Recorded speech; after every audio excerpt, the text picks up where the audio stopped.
Gamestop, the day before earnings call. March 22nd is today, and March 23rd is the day we have the earnings call.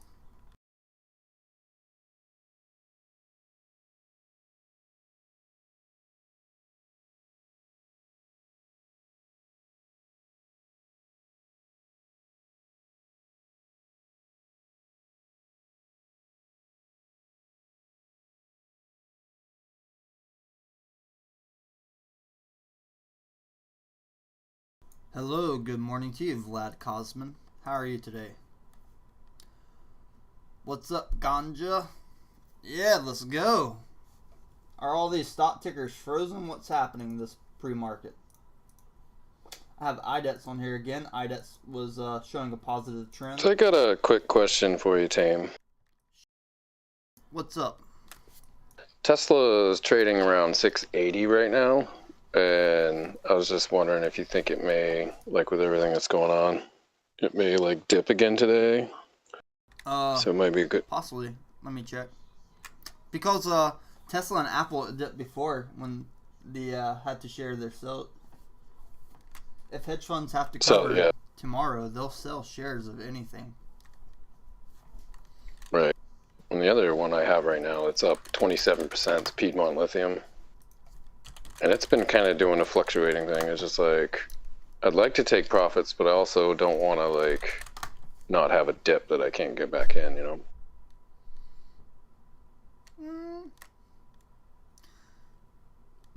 So you think if you sell now, it will never be lower than this price again? No, I don't. But like my average is $64 though, which I'm kind of leery on. Piedmont, like.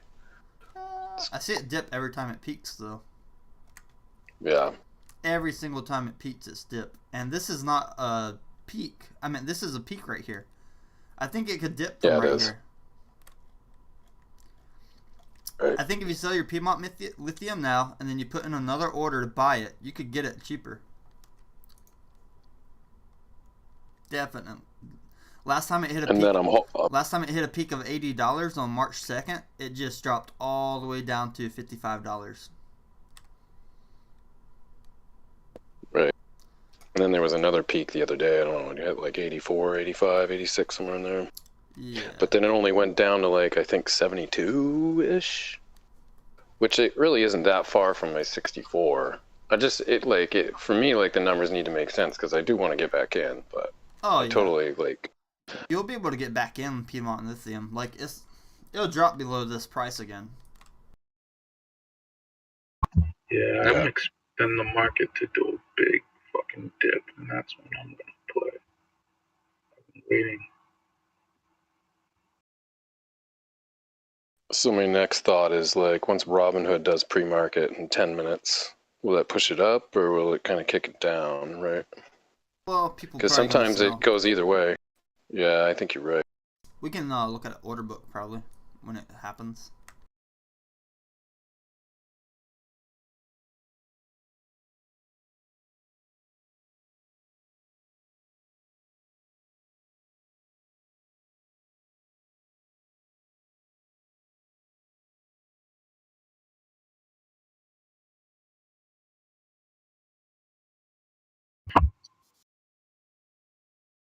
Yeah, almost did it then. I was on the fence. Like I don't usually do this take profit stuff. It's like buy and hold, sell once, and then move on. So it's like, it's a stock I want to hold, but I would like to start taking profits.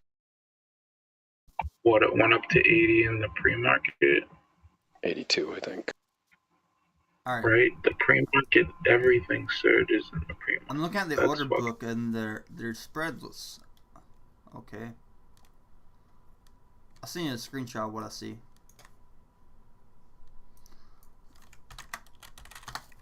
What's the ticker on Piedmont? PLL? Right, that's what I was thinking. Alright, who wants the information? Who do I send it to on Discord? It's Jersey. Jersey, I'm trying to find you. I changed my chat head. I'm the Mandalorian now. Alright, I'll send you the order book for it. Just a screenshot. And that's right. Thank you. At this moment, if that'll give you an update on what you want to buy and sell at. You should be worried. You should be scared as fuck. Look at that order book. Goes all the way down to $42. Right. Not even what? That's not even 2,000 shares, and it's already back down to 4,400. What the fuck?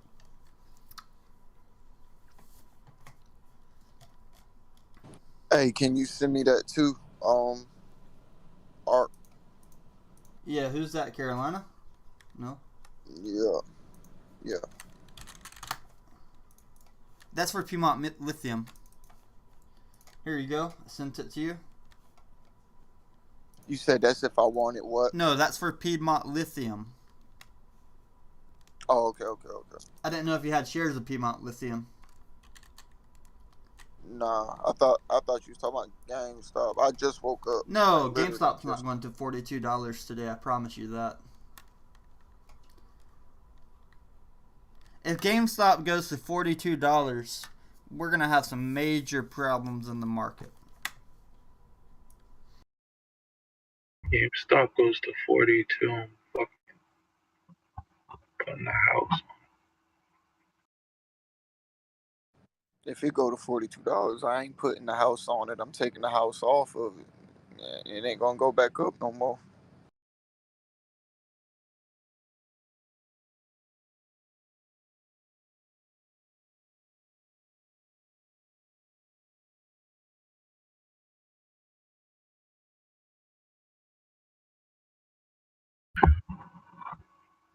Not financial advice.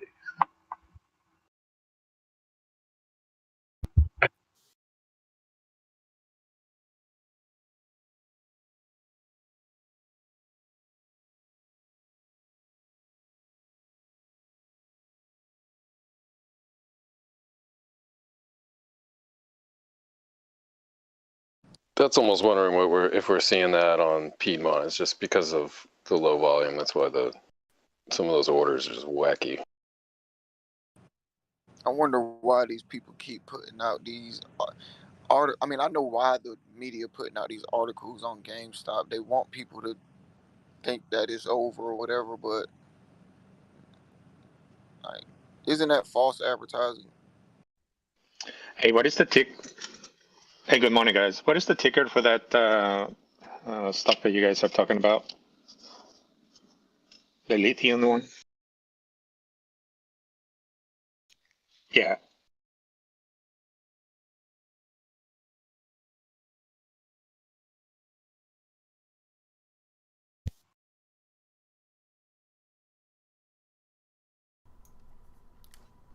All right, gotcha. This thing looks dead. No fucking. Or pimple, leper.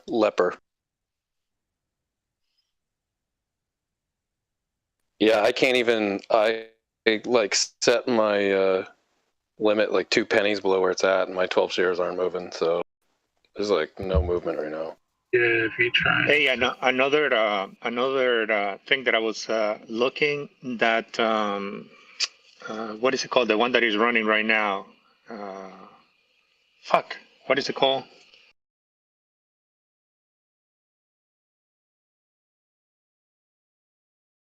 Oh, the support stock that is running right now is PRT. The contracts, the call options are like very cheap. They're like $20, expiring this week. So that could be a good play for today. I know that the price is going to update at market open, but I can't see that doubling or tripling in price. Support.com, is that what you're talking about? SPRT? Yeah, the options are like $20. Silver is used in a lot of medical applications too. That's why silver is used in a lot of medical stuff because the antimicrobial property of it. You'll see a lot of silver compounds. I was making a pun, but yeah, they use it. It does have antimicrobial properties for sure. They even sell it for like Alex Jones sells like some wound paste that's like you put it on like an open wound. Colloidal silver, Yeah. out of favor in the medical right. Alex Jones, colloidal silver. It's the best thing you can get on the market. In the unknown, early 19. Oh, it's Alex. You can find it at Infowars.com. /store. Oh, I triggered Dino last night. I called him Alex Jones. A pickup in volume on meme stocks, but it is getting later in pre-market, so more people are up. Man, I hope the market's looking green today. You guys think Visa is going to go back up because I bought it? I've been investing for like a solid week, man. How come I'm not a millionaire yet? GME is going to go to 40,000. Spy's going to go to 40,000. Smuckers is going to go to 110. It's going to be a great day. I hope all that stuff happens, dude. I hope all the GME holders fucking go to fucking. Sorry, did you say Smuckers was going to 210? No, 110, dude. Did you call a fucker? Sorry. 210? What? 110. What? So my 1 cent GME calls are going to be in the money.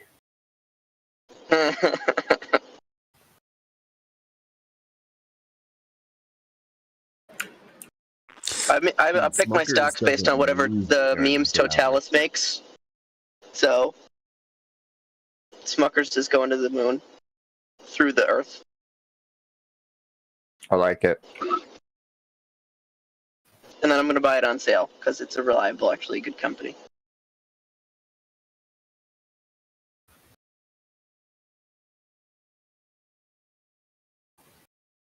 Future's looking good.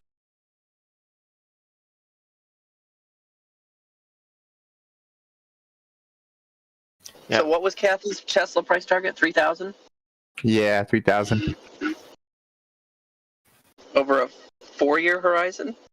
I don't know. Let me go check. Yeah, she's insane, by the way. She has crazy eyes, but she could be right.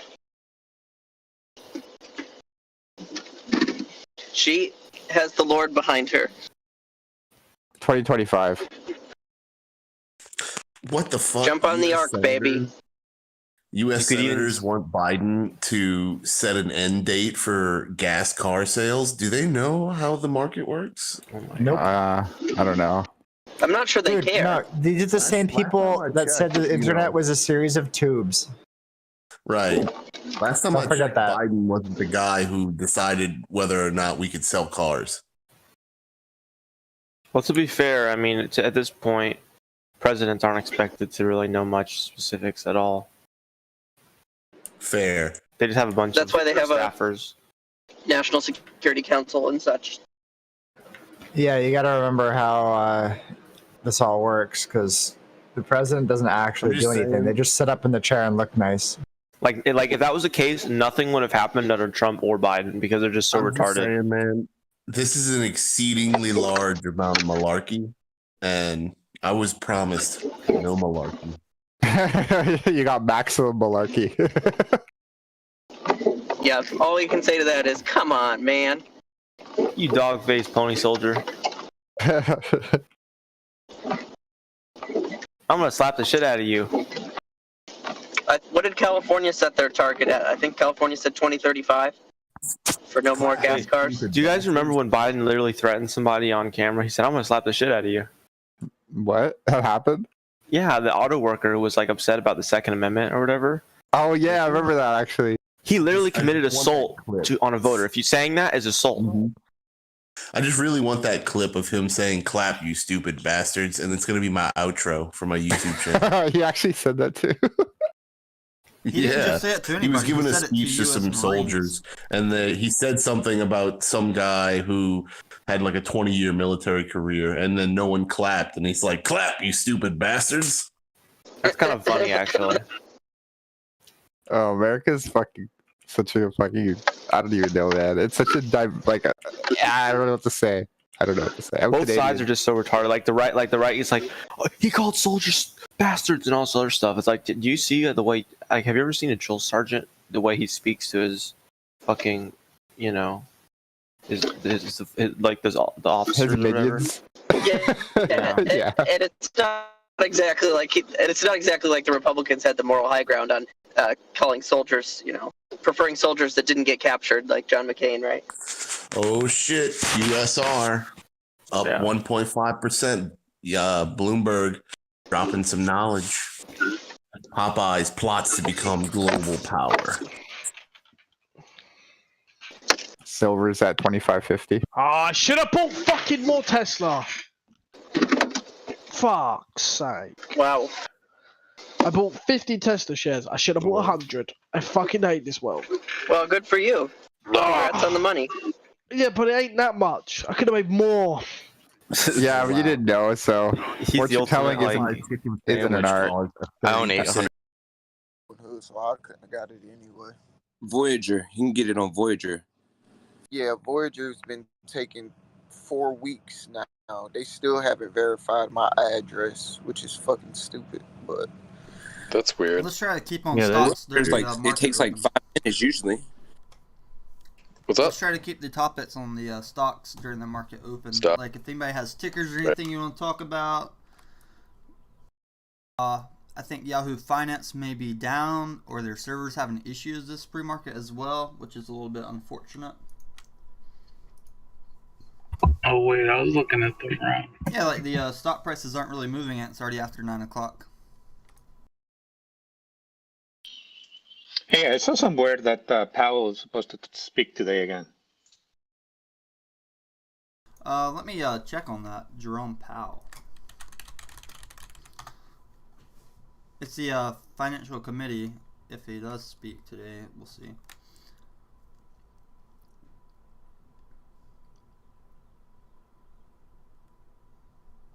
Have y'all been seeing how Allied Esports is moving? No. What are you watching stock price on? Are you just watching it in your brokerage firm? you talking about AESE, AESE. right? Yeah, Yeah. I told y'all last week about it. Hey, I do have something to add to this. So, I was holding Nokia because I was at a loss with it anyway. For sure. But Nokia with Nokia just announced with AT&T that they're going to be doing AT&T's 5G. So might be something to watch, both AT&T and Nokia. I'll find the article and put it in general.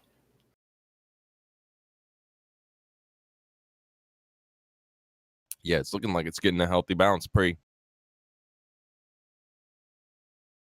Yeah, it came out last week and it really didn't do anything. So I don't know. I wasn't sure, if it was going to do anything or not, but.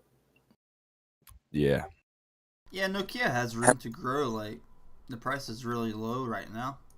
But they just have so many shares. No, I know, but they're really big in Europe, though. I mean, like, I know that we don't primarily use a whole lot of them here in the U.S. anymore. We used to, but apparently Nokia is still pretty big in the EU. Their management is garbage. Are there any updates on the Torchlight situation? Hold.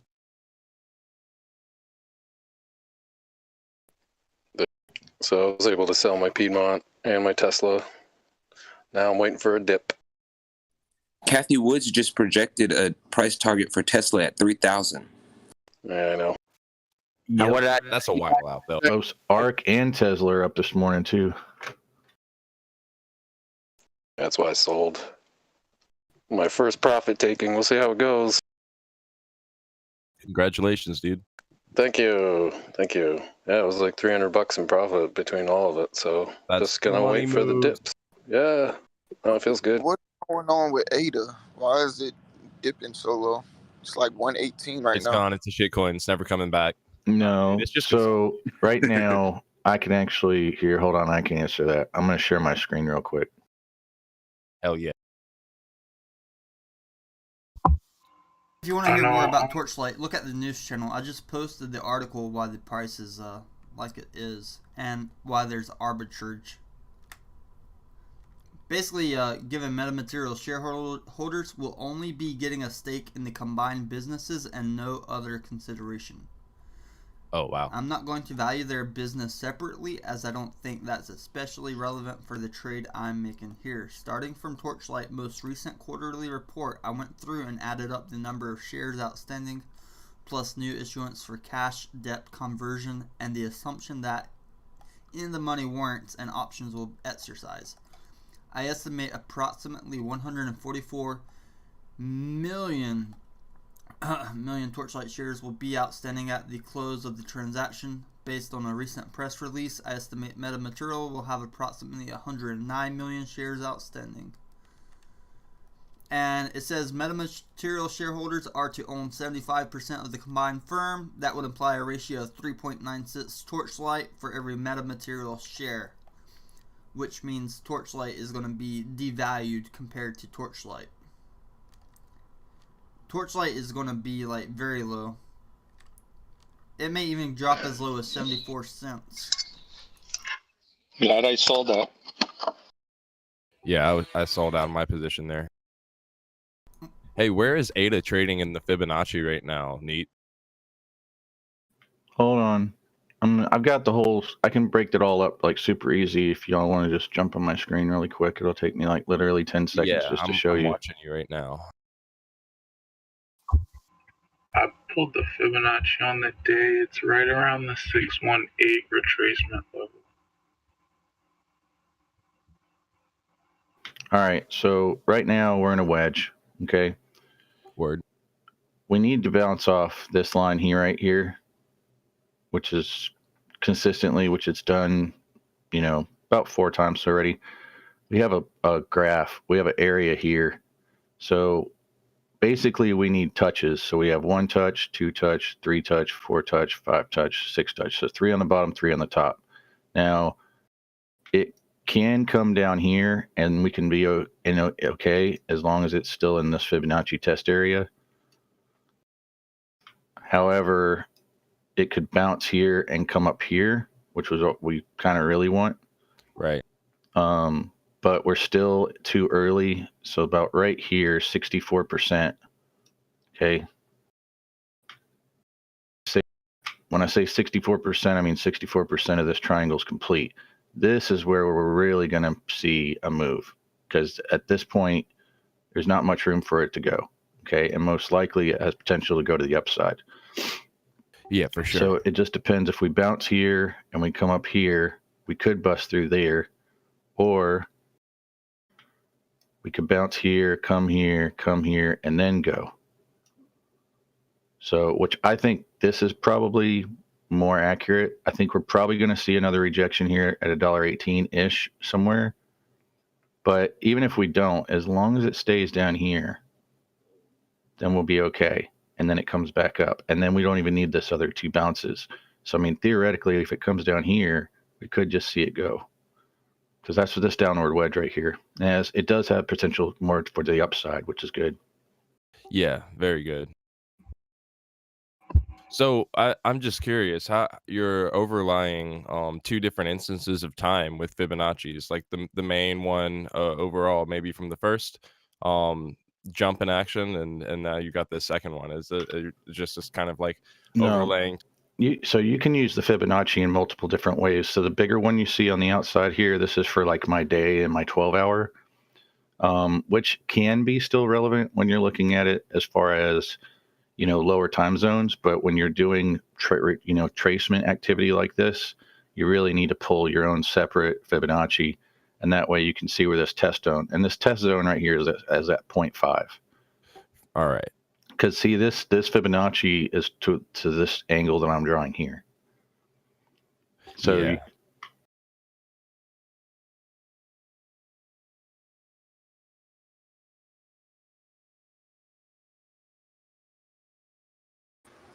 What's up this morning, degenerates? How you guys doing? Educating myself. What's up, dude? Yeah, that's what's up. I haven't been called a degenerate in a long time. Hey, we're all degenerates here, man. Used to a degenerate. All right, so you guys be careful. I don't know which way it's going to go this week. I'm sure it'll be a little bit up, a little bit down, but options chains are pricing in about a 26% movement this week, so they could go down as low as $157 and as high as $260 some.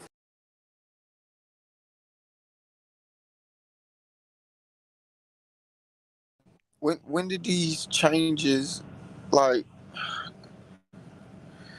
oh man, I thought everything was good. I thought we Everything, hey, everything is good. I'm just giving you guys the overall, all the numbers, or what the numbers are. It's a plus or minus thing. I really don't believe that GMA is going to go down to 150 bucks. The options chain are pricing in 26 some odd percent. Because of earnings call tomorrow. So I'm assuming that, yeah, on my end of it, how I'm looking at it, even though I'm no longer playing options with GME, is they're looking at a 26% movement in the upward direction. So I can see $250+ this week. And then if the overall broader market moves this week to where we get a bounce in overall broader market, to where the broader market goes green from the Dow to the S&P to the NASDAQ and stays green this week, then that overall 26% is probably going to go to 36+ some percent. And honestly, I would just really watch the next 3 days, because I do believe we're in the midst of it still. So.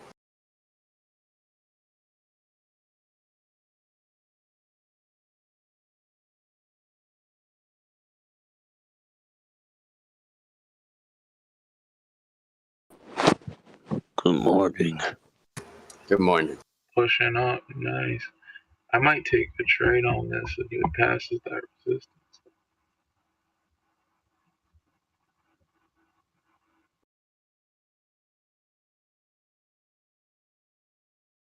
Thanks for the insight, Mouse.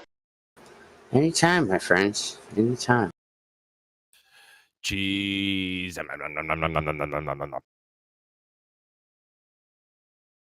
It's very good. Hey Mouse, I was thinking about a guy that you can use for your avatar or your logo. And you remember the Goofy movie, the Goofy and Max movie, and the guy that used to eat the cheese out the can and all? I remember what you're talking about, yeah. Yeah. Yeah, I got the logo. I'm going to do it time side. I'm going to do that program to where I'm just going to put my face in the logo, and that way it's going to switch up. And then I'm just going to do the outfit slightly different. I still want to use the logo I have. And then, like I said, with that program and just someone like yourself being able to just adjust some details, I think I'll still be able to use it. Either way, if I don't really have problems with the design and my logo. I just have to wait until 2024 until basically the corporation that was using that logo, that piece, that part of Microsoft dissolves, and then that's going to be dissolved fully in 2024. It's a really weird thing when you guys open up companies and you guys then shut companies down. Even though you guys shut companies down, it's still a few years before it completely dissolves, and then you're able to reuse names and like logos and shit like that. So really, that's all I'm kind of waiting for. But if I get something together before then, it'll just be a bonus.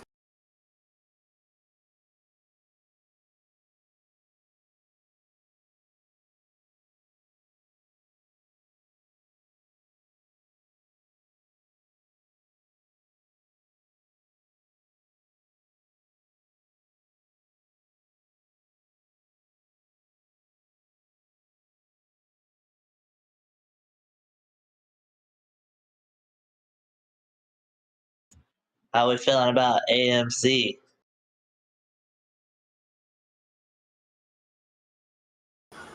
Hold on, I'm filling an order. AMC's good. I know that they came out and they said something about the dilution of shares within 2 months or something like that. In between now and then, there's still probable time to be able to pull off the squeeze.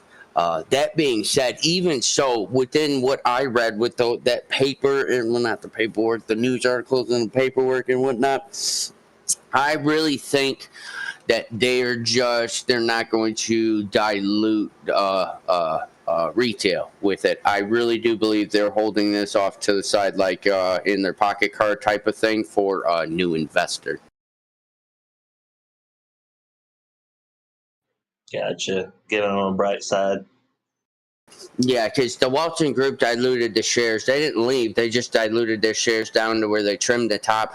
And with all the other things that are going on with AMC right now, and I mean, honestly, if AMC really wants to be viable for the future, they got to do something else besides doing movies, because that's just going to be a fad. Everybody's going to get back to it, and then eventually their business is going to become as profitable as it was pre-COVID, and we all know the problems that it had. That being said, as long as they branch out into something else to where half of the movie theater is used for this on this day, or renting out theaters and this and that for esports or whatever it may be, if they can pivot long term, they'll be fine. But they need to do something besides just movie.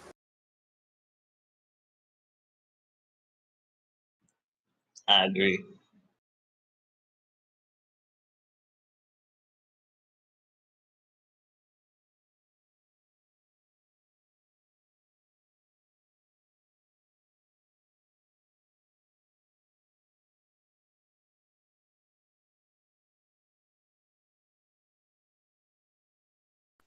Yeah, just another mining ticker that I've noticed that's been doing really well in the short term is Lode, Comstock Mine, LODE. It's up like 40% from like a week or so ago. It's like $6 a share now.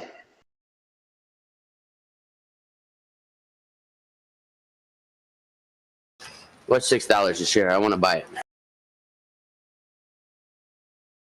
Lode, LODE, Comstock Mine. I heard of them.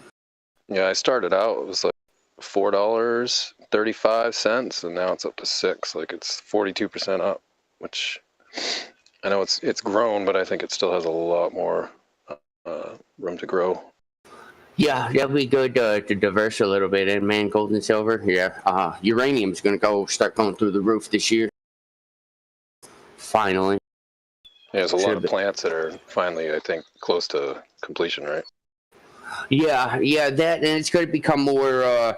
The general consensus is going to wash it through the public this decade that nuclear energy is safe and everything, because everybody has that concerns about like 3 Mile Island and Chernobyl and everything like that. And unfortunately, that did put a damper on our nuclear energy and where we should be. Honestly, we should be farther. I don't want to say future-wise because that's not the right word, but we should be farther advanced with our nuclear technology than what we are right now, because nuclear has and always has been the future. I'm sure there's something after nuclear usage. I can tell you right now from inside information, because I used to work at nuclear power plants. I did closures. I can tell you exactly what's causing them. But you are hitting on a major touch point for the public.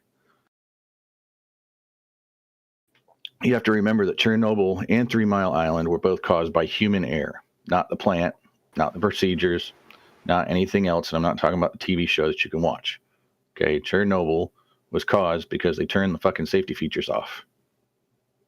Right. Straight up. I mean, that's exactly what it was caused. GameStop's already 206. But 3 Mile Island, they literally did almost the exact same thing. But Mouse is 100% correct.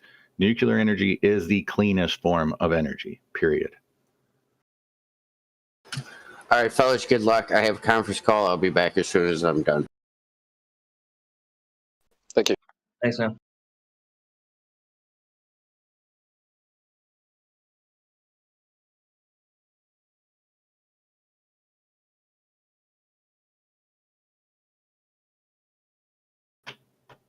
So you got rid of your Tesla stocks?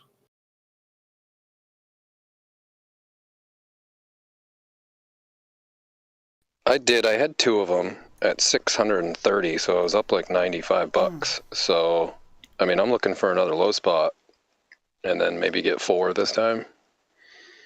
So I deposited some more money. Yeah, I got 2 at 660.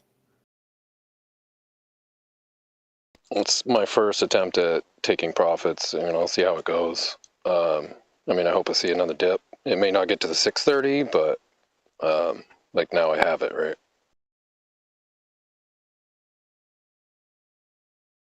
But I think at some point, it'll be a long-term hold.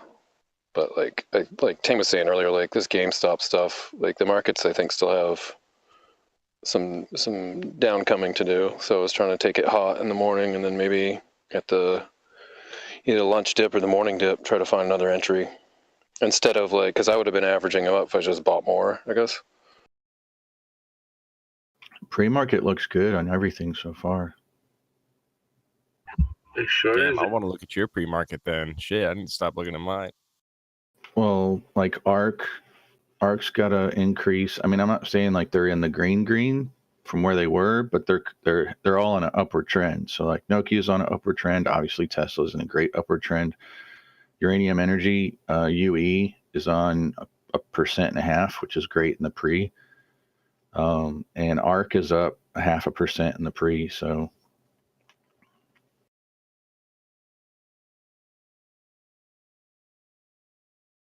AMC's, dude, I've never seen AMC hold a line like that in my life, what it did on Friday. And then like what it did in the pre or in the after in the pre is what it usually looks like, which is crazy. But it still even tried to hold. Like I've never seen a stock just sit there at that line unless it just has absolutely zero volume, which isn't the case. I mean, it has volume, just stayed in the same spot. It's crazy.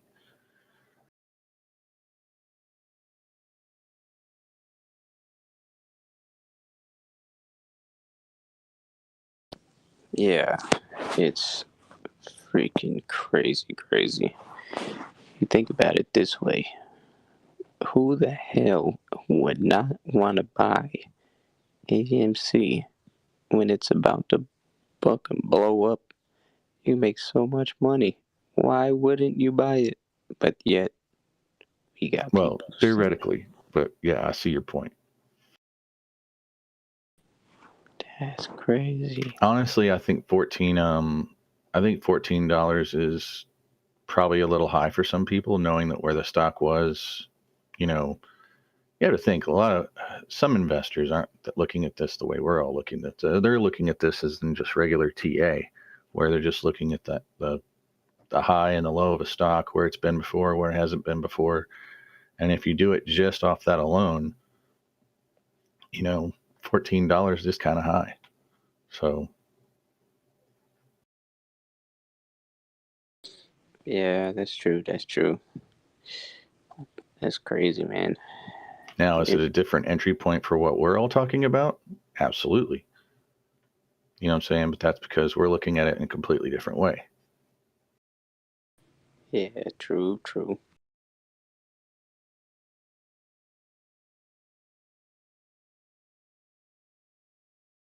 GME's on a tick to the upside too. We'll see what it does as soon as the market pops.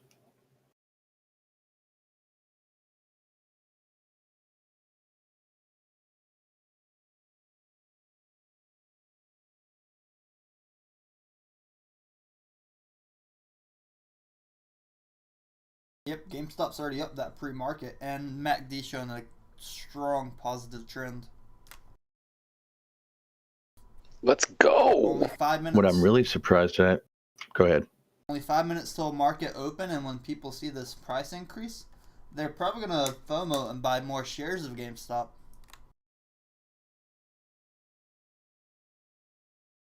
I concur with that. I'm curious what's happening with Disney right now.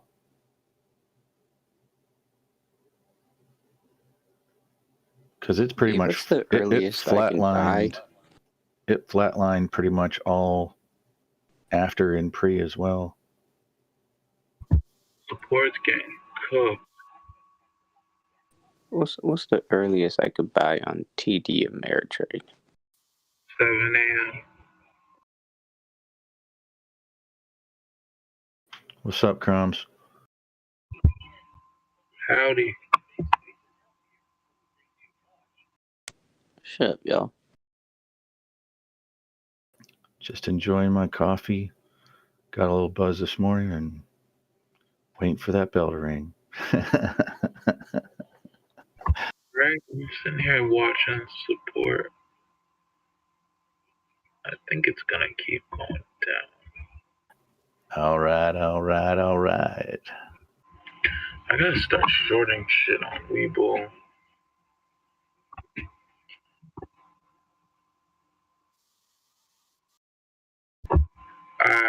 All right, Carolina, you should not start shorting because you know you have infinite loss potential, right? Don't use my name. I'm not Carolina. Crumbs. Yeah, buddy. Don't short. Whoever was asking about TD Ameritrade, it's their pre-market is 4 a.m. to 9:30 a.m. Eastern time. Damn, so I can freaking Wait, start right now. TD really? I thought there was 7 a.m. Did they change it? Yeah, that's what I thought. I'm pretty sure it's 7 a.m. But Weibo is 4 a.m.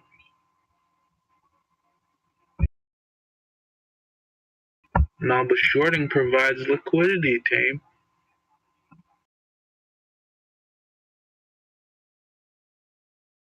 You can't have your plus without your minus. No, but I'm just fucking with you. But in the future, I see with this crash that I'm waiting for, shorting would be perfect to take advantage of that opportunity. I'm just letting you know, when you play against the casino, the house always wins. There are ways they can make a stock not short. They can make a stock's price stay inflated.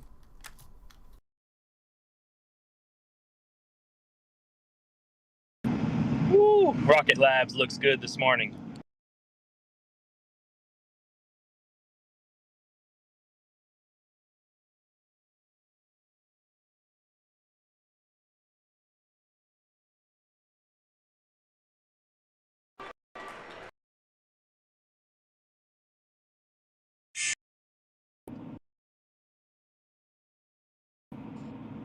Ticker VACQ. Less than a minute until market opens. We'll see the chicken tenders, guys. Churches, Popeyes, Chick-fil-A, bring back free chicken tenders, please.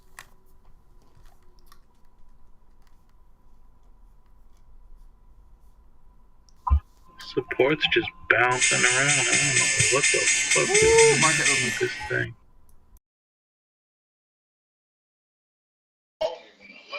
This thing going crazy. Yup, fucking shorts trying to attack. That was insane. The short's not going to try to attack early. They have to do it later on. No, not GameStop. I'm talking about support. SPRT. Joe, look at Disney.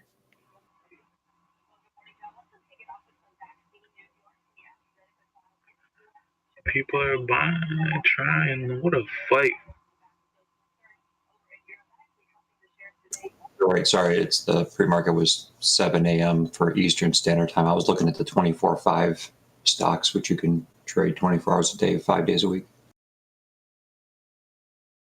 Yeah, this is a crazy fight right now. Here comes that FOMO I was talking about on GameStop, and people are buying 206, 207. Are we going to get 208? 1,500 shares, 1,000 shares.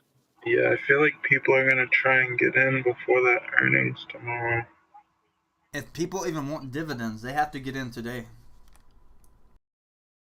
Oh, GameStop gives dividends? Yeah, GameStop gives dividends, and they had great earnings this year. Look, the price already hit 208. Let's get it. I told you. FOMO early pre-market. FOMO early after the market opens. I saw 210 right there. Yep. Yeah, 209.99. I don't know right if on any it. of you guys saw my thumbnail for the YouTube video, but I put a big green candle up. I'm going up this morning.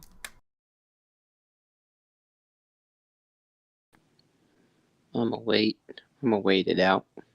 There's some people shedding some big orders. Sorry, AZ, go ahead. I'm gonna wait a little bit. You know what I'm saying? I'll wait a little bit and see what happens. I mean, there's some up to good like size. 215 There's here. some good size buy orders coming It's in. going to go all the way to 215 here, I think.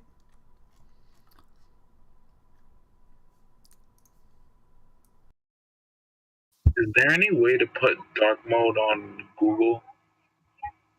Yeah, go into settings. Dark mode's in there. Should be. Dude, I put everything on dark mode that I can. The only thing I can't get on dark mode is Coinbase regular. It saves your eyes so much.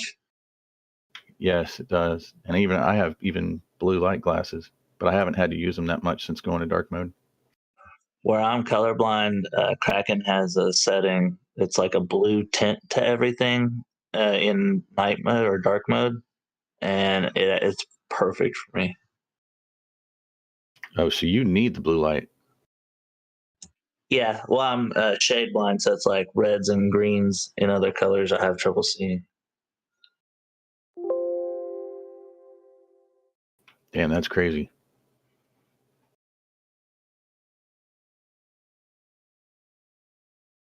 It's funny because I'm in Lexington, Kentucky, and people find out I'm colorblind. They'll be wearing a UK shirt, and they're like, "What color is this shirt then, man?" I'm like, "Well, it's probably not fucking purple, and I'm colorblind, not mentally handicapped." Dude, that sucks. I got a buddy that's colorblind too. Hey, we're about to He break paints 200 cars on on GME. Horizon and stuff. And he's damn What's up, good at it. Jacoby? What's up, man? He's damn good at what? I got a buddy. He plays like the Forza Horizon. Like, and once I find that, and he's like, "Okay, that's what that looks like," and he just goes off with it. Exactly.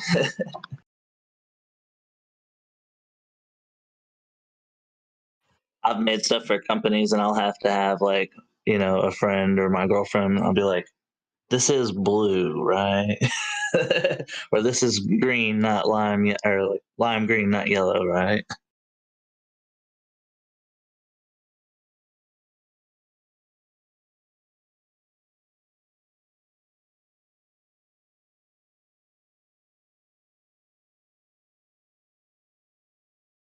Some healthy action on GME this morning. I mean, like really good Yeah, the volume. price is going to be everywhere today. Yeah, it's this is going to be a good swing trade day, honestly. Tesla's on fire, dude. Yep. I heard some people regretting Tesla earlier. Their only regret was they didn't buy enough.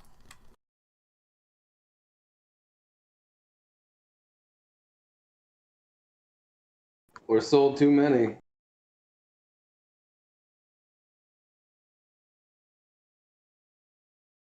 I mean, I'm kind of kicking myself for not grabbing that 624 when I had the chance. I have 1.64 thousand shares of CTR in. Wait, how many? 1.64 thousand. You like the stock? I like the stock. Watch for those when they do the different companies. Remember, the bottom for GameStop today could be as low as 150. You have to be careful with these options today. But the most positive thing we have to look forward to is the earnings call after market tomorrow.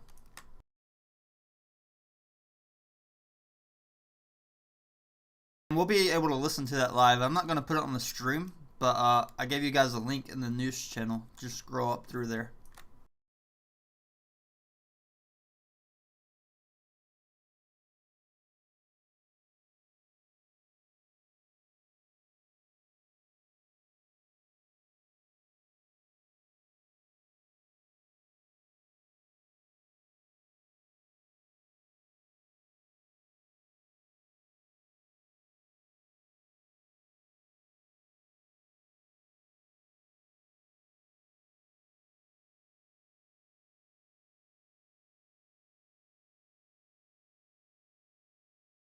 Damn, GameStop is different. I'm telling you, GameStop's everywhere today. It's very volatile. I like it.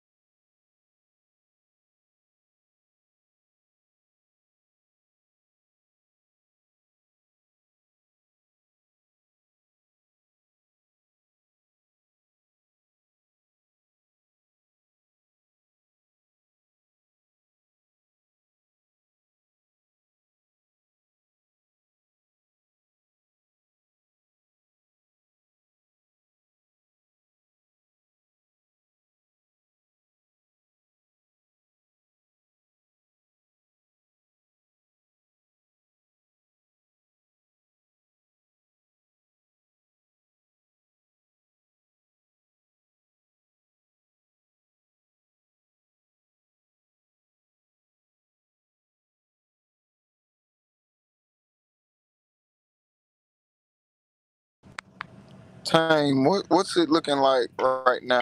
Is it a lot more sales than buys, or is just kind of evened out? Oh, whenever the price drops, there's more sales than buys. That's all the time. In terms of order book, though, I mean, when you're talking about sales to buys, you're also talking about at a specific price. There could be more people buying at a very low price than there would be more buyers, but at the specific price of $200, there's more people buying at 200 than selling. There's more people selling at 200.37 than buying, though.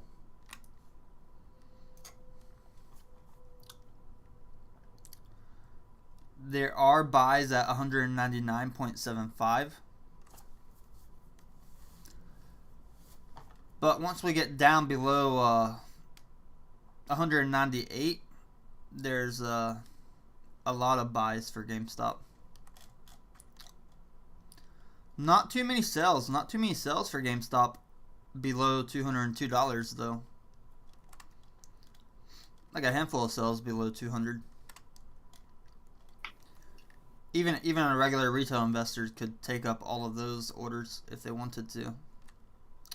What we're seeing, though, the big wall, $205. GameStop has 4,047 shares at 205 exactly. So that's the first wall that we're going to see in terms of the upside. On the downside wall, $195 has a 1,384 wall.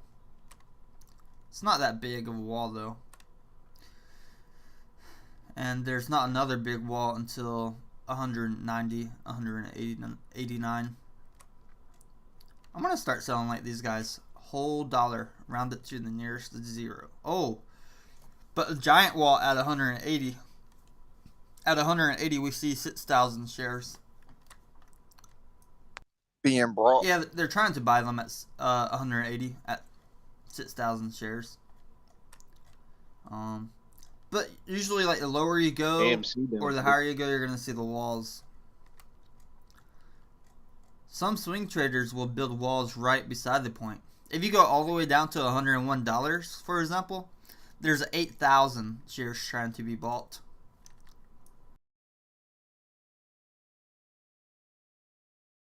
Basically, those are people that put their order in, they never got it filled, so they just left it in there. They didn't want to cancel, or they even forgot about it.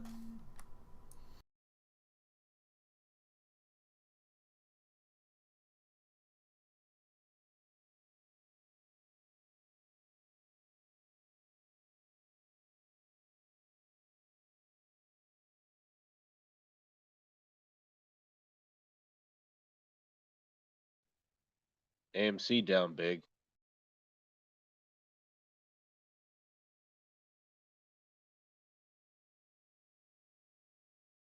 Apple's up 1%.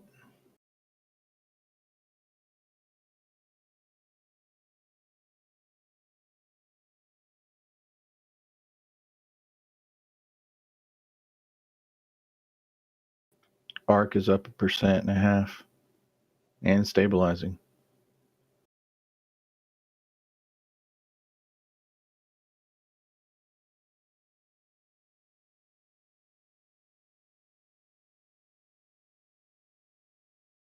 But I still think GameStop could hit 218 a few times today. Are you holding any shares, Carolina? Yeah, I still got them.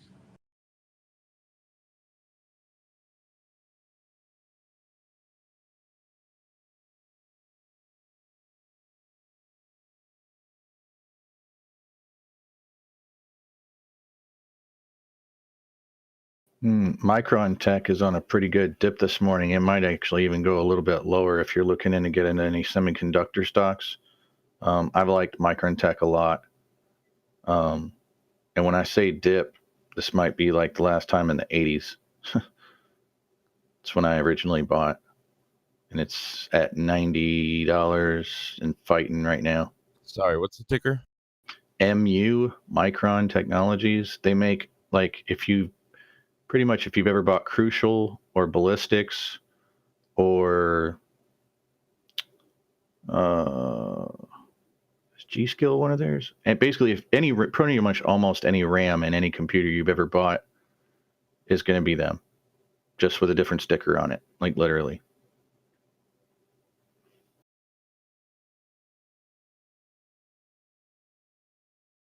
Nothing's looking like a good trade at all today. The volume's been so low. Like, I remember seeing all the time, like, hundreds, like 300 million, 500 million. Like, there hasn't been any volume like that on anything in a long time. Guys, look at the stock ticker HOFV. It's climbing a lot today. That's a NFT stock. Hall of Fame Resort and Entertainment. What? What was the ticker for that? HOFV. I'm not telling you to buy it. I'm just telling you to watch how fast it climbed up this week. Yeah, that's been running since last week. I think it started on Thursday. So basically, if you see any NFT stock that hasn't been running yet, you might want to get into it, because all these NFT stocks are following the same pattern. In about 1 week, they go up at least 50 to 100%. What are some other NFT stocks to look at? Oh, we gotta find them. You have OCG.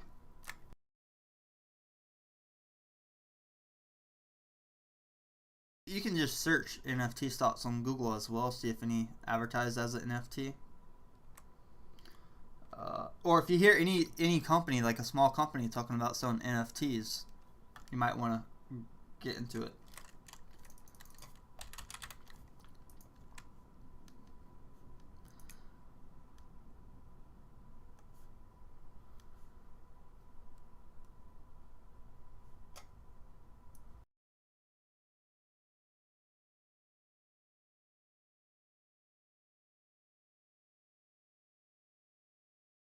Someone's getting whiplash with the movement. I'll post a screenshot and tickers, but you guys got to find some more as well and let me know.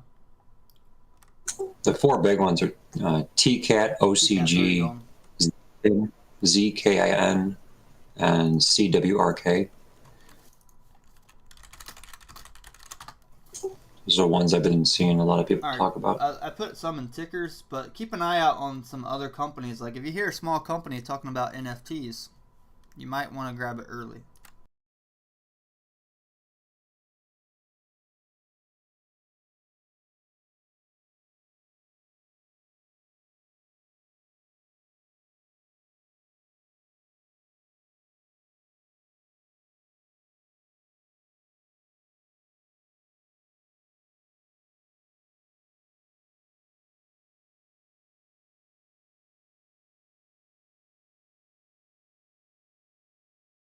W Key is another one.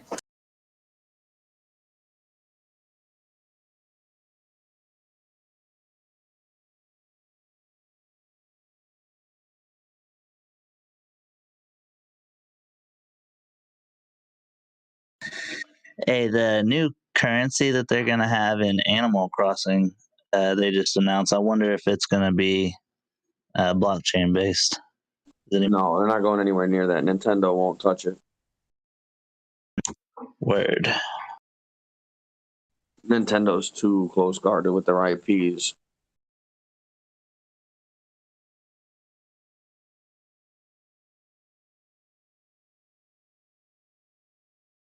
It's a shame with their marketing and packaging. They have a really high potential. I mean, they could do like emojis gold. Oh, if they wanted to sell out, they could print money. If Nintendo wanted to be EA, Yeah. if Nintendo wanted to be fucking, you know, any of the other mega game names that, you know, did the more like Fortnite or, you know, any along those lines, Nintendo's IPs are the reason why you can only buy a Nintendo game at that MSRP is because they hold their value.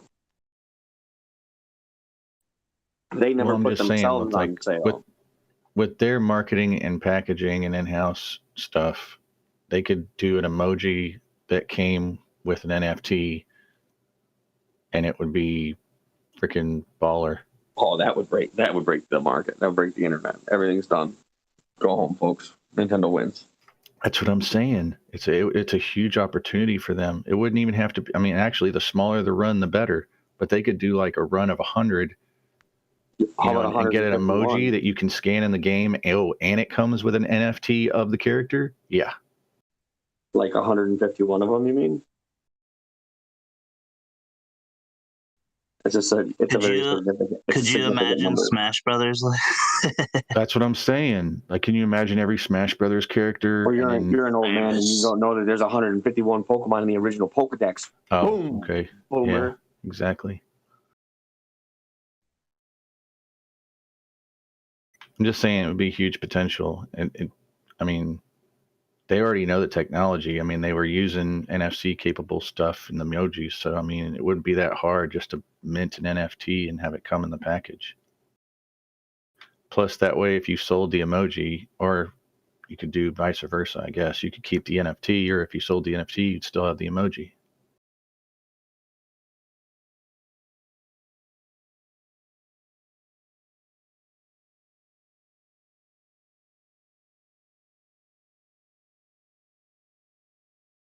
I mean, the real play with NFTs is if you had something like Magic the Gathering and attached an NFT to every card, because then you actually have like the whole secondary market, but all online.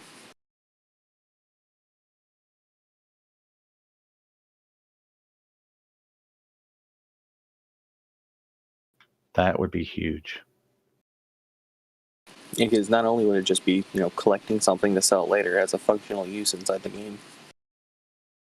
Well, that's the way Arena is now, except there's no second market because, all your cards are stuck in the game, basically. GME taking a huge dip. Has anyone looked into Magic the Gathering's Time Spiral fiasco? No, I know they're charging $144 more on a box at 36 pack box than it's normally Yeah, priced. huge sell off on GameStop at that 197, 198 mark. Time Spiral got marked up because they don't do MSRPs anymore for their products. And Time Spiral being like a limited set, they're only doing one run. So it came out on Friday, and a pack of a normal booster is like $6 for that set, given the markup. Within one day, so from Friday night to Saturday night, it jumped up to $10 a pack. It jumped up $40. So like this weekend, I was literally like hunting down like a bunch of like retail stores and just buying out their stock.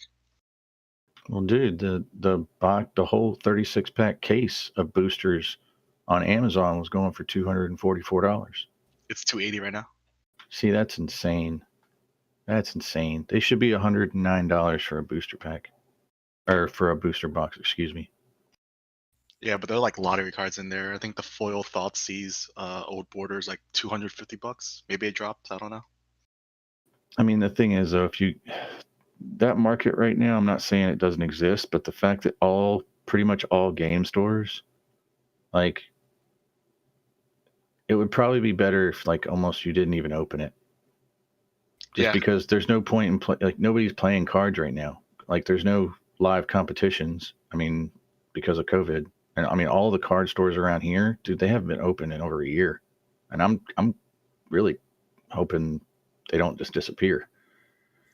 Yeah, I'm saving up a bunch of sealed products just because it's like that's a decent investment.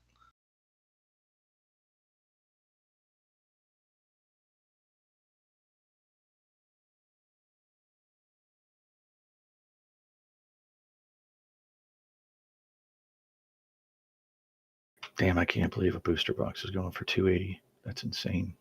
If you bought the collector's booster box for I think Eldraine, maybe it's Eldraine.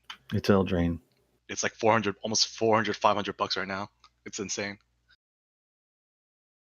Like that one took about 2 years to like double its worth, which is unimaginable for like any type of sealed products. I used to be really big into Magic. I mean, I guess in a little way I still am, but I guess I'll always kind of keep up with it.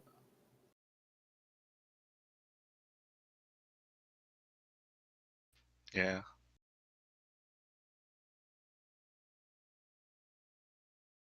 I think they launched their video game on the 23rd.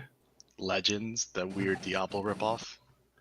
Yeah, I mean, I guess I don't know if I would call every over the top, overhead game a Diablo ripoff. I mean,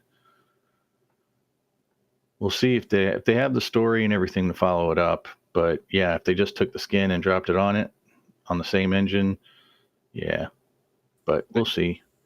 The gimmick is shit. It's like the abilities are on like an RNG cycle, so like it's not as, I don't know, it's not as fun as I would like. Tame, how we looking? If you don't mind me asking. Just seeing a large sell-off of GameStop at this price level right now. Yeah, it's testing those 196 levels down there. You think we're gonna go past that 196 mark? Like I said earlier, the price is going to be everywhere today. It can be as low as 150. It can be as high as 218 today. Just today's a day that I would prefer to be watching it constantly. I'm actually kind of glad it's going down. I'm trying to average. Thing that the order book doesn't show you until it's too late though is when a whale comes in and just swallows that whole load.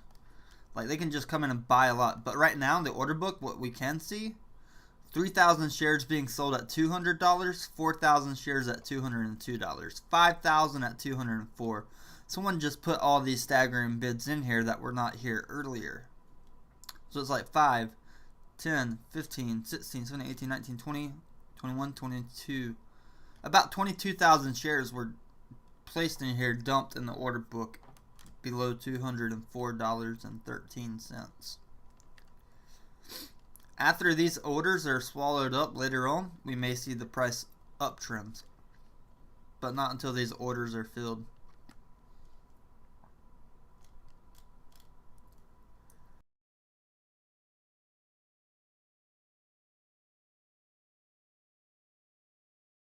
The psychology behind a stock like GameStop, you'll set a buy limit order in really low, and then when it fills, you just set your sell high, and then you just leave it there. That's what people are doing.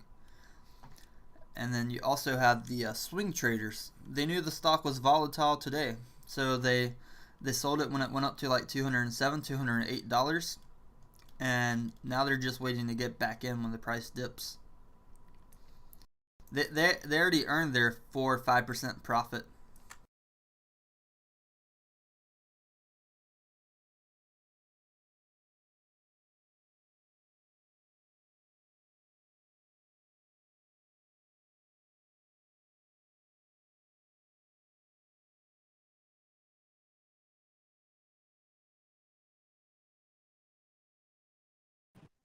AESE is moving up.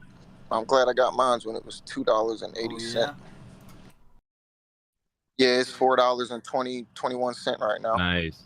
I'm averaged in at 370. Yeah, I got mine at 283. 15 shares of it. But GameStop's not as volatile as a lot of these other stocks that I'm watching today. GameStop's volatile, but not like thousands upon thousands of shares per millisecond. Like VACQ, the Rocket Lab SPAC has recovered quite a bit this morning. I don't know if it has anything to do with the launch or what's going on, but I like it.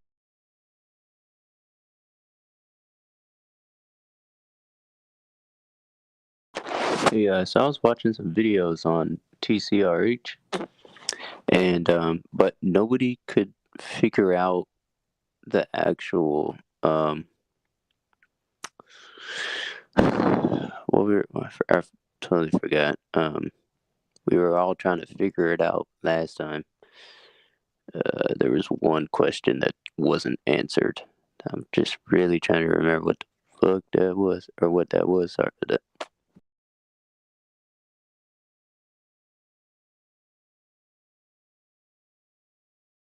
My only question is if TRH ends up just going all the way down, does it even matter?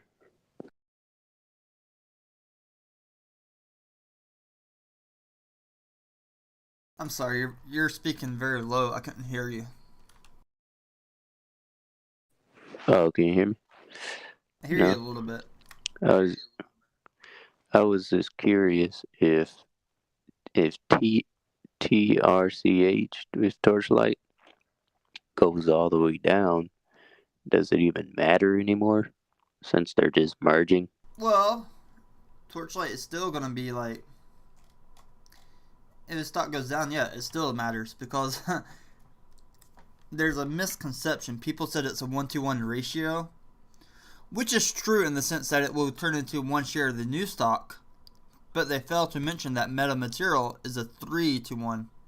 I meant 1-to-3 ratio, or 3.96. One metamaterial share will be a little bit more than 3 shares of the new ticker.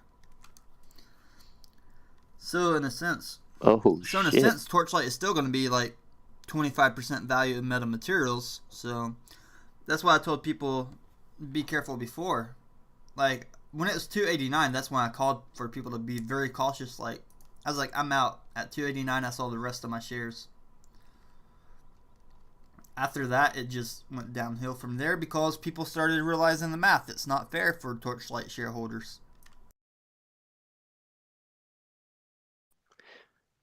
So basically what I'm saying is that if it does go down and like keep going down, we're really talking about just the share here's count, the price it not has the to go down price to. count. The price it has to go down to is about 73 cents for it to be worth more when it's converted. If it gets converted at this price level now, you're losing money. If you bought the stock at 73 cents and it gets converted, you're in about 2 to 3 cents per share that you bought Torchlight for. Oh, so nice. yeah, if you bought Torchlight, if you buy it when it goes all the way down to like 73 cents, you'll be making profit on the merger. But if you buy it now and hold it till the merger, you're going to lose about $1.30 per share. Hell yeah. So our best bet is to average down for the most part if it's above. If I had Torchlight, I would sell it and just buy metamaterials if you're waiting for the merger. Metamaterials, you get 3 of the shares, but either one is risky. So I think my final thought is the fact that if the merger doesn't go through, both stock prices are going to dip hard. The only one who wins here if the merger goes through is metamaterials.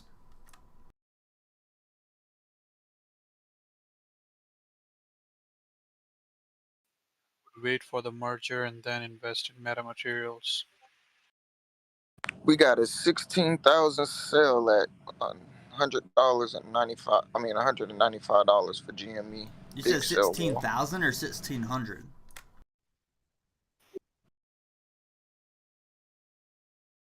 The one I see, it says 16.5K.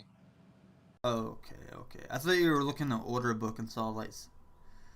Oh, I see in the order book $195. They're trying to sell 16,000 shares now. Oh, they changed their price to 194.5.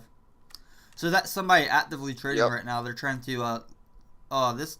It's gonna dip when they sell their shares. I don't see GameStop going back above 194 anytime within the next hour. Not with this. Me neither. Yep. Dude, that's why I'm waiting to buy that. So the one you saw, was it somebody selling or they already sold? They're trying to sell it. They changed the price. You like soon as it changed on my phone, you said it like a second right after. Yeah, I'm watching the 16,000. See if they change their price anymore. Somebody's trying to get out. Somebody's trying to get out of GameStop. 194.50. Yeah, it's 194.50 right now.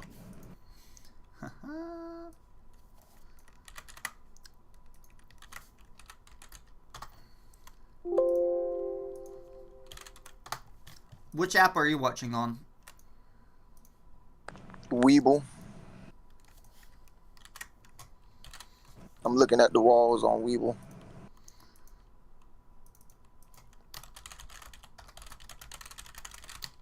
I'm feeling good. I'm feeling real good. Shit, I'm about to buy these dips.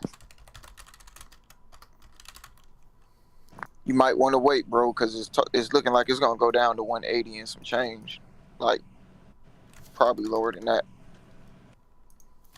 Oh yeah, that guy might trade even lower. Usually, oh, the order's gone. The order disappeared. So did you guys notice that there was? They sold it, or He canceled the order. Did you guys notice there was a 45 million share sell-off of AMC Friday at 4? You know why? Because AMC was talking about issuing more shares. Was that Friday night or Friday close? Yeah, that was Friday close. That big ass sell wall, bro. That was huge. Yeah, they bought it right back though. It was like in and out.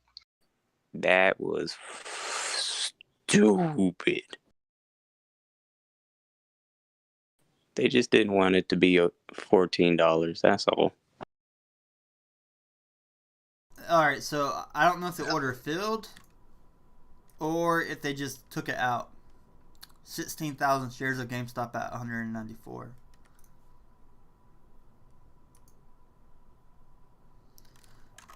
Damn, why Okay, the hell would they withdrew their order. They didn't really sell 16,000 at that price. We would have seen, cause the last one I see the volume is 2,000. They didn't sell it. They took their order out.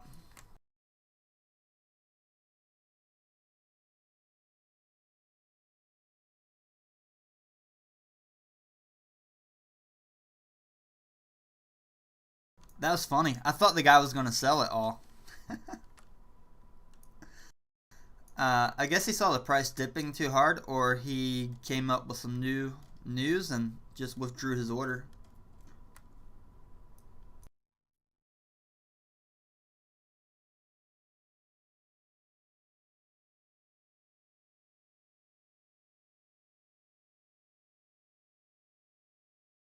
Yeah, there's no really big walls right this moment near this price level, all the way up to back.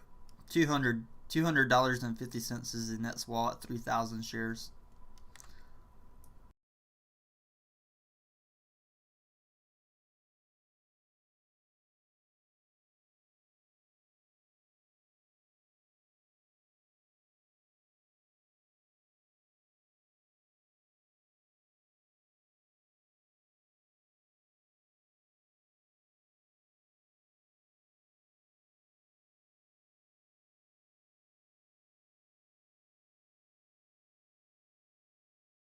Yeah, what we're seeing is very low volume though. Like, it's not super huge volume. It looks huge on the chart that I'm looking at, but this is zoomed in. We're talking about like thousands of shares. We're still not even anywhere near the average trading volume for the day.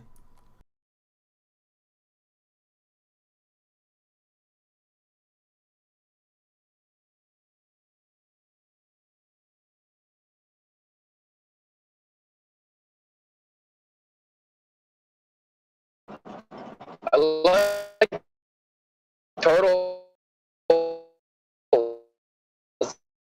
You are a robot. We don't hear you. I'm sorry.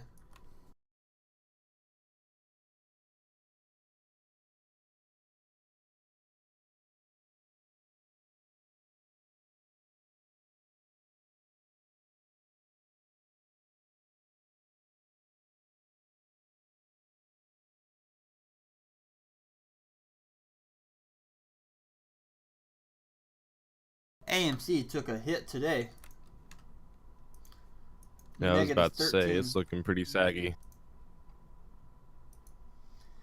GameStop's only down like negative.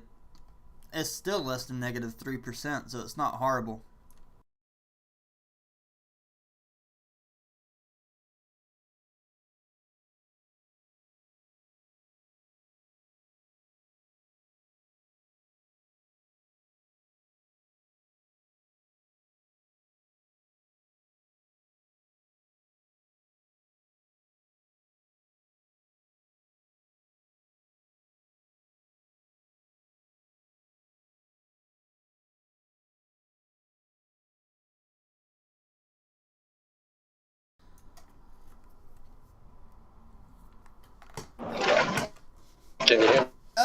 bit.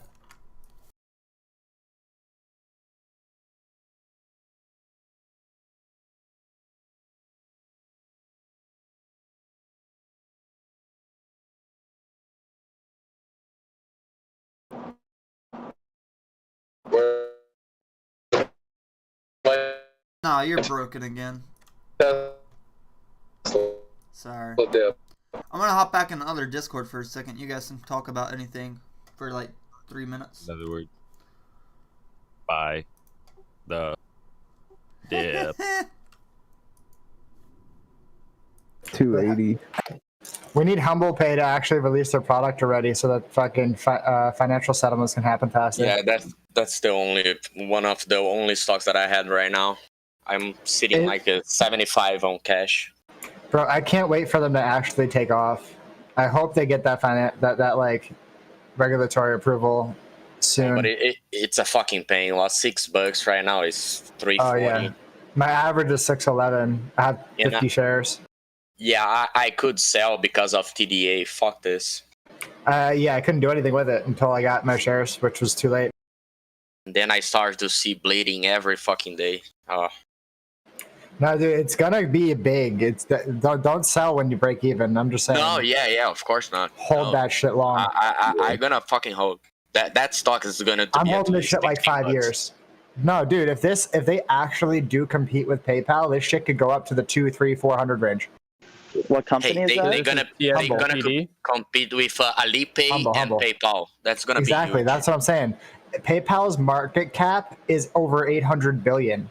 The fact that Humble Financial is only 4 billion and people think that that's big is just kind of absurd. Look at what they're trying to go against. They have to come in big like that in order to try and be a player in the market. If they're not coming in this aggressive, then I'd be laughing at them and saying, you guys are stupid for buying the stock. Do they have right now? Does anybody know that number? They need to still release their app, but that's the main thing I think that they're gonna be a big is because you can buy and sell shit on the app. There's also the crypto integration. Of course it's gonna be the crypto, but I don't think it's gonna be the big revenue. Is not going to be there. It's gonna be on the money transactions and the buy and sells like a easy app. Dude, that's the crypto part is one of the core aspects because that will allow for the fast settlement of funds. No other app can do that. Oh no, yeah, of course. PayPal or Square have been looking into that, or yes, PayPal is trying to do that too, but they don't have anything right now. Technology sounds cool, but the main value of anything like that is in the number of people that they're aiming for like the billions and billions of people. Like they're the markets that they're looking to get into are right for them to get users though. Exactly. Acquisition of the user base is fantastic there. Yeah, it's gonna be. Well, where are the users though? Like you can't. You need the app first. You need the app. They have it's counting chickens before they hatched. No, they have say that it's gonna have a lot of users when it has 0. They have the app already. It's working on some countries. How many users do they have? Does anybody have that number? Let me check. Because like user growth is like something like this where you're gonna have to have 2 parties, where like both parties are gonna have to use it. You have to have users. There is, I guess their other play would be to sell their tech to a bigger company. Oh no, this is a fucking bad. This company is almost like Neo when I first saw on $4. It's the same thing. We didn't know how many cars they would Digital sell. companies don't work like that, dude. Trust me. This is my area, bro. Like, you have to have users. You have to have users. No, yeah. Of course. What about investing in Tesla when Elon Musk was first like, I'm going to build an electric car and you guys are going to love it? Building a car is a completely different thing than launching an online business that depends on users on digital space. I mean, their projected user base is... Yeah, it's even harder, isn't it? I forget where I saw it, but it's only like you only have to have them right now of users. When you sell sorry. No, you're good. When you sell a product, you only have to have them buy it once. When you sell a service, you have to have them buy it every month. Here, I have an idea. There's a critical mass of people that you need for something to kind of get off the ground, right? Like just it's kind of like a fire, right? Like you need that initial spark or whatever. and that's a certain number of people. And then there's another target that's like 13.5% of the population that might use it. And like your user acquisition costs between 0 and that number are kind of what makes or breaks you. And so usually what you want to see is somebody coming in with like kind of a strong organic first number, which we might see with Humble, right? We might see that, but Yeah, you want to Coder. see that as confirmation that they're going to do well. I have an idea. So the We could tipping point is around contact their 13%? customer support link and ask and tell them we're having trouble trying to install their app if they can help us. That's a good idea, dude. As DD to just call them and talk to them. Like Literally I just agree test that the there's a lot of waters. potential here. Yeah, that's a great idea to test the waters. Every time as an IT guy, when I was first getting into the field working with like small businesses, if I was looking into a new product for a client, one of my first litmus tests was to call their customer support line and see how long it took me to get talking to a technician on their side.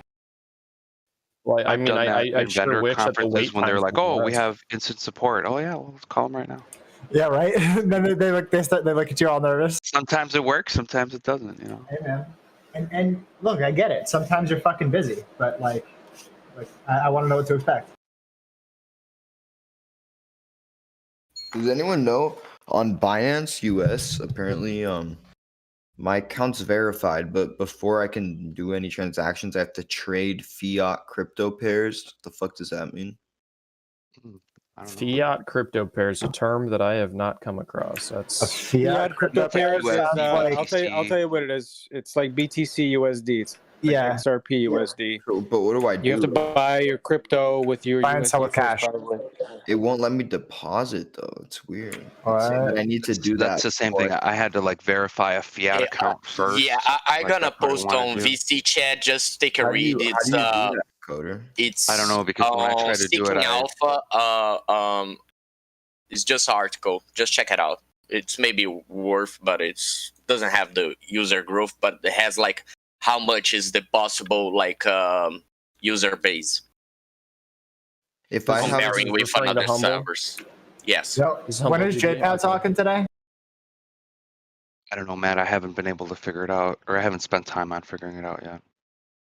If I like trading today. People that know that knew what this was, if I transfer Bitcoin to my account, will that do it?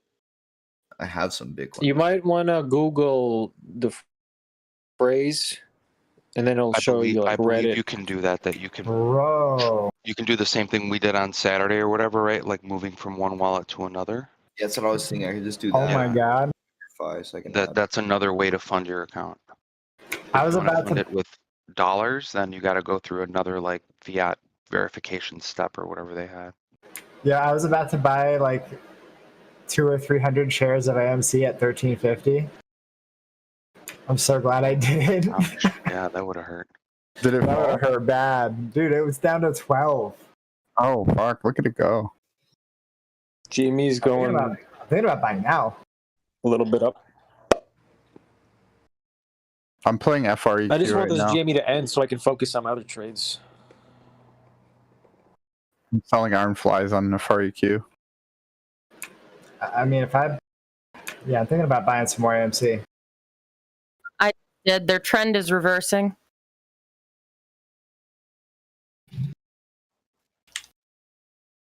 Yo, what bot accidentally just dumped all of the AMC? That must have been my bot. Sorry, I'll fix it here. Hold on. Fix it. You think it's a pullback? Yeah, change the code on your bot, bro. Bro, I just woke up. I just woke up, checked my account, saw AMC was down 15%. I'm like, back to sleep. was a movie theater bombed or something? What the fuck? Yeah, it was bombed with Rona, dude. Volatile as fuck, yeah. Bro, the only news I saw today was that AstraZeneca turns out to be good. So how is that negative news? No, but dude, they confirmed that the clots were a thing in like multiple tests. And now there's a warning on it. They have to add a warning. I mean, there's warnings on everything, so. Bro, like, I saw... And the side That's the effect is death. That's kind of bigger than, a rash. True. Can I buy puts on That's that? a lot of meds. What? Cause I saw that, and then bond yields were lower, and then the market shit itself, and I'm like, what the fuck? So the virus That's why is everybody's buying 99%. tech, because bond yields. went down. But my tech's down. That's the thing I don't get. Nasdaq is up 160 points.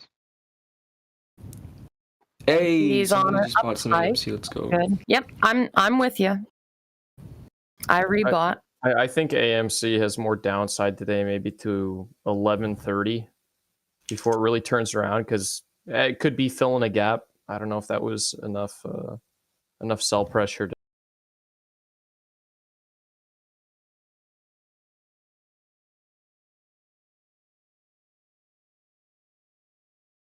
Yeah, SSR triggered for AMC already today.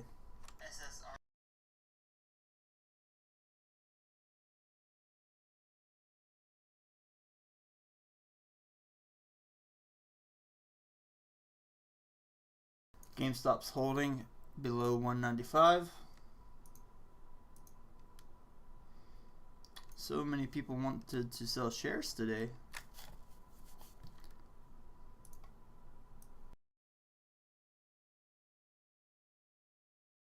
Probably a lot of people who are expecting it to pop off on Friday.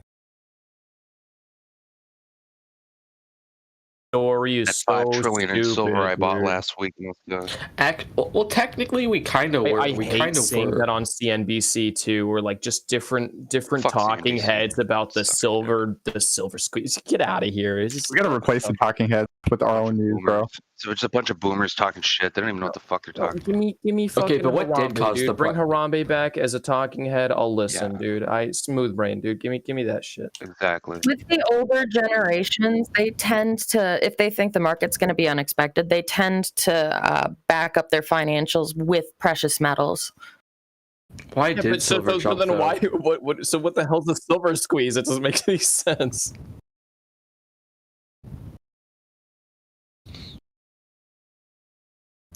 Dude, how do you squeeze silver though? That's like fucking impossible. Yeah, how do you? Bro, what are they gonna do next? How do you Squeeze the US silver, dollar? dude? The fuck? No, you, Squeeze some teddies, bro. no, but you can get other people to think a squeeze is going on, so then they buy and sell for a higher price, and effectively you've created a You're squeeze. fishing for bag holders type thing, yeah.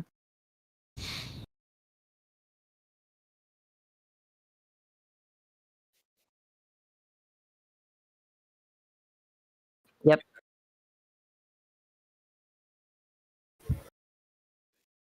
Yep. Oh, I ain't gonna lie.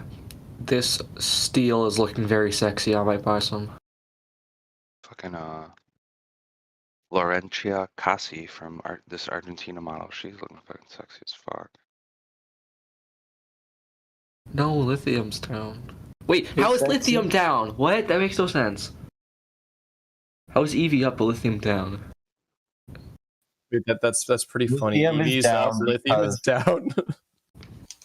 Well, no, lithium is down because all these lithium companies have no profit, they have no revenue, and they're all speculate. It's all speculation. So is EV, but that's up.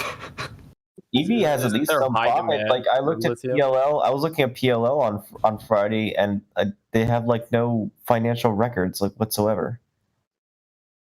So I was like, damn, I'm gonna sell this on Monday because this shit's like this is what it does. It hits 80 and then it goes back to 50. Well, there's also a lot of companies, battery companies, that are trying to get away from lithium-ion batteries to zinc air batteries because zinc air batteries don't have the potential of catching on fire. So in a car crash, I could see that. Okay, here's my one counter argument to that. It doesn't matter what companies think; it's what Elon thinks. Because Elon's the one who's gonna be pushing for batteries and shit. He's the one who's investing. Space Dad. No, he's Space It's kind of Daddy. sad because Elon doesn't care about solid state batteries either. Exactly. I mean, he already really said doesn't he's like gonna solid control the state? lithium production of the world. So Yeah. YOLO, Wow. No, it's true. He said he's like, until someone makes a better battery, then I'm just gonna keep buying all the lithium. I wonder when Biden will execute that Bolivian coup. It's weird because the people, literally the inventor of the lithium ion battery is working to create like a solid state battery that's cheap and affordable. Because like the advantage of solid state is like they have like 4 times the energy density as lithium. As of 2020, the test results. Physically, how that becomes more stable despite the energy density. Yo, I energy might buy me density a still creates the ability for a large discharge at once. A large discharge at once is different from catching fire and explosion in the case of like a car accident. Yeah, well, that's, I equivalent of don't an think solid explosion. state has that same problem. It doesn't have. Yeah, but How does it get around gasoline that? you can have explosion too. Just saying. Like my question is, Yeah, how does it get around combustion that engine explodes. physics? Because like when you have that type of energy density, you have that potential volatility. Yeah, no, that makes sense. That makes a lot of sense. But yeah, I'll from have my to dig into that. understanding, Yeah. they don't have the same problems with like cold starting because lithium ions like really suck in the cold, and they also don't have the same problem of catching on fire as lithium ion does. And that I understand, and it makes sense that there are ways to do that, but I just wonder what the volatility is and how that could be triggered to go fucking. Here we go. The solid state batteries show promise in the fact that they do away with the liquid electrolyte that makes conventional lithium ion batteries heavy and dangerous at high temperatures. So not only are they not going to catch on fire, they're lighter.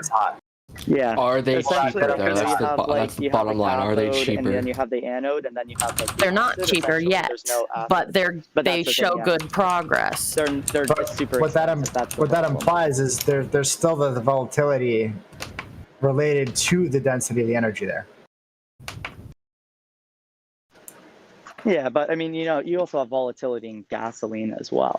Oh no, of course you do. Of course you do. So people saying batteries are dangerous. You're driving around a bomb whenever you have a gas engine. Yeah, that's the way you're driving around. Well, the bomb is kept separate from the engine, though. Explosions are moving you, and you're complaining about a battery, like because the bomb is kept on the other side of the car. Cars catch on fire, but yeah, I get they don't explode. No, you're right. But you know what I mean though. Like the fuel line goes to the motor, and there's a very small amount of fuel where that's happening, and sure it can catch fire, but for it to actually blow up the car, prevents it from exploding. Like that virtually won't happen unless you take those safety features out of the car. Exactly. Oh my god, my oil's making me sad. When are oil prices going up? Is oil? Oil's up? No, it's not. I need it to be up. Why is it going down? What the fuck is happening? This fucking market is crazy.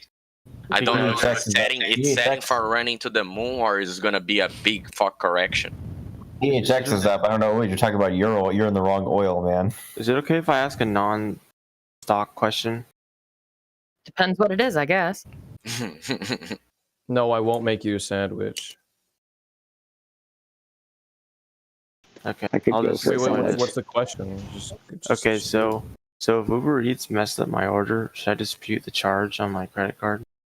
Yeah, you can. You usually can do that through why not? Uber Eats. You should. Worst case scenario, they say no, you have to pay for it, and they just won't remove it, but you won't be penalized. Well, I went on Uber Eats and dude, you have to wait 24 hours. They're gonna reply and give you your money back. I did the form for Uber Eats, so I have to wait for that. When'd you do it? Today? I did it like within minutes of the order. What if they did penalize you for disputing a false charge? Today though, right? You're talking about today? No, yesterday. It was messed up last night, and I did it like within an hour. They should reply to you today sometime. Yeah, give them a day, and then if they don't, then you could say, yeah, I tried to go through them, they didn't respond, so I want a refund.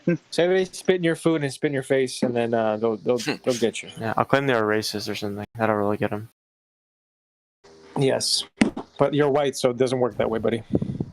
If in doubt, play the race card. I'll find a way. I'll be like, oh, I'm Hispanic, and they did what? No, claim you're Jewish, and they're being anti-Semitic. Oh yeah, do the anti-Semitism? Yeah, that's the white workaround. Nice. No, that doesn't really work though. Because Jews aren't white, but they also can pass as white. So any white guy could be a Jew. I'm confused why this matters. Yeah, we're going off onto a tangent because we're memeing. Chicken Power, did you vote for Biden? Doesn't actually matter. I think it's time to buy another 100 Ford shares too. Fuck. Ooh, is this spy trying to flip? If you voted for Biden, you don't understand why it matters. Oh no. Is anybody else in QuantumScape? Because that's the company that is working on the solid state batteries. And there's a lot of they're companies doing What's it. their ticker? What's their ticker symbol here? QS. Okay, thanks. It looks like they're filing a class action suit against somebody who smeared their technology, and it looks like that's probably going to strengthen their stock. We'll see. All right, so I'm trying to create an argument on why Tesla's overvalued. Anybody got any DD on Tesla? Tell me why it's overvalued right now. Shut the fuck up. How do the No, sensors wait, clean wait. themselves? So how is that your argument? But then you're asking for someone else to give you DD on that argument. Here's one thing. Talk about how It's not they have my argument. I just know that people were talking about why it's overvalued. I was wondering if anybody in here thought or had a reason why. To everybody who has an argument, that argument only applies if you look at current sales. Tesla's more than a car.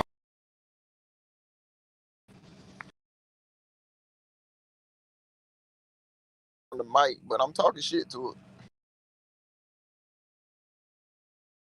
it. That's what counts, man. Thank you. We do have like a positive uptrend on GameStop, so it's not all falling the whole day, but up and down, which are great for those who enjoy swing trading.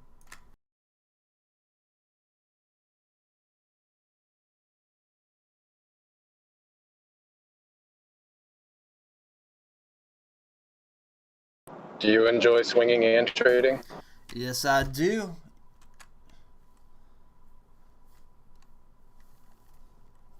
And it's springtime right now too outside. It's amazing.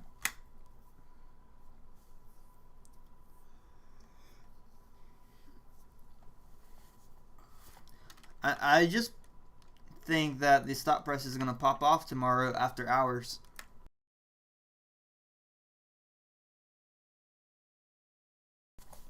The only thing that would kill the stock price tomorrow is after the earnings call. If GameStop issues more shares, the price is gonna fucking dip if that happens. Could you imagine? Price is gonna go all the way back to like $80 if they issue more shares tomorrow after. They can't do it tomorrow after earnings. They have to wait until Wednesday morning.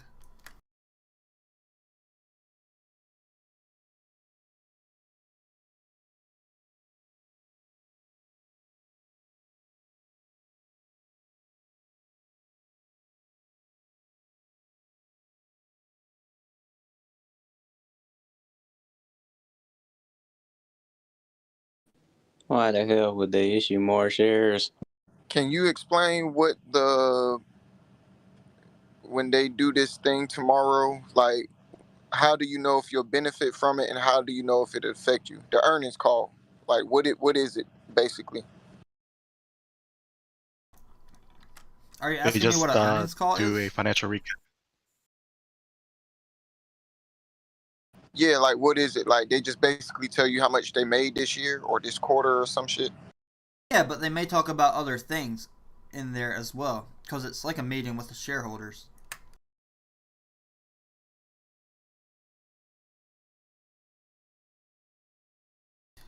Yeah, a lot of the times it's when investors find out what their plans are for the future, if they're gonna like pay out a dividend, what they're gonna do with the money if they had any, and stuff like that.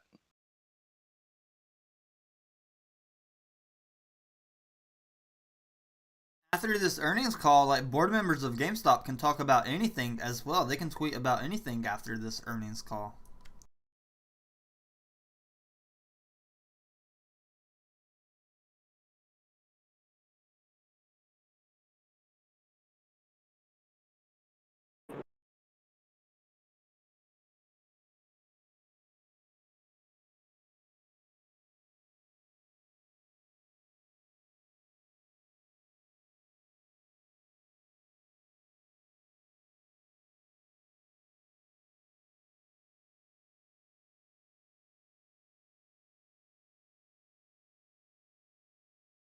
I'm gonna send you a link. I'm gonna send you a GameStop transcript. You can read it, Carolina Red, of the earnings call that happened before, just so you get an idea.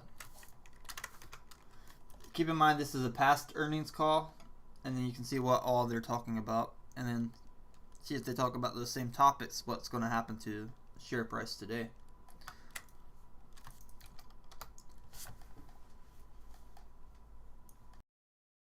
OCG just launched hard, dude, within like 5 minutes OCG is or one of the whatever. tickers I put in there. I bought this morning. Holy shit. Holy crap. Sorry. Put it on the Discord before we put it on the YouTube. We put it on the Discord before we put it on YouTube. Yeah. So. Nice. Yeah, one of the benefits of being in the group. Right now. Wow.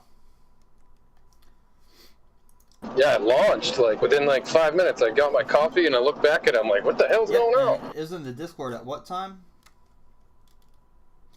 9:46 a.m. Early.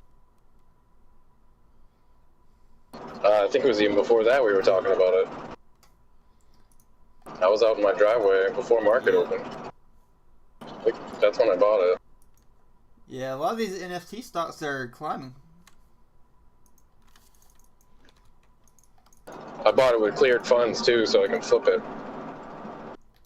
So today might be first day profit taking and first day trading. Where was that? Stock ticker OCG. Guys, anytime we post this ticker, let's try to keep it in the ticker's channel. Don't put in memes. Don't put in news. Good morning, everyone. Morning. Tim, I think you're the worst offender for putting random stuff in the tickers tab. Like what? I gotta go find it. Give me 1 sec. Are you talking about BWEN? So I'll put the ticker symbol, and then I'll put the news or the thesis right there. And then I can go into thesis statement and write even more about it if I want to. I'm looking back at tickers, I don't really see anything random. AMC down to $12. Good God.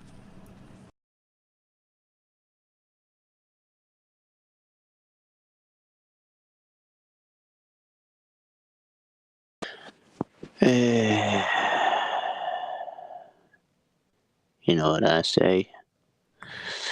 I say, what's up?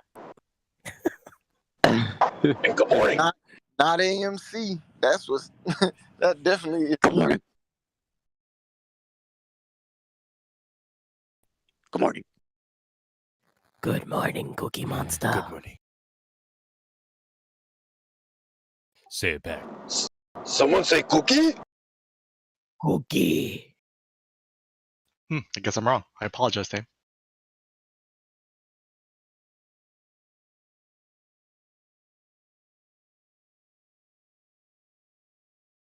Me make cookie from sugar made.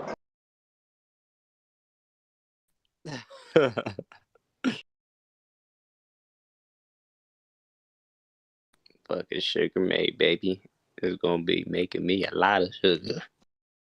Sugar.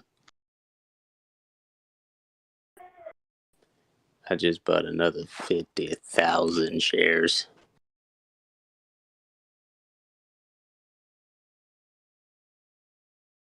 You up at $250,000 yet? Shit, I wish. Same, dude. I wish. You know that's 250,000, right? Let me see what I got here.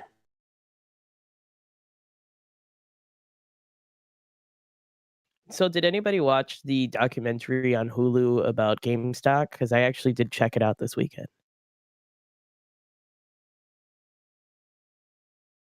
No, but you reminded me I gotta get my mom's sign-in info.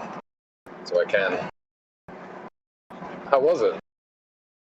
It's actually pretty good. I actually learned some stuff that I didn't know. Fine, keep your secrets. But basically, like, I mean, it's everything that we've lived, right? Except it was all about Wall Street bets. And I was like, but we all kind of did that in here, but way better. I don't but it know was about just better if you count me. Not me. I'm doing my own thing. well, I mean, we did. Oh, we That's do what I'm our, but I saying. mean, in terms of communicating and talking to each other, like just because they were saying too that in the Wall Street bets it was just a bunch of bros just like screaming at each other That's all the Wall time. Street bets, yeah. Yeah. So I was just like, well, it makes me feel good that at least we can do that and not scream at each other like that. But I did learn some of the stories, like of the people who got screwed when Robinhood stopped the orders. And some people lost money because they weren't able to pull out money. And they also taught that little kid that had bought, like, his mom had given him like $60 worth of shares like a couple years ago. He was on it too. He even said he's investing in Roadblocks, so I felt good about that. I mean, some of those Robinhood people, I mean, probably quite a few were on margin and had like no choice. They just liquidated. They got liquidated. Yep. Hey, just out of curiosity, how many shares of GME do you guys have?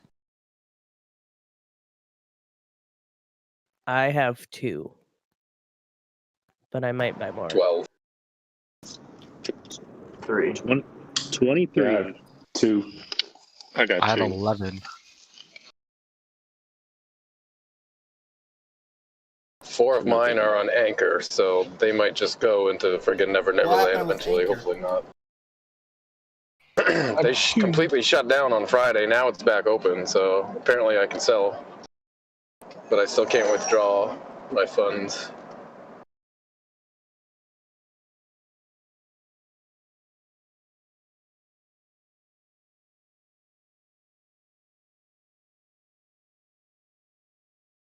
But I guess it's a good sign that they're back up and running. I don't know. How do you guys do those brokerage firms like that? I would be so terrified.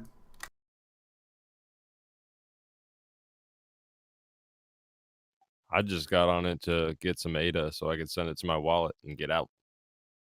Right. Well, because I was using the crypto side for over a month, moving money in and out, no problem. I mean, the gas fees were a little bit much, but like they had the margin calls and stuff, which is really cool. But when I got on the stock side, everything changed, and they had gained my trust on the crypto side. But then as soon as I got all this funky stuff going on the stock side, I took all my money out of the crypto, so they completely lost my business, which sucks for them. But I'm not going to put myself in that position.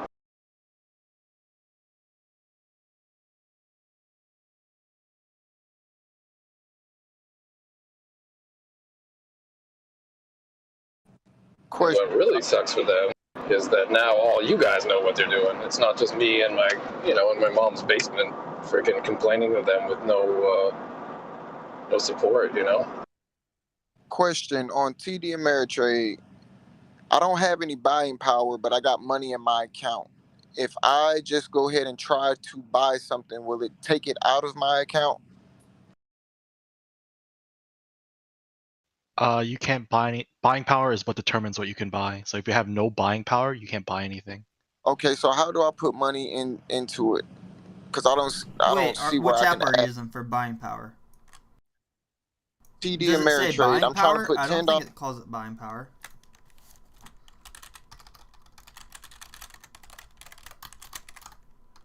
Yes, it calls it buying power. It says those exact words, buying power. My TD Ameritrade says funds available for trading. Go to your positions. It says available funds for trading. It says buying power when you actually go in and buy it. Funds. I'm trying to add funds to the account so I can buy something.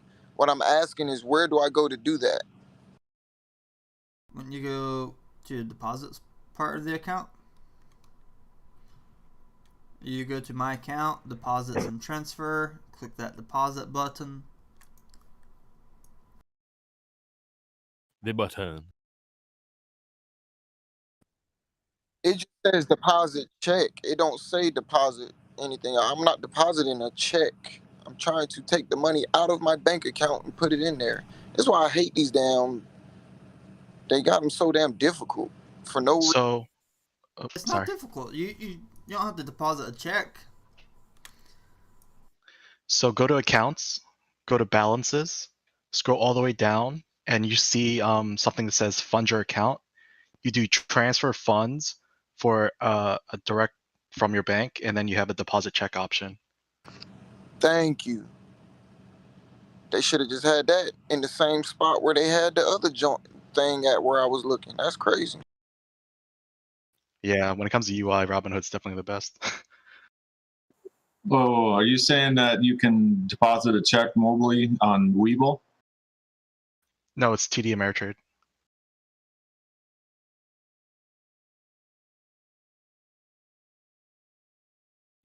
Gotcha. I wish everybody else would get in on that deposit check mobily. I think it's because TD Ameritrade and Fidelity counts as like a money account. So Yeah, TD's. I'm using cash account there.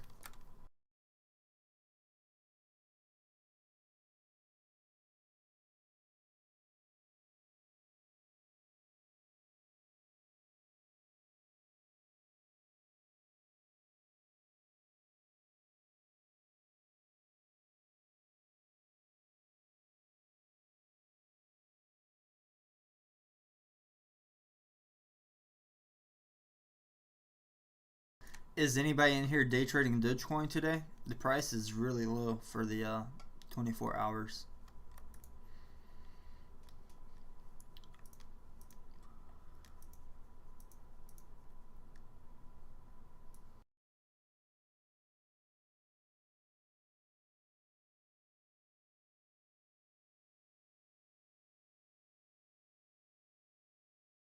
OCG is still in blast off mode.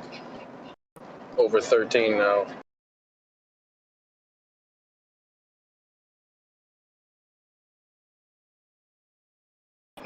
I only had 200 in cleared funds, but I'm glad I still played it. So now I'm looking for my exit.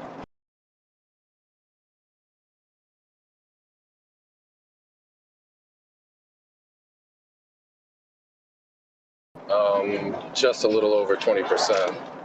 So anytime now, I'm thinking, but I'm gonna keep an eye on it.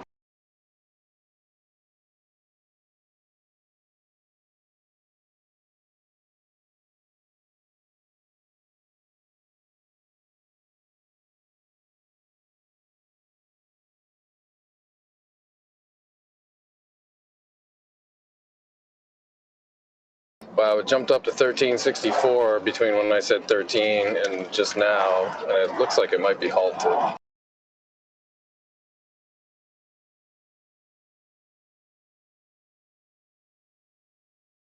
No, never mind. It's not.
Into this, and if I lose, I'm Well,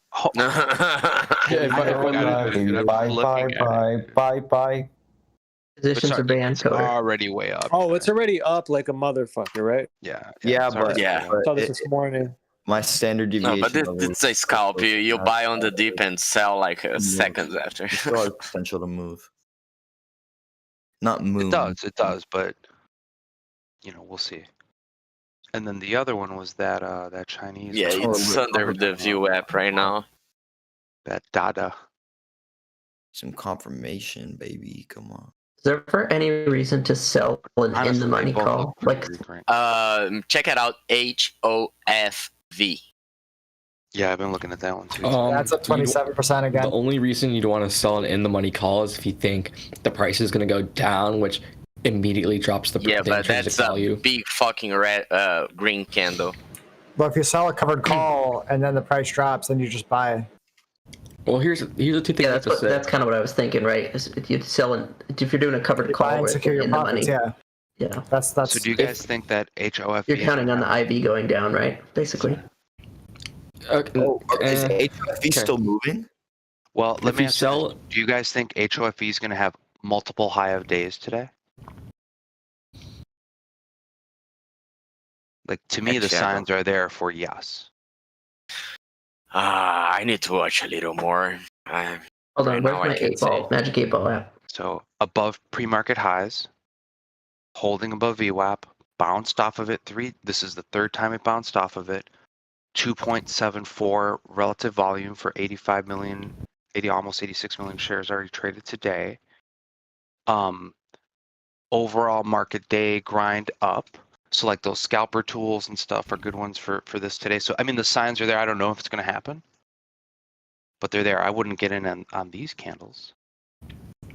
But Okay, back on your thing about selling in or out of the money. If you're selling in the money, you're banking on the price going down to decrease the intrinsic value. If you're selling out of the money, then you're relying more on nothing happening for the next few days, so that your extrinsic value goes down. Yeah. And the risks are an in the money call going up will just go up linearly, while an out of the money call going up will go up somewhat exponentially because of the change in the Vega.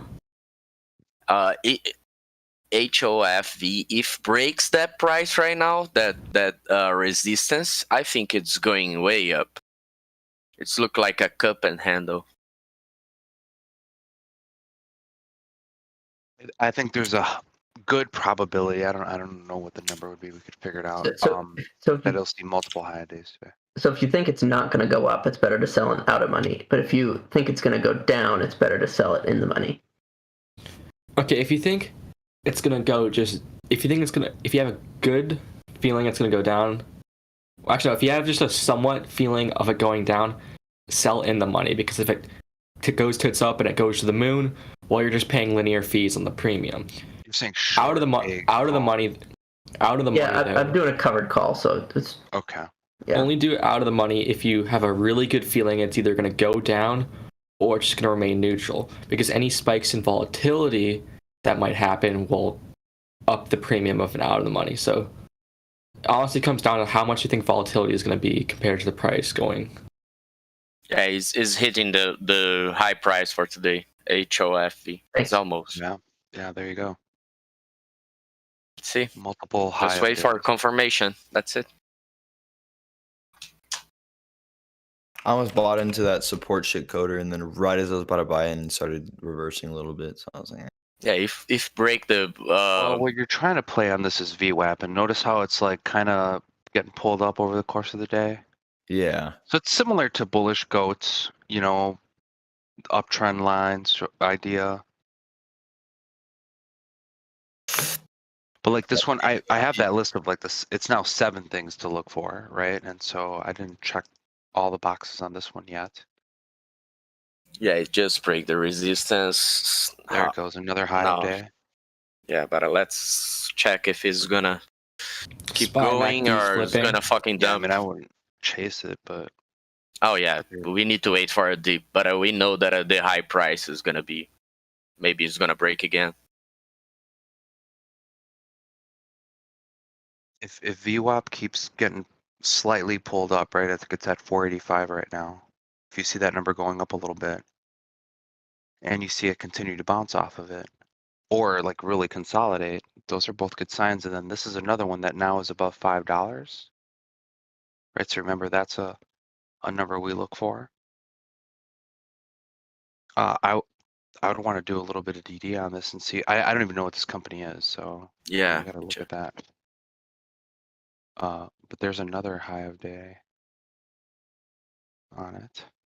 Yeah, but it's not that strong right now. How much is S&P 500? Look at it on the 5-minute too.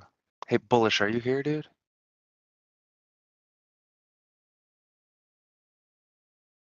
I'm gonna ask him to look at it. S&P He's the 500 is breakout kind king, bro. S&P 500 is kind of holding, so maybe that's why it's not like steady. But How is TCAT up 20% again? Dude, that's what I Oh, said it last is? week, bro.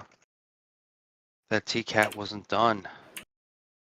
And then everybody's like, oh, you're gonna... fuck this. I'm seeing that shit on my list for like a month. Fuck I'm this. all out of money. I can't do any more stuff. I'm locked out. All my trades are on. I gotta wait now. I hear you, man. That happens. Holy crap. Yeah. Nikola is 5% up. What the fuck is happening with this Nicola, are market? you? Today, though, has low relative says volume, Pablo. so... This is nice. The fuck break is down buying Nikola? easier than- Kodak and Nikola is the two stupid Chapin is companies, killing and it. people keep buying. Nicola, do on, they even Spy. make money? Medica had calls to sell. Oh, Nicola doesn't make any money. Spy to 395. Let's go. Their CEO made a lot of money for himself. I think that's Milton. about it. I think that's all that's happened so far. Crooks, bro. There's a lot of fucking crooks on the stock market. Or in the companies, I mean. Is your lighter working, homie? I've heard you probably click that shit like 10 times. Remember, Elizabeth Holmes. That company, Right. Tejanos. Look at SUMR.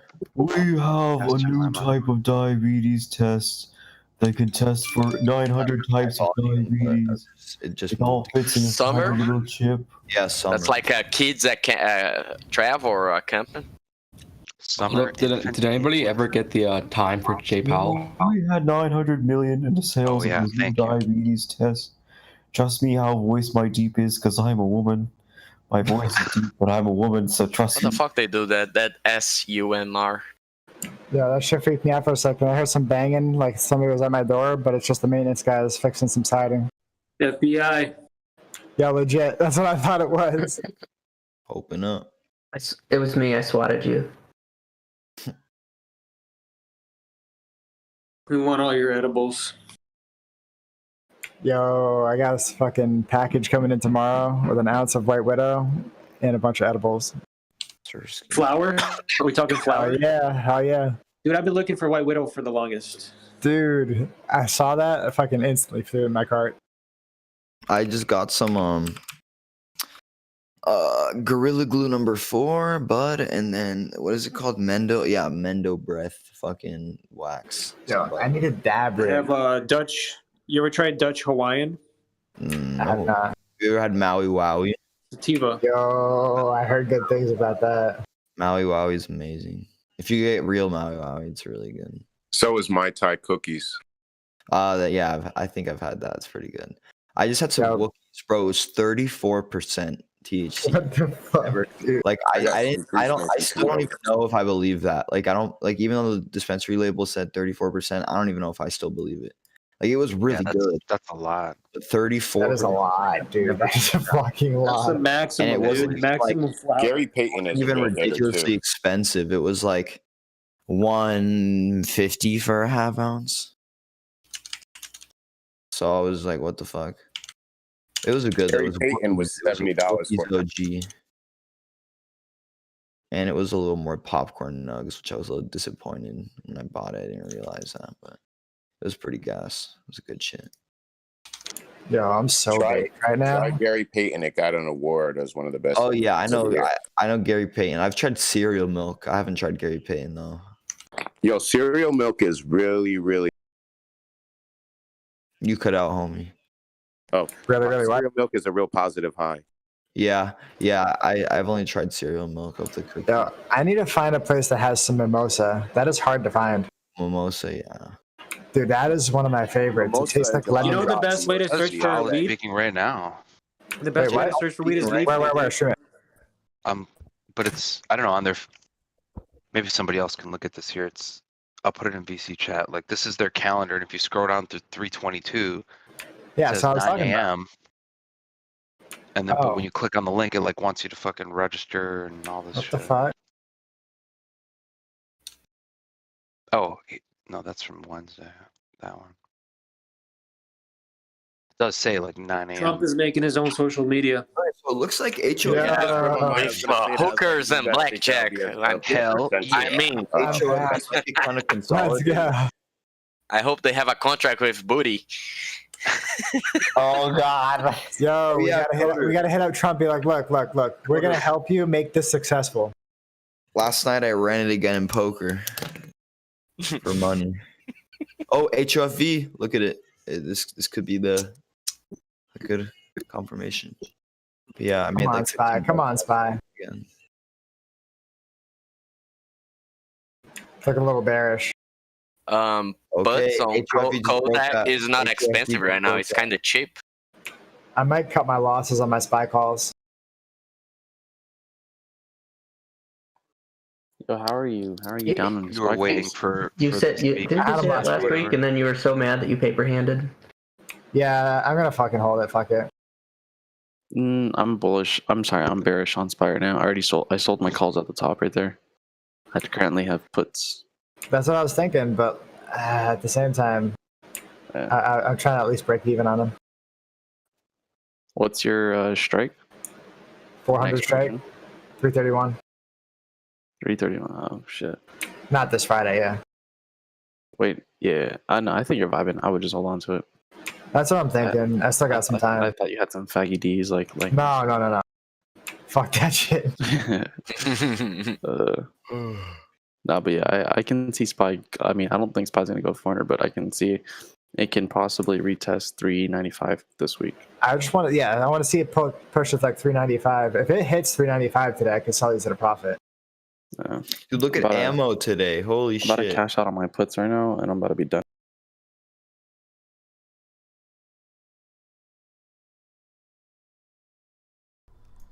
How do you guys feel about GameStop dipping so early in the day? Does it scare you? Yes, it does.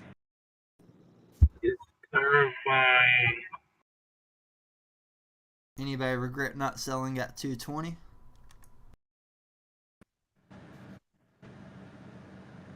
No, I mean I got out and then I brought in at 192. Oh, yep. Yeah, you got in and out at good times, Carolina. Glad you made those choices. Yeah, I'm just sitting here watching Mandalorian and watching the stocks. I made another Cash App so I can do more day trades. So now I can do 6 instead of just 3. Wait, you're using 2 Cash Apps? Is it both your same name? Nah, I got 2 different names. Alright.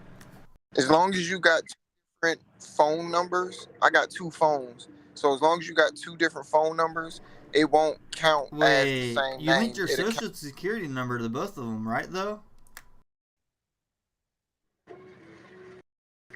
No, you don't link your social security number to it. Wait, you're telling me you don't link social security for stock trading in the United States?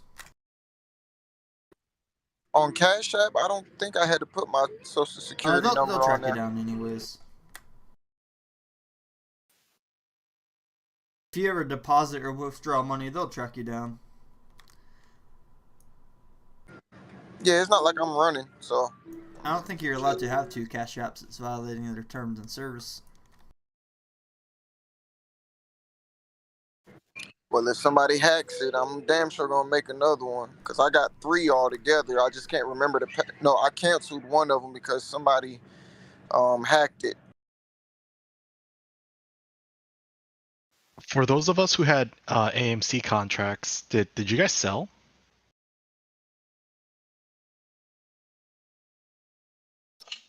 Yeah, I sold mine. I had two. Did you sell last week during like the weird $14 thing, or? Yeah, I think I sold on it was either Tuesday or Wednesday. Oh, okay, so you made out then. That's nice. Oh God. Yeah, I went from being like 220 up percent, and I think I only made maybe like what was it, like 12% on it. Very minimum, but it still wasn't a lot. I sold for profit too. I think it was 50%. So I tried to buy another set of contracts, and now I'm down 80%. Dang it. Man, these news, this AMC share thing, oof, killed me. Yeah, I got a couple contracts for Sundial, and those are killing me right now. Yeah.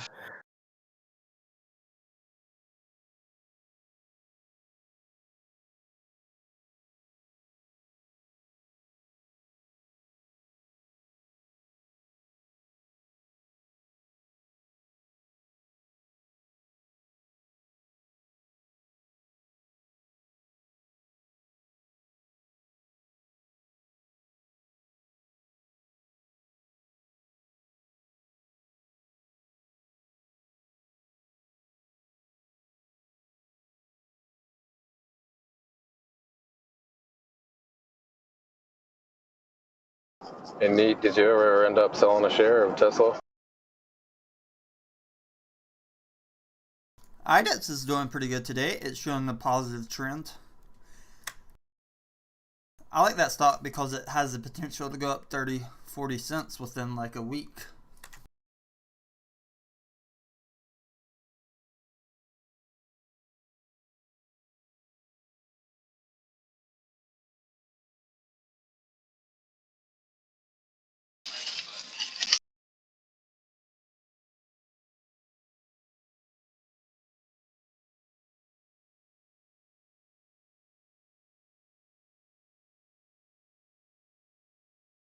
They're the ones with the electric tractors, right?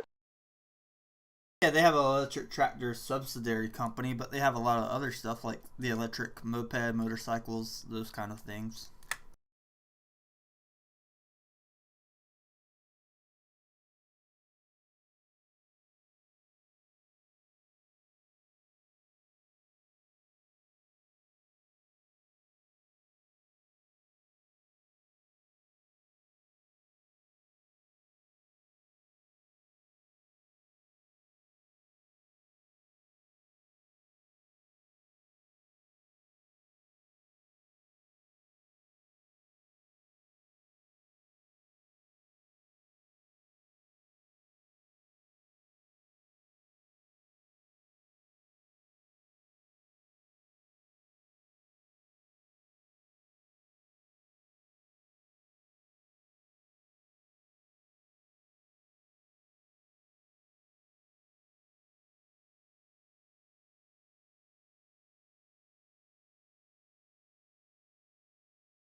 I bought one share to watch it. I think this is a pretty good price point for Ideanomics, where it's at right now. It's not a bad price point to buy back in. I mean, plenty of room for the stock to grow. See, it just went up 1 cent. You made the stock go up 1 cent.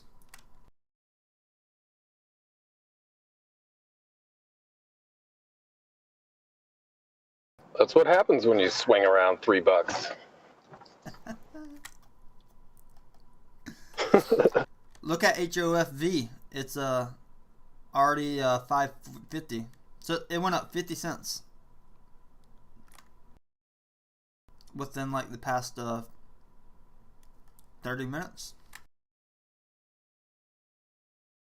That's why I was in the other Discord. We were talking about HOFV, how it could go up a few more dollars. I'm not telling you to FOMO and buy into HOFV. A lot of us had HOFV when it was cheaper.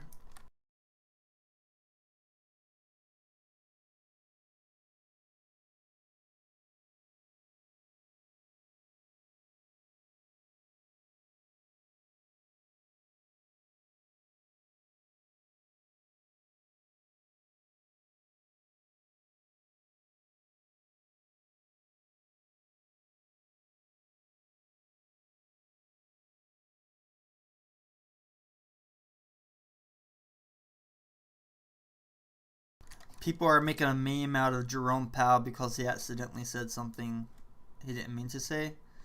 How Bitcoin is a substitute to gold. HOFV is really climbing. A lot of people are going to get hurt on this one.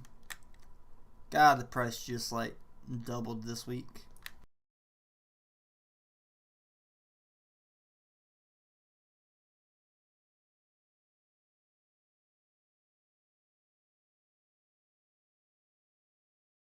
Just the no. I don't think it's like the Nobel Peace Prize. I think it's just a Nobel Prize. Just for all the technologies he's made. So here, I'll put them in right now. Arguably, the Nobel Peace Prize is one of the least prestigious of all. Yeah, for real, bro. It's so. It's rigged. I would take one. Very political. I would take it too, but I think it's a little political. But the physics or chemistry is a little more impressive. What do you think, Coder? Spy 500 by Friday? Absolutely, dude. No, but I thought TCAT would continue to go up. It has multiple higher days on HOFV today. I'm in HOFV right now. I got encoder. Tesla's doing good. I mean, yeah, Tesla. But yeah. But that's what took me so long. I was trying to figure out what the guy's name was.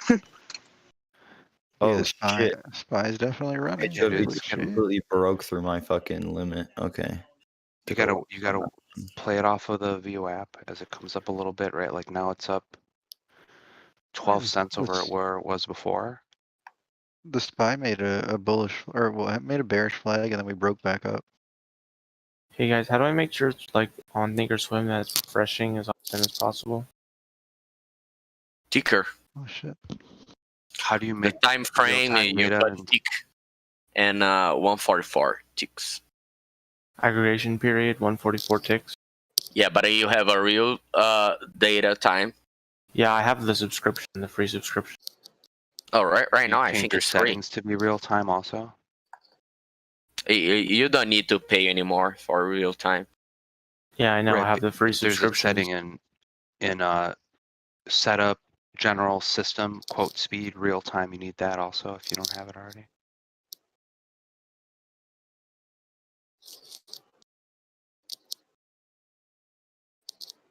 Setting, general. Setting, general, and then system.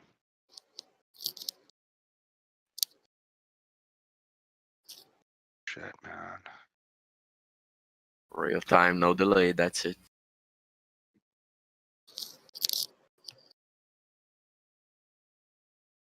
Just send me a picture of this card. Yeah, so you need that, and then and I think that's the best you get from Thinkorswim.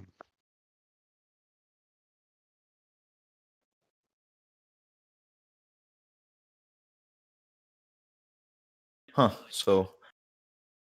I got HOV. And on the time frame, you put Fucking tick. go, guys. Now we got here a day early. Profits from last week, though. So if I go to setting, general. Post your White Widow and the I don't see any of that stuff. Oh, I will. Give me a. Oh yeah, Coder. What I was saying was I got a HOFV right now. I hit my stop loss. I pretty much lost the gains I made on it last week. Oh man. What did you get into it at? Like what? Bro, that's why I said, "Oh fuck, I'm an idiot" earlier. I clicked buy at 5:20, and I was like, "Why the fuck isn't my order going through?" And I was like, waiting, and I'm a dumbass. I realized I put a fucking limit order. I didn't click market. So I ended up actually getting in at like 5:40, and my sell limit was at 5:80. I was hoping I was gonna ride that up, and then it came back down to 5. What does it suck? 5:35 HOV. Yeah, right now it's 540. On it. Extremely tight stop loss. It's respectable though. On something like, look, I don't really usually do more than like 10 cents. So this comes in a big black Probably vacuum 5. sealed bag.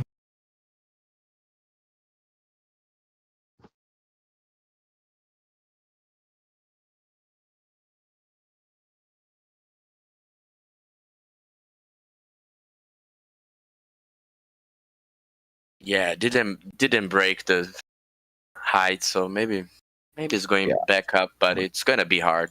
I might stay away from HFE now. Oh, what else? I'm trying to. If it, Bro, my I mean, we'll screen see what happens with dry. it. But if it stays above its VWAP and it continues to pull up, like it might see another one. Yeah, maybe. I'm not sure though. It already saw like 4, so that's Yeah, but right now the problem is S&P 500. Yo, the fucking White Widow comes in individual 3/8 containers, 3/8 bags. Oh shit. Or 8 bags. 3.5 Nice. bags.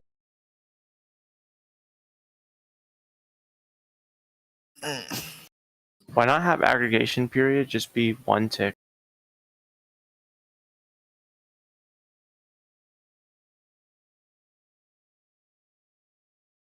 And what should the time interval be? 1 day?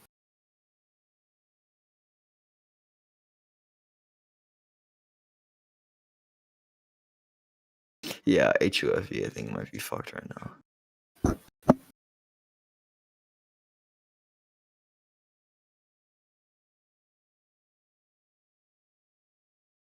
that candle doesn't look great. Yeah, it doesn't look too good.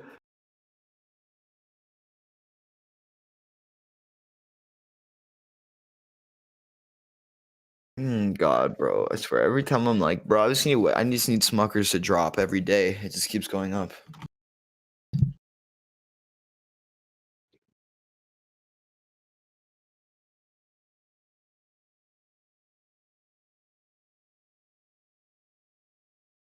And I think it could still go to 560 today.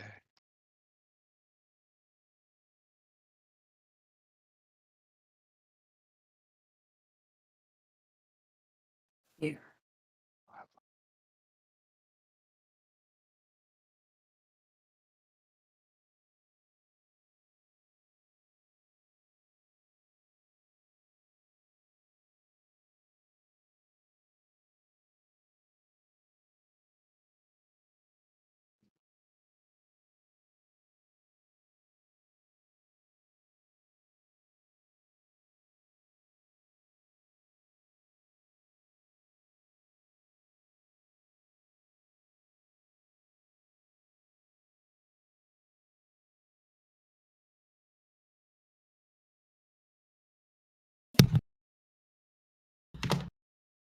Should I have a custom interval for the price axis?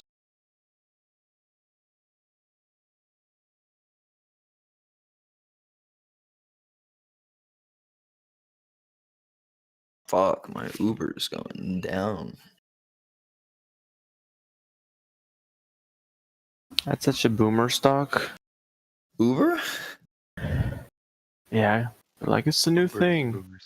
60-year-olds just heard about it and they're like, it's taxi cabs are on their way out by Uber. Now that all their employees are classified as employees and they're getting huge regulatory problems, now the boomers are getting in. Yeah, that's where the money's at. Yep. Yeah, Dude, the the government's boomers- gonna protect people by The making boomers it lost harder. all our rights, dude. The government's gonna protect people by making it harder for them to get a job. If the boomers are getting into a stock, I mean, if I'm in it before them. The boomers they don't deserve rights, dude. They lost all our rights. Now They don't deserve them, but they get them anyway. They lost our rights. They lost all our rights, dude. They ruined everything. Oh my god, this smells ridiculous. It should be, if you own a stock for more than 20 years, it should automatically be liquidated and put into GME. We should have just like spread Corona as much as we can to kill all the boomers. and then they would liquidate and buy GME. That's actually a good idea. Maybe that's why COVID actually caused a short squeeze. Dude, just go Dude, that's exactly why they did the whole pandemic, was to kill old people. Yeah, they need the money for the Social Security, which they said they were going to phase out a long time ago. I'm just waiting for it to take out Bernie Sanders. That'd be so based. That'd be fucking awesome. Oh, Is healthcare. GILD going to crash today? When Bernie Sanders dies, is a human right. The day that Bernie Sanders dies, like the market is just gonna fly. A beach house in Vermont, or I'm gonna The day post Bernie flash or Bernie no flash. Sanders flies is The day communist talking points will finally go to sleep. Like us, I'm the bond gonna is die a human before I right. go up. Be reinvigorated. Everything is a human right. We just made the world way wealthier.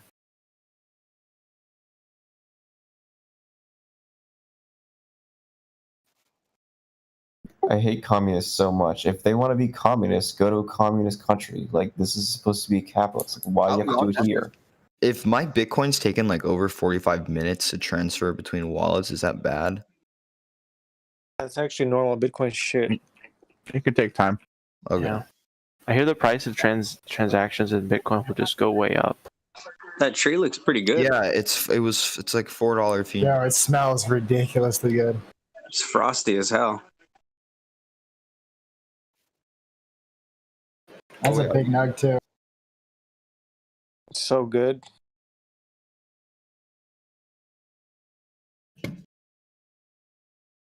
Yeah, I'll post my Dutch Hawaiian in a sec. Oh, HOFV maybe again.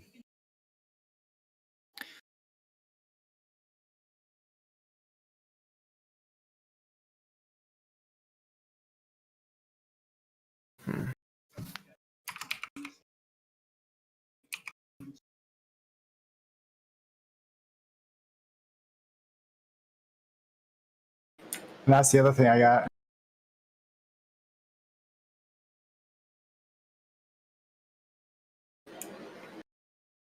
Those different colored little things on top there, that's bubble hash. Streaming or what? No, I posted in a VC chat.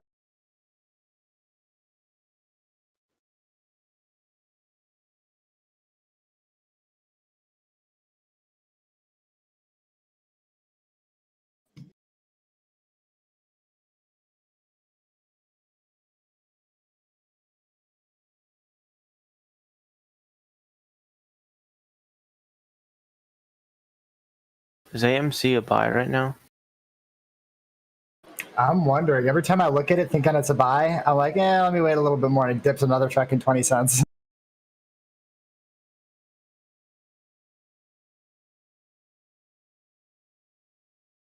I just grabbed Neo and fucking AMD. Sell covered calls on those weeklies. I want to get AMD, but man, I have 25 shares of it that I got at $4.98. So it's really hard for me to go and buy 75 more at $80. Yeah, I'm just gonna sell weeklies on it because it's like meh. It ain't bad. Compared to Intel, I think they're at a decent price. That's what I was going to do for AMC, is sell weekly. AMC has more better premium. volatility. Yeah, exactly. I was just worried about a quick drop on it. Yeah, that's my concern.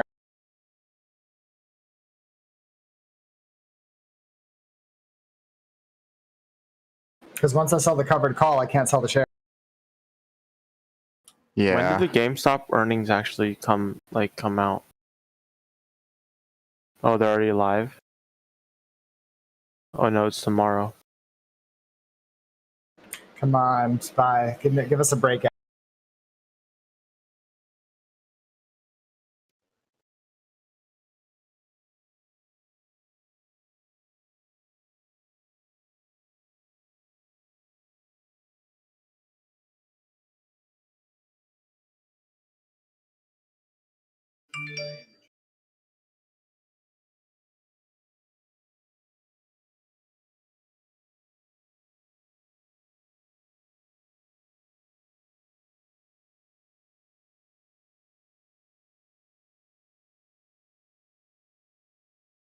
Holy shit, the smell of this is so good. I haven't had White Widow in like fucking a bajillion years. Yeah, dude, it's been like a good 3 for me. Are you East Coast kitten? Yeah, dude. It's not easy for me to get weed like this. At least That's not not- until recently. That's what I was just gonna say. Is there's like good weed like in mostly every state now. It's fucking awesome. Yeah, dude. In Canada? I mean, I've been getting ridiculous buds since like 2011, 2012 because of Silk Road. So just being able to get it this freely is just glorious. Yeah. In Canada, if you order it in the morning, you You literally get it dropped off for the same amount, dude. That's fucking awesome. Yeah, because That is awesome. when I used to play grindcore shows with my old band, I would take a bunch of weed from the Bay Area to SoCal to Bakersfield. Fuck, Nice. those kids would fucking pay double for that shit. But now it's like good weed is everywhere. It's awesome.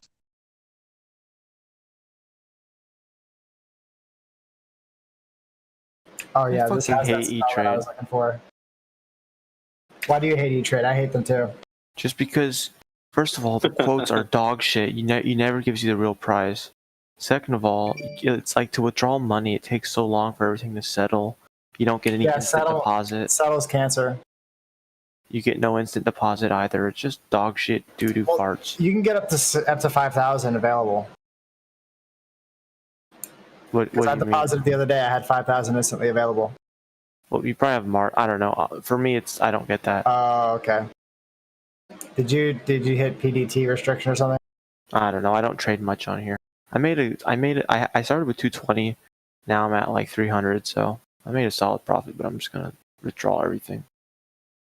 Yeah, the only reason I'm on E-Trade is because I bought AMD like 5 years ago, and I logged in only to find that it like went up 1,700%.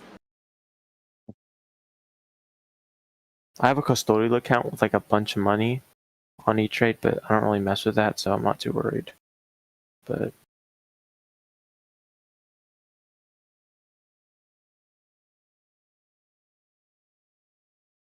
Yeah, like I bought those shares and just totally forgot about them. I only logged in February this year to check up on them and realized that, wow, it actually made some money.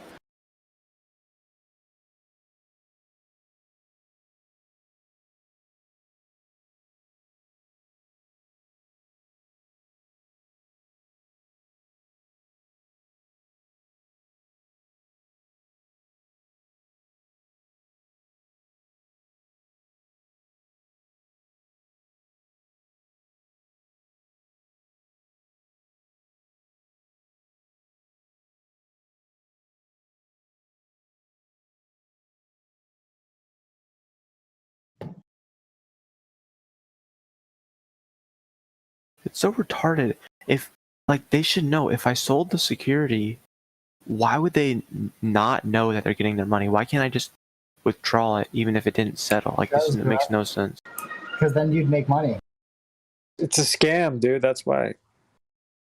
Like we have to make sure it settles on our end. Like, dude, you're a fucking brokerage. You don't fucking know that you're gonna get the money. Like it's rocket science. You're gonna get the money eventually. They're like, nope, we have to wait till your shit settles. For your safety. It's for your safety. Yeah. I'm waiting for like some fucking clearinghouse to do some bullshit for me to get my money. You have a cash account then? I guess. I mean, even if it was margin, I don't have $2,000 in there, so. Okay, yeah, E-Trade They're below a using certain boomer limit. technology. I think I didn't realize that about the E-Trade margin thing because my AMD shares put me over that and just gave me margin available. Probably. I've been trading and saving, and I almost have $2,000 to consolidate into one account to use margin. Almost there. That's pretty good. Yeah, I just kind of stumbled into it, to be honest. There are situations where the broker can get screwed by you if stuff goes badly. Like you make money? Like no, if you get an order canceled, like if the price was incorrect for some reason and the transaction doesn't settle, that stuff can happen. Like you make money. It's too funny. House always wins. Don't forget. That's why you gotta become the house and sell options, bro. Bro, for real. Data gang. Like I just got on this. I used to fucking trade options. This is way fucking like HOF fees. Too nice. Yeah, I was gonna say, Coder. I got back into HOV and I'm green right now. The house is the one that's selling you all those options. Back what I lost, and I'm hoping to make a little more. I have to. After you said that, I have to sing this real quick. H to the is O, V to the is A. Would love to hear Bullish's comments on HOF fee. He's got it up on his screen. I think he's just not. Oh yes, sir.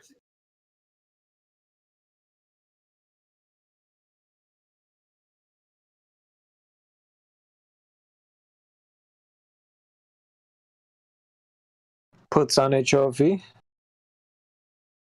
Some point here. But I start working half hour, man. There's no options. Damn it. oh yeah, it was $1 not too long ago.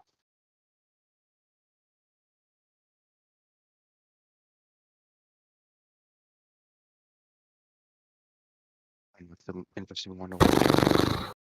Oh, sorry.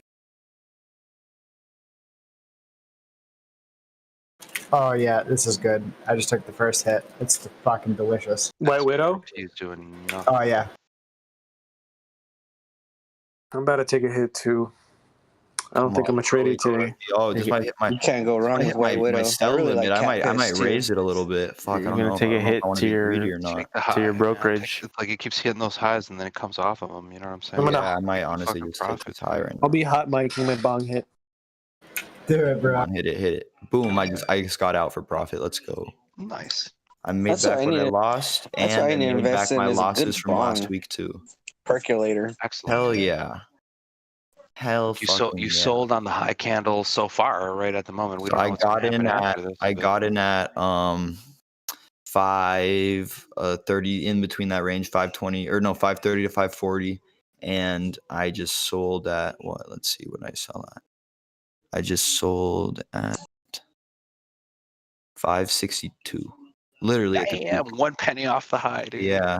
Dude, fucking Nice. JFIN is up 40%. Nice. That's a scalp like you just did. That's a snipe. Beautiful multi-minute scalp. That's awesome, dude. That's a snipe, dude. You gotta call it. Yeah, bro. There Because you go. Call it a snipe if you let's want. say I made money last week on HOV, lost just like 10 minutes ago, and then just made more in profit. Nice. Or you could say you sniped his scalp off. You Is that what you say? Like if I make back my losses, you sniped it. You sniped the scalp off of holy that shit. security. Still Yeah, going- I'm still not going a not little even bit there, touch yeah, this but now for the rest of the day. I'm just gonna stop looking at this because I'm gonna regret selling it there. You still But I mean, have the this scalp guy. is a good play, right? Like it's a Yeah, you no, sold it at that happy I candle, got it my came money. down after that. You might have sold there, not made as much, or you don't know what's gonna happen after. Yeah, but for real. I'm just happy I got my little money back there. This is for all the podheads. Let's hear it. Oh, so you're the motherfucker that's been flicking that lighter. No, it's my first time today. what's up with GME? Anything? Nope. Damn it.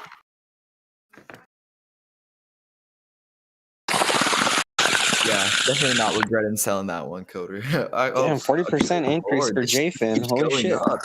Yeah, but yeah, I'm staying away from fucking. I don't know how long I'm gonna hold on to done this. taking this off my watch list. See, like one of the things you can look at too is if you start drawing like lines peak to peak, like you can see the angle of them getting. This is fucking voodoo here, though, right? It's not like, but you can see the angle of them getting flatter. Yeah. And so that's an indication that eventually it's gonna roll over. Right, like it's gonna go I'm down. pretty sure even what happened. Right. Was it what last week or last week? Like I'll show you guys my screen when I'm on Friday when I got in, or right before I got in. Everyone we were all Alright, let me talking about switch it, to and then yours. there was Hold on. one candle that just fucking spiked it, and then it shot back up again, but it spiked it. I mean, there's like a few people that just hold a huge amount of shares, and once they sell, So it spikes. is it, That's what happened last week. so for that, people like- who write covered calls or puts, is it common to get assigned but still make money off the premium? I paid $25 when I'm assigned, but ideally, like you'll still make money, from what I understand. Just set the strike price at a price you'd be comfortable selling at. Well, it depends on the premium, right? Because I'm just wondering how common it is to make money but while getting assigned. Well, if you get assigned, you've lost money on the premium because it's gone above the premium. No.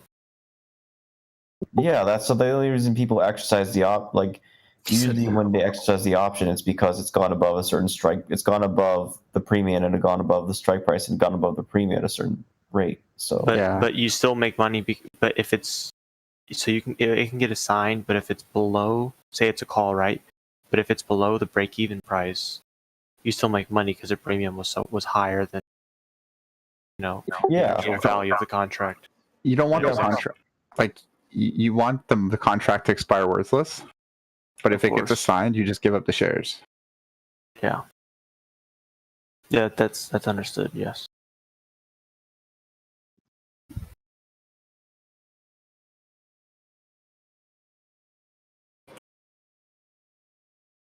Usually Schwab, brokers like Schwab have a rule where it has to be like $1 or something in the money. I can't believe they're hitting us with the short ladder. For my broker, it's fucking. What's that reverse Squidward? I end up paying $25 if I get assigned. The reverse Squillium. Yeah. Are there any brokerages where you can short sell? If you have a margin, you should be able to short sell. I don't gym today. Spy's looking to break out again. I don't think you can Come on, let's go. because I think the most you can 400. do, at least Come on on, people, Spy. if you have Limit like up. level Let's go. Up 7%. Let's go. It's gonna do it, man. It's gonna do it. Which one? Spy's looking to break out again. SPY. Oh, SPY.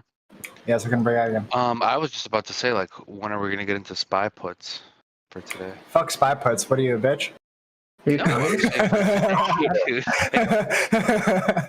Fuck price puts. I don't like price.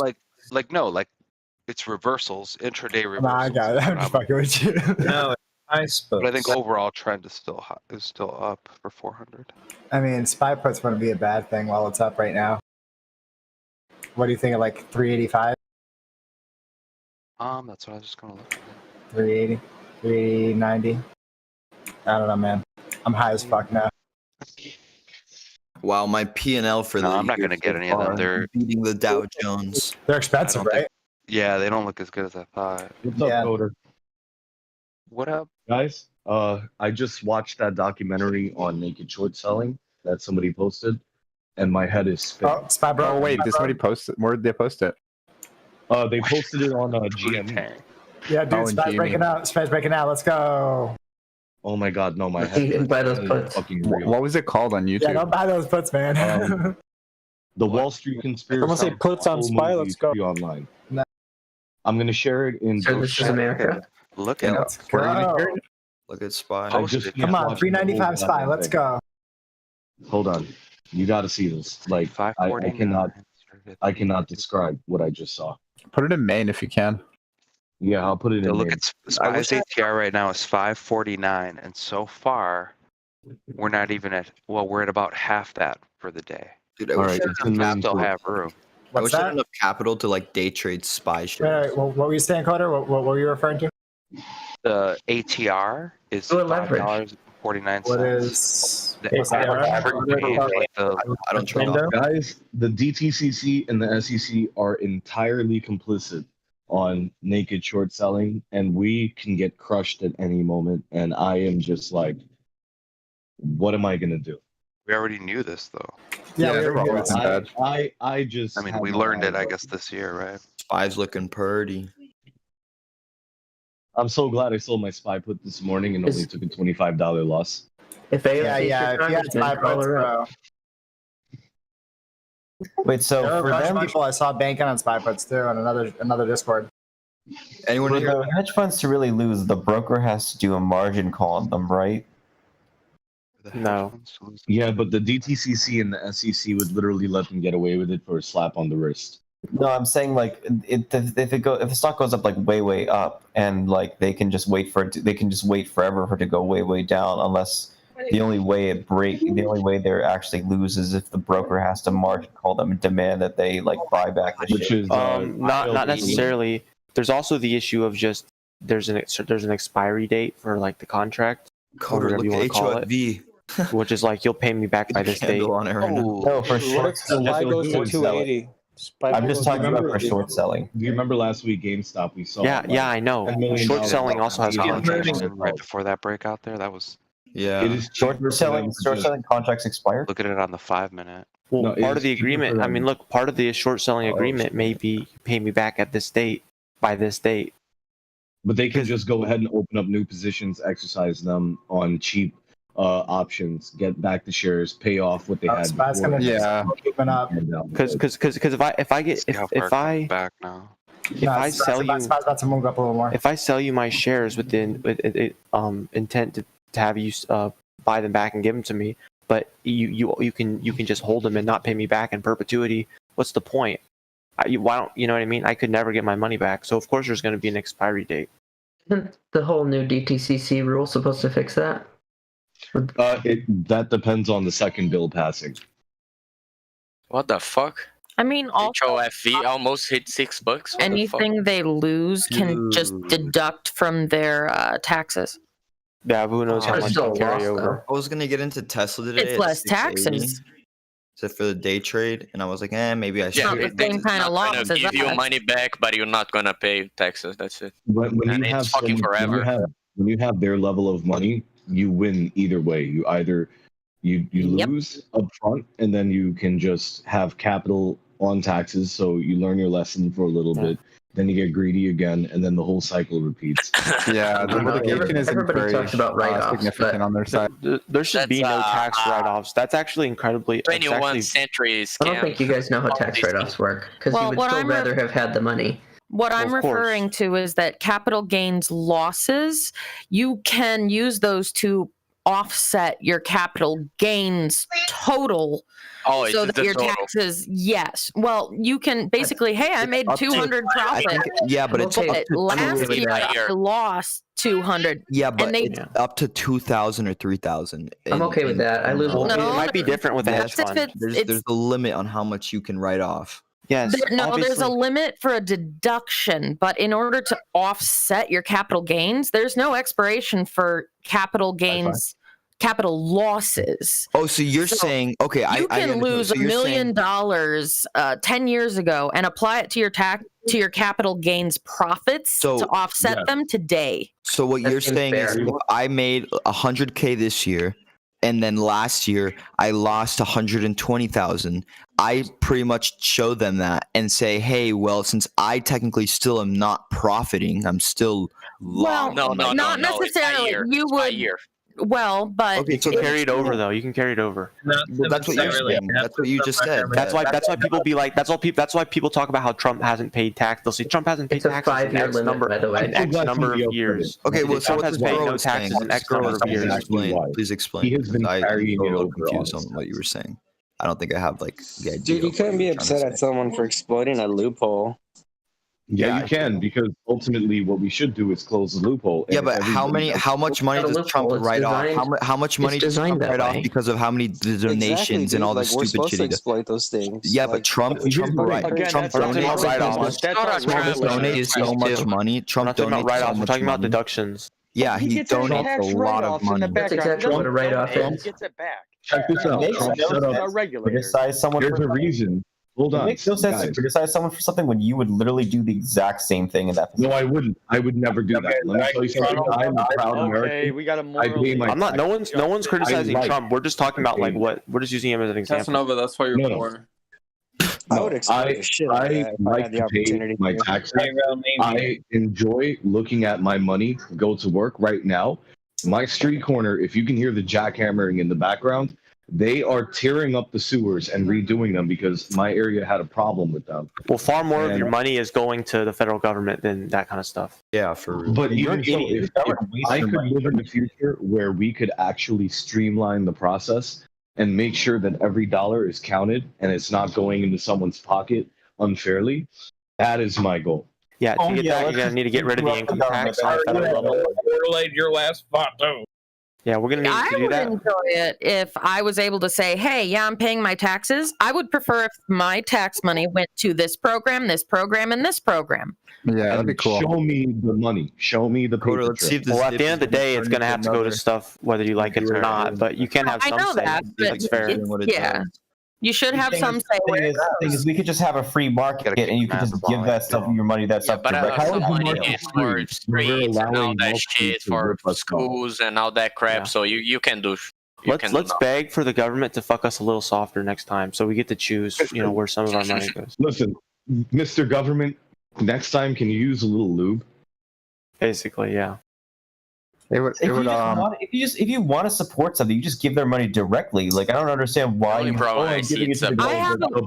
have a problem with my tax money getting spent on rockets and fighter jets and that shit. I'd rather, even if it's just, hey, don't spend my money on that, put it in education instead.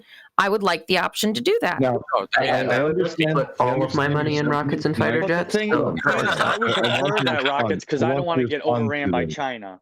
So But this is why we have a democratically elected government, because people disagree, like we are here, and then we elect people to represent us, and then they figure it out. And like what we have is not perfect, but it's what they've figured out. No, what they figured out is profitable for them. What I'm saying, we still do need to have a military defense budget. There is no way around that when you look at how Russia and China are behaving. I agree. I just think it's very overinflated. Exactly. I agree with you there. That It's so we need stupid to be morally proud of giving money to the government. It's just so stupid. They waste so much of it. And if you wanted your money to go somewhere, you could just give it there directly. Just stop acting. No, but whoever acted like morally superior for jacking. I think that you're making a fallacy of logic because you don't want to understand that the whole point of government is supposed to be to protect. We're the not citizens having of this the country. conversation again. Good fuck. Oh, yeah, Why are we having this discussion right now? We're not talking about There's this. better things. If you want to argue, go to the No. If we're gonna argue about this during market hours, go to the back room. Fucking Illuminati, and that's Go to the it. back Fuck off with office the if you want to power. talk about this during market hours. It's not after hours. This Then is I will go there and leave There's you a to lose your 1,000-year money plan, on and Wall no Street. politician will change it. Period. There's no shit. There's a Facts. fucking show. It's a show. It's a show. They're Yeah, both the run by American the people same are fucking- cheap. I'm going to the back office and I'm going to talk with people who have a little more brains than just money.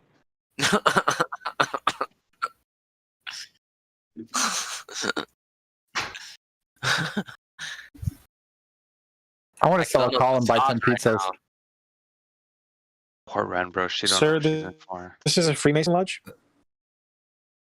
Yeah, we're all Freemason members. Hey, check it out. HOF again. HOFV, yeah, no, I made money on it today. We gotta I make a lost. secret society. I made a trade, lost on it, got back in, and profit on it. Oh, cool. I'm trying to decide if I want to sell a CPSH call for April 16th, or if I should wait. HOFV might still be a play.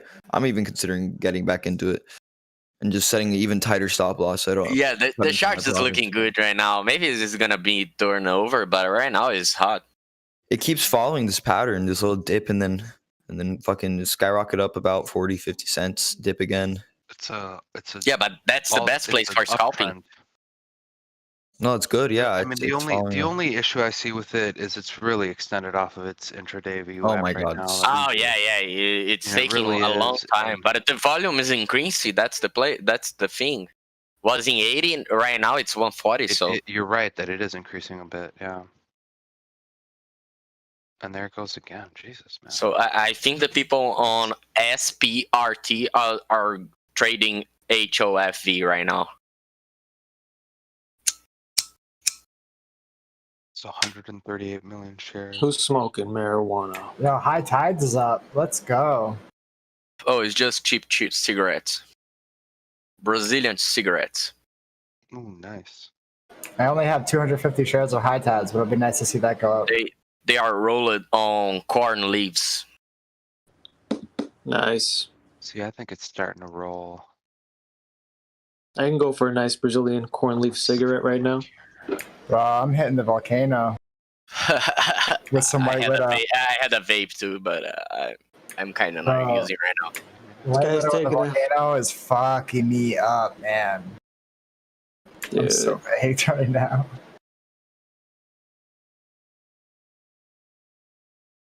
I have Ford. Nah, Not I'm calls. not buying but- Ford calls yet. I get those like Thursday or Friday. Yeah, I'm not fucking with that yet. Yeah, maybe it's gonna deep right now, HOFV, but if it's break the 588, maybe it's bro, going to be something, huh? ATV, you buy $13 Ford calls right now. They're 52 cents. Tomorrow they'll be like 30.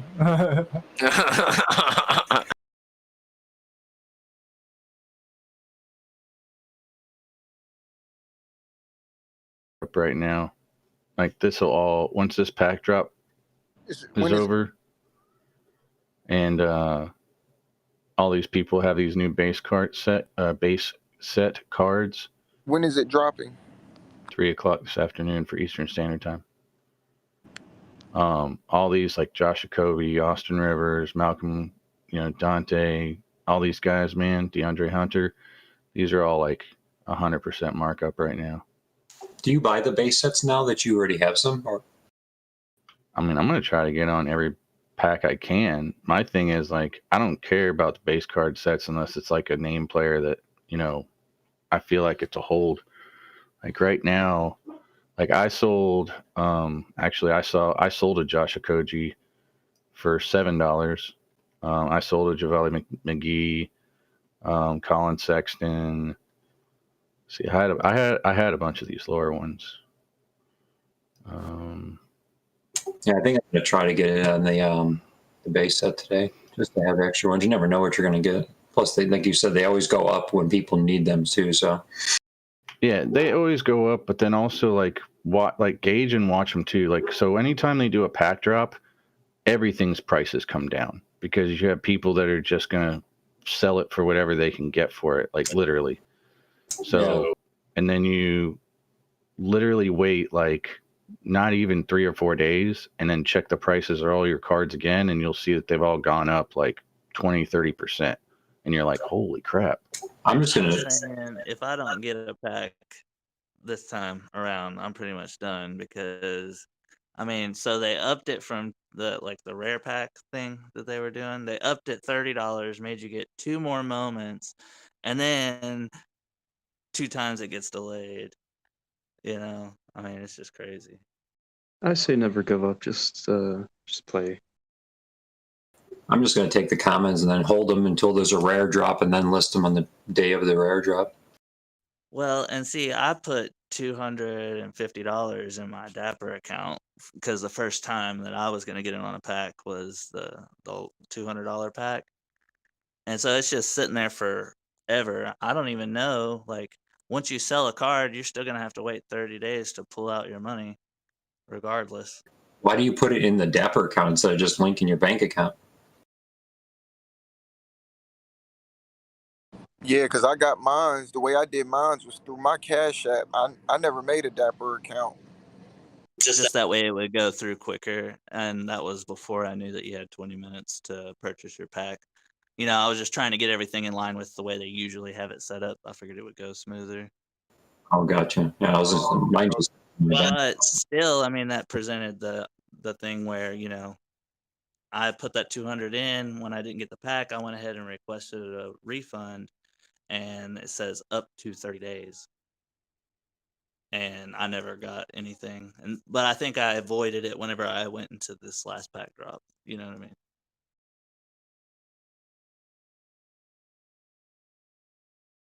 I never fund accounts like Dapper or anything like that. I was just pull an ACH or from my checking account, and that way I don't get stuck in that bind.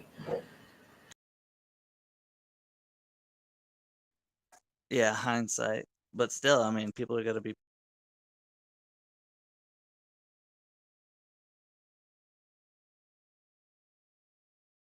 I'll tell you one thing I didn't realize. James Harden is a beast. Anybody make any good money this weekend in betting? You guys don't sports bet? Yeah,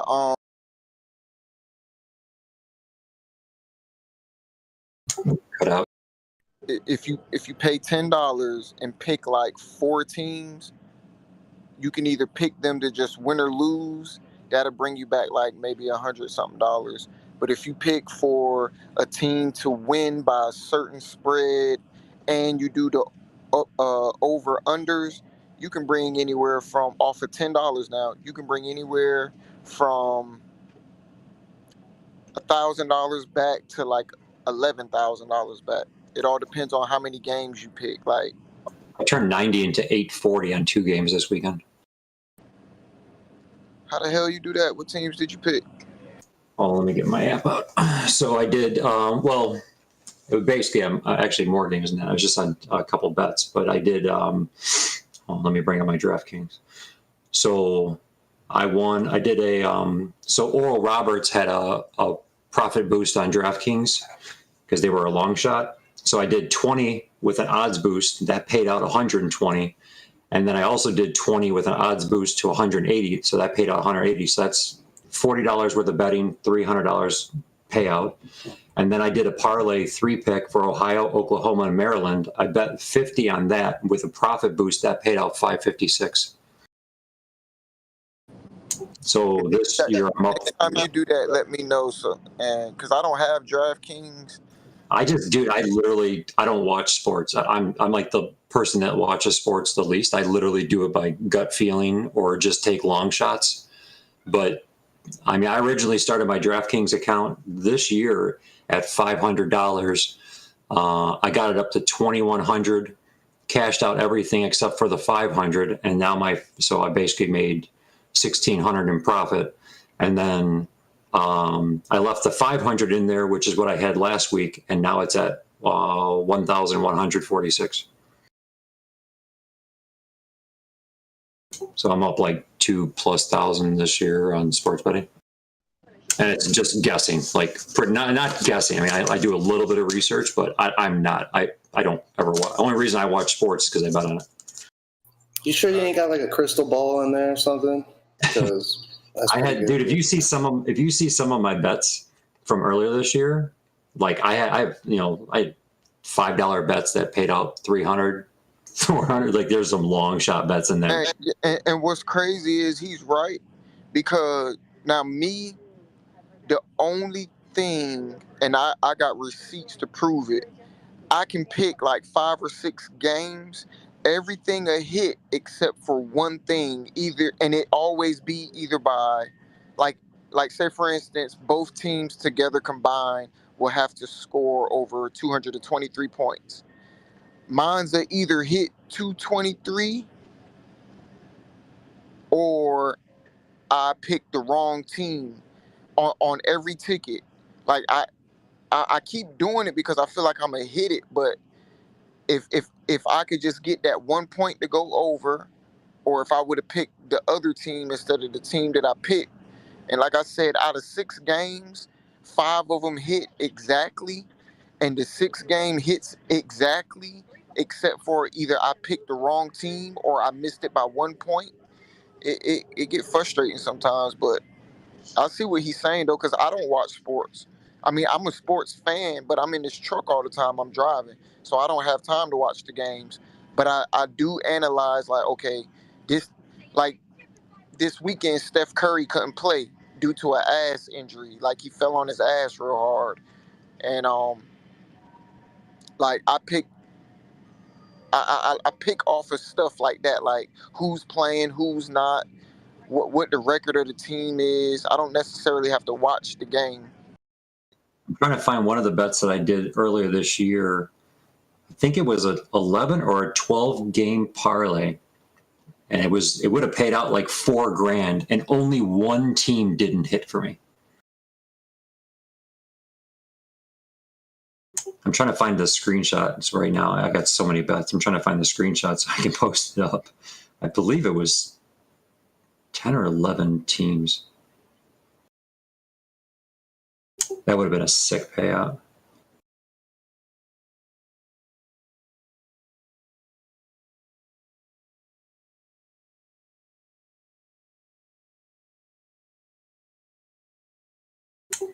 Yeah, but I hedge my bets on a lot of things. For sports betting, I'll do a lot of long shots, and then I'll do some covers with some easy money ones. And that's how I balance it out. So because you can bet $5 and win 300 if you do the right bet. Let me know. Let me know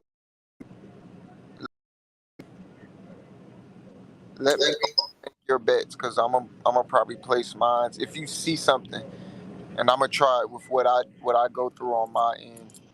Here it was. It was actually New Year's Day, January 1st. It was a $25 parlay for 12 pick parlay, and it missed by 1. And this DraftKings.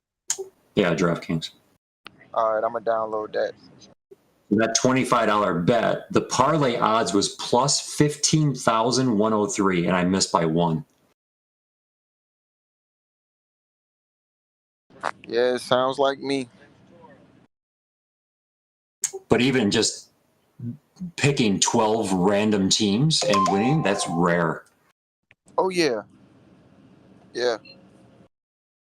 Especially when you're not a sports head.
Hey, on NBA Top Shot, they're not advertising this pack at all. It's kind of strange, right? Yeah, I haven't seen it either. I was just about to ask what's going on with that. They did an email on it. Email and Discord. When I put this Bitcoin address from the Top Shots or Coinbase, whatever, in the Cash App, it's not even like reading it at all. I don't know what the fuck. What do you mean, which address? Like, the address that they give you to send the shit, right? Yeah, I throw it in Cash App. You know how it validates and it like turns blue? It's not even doing that. And I'm pressing copy, and it copied it. So I don't know what's going on. And what, you're trying to transfer Bitcoin, right? Yeah.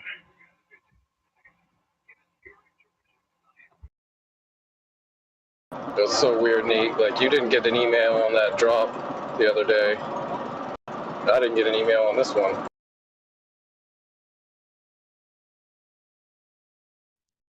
I got one for this one, but I was totally unaware. And I was just like, oh, I'll check the site. Boom. I mean, If you join the Discord and just keep up with the announcements page, you'll see every drop.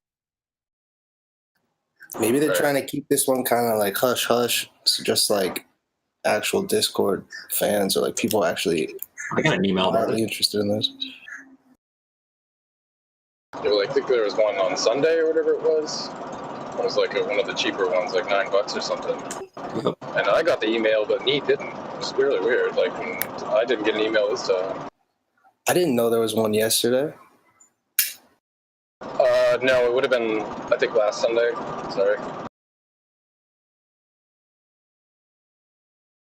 All right, the All-Star pack. But the one for today, they sent an email Sunday telling you about it. I get a bunch of emails. I gotta go look then. I thought you guys got it today. Mine do always go to promotions. It never go in my Google, my Gmail. Oh, right. Yeah, I'll have to look.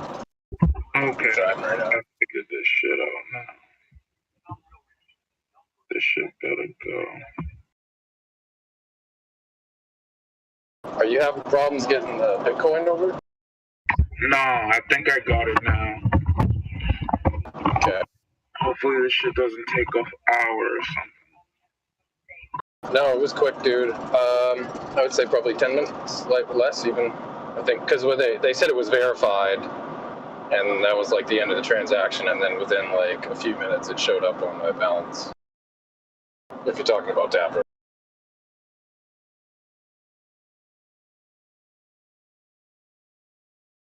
From Cash App. Talking about sending Bitcoin? Yeah, from Cash App to Dapper. It was really quick. Okay, well, it can be quick, but also remember the gas fee that is automatically assigned is very conservative. So, and technically, it's not that the miner has a choice, but they kind of do have a choice. Like the bus driver can be like, no, I'll let the next one take it. Like, seriously, that can't happen. So it does vary. I don't know who it was, but like when I entered $6 on Cash App, exactly $6 showed up into Dapper. So someone was saying like Cash App's like 0 fees or gas fees, maybe. I could be wrong. I don't know though, cause Cash App, I just fucking put $20 in and bought Bitcoin, and it gave me $19.50 back. So I think there's fees on that, but maybe it's the gas fees that are waived. Like I could be totally wrong, but I entered in $6 on Cash App, and $6 showed up into Dapper. Like there was no like difference. So that's weird, cause I don't know. But it's saying verifying payment. So yeah, we'll see how long this takes with Top Shot. When I sent my Ethereum, it took a good like 10, 15 minutes. Just be patient, it'll work. Like sometimes when I send Bitcoin to Binance, sometimes it'll take like 15 minutes, and then other times, sometimes it'll take like almost an hour. I think it matters like the volume, how many people are making transactions. Probably has something to do with it. like when I sent it from Cash App, Dapper was like incoming funds, like so they know it's coming in. So I think if like you get a pack, even if they gotta wait for it, I don't think you're gonna lose the pack. Because I'm not moving any more money into Dapper yet until I find out if I get one. I don't know. I might throw some money in it just to buy some. I might just start buying up cards. Right. And it's only $14. It's not like the other one. I didn't want to move $200+ into Dapper if I didn't get it. Yeah, that's what I did, dude. Now I'm fucking sitting on like $275. I sold one of my moments, so I got like 278 in there. So you could pull it. You could pull it. Oh my god. What were you saying? They've got money hung up in, I think. And there's still like 30 days to pull it out, right? Or something. Wait, so once Yeah, you and what scares me is that they're announcing like, oh well, we did this many refunds in this amount of time, so I guess like they're super overloaded, which makes sense. They just got to figure something out, like easier. Yeah, because you might, like you guys, I mean, how many people probably put that $200-something in there just in case they got it instead of waiting like I did, not to like point fingers, but there must be so much money like that they gotta like deal with in and out.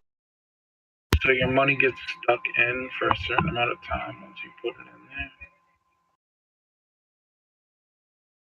there. I haven't withdrawn, so I can't really comment until like what goes on with that. So I don't know. Yeah, when you refunded it, it basically says it's going to be 30 days. Like when you click that button, and the other thing that kind of sucks is like you click the refund button and that's the button. Like there's not a are you sure or did you, they don't even let you withdraw like a specific amount as far as I remember. It was It's just just like all of it. all or nothing in one button. I was like, oh shit, okay. Well, they are in beta, but like, come on, guys. That's a little retarded. Yeah, that's You should, fucked up. hopefully it doesn't work like that. Well, that's what I'm saying. It's like they wanted people. They're like, okay, well, people pay 200, so we'll do this one for 235. Plus, you got to buy, have at least 3 moments in your account. And then, I know they're in beta, and then they shut down twice because of bots.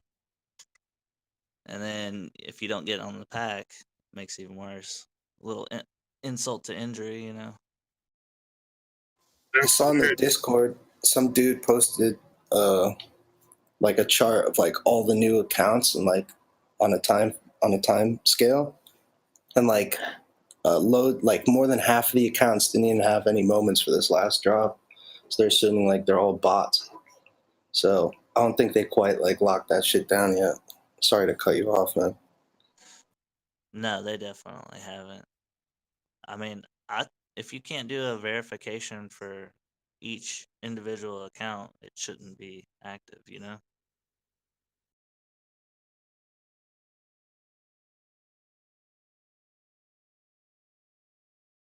The crazy part is that it's NFTs, which you can use to authenticate stuff, but their problem is can't authenticate real users from the bots, so that's a little fishy. Plus, them operating on Flow, which you can't access in the United States, doesn't make me feel great. And the fact that it's international transaction if you put your money onto Dapper, because I had to go into my Chime account and say that I'd allow it to do an international transaction. So it just seems a little fishy. I'm not saying I looked into it any further than that, but it's just odd. I've got money in there now, so I'm gonna keep playing the game. But Yeah. But I'm almost wondering if they went international just to kind of get away from the regs, you know what I mean? So they can just kind of do what they need to do. Without Uncle I Sam think they screwing did it up. the international because you can't purchase Flow or in the United States. I mean, I don't know. And probably tax reasons and other shit.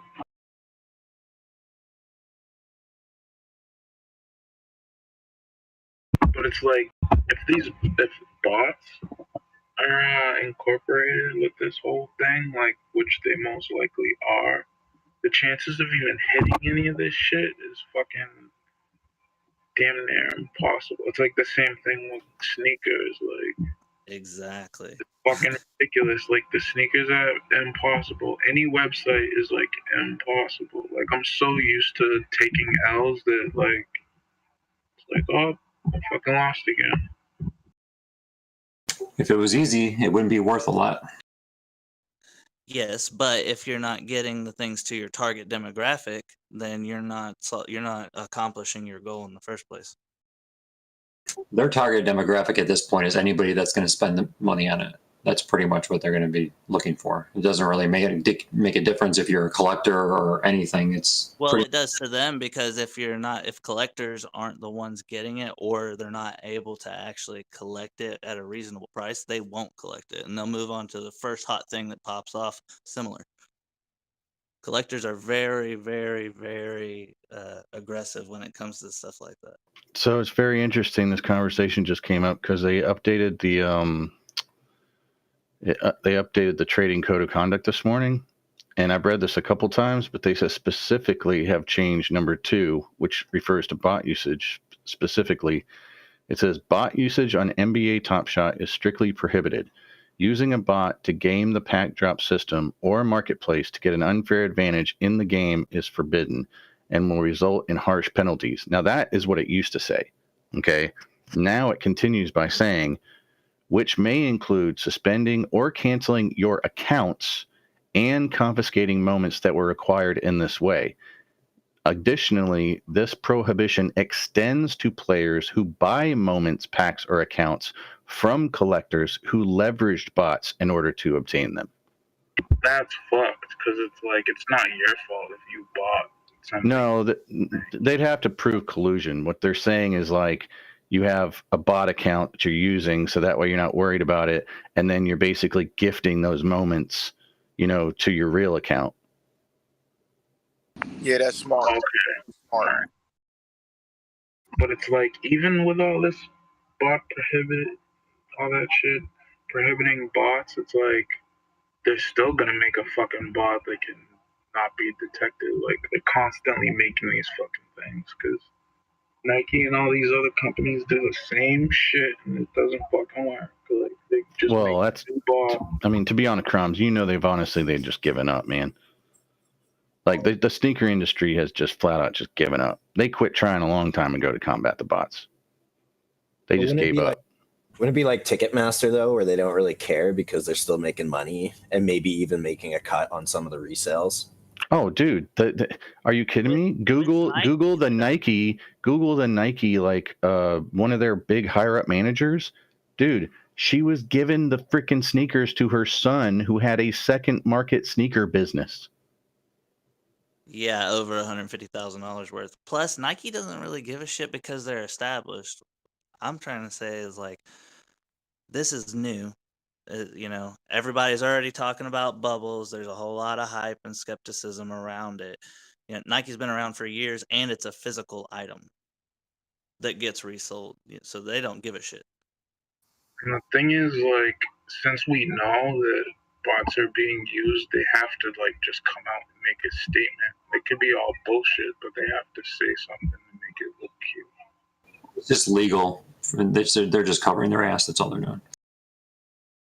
Yeah, the bubble talk is interesting because I honestly just think that people don't understand NFTs yet. Which is more than likely the case, but I don't know about NFT bubbles. I'm talking about specifically NBA's version of their trading platform and how they do it. I think don't even understand crypto yet, let alone NFTs. I think the future of NFTs, it's gonna keep evolving, like beyond just images and GIFs, and there'll be actual values tied behind these images or whatever, and then it may develop beyond images to like a whole nother thing. So, but the prices right now, it's fucking ridiculous, and no one's gonna keep paying these ridiculous prices. So, well, that's the thing, though. It's the community feeds inside of itself, dude. Like, okay, so for example, I see this in the knife community all the time. Like, I used to be really big into knives, okay, and when I first started going to knife shows, you're right, you're absolutely correct, and I had your outlook on it, right? I walked in and I saw some knife makers, and it was like $1,600 for a knife at table cost, and I'm like, who the is buying a $1,600 knife? I mean, yeah, it's cool. Okay, yeah, the maker's okay. And then the more time I spent in that industry, it's the same people who are playing the knife game. So like they're getting a knife at table cost, which the second market is higher. Somebody buys it at second market. Okay, they take that money, then they don't feel bad about spending that money on another higher price knife because they only have so much invested in it, and it just keeps feeding itself. And the same thing with this. If somebody sells a $3,000 card that they got in a $14 pack, they're not really looking at that at $3,000. They're looking at that at like, I mean, they should be looking at it at $3,000, but they're not. GME. But they're not. They're going to go up and be like, well, now I can not only come buy packs, but I can buy all these other moments that I think might be worth more, and they get wrapped up in the actual, it's a self-feeding machine is what I'm trying to say. A lot of hobbies are like that. Want to catch a falling knife? No. But there are people paying it. I mean, you can look up, like right now, like one of the moments that I'm sitting on right now, the last one that sold was 12/13. So that was literally 4 minutes ago for $295. So somebody's paying for them. Always be a buyer. Yeah, but if Upper Deck comes out with a way easier platform that's user friendly and a smarter way to release the packs, or maybe not keep so many at such a low number, I understand that builds value, but how many people are you gonna lose that try constantly to get a pack and just can't? Like, no way to participate. The other thing is like there's celebrities and like basketball players are definitely buying this shit and they have all the money to fucking throw around and fuck off, but like people that aren't rich and shit don't have money to spend all these thousands, you know? It's like that shit makes it hard.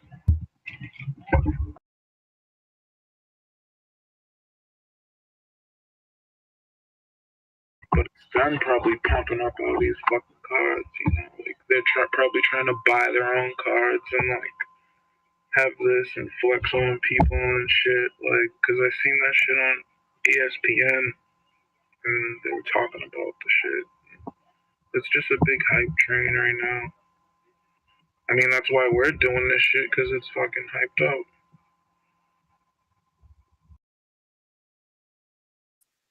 Sold. I mean, if NFTs are like here to stay and become part of the future, like these could all become collectible, not because of the nature of them being like basketball cards, but just because they were like some of the first NFTs. Yeah, exactly. Well, NFTs are definitely going to be around for the rest forever. I mean, they are definitely part of the future. Yeah, they're not going anywhere. I just think there's going to be a point where the market's going to become saturated and the price level will drop dramatically. Oh, true. Exactly. That being said, in 10 or 20 years from now, maybe, who knows? I mean, you may have time. one, just like Bitcoin, like you may have one NFT, like Beeple, okay? Like Beeple's NFTs, they're probably never going to go down. But that has more to do with who he is as an artist and also his presentation. Like you don't just get an NFT. If you haven't seen the box that you get when you buy one of his things, I'm not saying it's worth what they're going for, but I'm just saying it's way more than an NFT. Like you're getting a presentation. It's a full on experience. It's like a collector's edition. I mean, it's got a little display thing that has your NFT in it that you can plug into the wall and you can put it on your desk. And like, it's pretty well, you put a lot of thought into it. Yeah, they definitely made it like sexy, right? Absolutely. They absolutely did. I mean, it's an experience, like just opening it. I mean, like I said, you know, Beeple's is probably going to be like the Bitcoin, you know, of NFTs, and it'll probably retain its value. And there may be a handful of them that kind of retain their value, but the majority of them, once the market gets saturated, we're going to have a price realization. Yeah. Hey, did you know about that? There's a crypto called B20, which is like created by MetaPurse, which is like, I think it's like 20 one-of-one Beeples that are all packaged together, and then you could buy fractional ownership in it by purchasing the token. Yeah, actually, there's I think it was on YouTube. Yeah, I'm pretty sure it was on YouTube, and it was actually like a whole conversation with Beeple about his NFTs, and like he explained them all, and like everything, like the fractional ownership, and like, I mean, he's made a bunch of money here recently. Yeah, I think the game-changing part is being able to bake like royalties into the NFT. So like when they get resold eventually, like, you know, the original creators get a cut. He gets 10%. Yeah, that's forever. huge. Every transaction that NFT takes place, he gets 10%. I saw an interview with Mark Cuban like freaking out about that too. And I guess like as an owner of an NBA team, it's probably like, you know, he'll make a cut of all the resales of like Top Shots, maybe. I don't know. It all depends on the contract that the NBA Players Association came up with. I mean, yeah, Mark Cuban may own them, you know, a team, but he doesn't run the Players Association. I mean, since they become unionized, man, being an owner of a team, I'm not saying it isn't as valid, but you're definitely going to fight against that Players Association, because Players Association is going to get their cut.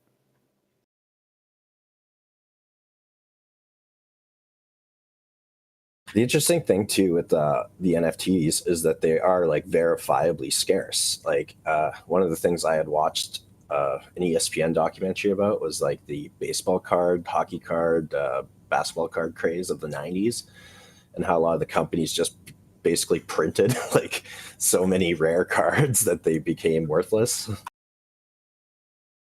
So the NFT age will be able to verifiably keep things scarce. So they could, like, I don't know, maybe these things will hold their value. It'd be kind of, I don't know, some will definitely lose, but They've got the pack on the page now. Just to let everybody know. Sorry, I didn't mean to cut you off. hey, no problem. That takes priority. I mean, we'll be buying concert tickets. We'll probably be voting on blockchain through NFT. It's the future. I'm so big on the concert ticket idea. Like that has been in my mind for a couple of years now. Like, please give me something cool digitally that I can put my NFTs in, like a wallet, and display them, because I literally have kept every single ticket stub of every concert that I've ever been to in my entire life. And Yeah, I just right? think that That'd would be be so cool. awesome. Imagine having the equivalent of a Woodstock ticket. You know what I'm saying? In the way future. I mean, dude, I have a ticket from freaking Ozfest, and it was literally one of the last appearances of Pantera with Dimebag. Me and my little brother went together, and we were sitting like on the third row.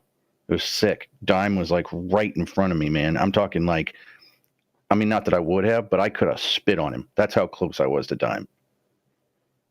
And it literally was like one of the best freaking. I mean, if you've ever been to Ozfest, it's like a whole bunch of concerts, but dude, that moment with Pantera on the main stage, first off, they opened for Ozzy, which was cool, but that was a sick part of that show. I mean, and I mean, nobody knew. With the ticket that you own from it, what if you had a live, recording? Wouldn't that be so fucking dope? Oh, absolutely. That's what I'm saying. There's so much creativity, and that even Beeple was talking about this in the YouTube. I mean, he was saying how like Even better, it's dude. opened You up could this upload. whole level of creativity that you can do this with. I mean, now it's like, you're not just limited to paper and ink on a ticket stub. Well, here's a great idea. What if you can upload a video that you took from it and associate it to your NFT and have that moment forever from Yeah. your first person view? Well, you'd have to have it minted, but what they could do is like they could literally have like a trailer, and that's the thing, because like once they're minted, like you can't really change them, and I mean that's the purpose of it. But like you could have a snippet of all the bands that were like, I'm talking like a quick, snip, snip, snip, snip, snip, snip, snip, and then have it attached to that ticket stub. So like literally you have a moment of all those bands or the band from that event.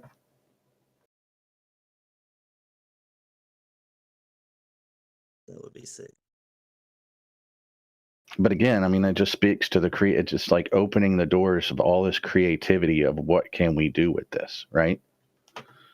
And I think it would be awesome, especially from the music standpoint. I mean,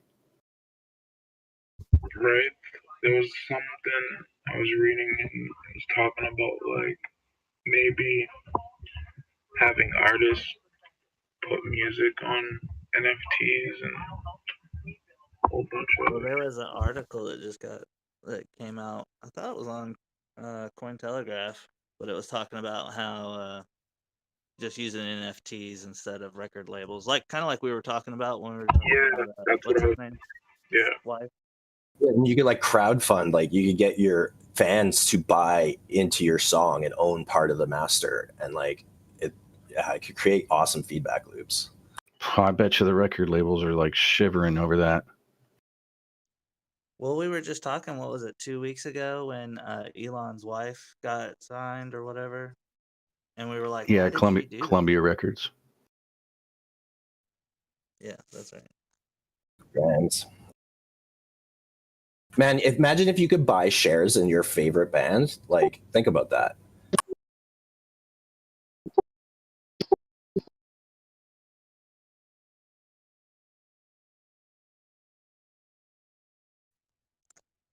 I can't wait. Me neither.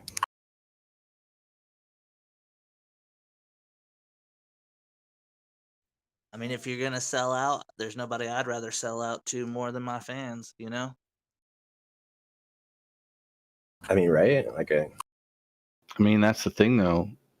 Isn't that the opposite of selling out? So, like, instead of, I mean, if you're allowing your fans to, support you, I mean, that's kind of like the way music is supposed to work. Instead of you signing on a record label and them saying, okay, cool, you know how you have pink hair? Well, we think you'd be better off with like blonde. And then changing your whole outfit and blah, blah, blah. I mean, I think music, well, from my perspective, it's still a lot of art, but I think a lot of these studios, like one studio will come out with something and it's really popular, and then all the other studios will have to find something similar, like another artist that's similar to compete with that studio's artist. So a lot of it is not as organic as it used to be, and has come a lot more into production, not on a quality standpoint, but on like, we just have to produce this. Well, music is essentially mostly entertainment. And the production can literally, make the difference between Bruno Mars doing a full live show at Apollo with a horn section and somebody, just like with lights, with the whole 9 yards, and just giving everybody the best possible thing. And that can be the record label's goals. Or you can have, smaller shows, like local venues that may not put out so much, and it just kind of scales. But yeah, you're right. A lot of it has gone into production, over, valuing things like artistic integrity. Just the things that made a lot of the older bands able to do the things that they were able to do. Yeah, I mean, like I don't know how many of y'all have heard Greta Van Fleet, but dude, that is like, yeah. Good Lord, in the morning, dude. If there was ever a band that is like doing their own thing, I mean, that's. Dude, God. I got to see them with Machine Gun Kelly in Ohio before the pandemic. Dude, it was awesome. I didn't know who the hell they were either. Like they played before Machine Gun Kelly, and I was like, who in the hell is this? I mean, a lot of people will use stuff like, Led Zeppelin Reincarnate, and, you can definitely tell they were heavily inspired by Led Zeppelin. I mean, 100%. I'm a huge Zeppelin fan. I mean, I can hear it, but I don't think there's anything wrong with that. I mean, they're doing it. That's the thing. I mean, like, they're killing it. Oh yeah, dude, they're amazing. They're making it work for them for sure.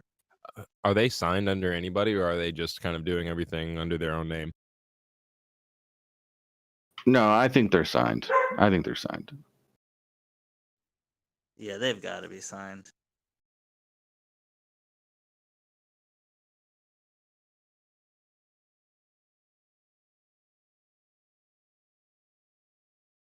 Wait, Machine Gun Kelly. Damn, that was a long time ago. I think that was like 2000. I saw him.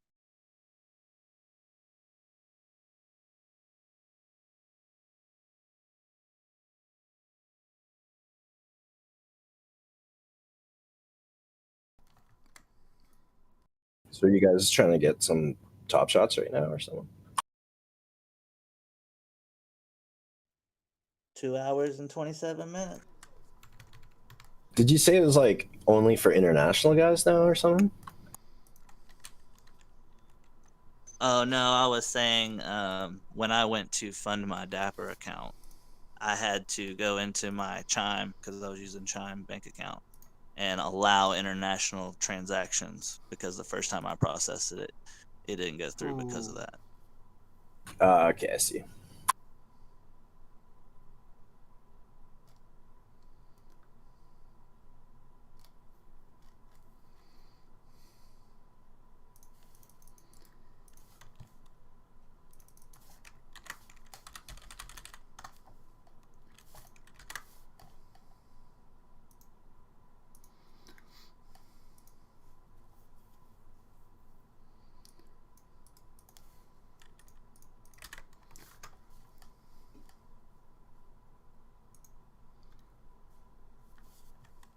You think GameStop's going to go under 190 within the next 10 minutes?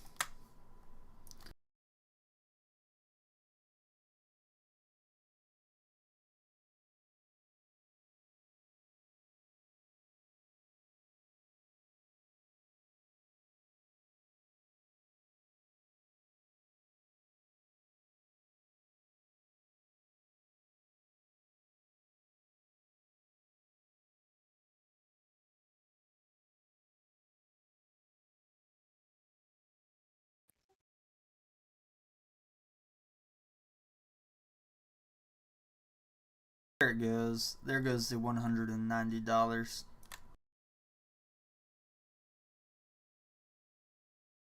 You notice these trends in it. They've been going on for 2 weeks. The price peaks in the morning, and then throughout the day it just slowly creeps back down until major events happen, and then it spikes.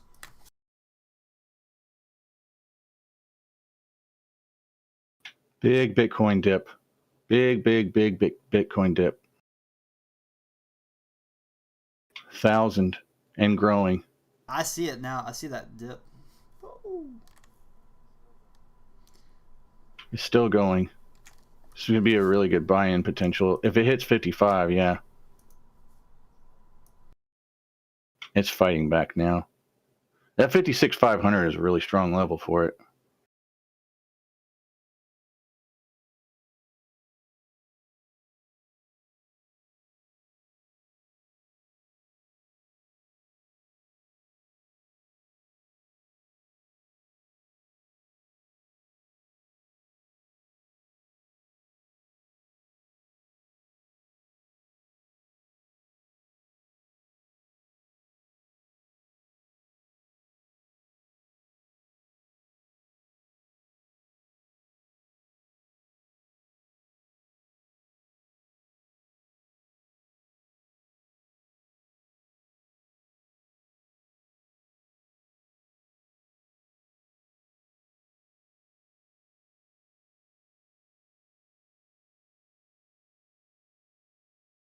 I played Roblox this weekend with my friend's 11-year-old.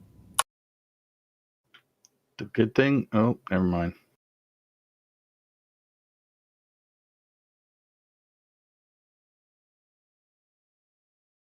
I'm not sure it's like worth the $72 per share price, but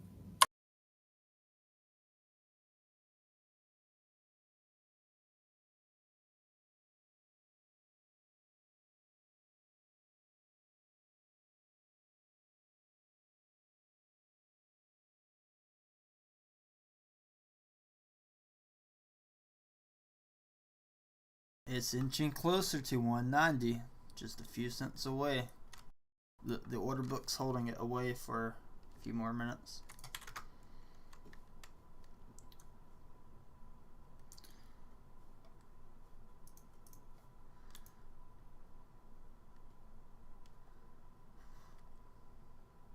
There's 2,000 shares trying to be bought up at $190 for GameStop. That's what's holding it from dropping below 190 at this moment.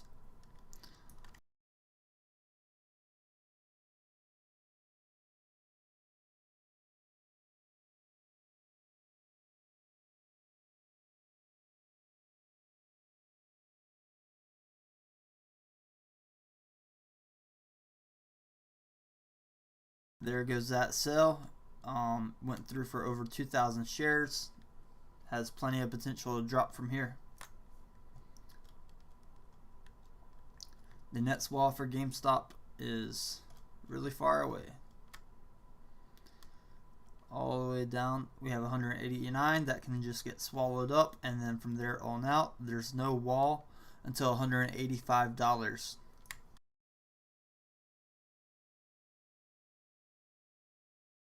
So it's gonna No, I go said back there's up, not is a what wall you until said? 185. It can drop all the way down to $185.01 with pretty much ease as people start selling right here.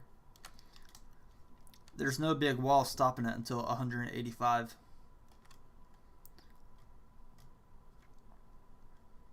And then the next big wall is at $180 for 6,000, about 6,800 shares at $180. So that may be where we see it resting at today.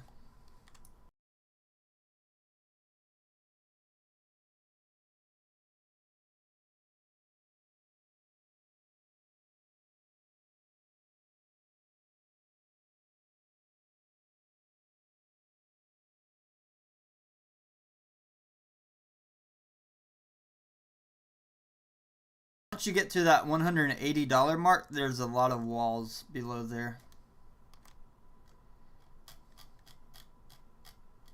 for people trying to buy up shares.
Yeah, it could drop at 180 though. It would hold for a little while when it goes that low.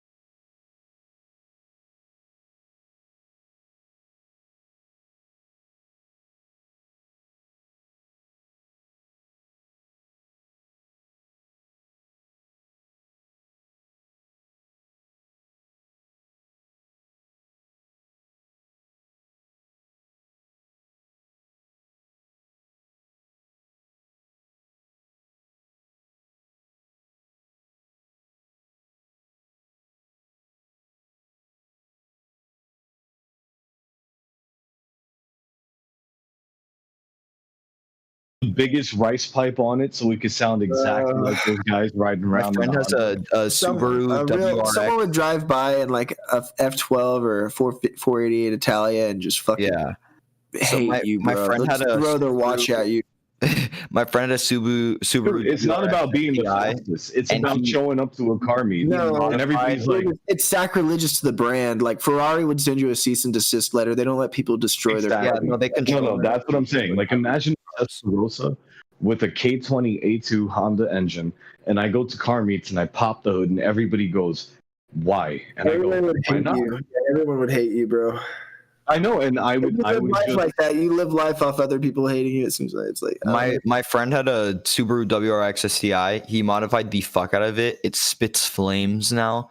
He put a big ass sticker on the back that says "Drive fast and eat ass." His license plate is like, I think it's like the troll pussy or something. And then his like on his mirror, the little like how people get those little like dice that like hang off their mirror. Yeah, fuck He has, the funky dice. He has like two like dicks that just hang off. Or no, sorry, I take that back. It's two tits. That's what it was. Two tits that just like hang off his mirror. That's quite the difference there. It's like the most fuckboy car. yeah, that was a wild It's a Subaru that spits flames. It's like the most fuckboy car. But you want to know? You want to know how it could really be fuckboy? What you do is you put a propane tank in the back of the car, and then you put a spark plug right after the injector for the propane tank, and now you've got the Fast and the Furious flames, where like at any moment you can just hit a switch and they'll spit propane and light it, and then you just get like these beautiful blue flames coming out the exhaust. And to the average idiot, it's better to just do it the right way. No. There is no right way. Let me tell you, I would love. Like how Fast and Furious, they put a freaking Nissan motor in an old school Mustang for Tokyo Drift. Oh God, no, get the fuck out of here. No, you know what? That's a certain circumstance, though. That's not like an. How about this? You know what? Let's raise it one. I'm gonna get a Ford F-150 and put a rotary engine. Just I don't know, it doesn't really work for that purpose, though. Like the torque But that's isn't the there. point. I know. That's kind of the point. And I could just put like a quad rotor. You take two rotors, you put them together. Do you know how much a quad rotor is, bro? To actually build like 50K plus. I've built rotors. No. I have to do it right. No, it is. You get two engine blocks. I know what they machine are. You just stack them together. But there's a process that you have to go through to port each of the individual rotaries once you start stacking them like that, because they're not natural. No, listen, you have to do a lot of CNC work / modifications. The actual blocks. That's the point. I would put that work in, and then when you do that, clearances on rotaries are so small. So if you mess that work up at all, you're gonna fucking blow your entire engine. So like you can go and look at people like I hate the guy, but like Rom Dom, all those guys, like you're gonna spend more on the motor than you would buying the whole car probably. But that's the whole point. Do it. So I mean, just do whatever you happen. want. Just do whatever you want. But like Spider 395. What is sacrilegious is like putting a Cummins in an F-150, and it works. You know, that you want to do things that are like dumb but work. No. I mean? I think a rotary and an F-150 with a lower gear ratio. Nothing but stupidity comes out of his mouth. Oh, it's not stupidity. You get a lower gear ratio, and you put that on a rotary, it'll work. I'm not saying it'll You be get fast. a lower gear ratio by going downstairs one But channel. imagine hearing like an F-150 with 13,000 RPMs coming out the exhaust. That would just blow people's minds. Not to be rude, but can we switch back to stocks and have mechanic talk on the other channel, maybe? Nope, that's that. You're right. I want to be This is very what happens when you just say shut the fuck up about the mechanicals. Just fucking bark at someone. That's become my go-to when I'm now. I've learned from the obviously the smartest people of our generation that whenever I'm losing an argument, just bark at someone. My dogs are freaking out. They're like coming up to me. Yeah, I'm saying. This is what happens when you Why are people in this chat so retarded? Just mute Casanova. Nothing but stupidity comes out of his mouth. Oh yeah, no, I'm stupid because I have dreams. That's not what we're saying at all, bro. Guys, Look, I'm just saying SPY puts Everybody at the do a end, TA like, and GME already. Jesus.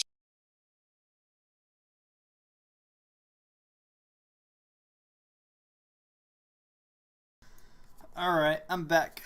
I'm back in here. What positions did you guys get into earlier today?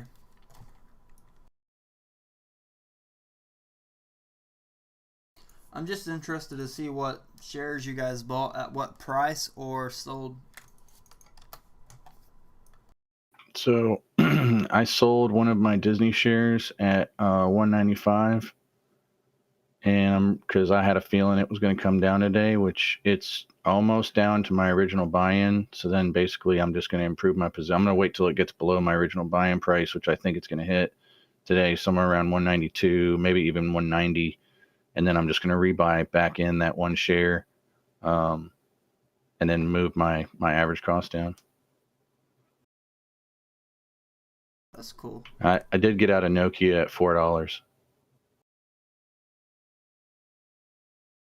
You got out of Nokia at $4. Did you pay higher than $4 then? No, I was 302, 308 or something like that. I mean, it wasn't a huge gain. I was just like, okay, cool, $4. It went up $1.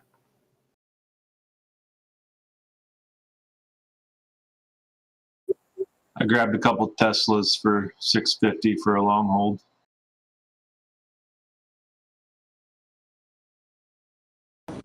Hey, Tame, is GME gonna does it look like it's still gonna go down more, or is it gonna like consolidate in that 180 area?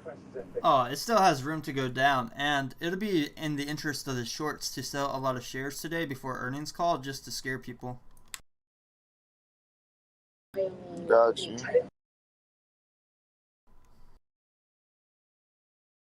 Apple's been on a decent climb all day long.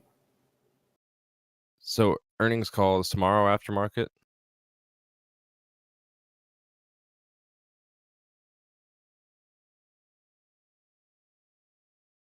I thought it was the 25th.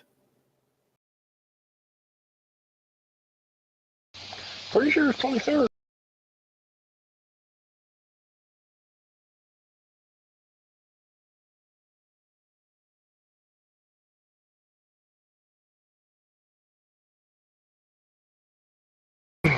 Yeah, I'm pretty positive it's 23rd after hours.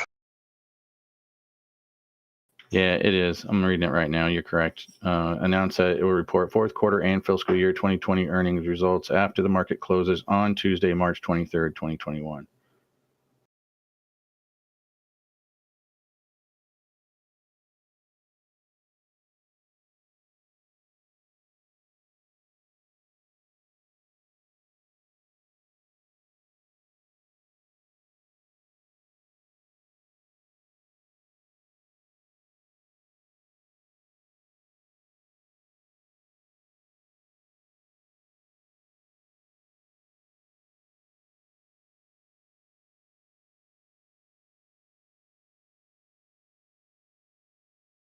Yeah, but GameStop has plenty of room to dip. Just looking at the order book, I can tell it has room to dip all the way to 180.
Goodbye.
Peace, champ.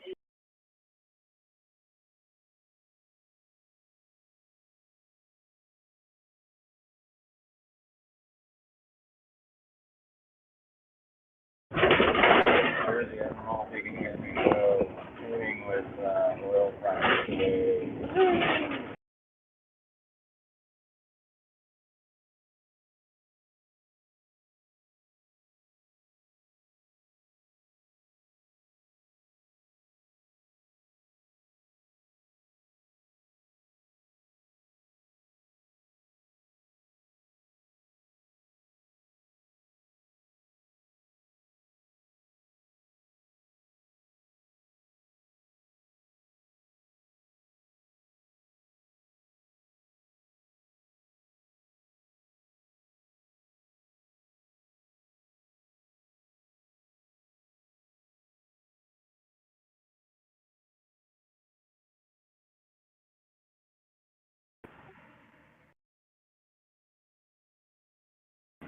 who wants to sell me their Gamestop shares?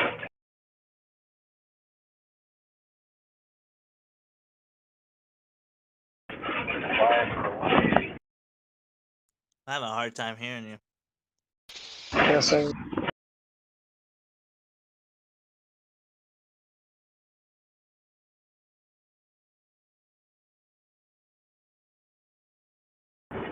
Can you hear me now?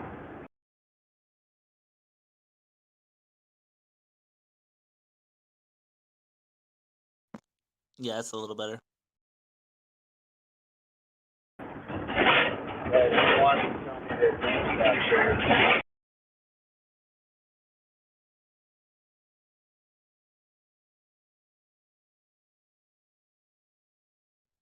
It sounds like you got like a lot of background noise, so it's drowning your voice out. Yeah, sorry, I'm driving. Who wants to sell me their Gamestop shares?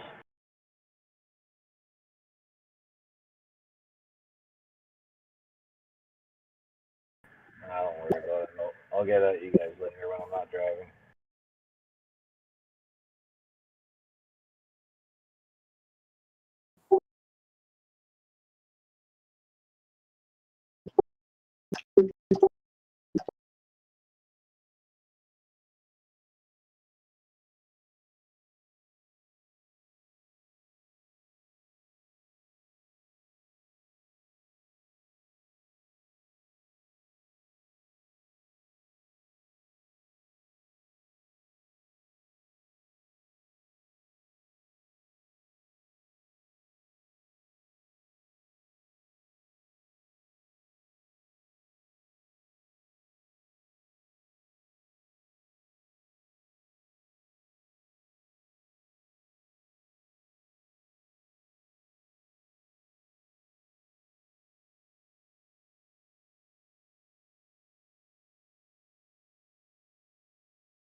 Check out the crypto area.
You know what I find crazy, y'all? I ain't heard from Mouse all day. He was on this morning. He had like some conference call or something he had to do today.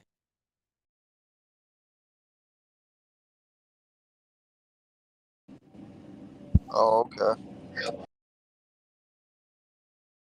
They just said on the news that they're letting all the New York students go back to in-person classes, which is interesting.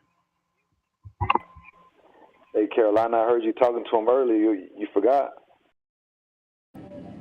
I'm just saying, I talked to him then that one time. That was before the market opened. It's 1 o'clock now. Oh, I see. I see. I thought you said he wasn't on like at all. I was like, hold on, you were talking to him earlier.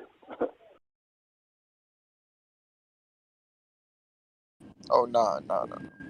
The thing I posted in Crypto Talk was something that popped up on my little news feed. It's at CNBC. Powell calls cryptocurrencies not a real useful store of value.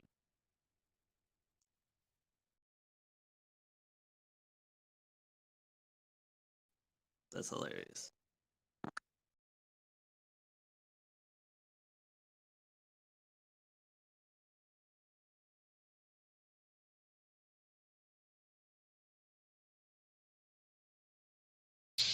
Yeah, $55,000 plus for Bitcoin doesn't mean shit, I guess. Well, the top part of it says Powell said on Monday that cryptocurrencies remain unstable store of value and the central bank is in no hurry to introduce a competitor. I mean, what's he supposed to say? Yeah, go buy some. He didn't. They're not over it.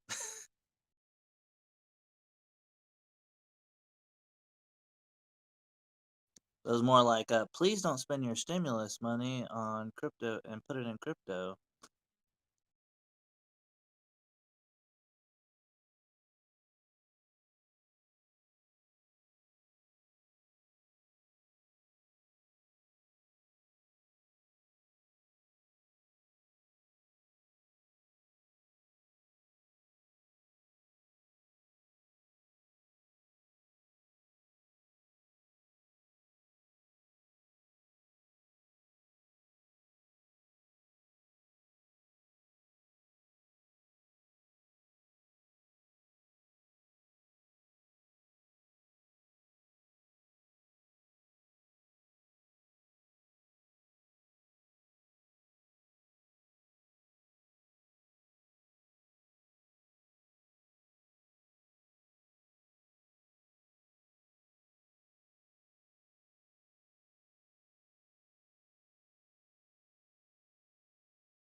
I'm watching a lot of these people on the YouTube chat on Andrew Mo Monies, and everybody's like saying like, hold, don't be an idiot. Yeah, it's a whole thing. Squeezes take a long time. Everyone wants $100 tomorrow or $1 million tomorrow type of situation, but squeezes take 6 months, 8 months, a year, 2 years at a time, dude. So, I mean, in the grand scheme of things, we've already been doing this for a little over 12 months. So we're coming up on the cusp of what we need to be able to get this to actually work correctly. Last time in January, it was all out of whack. This is the actual what we needed to happen in January, and if January didn't happen and we were TA fundamentaling all the way up since January, we would have already been into it by now. Yeah. And you coming in and talking it just makes my skin stronger and makes me whole. I love it when you talk, Mouse. I appreciate that. I love all you guys too. Yeah, it's crazy, man. It's like, usually there's a bunch of... it just takes time, man. This isn't something you got to understand. There's forces that want this to happen and don't want this to happen at the same time. So it's just we have to be patient. We have to do our part. We have to hold like we are by when we can, and just wait it out and be patient, because the catalyst and everything that's going to go on is outside of our control. So we just have to just buy, hold, and be patient. I mean, honestly, you've waited this long for a massive amount of money and wealth. You guys can all wait a couple days longer. Yes, sir. Yes, sir. That, man. I say we just do some DD on a Lambo. What color Lambo you guys getting? Just do some DD. That's exactly what I'm saying. I'm wondering why people are like freaking out. It's like, dude, y'all need to read the hell relax, bro. Start seeing what you can do tax write-offs on. Honestly, what's all the money coming in, baby?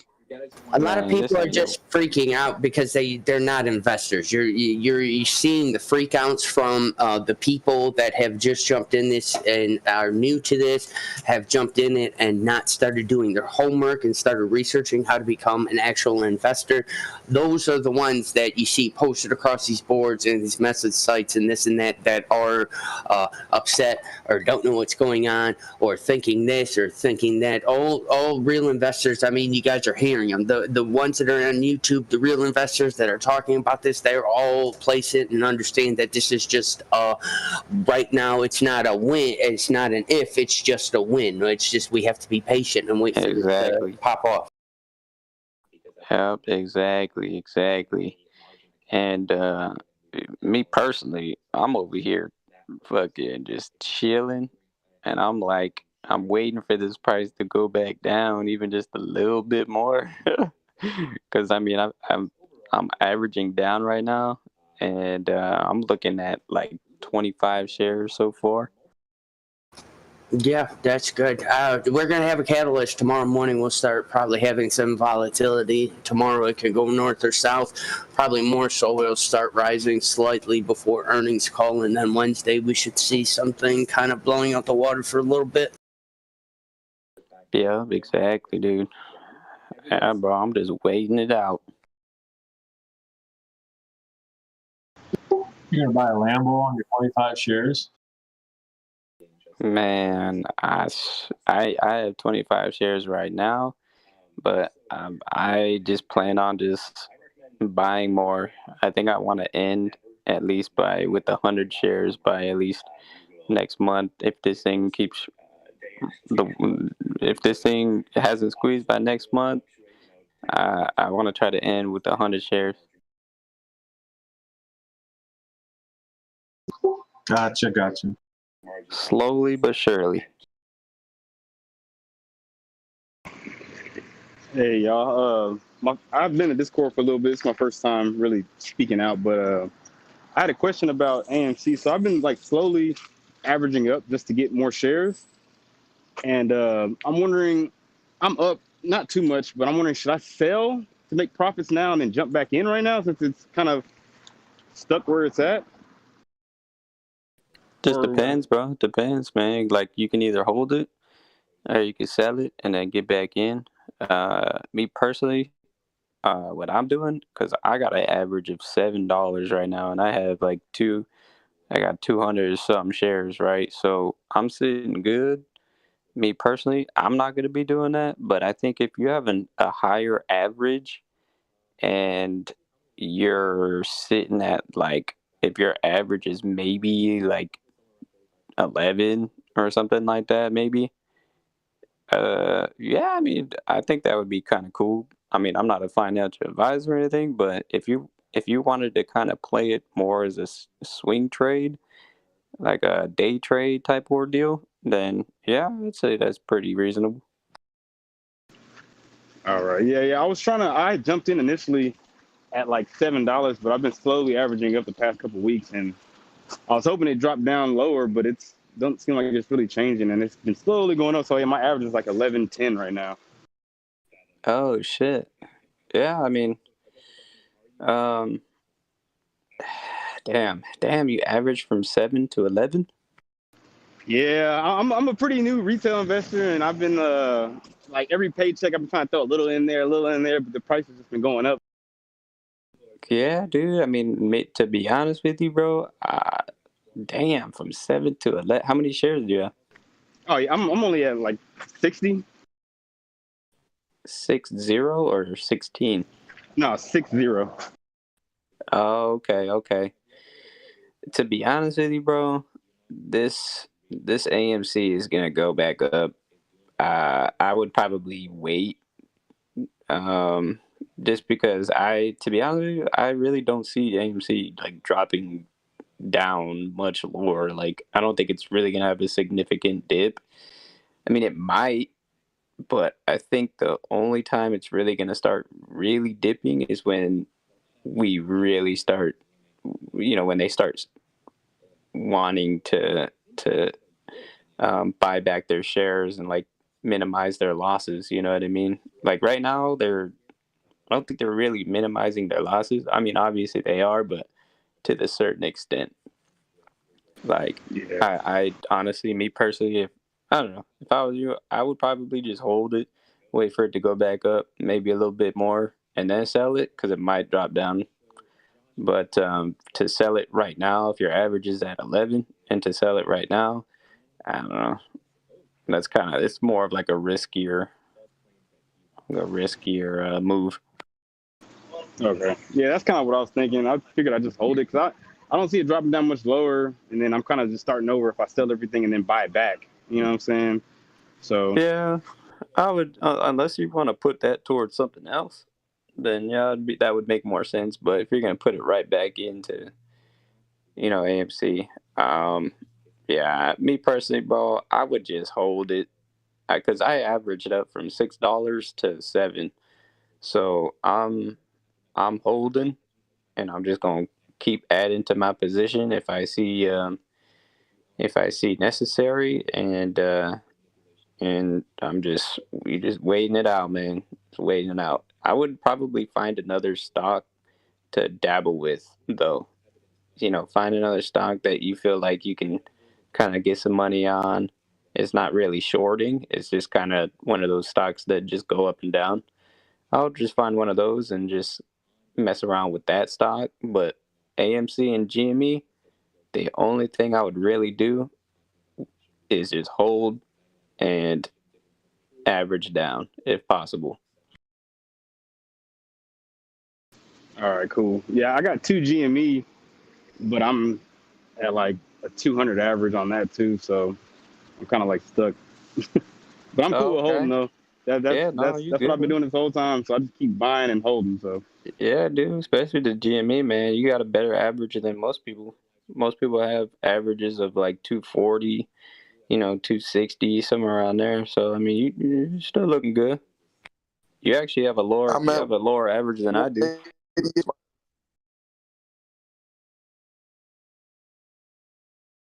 Shit, my average is like 213 right now.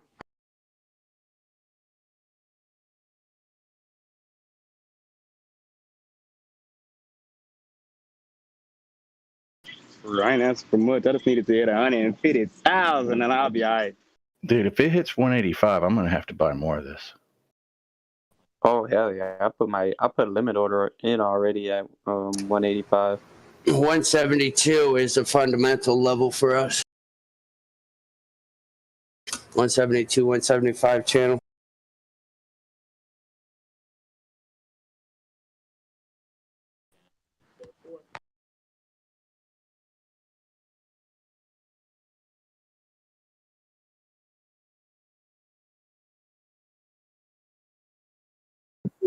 Any of you guys get in on Naked when it was all the hype?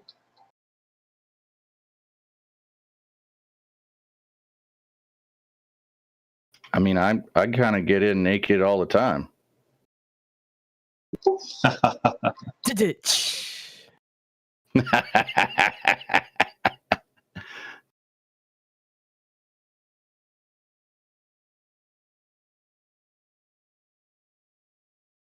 No, I didn't get into that one. I did just buy more ADA at $1.17 though. Damn, I didn't know Naked was up to $400. Like in 2018. Reverse splits, I think. Oh my god. Yeah, they split a couple times and diluted, but it was supposed to be in on the squeeze. I got 4,000 shares of it, and it doesn't seem to be moving too much.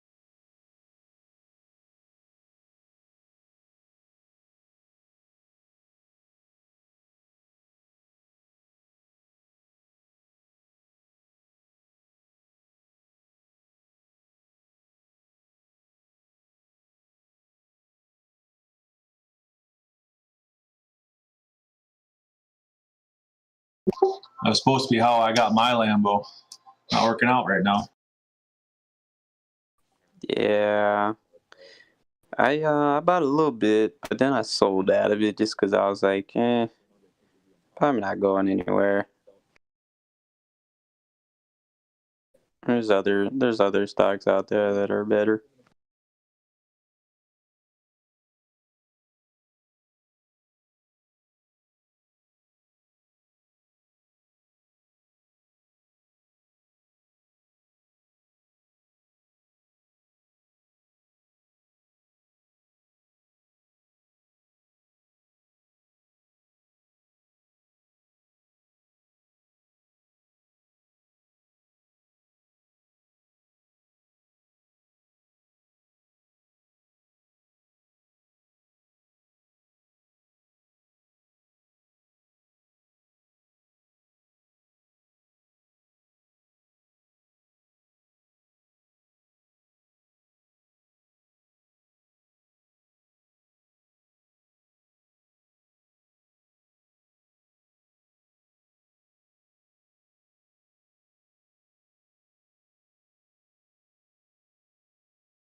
Damn, dude, I'm in the marketplace for Top Shots, and these prices are crazy.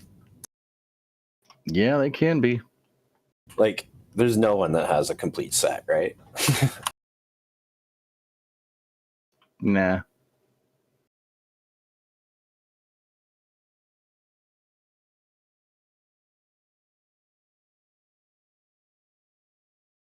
Like $250,000 for some of these. That's crazy. No, what's even crazier is look at the most recent sales and you'll see that they're actually selling.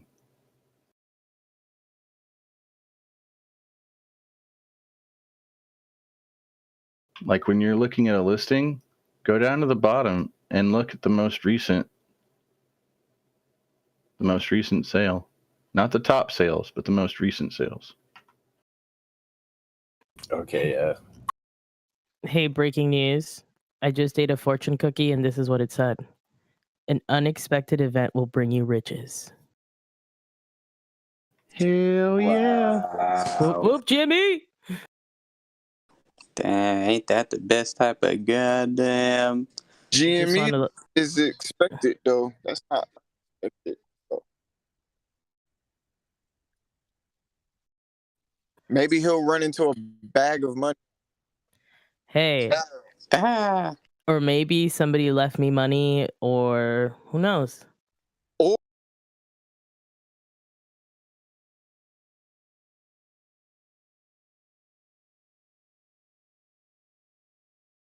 Kind of looks like GameStop is having like these double peaks, like a nice little double peak pattern.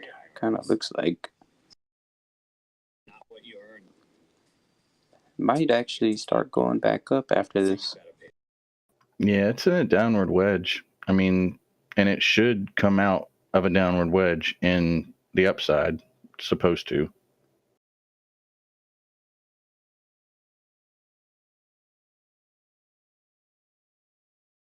It's just whenever that downward wedge decides it wants to end.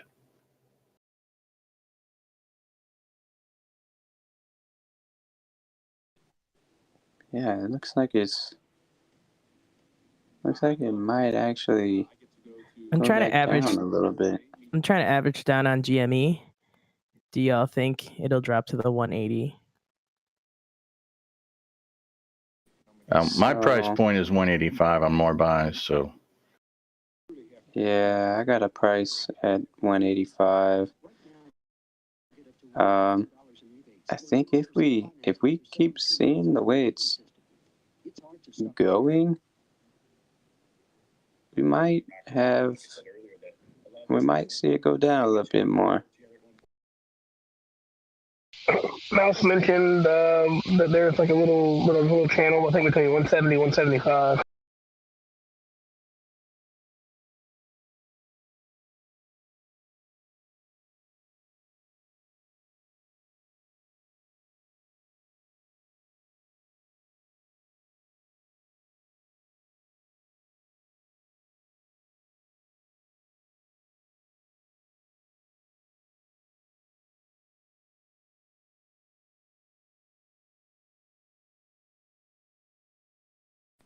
Fuck, man, I got 25 shares at freaking 215.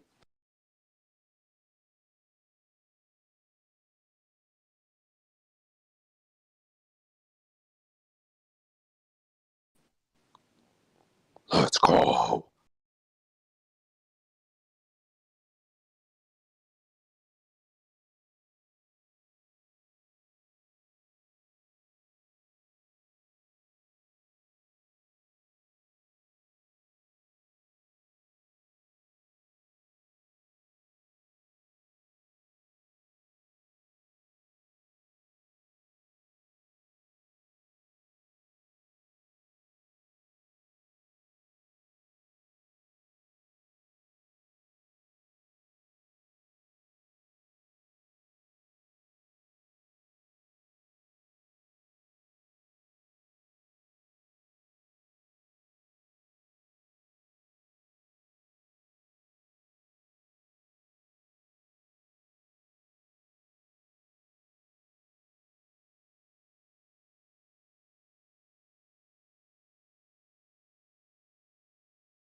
Pushing that 87 mark.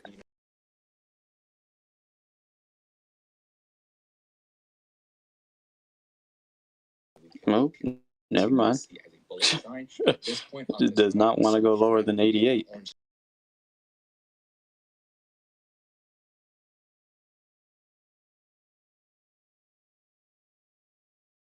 Yeah, I haven't seen it really dip under 188 at all. Like maybe 187, but keeps dancing in that 88 to 89.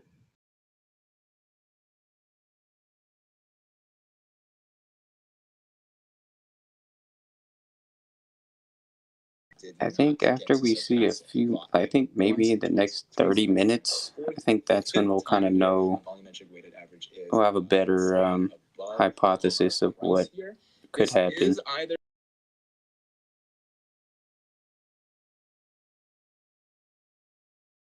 Because right now it just kind of seems like we have a somewhat of a pattern, but not a complete type of I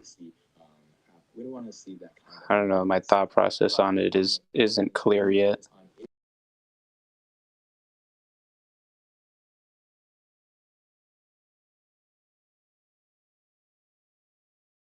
Oh, there it is.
Dang, somebody just sold 1,000 shares at 189.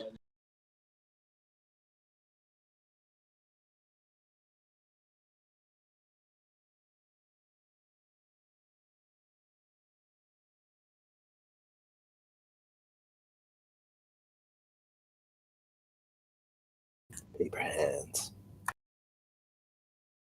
Yeah, we got a lot of sales going on, so we actually might see a nice little dip here.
So other than GME and AMC,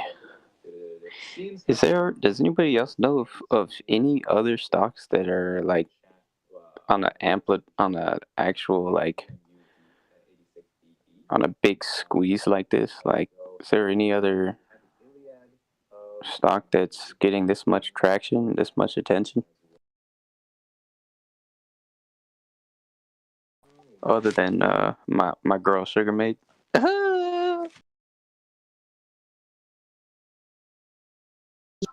I brought it up before where there's a lot of talk on Naked going for a squeeze and also SOS. Man, oh man.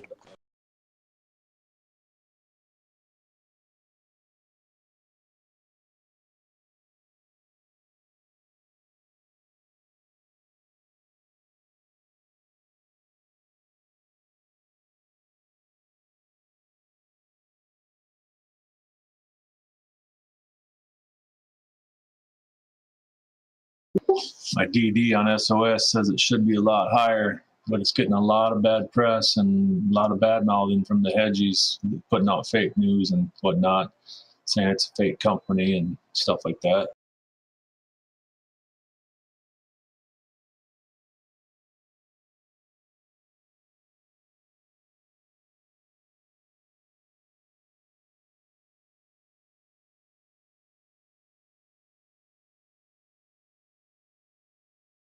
Cool, I'm checking them out. I haven't looked at either of these before.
To be honest with you, I think one of these hedge funds, someone's going out of business here.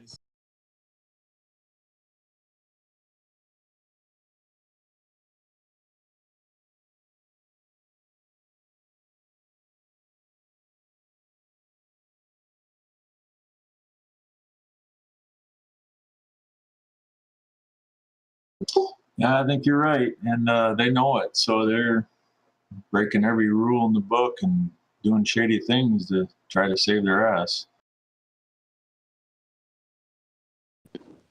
Yeah, it's crazy, man. It's crazy.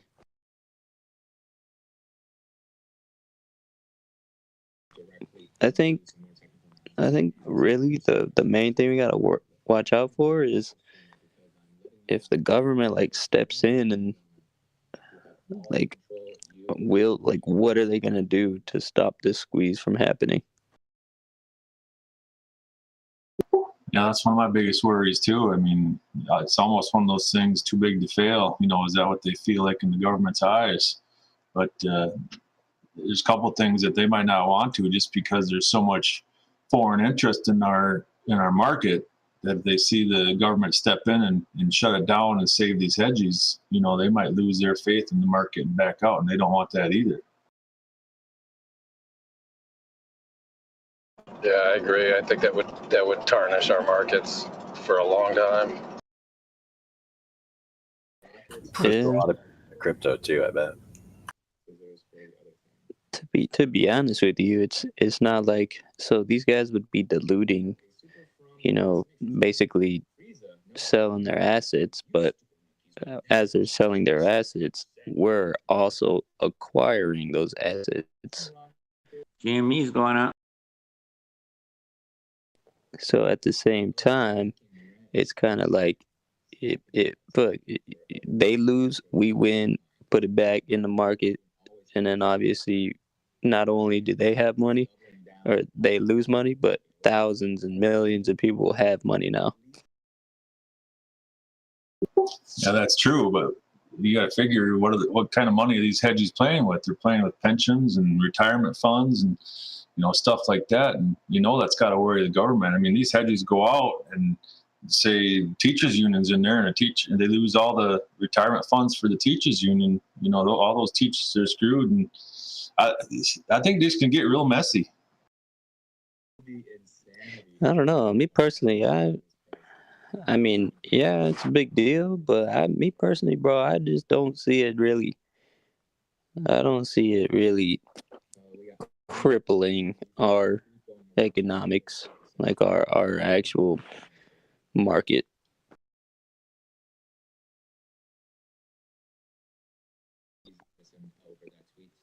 I think that's a fear mongering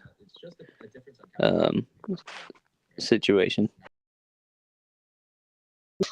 Yeah, you could be right. That's just those are kind of my thoughts. I didn't really read into that, but this financial market's way bigger than I can even wrap my head around. And we're talking trillions and trillions of dollars, and I'm just getting into it. I never knew that all this kind of money existed out there.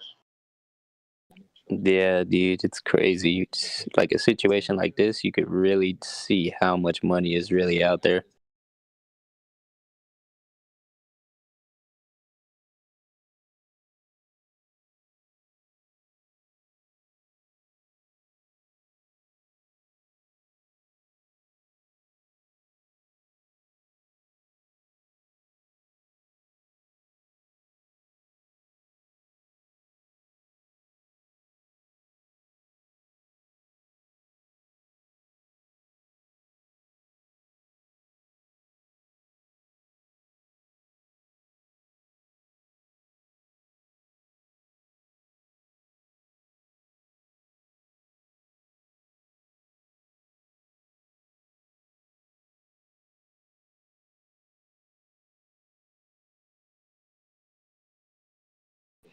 I feel like we should, like, these patterns are just very, I feel like these patterns are just very repetitive of what's happening.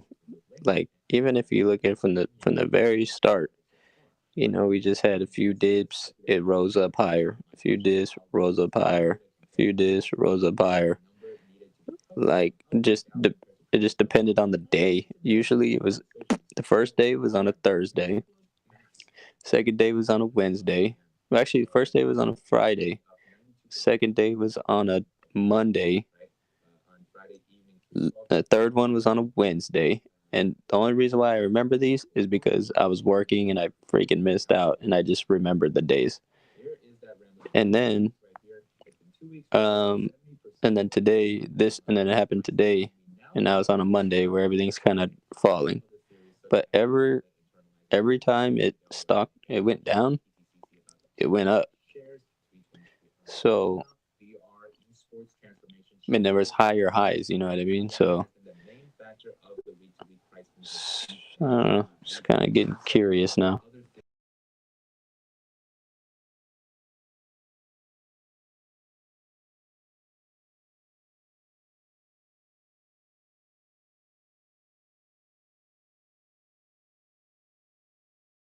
But the only thing about this time, I felt like we've had a huge, like a bigger drop.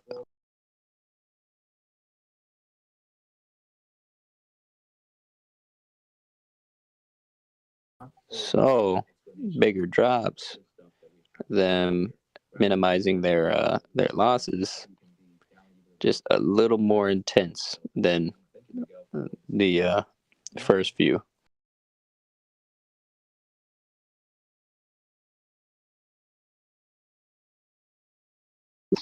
Yeah, that's got to worry you a little bit too. I mean, are these hedges just getting out slowly, dragging us out over time, slowly, and we're not going to see that big squeeze like we're all kind of counting on. they're getting out of their positions, and then next thing you know, it's just going to go back to where the levels it should be.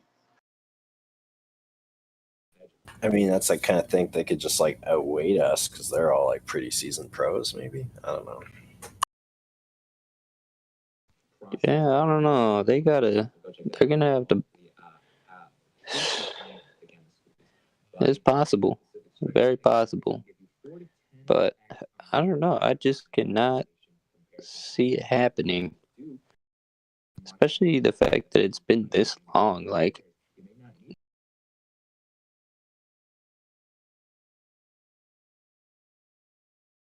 And that's kind of some of the crap that the hedgies are doing, though. Is they're supposed to be these shorts are supposed to be called back and paid back, but they're not doing it. Someone needs to step in and make them do it.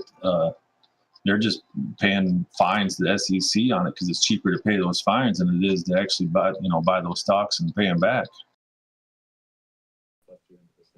yeah.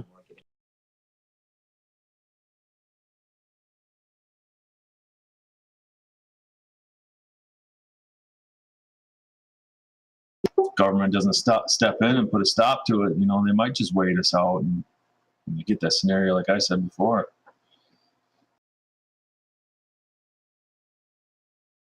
But I'm just an idiot with a computer, so those are just my thoughts on the situation. I just think that people. I mean, it doesn't take a whole lot to really understand, like, a squeeze, a gamma squeeze, and like just the situation that's going on.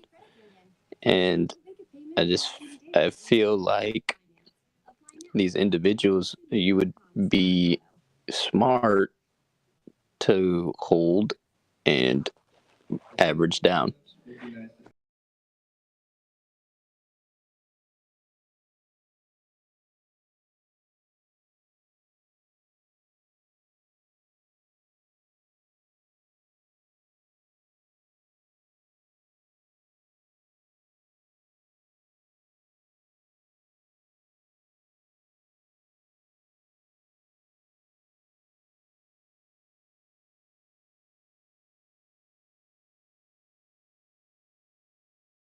Man, this T-Cat's exploding right now.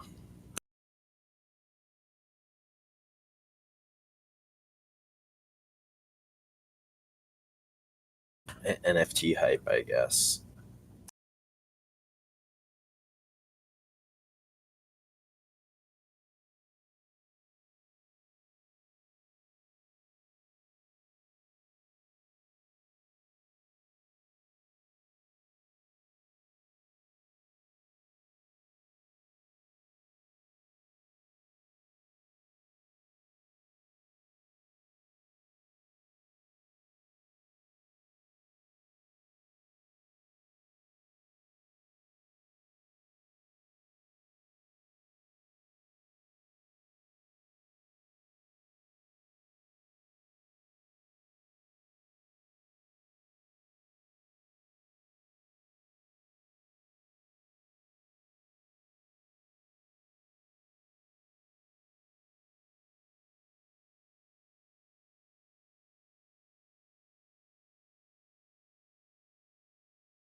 Pretty quiet for a Monday.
It seems to me that they're just trying to make people panic sell their GameStop and their AMC.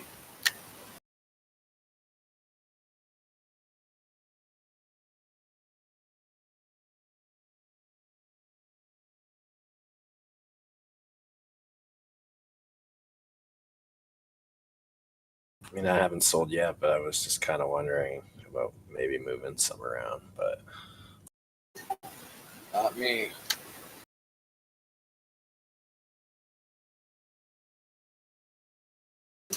If Mouse's DD is correct, then insiders and institutions hold more than 100% of the float. true. I just still up like 100%. So I was like, maybe I should move one into something else. I don't know.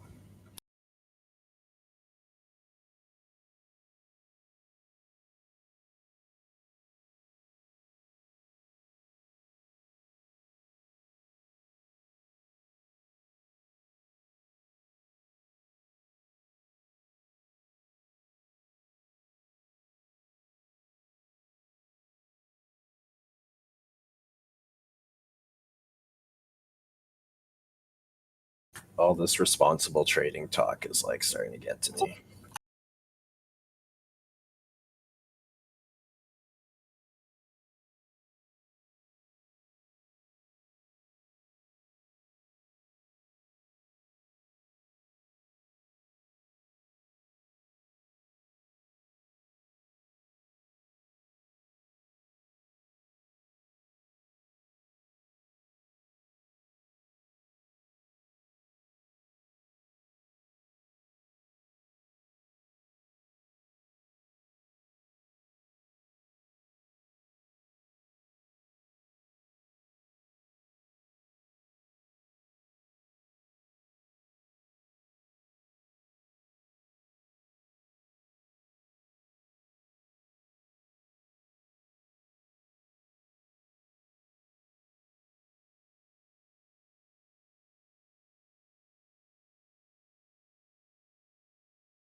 You finished working for the day, Sly? Yeah, we were just a small cabinet job. Just oil prime them today. Nice. Yeah, I've got a run around day today. Picked up heading home. It's like almost 60 degrees here today. It's crazy. Yeah, it's super nice out here too.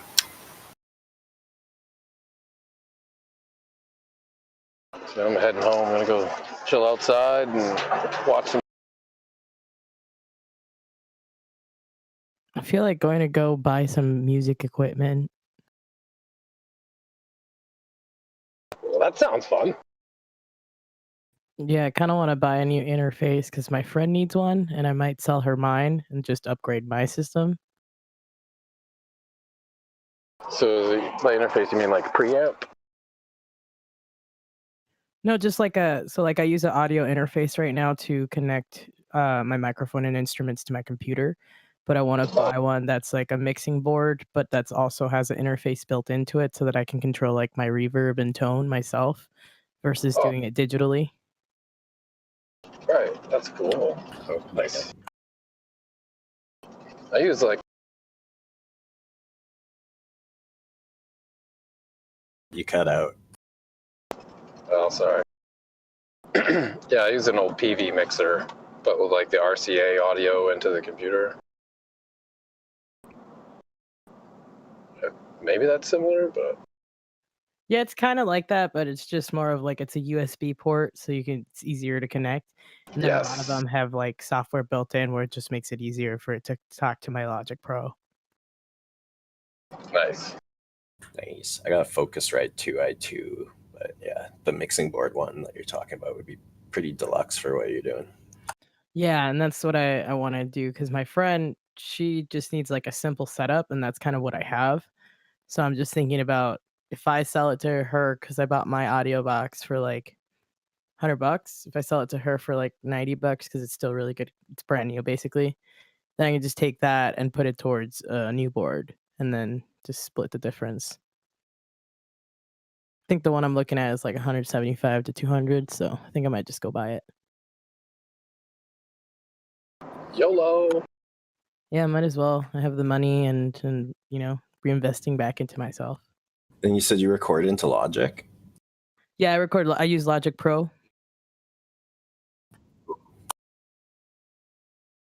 Because yeah, alternatively, you could probably just like get a MIDI controller and then map all those controls to the MIDI controller and then just control Logic like that. Yeah, but I want one that I can actually like plug in microphone and my guitar into. Yeah. I totally get you. It's because I've got a MIDI board too that I could do that and map it out, but it's just it doesn't have the capability. I can't plug my guitar into it. Yeah, it's not. Yeah.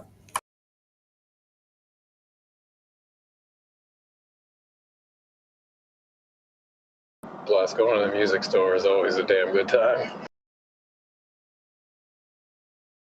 I'll be back in a little bit, guys. I'm gonna go grab something to eat. Peace.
So, anyone interested? It looks like the Rocket Lab stream for today's launch will be up in 4 hours.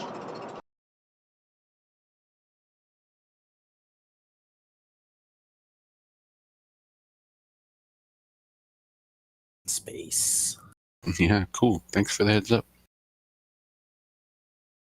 Yeah. When I get home, when I get home, I'll post the link to the live stream and news if anyone, whatever. Yeah, I'll just post it.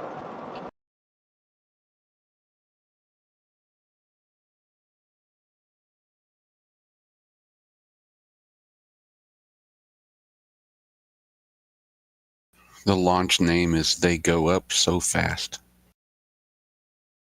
I know, I love that. It's so cool.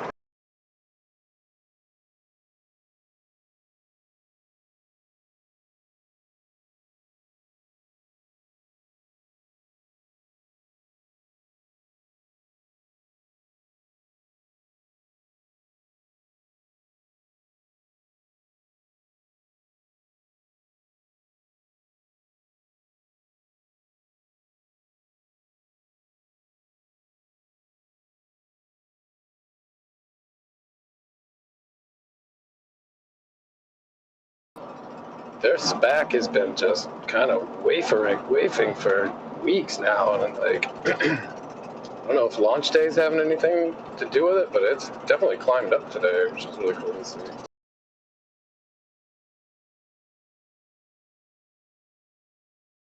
They're launching 7 satellites today.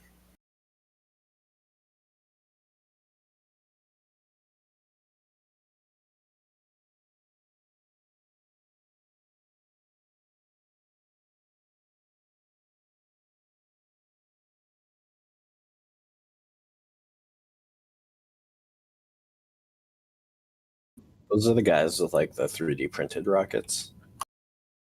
The a lot of the parts of the engines aren't good. The rocket stage is carbon fiber. Yeah. Okay. Cool. Yeah.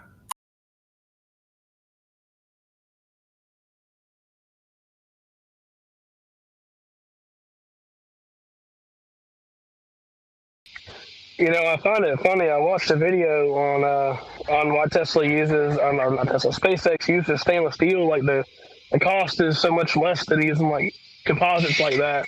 You would think that they'd like switch over with that as well. Because of the size difference, I think that has a lot to do with it. They use it as an ablation shield too, I think, in the new one. Like to dissipate heat or whatever. Right. Okay, I got you. Yeah, because the steel's like, I guess, crazy in that aspect is it can be like super hot on one side and really cold on the other side. Yeah. Yeah, the thermal properties, I think, of stainless were better. Cost was better. Even though it's heavy, like, yeah. Yeah, yep. I mean, carbon fiber has some weight to it as well, but the strength side, in atmosphere is different than, like, talk about, like, strength at cryo temperatures and also the extreme heat temperatures. It's crazy how our rocket design has, like, gone back to, like, the 60s. Yeah. Like, aluminum was used a lot for, and still is for, the throwaway rockets, because they don't care if it comes back, it just needs to go. So, and I think, obviously Rocket Lab, I don't know, a lot of people know this, but they're going to try to reuse this current type of rocket that they're using now and try to catch it with a helicopter electron. Yeah, I saw that. The first stage. We're going to make a full-size booster too now, right? Yeah, I think that's probably part of what this SPAC is and the funding and everything. I'm looking for investors just to kind of fund that. That's why he ate his hat? Yep. They said they'd never do it. Look what they're doing. So they fill a niche on the very small end of rockets, space rockets.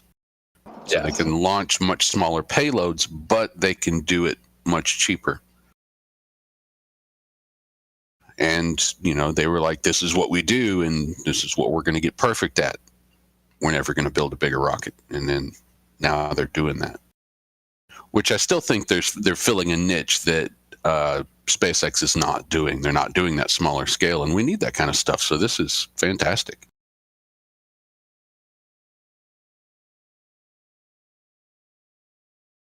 They're putting up, 8 satellites today? 7 satellites on it just because they're just getting so smaller, the satellites themselves. It's like you really don't need a massive machine unless you're trying to go to the moon or Mars now, On their homepage, it says that they've launched 97 satellites so far.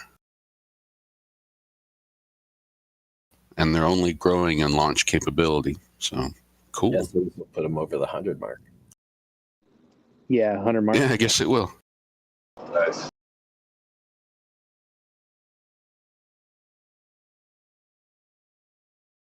They should sell NFTs of their launches. That'd be cool. I'm excited for their first U.S. launch. It's going to be that moon mission, which is going to make it even cooler. Calm down there, Frank.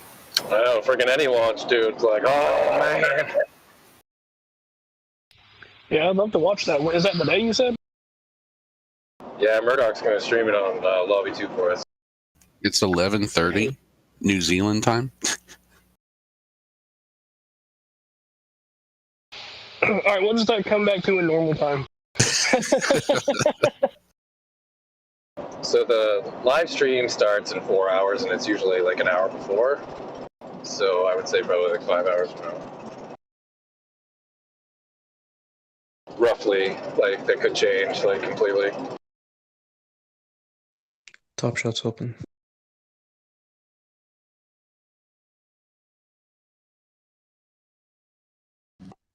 Oh, you can get the cards now? Yeah, the queue open now. You can join the line. Just found now. The name of that stock with the rocket ship?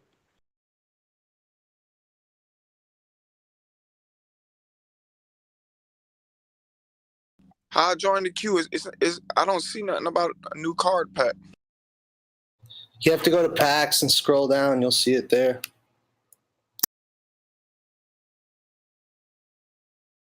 Should be a link on the front page too. Everything I see says sold out, y'all. Should be a link on the front page for Cool Cats drop. Cool Cats, yeah.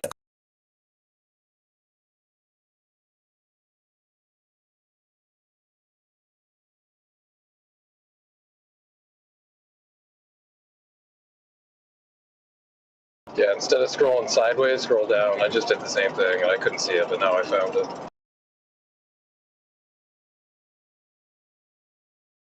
Rocket Only thing Labs. popping up on mine is All Stars and Basic. One was $200 and something, and the other one, both of them says sold out. Like scroll down instead of sideways. Refresh. Yeah, I Yeah, scrolled refresh. all the way down. I'm gonna refresh it.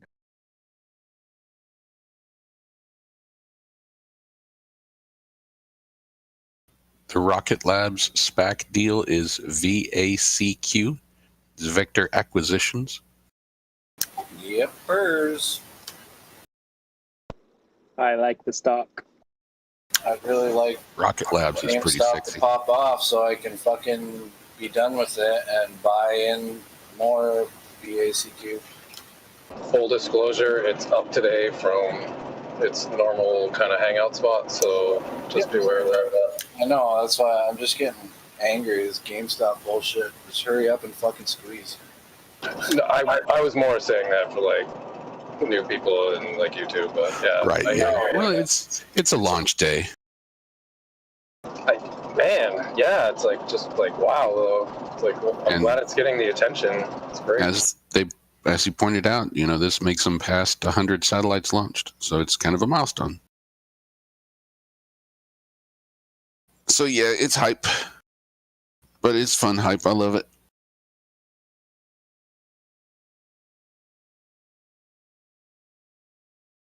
Well, it's proper hype. Talking right now, I could barely even hear you. Man, clean out your ears, boy. You need to speak up. You need to take some of them Sugar Made profits and buy yourself some Q-tips. Ah, shit. Hey, you know what I'm saying? Believe in the company. You got to support the company. I'm with it. Man, at this point, you're going to own that company. Hey, I'm coming for the #1 spot. Did you ever figure out how many shares you got? Oh, shit. Yeah, that's right. Hold up. Yeah, let's hear it. I want to hear the number.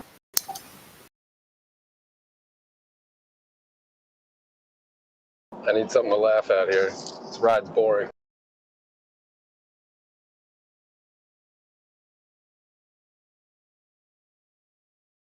Number 3, Iowa's losing by 20 points. That's kind of funny.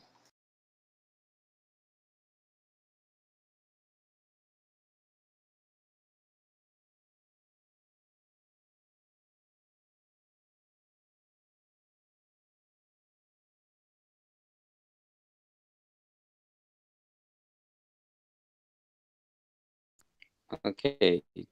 Check the general chat in 5 seconds. Man, I'm driving, dude. I'll risk my life to check it out.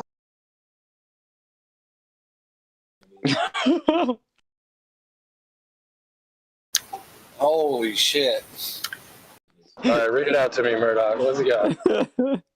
This guy has almost 250,000 shares. Jeez, AZ3000, what the hell, man? I'm coming for your spot, AZ, and I'm gonna get a billion. I'm gonna drop 100 on there.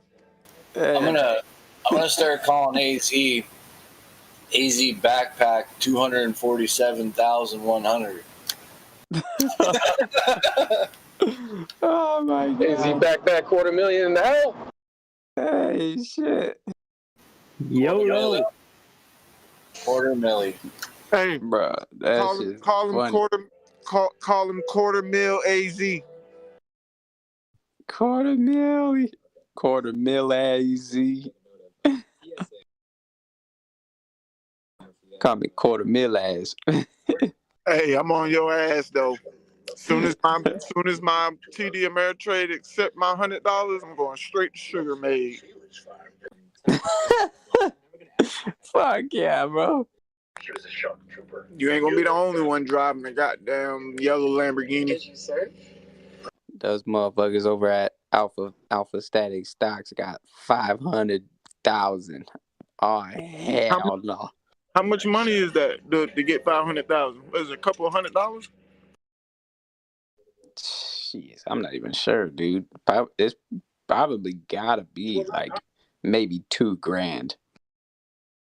How? Okay, you got a quarter of a mil. How much you got invested in it? Let me see.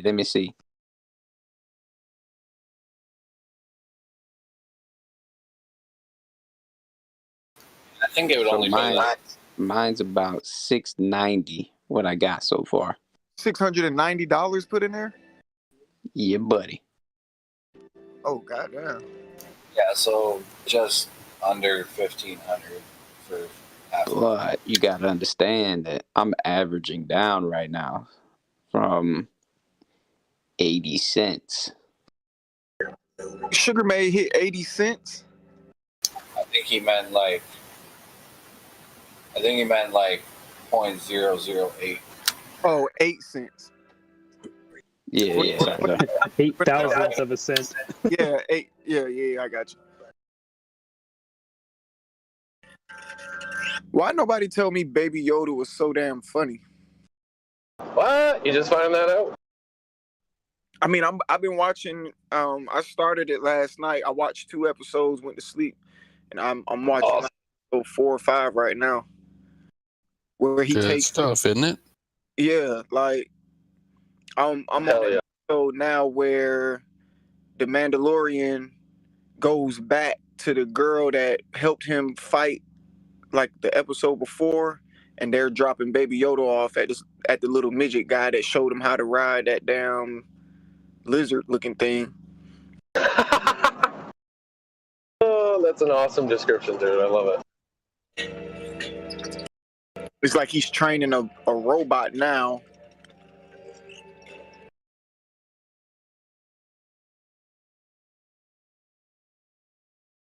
Yeah, I like it though. It's pretty dope. I like it a lot. Wait, are you watching season 2 first? Nah, I'm watching season 1. All right. Right.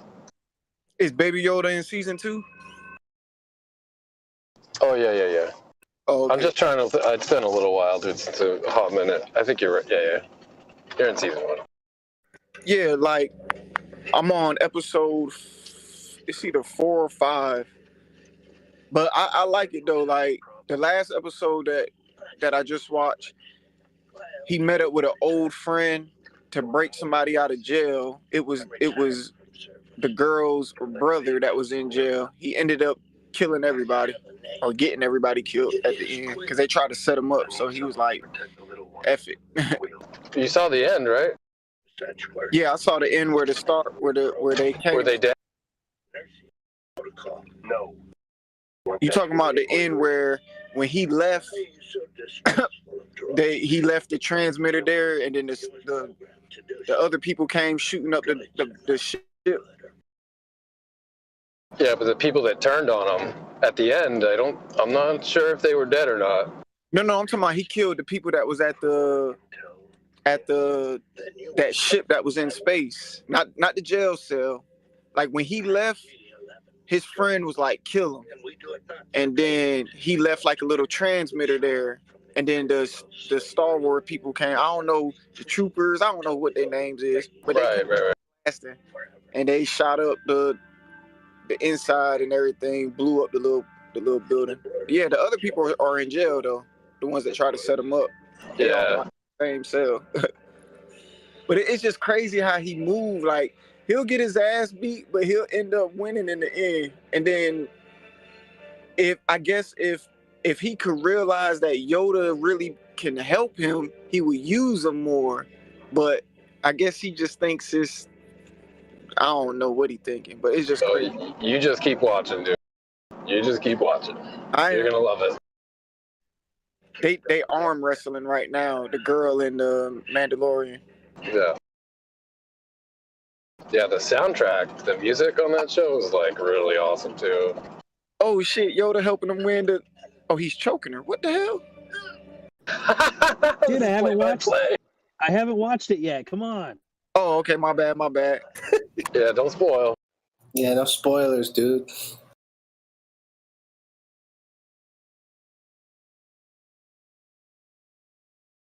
That's a good I just had to point. drive Sorry. my dad's.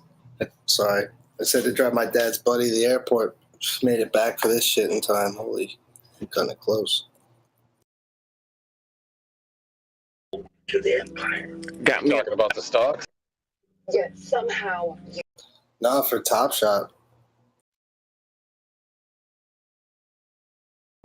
Hey, if I get a good card, right?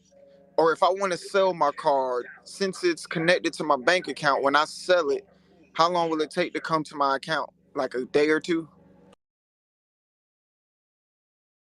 It goes to your Dapper account, I thought. Negative Ghost Rider. You'll be waiting a little while, I think. I'll probably have to ask Neat, because I don't have a Dapper. Like when I brought Neat's pack, I brought it off of my Cash App. I used my card that was on Cash App and I brought it. And everything went fine. So I'm just. But you had to have used Dapper though to get to buy he it. did. Yeah. He just linked his Cash App. That's all. Oh, okay. Okay, cool.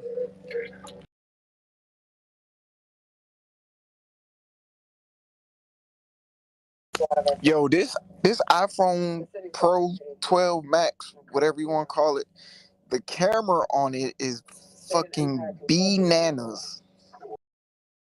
Not bananas, but bananas. Like, it is crazy.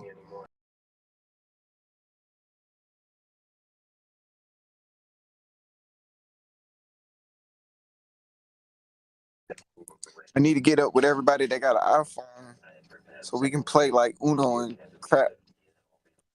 Start busting y'all tails.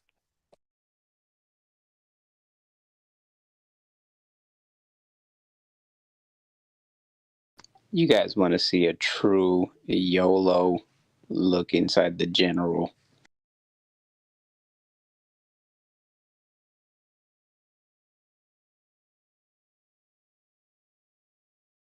Yeah, you posted that the other day. God dang, you got 1 million something shares of that?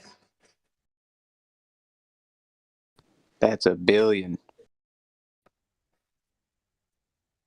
I ain't even look at it that good. You damn right. I want to check it out when I get home. Do you really have 1 billion shares or something? I see what you did, AZ. I see what you did. Backpack, get the fuck out of here, man. Get the fuck out of here. Terrible Photoshop, man.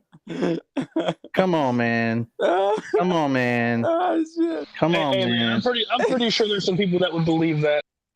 Oh man, he did some. Ah, shit. Oh my god. Hey, yeah, I ain't gonna lie. You done stole somebody's screenshot, man. You got people fooled. AZ, you're a fraud. I can't call you 250,000 AZ no more. I call you fraud AZ. AZ fraud. Oh my god. AZ fraud. What it do? Oh shit. DJ fraud. Hey, that shit's funny, bro. 1 billion. 1 billion shares of CTRM. What a savage. Do they even have 1 billion shares? What's I don't know. What's the float? Oh my god. They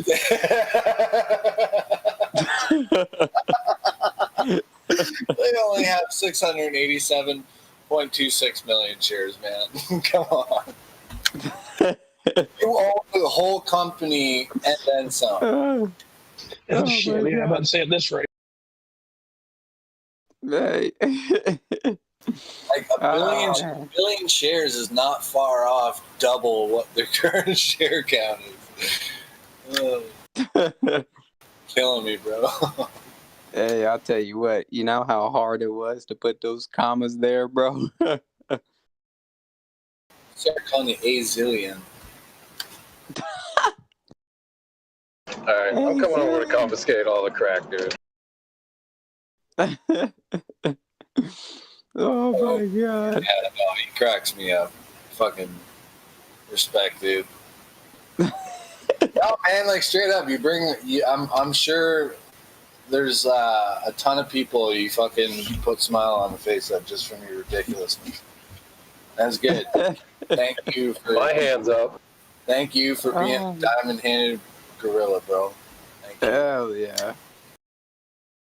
Dude, I laughed my ass off. Between Sugar Mate and CTRM, man, this guy's gonna be driving 10 yellow Lamborghinis. Oh my god, dude. Imagine, bro. One with Imagine. each one with a different shade. Plus, there's at least 10 people on YouTube that own Sugar Made just because of you, dude. That's a freaking riot. Oh shit. It's a cool company. It's just like there's so many. I don't even like. So many things have to happen before Sugar Made like takes off, but I think they will. Thing is, once weed's like legalized and like more like widespread in the United States, they'll be ready to go, man. Oh yeah, they're already getting ready to go. Like they already got their licenses, they got property. Like I'm telling you, I'm so bullish on them that to the point where it's just like I'm just waiting. That's why I'm putting so much money in. It's just because of how bullish I am. So you're just gonna hold these shares like until that happens. Yeah, that's pretty much me with Meta. Not gonna lie. Yeah, with Meta too. Yeah.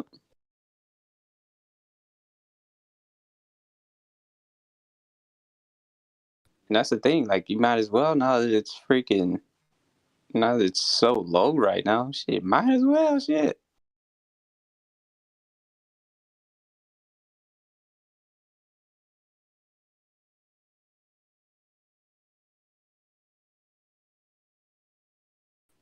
Did anybody find out the dates to where you qualify for the Meta and the Torchlight? So as far as I know, because I emailed Mark at Meta, I was asking him, can I still get the extra shares of Meta if I buy all the way up until when the merger goes through? He said, yeah. So I don't know if that also means that you can get dividends all the way up until the merger, but maybe. It's possible. Dude. Okay. Oh well, shit. Okay then, shit. Tame was saying that Torchlight could drop significantly, and I don't think he's wrong. So like, you just wait and see if you can get Torchlight shares when they're like 75 cents. I don't know. He said Yeah, there's a lot of drop. I'm not was the saying biggest Tame's thing. like, yeah. Was finding out how late we can get in. But if we could still get in right now, then you would be an idiot not buying Meta. Well, see if you can send an email off to them. Like the sooner you do, the sooner you potentially get a response, right? If you have any questions, I would definitely. I tried asking some Torchlight specific questions in my email, but he's like, I don't work for Torchlight, so I can't say anything. Like, yep, true, fair enough. So, Wow. I'm holding a little bit of Torchlight, and like I don't plan on buying anymore, nor do I plan on selling it. At this point, I'm just like, yeah, I'll see what happens. Yeah, dude. I might just load up on some Meta then now that I know that, because that was the only thing that was stopping me was just the fact that over I the wasn't counter, sure. yeah. As long as you got the OTC. Yeah.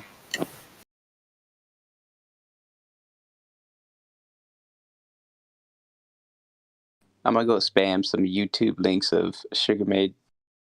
Do it. See you in a bit.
I I typed Sigma instead of SGMD, and Andrew Mo Money is like, Sigma is running.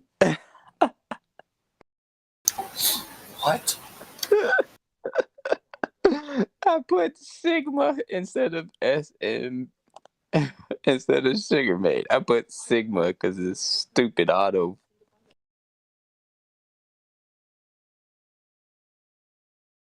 Like, where did you type that? Like in the YouTube chat? Yeah, in the YouTube chat. Is that even a ticker? Sigma?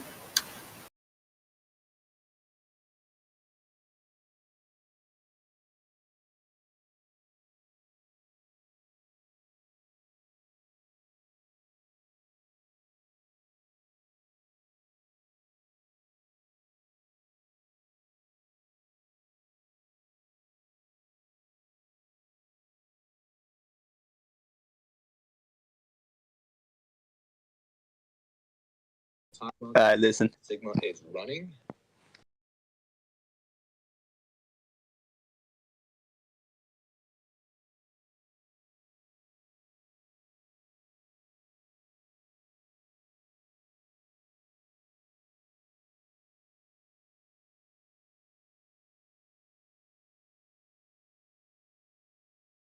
Hello World says, so it's never smart to make calls.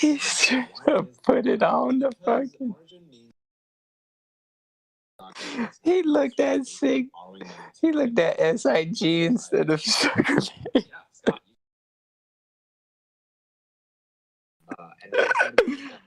Oh my god. Wait, so you asked him to look at Sugar Made, but he looked at Sigma instead? Yeah. Whoops.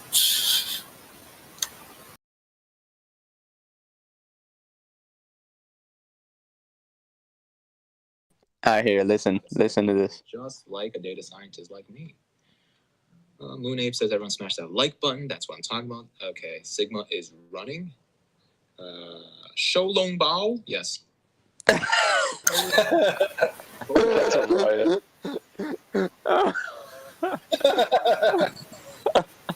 It said Sigma is running.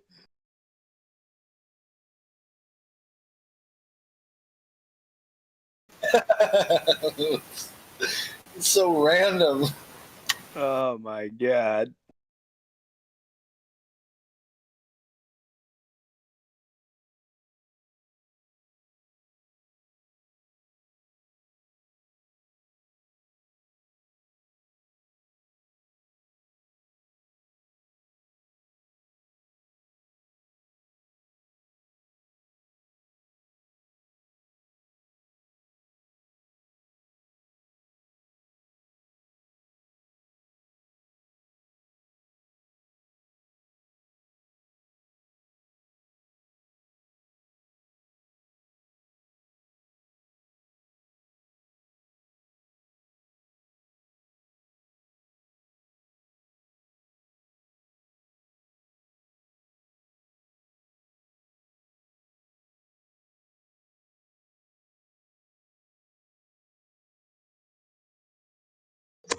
You can join the pack drop.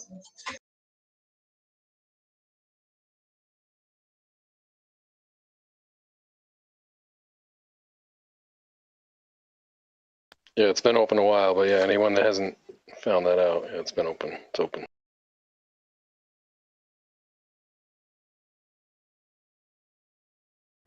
As long as you're in the waiting room prior to 3, theoretically, you should get a random spot. So we're good. Yeah, good luck, everybody.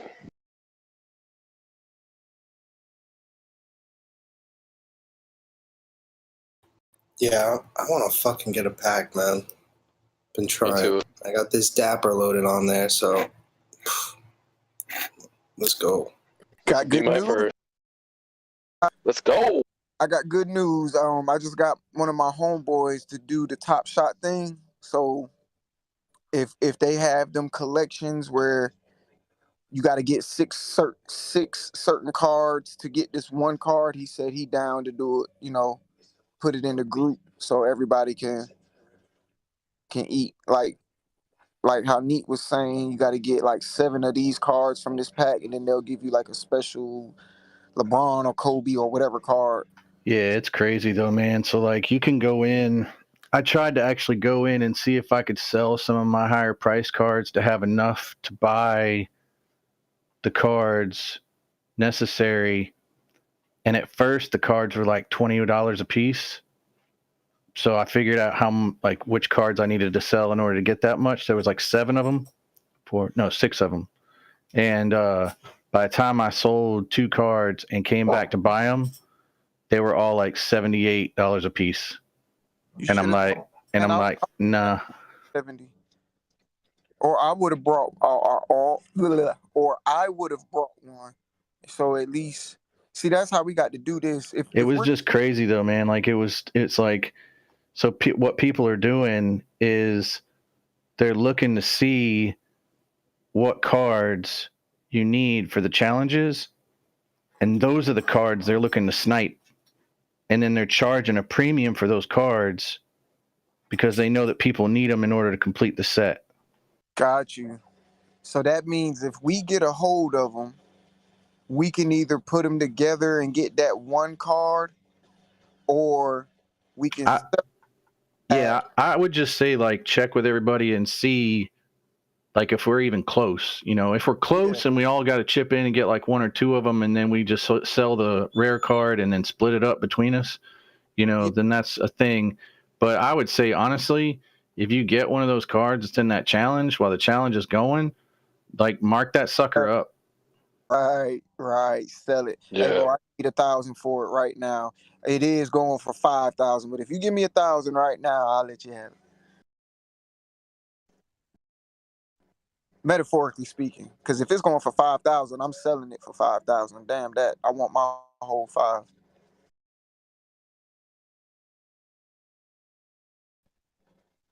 Hey, I got a question about this show though.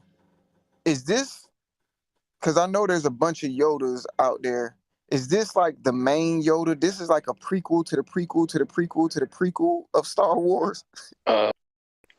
That is not Yoda without spoiling. I mean, we got to be careful what we say. I was about to say, I was almost going to drop his name. So yeah, let's not, because we got kind of not. It's all good, but we got to be careful. Okay, even like answering that like is tough. I'll ask this: Is this a prequel to like Star Wars? Is this like No, it's in between. Do you know the sequence of the movies? I from the first one up until the Darth Maul, that was my favorite one, Darth Maul. I lost track. So this is like, if my understanding is correct, I think it's after Rogue One. Okay, I remember that one. That's the one where the girl on the front had the white face paint with the red marks. Nah, that's Queen Amidala. Okay. Yeah. Which one was it where the guy that was in the all black,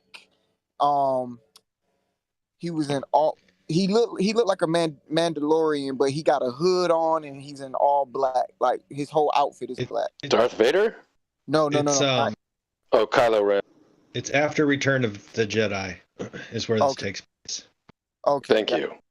Got you. Because I'm seeing a lot of these characters that look like they played in the original movie. If you have Disney Plus, it would behoove you to watch what's the animated series that's on there? Yeah, I seen it. Boy, just say behoove. Yeah, that's a good word. Got Darth Maul on the cover. Oh, you got to watch Clone Wars if you like. Yes. Clone Wars, man. Thank you. I was pulling a blank, man. I'm like, why can't I think of this right now? Because that will actually give you a ton of backstory to what you're going to see in The Mandalorian. So I need to watch that The Mandalorian. I mean, like I said, it would make the viewing experience better because the backstory, and I can't say anything else without ruining it. Right. Got you. Yeah, man. If you're into that stuff and you start checking like the Clone Wars they were saying and the Star Wars Rebels is another one. It ain't just a cartoon, man. Star Wars. Clone Wars is legit. Fucked up. Really awesome. That's some of the best animation I think I've ever seen, dude. Man, that's fucked. Oh man. Yeah, y'all got me all into this show now. I don't know who brought it up the other day. Somebody brought it up, and I was like, "Fuck it, I'm gonna watch it." Yeah, I don't know. I think we were talking about. I changed my profile picture to Mandalorian. This is the way. That was my Halloween costume. No, I got from Walmart. Well, what you call it said, "I have spoken." Yeah, that was a little. Anyway, yeah. Careful the spoilers. That's my shit. I have spoken. Hey, did they change Power Hour so it's not? Hey, you know who that is? You know whose character that is playing Nick, that? That's what's his last freaking name? Nick Nolte. Nolte, yeah. Dude, that's Nick Nolte. I was like, no way. I was like, and I looked closer. I'm like, holy shit, that's Who's Nick Nolte. Nick Nolte? The little midget. No, an old 80s. Yeah, he's the voice of him, but this is from the 80s, dude. A lot of 80s movies. He's a badass. Bro, yeah, oh, man. Oh, you're killing me. You're killing me. I'm not a Star Wars guy. It's not a Star Wars dude. Oh, who's Nick Nolte? Oh, yeah. Yeah, I'm not a Star Wars guy. I'm just now getting into it. I told you my favorite character was Darth Maul. I seen him on a commercial when the movie was out. I was like, yo, he's badass. And that's the only guy other than Darth Vader. Bro, are you telling me you've never seen 48 Hours? Are you really going to tell me you've never seen Eddie Murphy and Nick Nolte in 48 Hours? Nope. Just because I'm black don't mean I watch Eddie Murphy. No, I didn't. No, that has nothing to do with it. This is a freaking amazing movie. Well, then just I didn't mean it like that, dude. Mad at me, goddamn. Dude, it has got some of the most cliche catch lines. Now, is he old enough? I was born in 80, and I mean, I'm old enough. No, Carolina's way younger than us, dude. He's not that much younger. I'm 32, man. He's not that much younger, man. That's a whole you know, all those movies were out of his league, man. By the time he got up to where he could get into that kind of stuff, those were gone, dude. God damn, Jersey, how old are you? 41. Yo, I'm telling you, freaking okay, fine. Baby. What about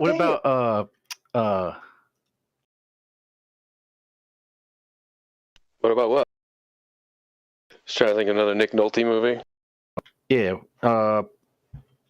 They were kind of obscure. That's the other issue. Grab Me Too. Freaking. Oh man. Bill and Ted? No. No, not Point Break. You talking about the movie where he's Breakout? Is it called Breakout? What is it called? Point Break? That's Gary Busey. That's Gary Busey. Yeah, okay, I thought you.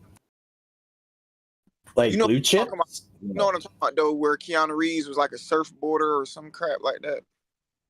I do get Gary Busey and Nick Nolte like totally mixed up sometimes. I mean, dude, he's been in so many movies, though, dude. I'm talking like Gangster Squad, freaking. I mean, he's been so many movies. What's his name again? Nick Nolte. Okay, I mean, hell, he was in Tropic Thunder. I'm about to just Google him. That's the easiest. He plays the fake Vietnam dude in Tropic Thunder. Oh yeah, it was gold. I mean, he was in Thin Red Line, Cape Fear. Was he? Now they're all starting to come out at me. Predator or no? Maybe not. Yeah, that was him, right? I think he was in a Predator movie. One Predator 2 or Predator 1? Both of them? Yeah. Let's Google it. He was in Hulk. He was in that movie Blue Chips, too. Either way, he's a phenomenal actor. If you knew him in any other movies and then you see him in the character in Mandalorian, you're like, how the hell did they make him look so small? Yeah. Yo, he did play in that movie I was talking about where the cop, where they did a remake of the movie. The original movie was Keanu Reeves. I don't know if he was a cop or what, but it was these surfboarders. No, that's Gary Busey. Hulk's dead. Yeah, you're talking about Point Break. That's Gary Busey. You said he played in Blue Chips, right?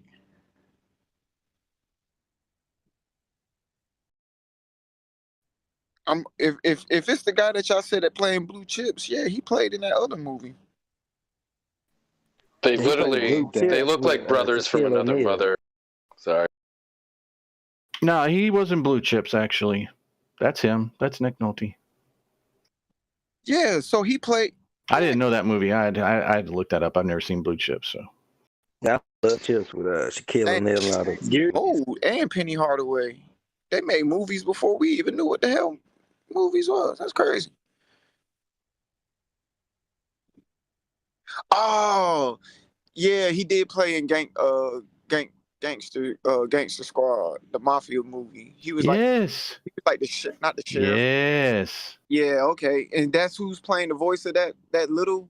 No, he's like actually the character, not just the voice. He's that whole character. How the hell is he playing him? And that man is that Dude, small? I know. That's why I was like, dude, they did some really. Will you stop it, please?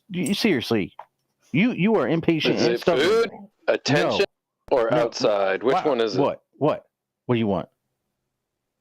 She want him to talk to her. What do you Attention. Want? What do you want? You see, she This is her. Well, this is her spunky time of day, dude. It always happens at this time of day, Sit dude. there? You're just gonna sit there? No. What for? What? Why are you just gonna sit there? Huh? She gets amped up in the afternoon.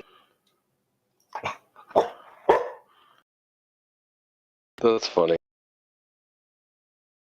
So, Nate, you got a second to look at a chart? I'm real not quick? going anywhere because we got 15 minutes. So you're I was gonna gonna have to say wait. you got like a couple minutes to look at OCG for me. Tell I'm me just what you kidding. think's OCG. Yeah. 'Cause Stocks. Yeah, it's a stock. So the actual person on screen is not Nick Nolte. He's just the voice.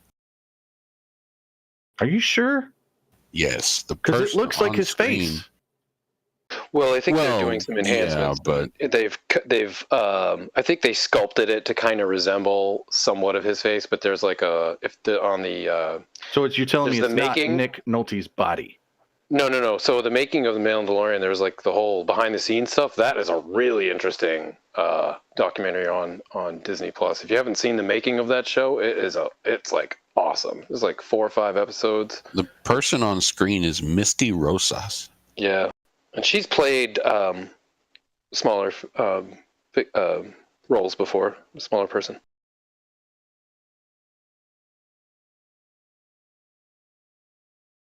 So what's that OCG looking like? I mean, it's up 17.85% on the day. I know. I'm thinking. I mean, it's like at kind of a high point. I mean, if you look, it hit this high point before, and then it retraced down to $11. Right. And That's then it came back up. But I mean, if you take half that retracement puts you back down at like 1060. I mean, for me That's personally, where I got in. Oh, well, then I thought you were talking about target buy-in. My target buy-in for this would be 1060. So I'm trying to day trade it because I bought it with settled funds. So I'm thinking like this is it right now. Go buy. But it's also one of those NFT stocks. So I'm just wondering if it's going to do maybe what TCAT did and just keep railing. Yeah, So but that's its where I'm at. highest is like $16.98. So I mean, here's the thing. Like, if you think like that, then take your profit on 20% of them and keep the other, or take your profit on 80% of them and keep the 20% in there and ride it to the moon. Then In for 200, up $47. Call it a day. Get out. That's what I'm thinking. I mean, dude, if you can make $100 in a day, you're beating the majority of freaking retail investors. Well, I'm up 50. That's what So my I'm halfway goal. there. That's what my goal has been like forever. And some days you get it, and some days you don't. Some days you get more than that. That makes up for the days that you didn't, though. God bless it, man. I'm looking at Bitcoin hitting this 56,500 layer again, and it's being really hard for me not to like. But I think it can go. So lower. I sold half. I did the sell half thing. So, It's not a bad move. Take your Right. profits on half. so I had 18 shares, and now I'm down to 9. Thank you. Yeah, man, take some profits off the table. I do it all the time in Vegas, man. Like my buddy, he used to laugh at me, my buddy Arash from LA. He's like, what are you doing? I was like, I'm going back to the room. He's like, for what? I was like, I'm going to go put money in the safe. He's like, what do you mean go put money in the safe? I was like, I'm going to go put money in the safe. And I literally go up to the room. I sold it and it's spiking. It's all right. You still But got it's some. spiking on the other half you kept. Exactly. Thank you. Sorry to interrupt you. So the safe? Yeah, so I'll go up to the room, drop money in the safe, come back down with the exact same amount that I came down with to begin with. And I've done that in Vegas for so long that now he doesn't. He's like, you can go to the room. I'm like, yep. He's like, Plus he's like, money drop. I'm like, yep. And it gives you a mental break, walk away, recalculate, talk to yourself, have a moment, refresh, and then you can go back like levels. Get to actually use my bathroom in the hotel room instead of a communal one. That's a really cool play, dude. I like that.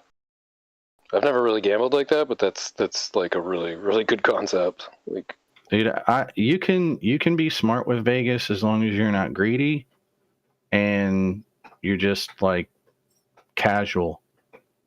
If you like go in it to like make money, you're probably gonna lose. Just gonna tell you, probably gonna lose.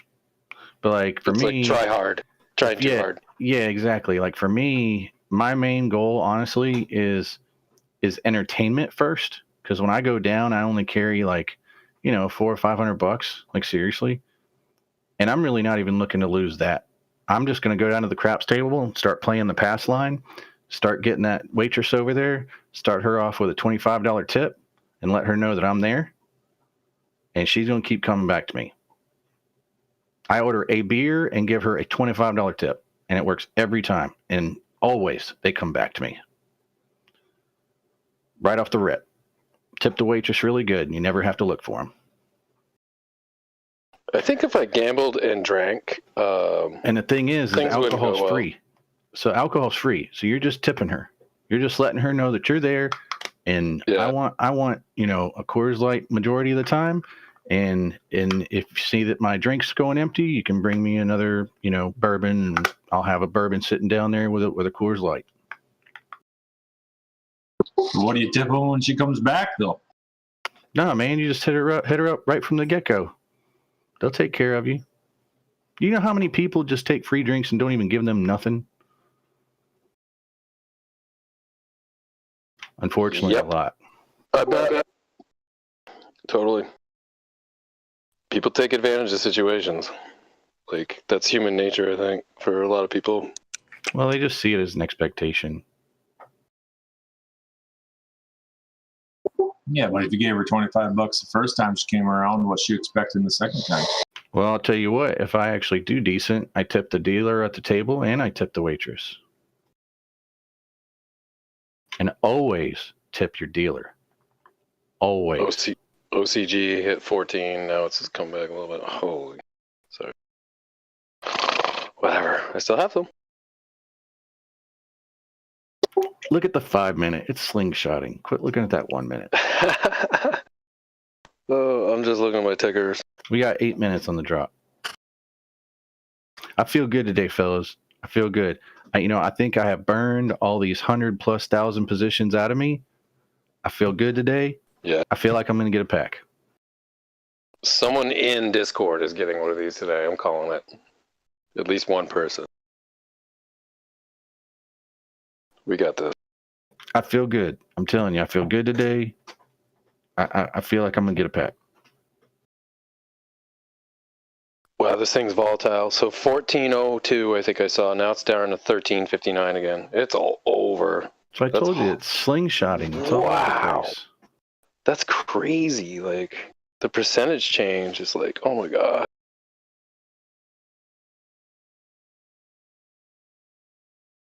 I should have dumped at 14. Just laughing.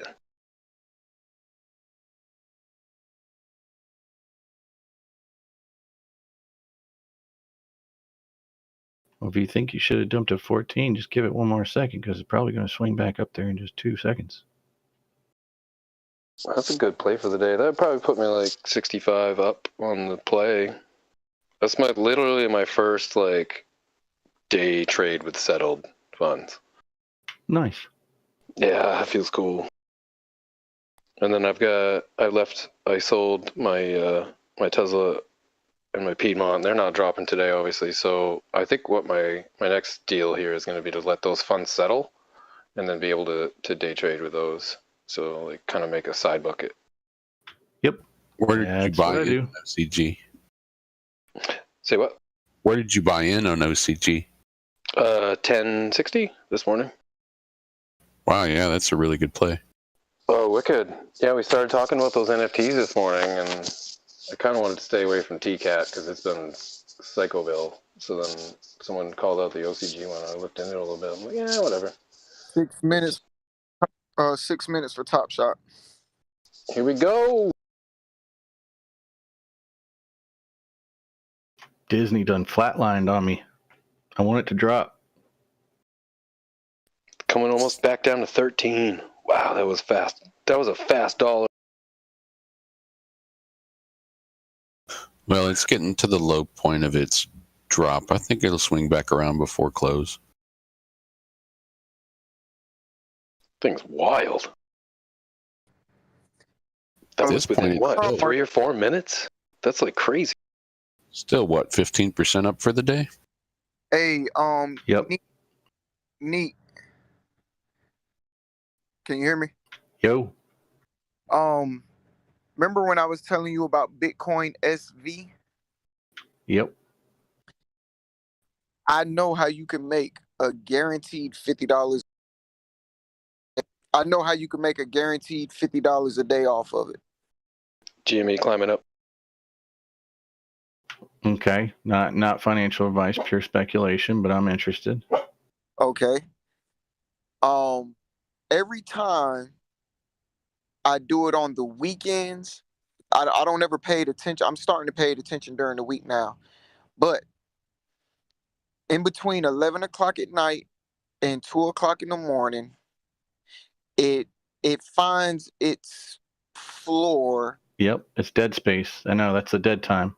I'm up that late. It's all Okay. crypto.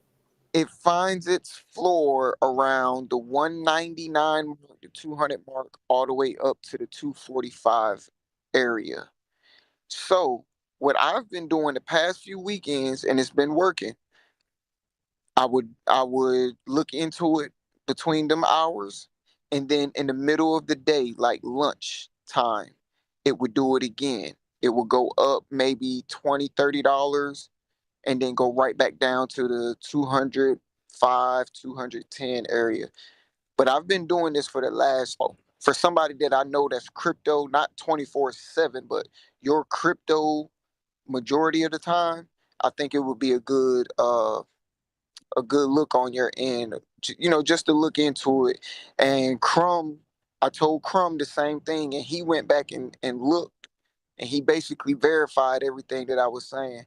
And he was just like, yo, it looks like, that's exactly what it's doing. And I've been telling him, because it was just at 180 something 3 weeks ago. Like that's where, it was at. And then it's just starting to go up and up and up. So Now, you talking about just the weekends? I only started looking at it during the day throughout the weeks this week here. But when I first started it was when I told you about it like 2 or 3 weeks ago, when I was like, hey, I got my first Bitcoin type thing. I didn't get the actual Bitcoin. I got the SV. And you was like, be careful with that. So I was like, okay. So I just started paying it close attention because, the markets is closed on the weekends. And the weekends, I don't have a whole lot of work. So I was just paying close attention to it throughout the day, throughout the night, throughout the day, throughout the night. Monday morning, I see that it goes back to its basic floor where I saw it at on that Friday, which was the 200 area. And I know for a fact on the weekends, it'll go up like $20, $30, then it'll come back down. It'll go up like $20, $30, and then it'll come back down. It'll do that like 4 times throughout the weekend. Yeah, it's really unstable. That's why I told you to watch out for it. But yeah, I mean, you can work that volatility, and you are right. I mean, to be honest with you, the majority of all crypto between Eastern Standard Time, from about midnight to 1:15, is just dead. Like dead. Like there's no volume. If you want to push something down, you can push it down. I mean, like I mean that will be a floor. And then, you're just taking a gamble on when the volume comes in. But predominantly about 1:15 to 1:30 a.m. the volume will start coming in, and you will get a rise. The majority of the time, not all the time, but majority of the time. Right. So you are right about that. Yeah. So I've been doing my DD on it and just really watching it. Yeah, hey, man, if you see a pattern in it, dude, work it. I mean, that's really all it is. I mean, just remember, every single pattern isn't concrete. I mean, it may do it 9 times out of 10, but just always expect that 10th time, or whatever. Oh yeah. For it to break that pattern at least once. Yeah, and like this weekend, when I say I was catching it, me and Crum was on here like 4 or 5 hours just straight, just talking about it, and like I was telling him, I was like, yo, it goes up to this, and then it drops down, and then it stays like in this area for a while, and sure enough, it did exactly what I said. So I made me like 30 seconds. I made like a good 100 off. Heck yeah, man, that's what's up. Find it and work it, dude. 30 seconds for power hour. 15 seconds for top shot. It's funny, power hour and top shot opening is like coincide. They know what they doing. They're trying to get everybody to say forget power hour and come to shoddy hour.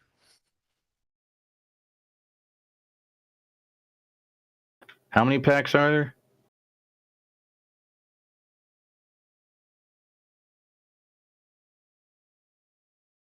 $67,000 plus in this drop. It's not even telling me what number I am. I see the ball. It won't yet. It usually takes about a couple minutes. It said it could take up to 2 minutes. They had a little warning thing there. Oh, okay, cool.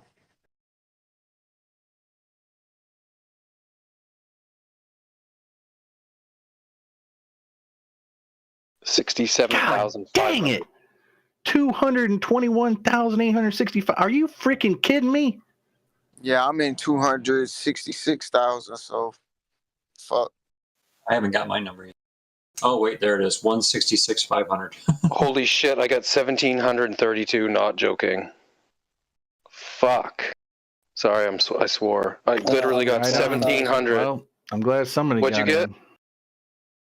112,000. Wow. Did I really have? Wow. Let me check. Yeah, everybody's in 100. Don't leave that page. Don't leave that page. Jersey's a bot. That means everybody's going to do it through you now, or vicariously through you. Yeah, 1,732. Go robot. Nice, finally, at least somebody fucking got one of these things. Crazy, man. He's got 66,005.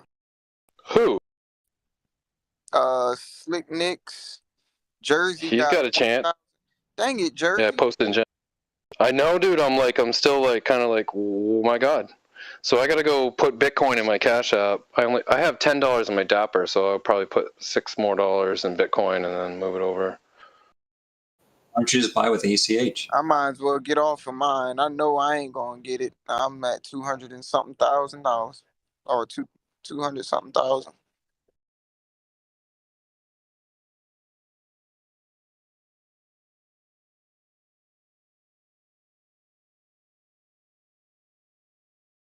Is there a reason why you guys buy with Bitcoin and not just do an ACH transfer to make it easy?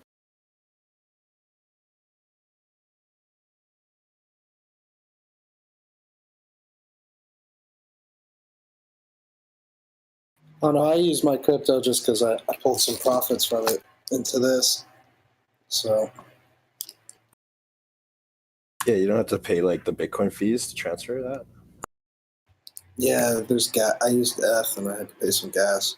Well, it was very low, especially at the, like, I don't know. I'm about to do it. Sorry, I would have answered. I had problems with my Cash App Visa. Dapper was or Cash App was rejecting it, so that's why I switched over to Bitcoin. And it went quick and it worked really clean. So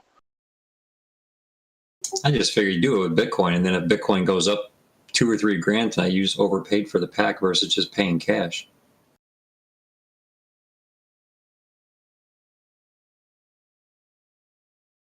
I know I made that argument against myself for that exact reason, but it's like the only workaround I could find. Yeah, that's why I won't ever buy anything with crypto as of right now. I'll just buy it with cash.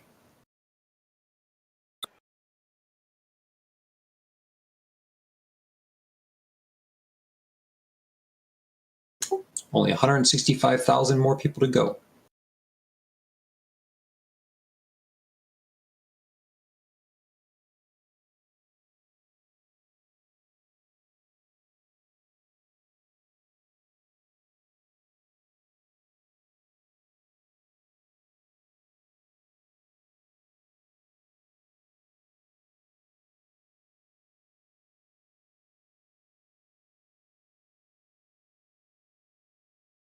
Who was I talking to about drones? Who said they had a DJI drone?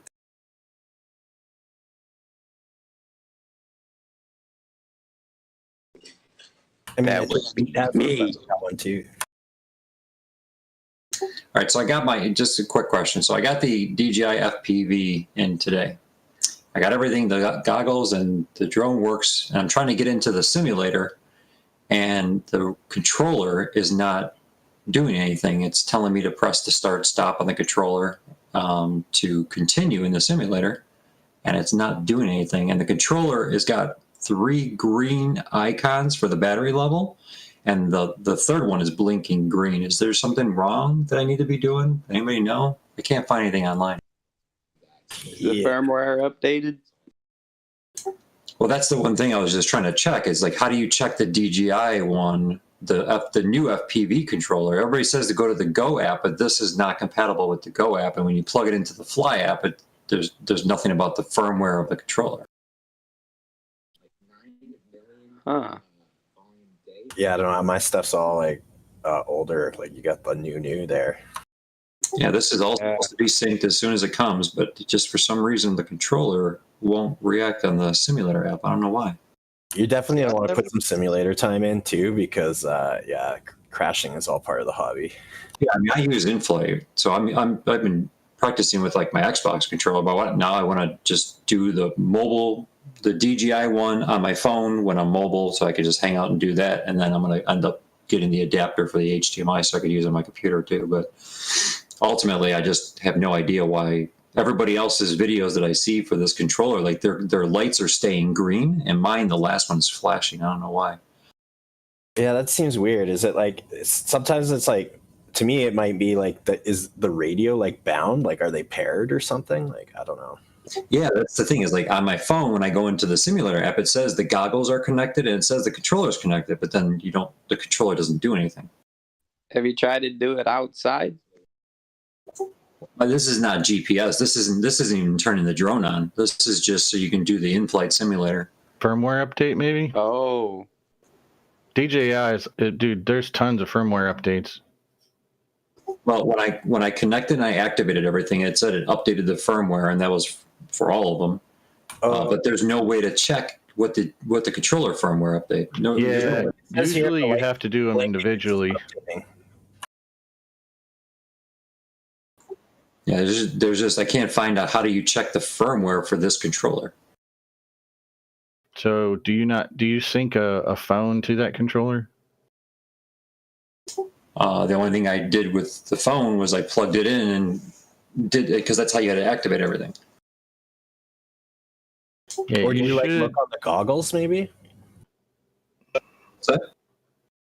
Does the goggles link to the controller? Like, do you control the controller from the goggles maybe? Well, goggles. So like when you go to so after I updated everything, I took it out of the box, updated everything, and it said it updated everything. And then when I plug in the controller and when I plug in the goggles to the phone, it says for the simulator, it recognizes the goggles and it says the controller is attached. But then when you try to press a button to continue, it says press start stop on the controller to continue. When you do that, it does nothing.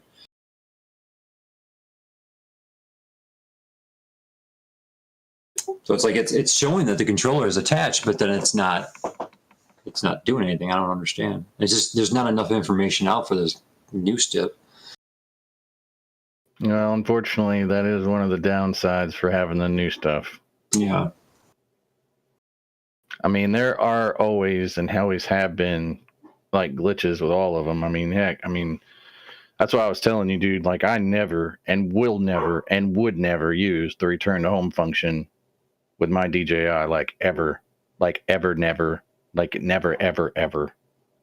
Because every single one of my buddies that's crashed theirs. In fact, if you go onto any forum right now and type in, what was the reason for your crash? I guarantee you it was return to home function. I just want to get past the simulator part before even trying to fly the damn thing.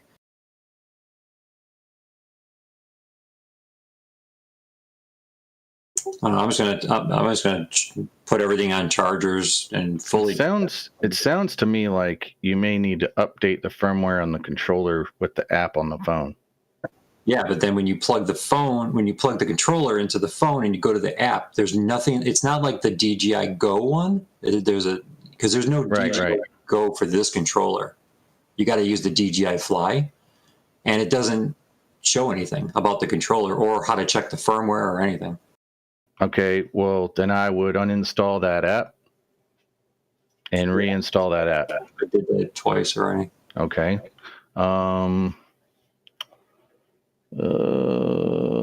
Can you make sure that button is actually functional, that start-stop button on the controller? Like, are you hearing a positive click and stuff?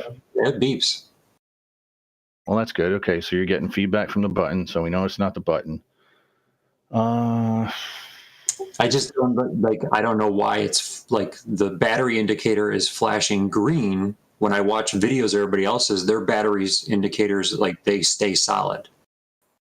Yeah, I just watched the video. You did the setup with the phone screen thing? Yep. Yeah, it's weird. And then they just go solid green and yours stay flashing?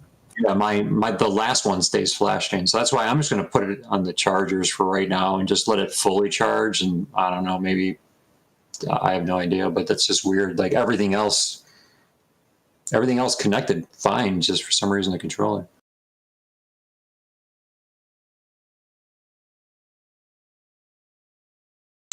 And I've heard people had issues before. It's just everybody's like, oh yeah, mine did that too. Oh, I got it fixed. And then you're like, well, what'd you do? And then nobody replies. Oh, I hate that when they figure it out and then don't return to the thread. Yeah, mostly it's like some guy was on one thread. It's like he got all this help from a whole bunch of other people. Try this, try this, try this. And it's like a whole, it's 90 different things. And then he's like, oh yeah, I got it. I'm like, dude, everybody helps you. Why don't you put the fucking answer in? It's like they just get it fixed and then they take off and they don't care. Did anybody end up getting a pack or no? I'm down to 316. My Bitcoin transfer was successful. I had to sign out of here because I thought my phone was getting jammed up. So Cash App told me my withdrawal was good, so it should be good. I'll let you guys know ASAP. Hell Right yeah. on. Good job. 200,000. Yeah, it was 221,000. Dude, I probably could have got a better number. Down to 53. If I left the queue and rejoined.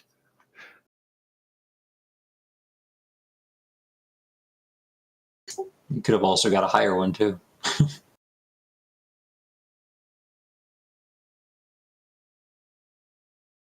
Well, I hope you get something good, man. It'd be awesome.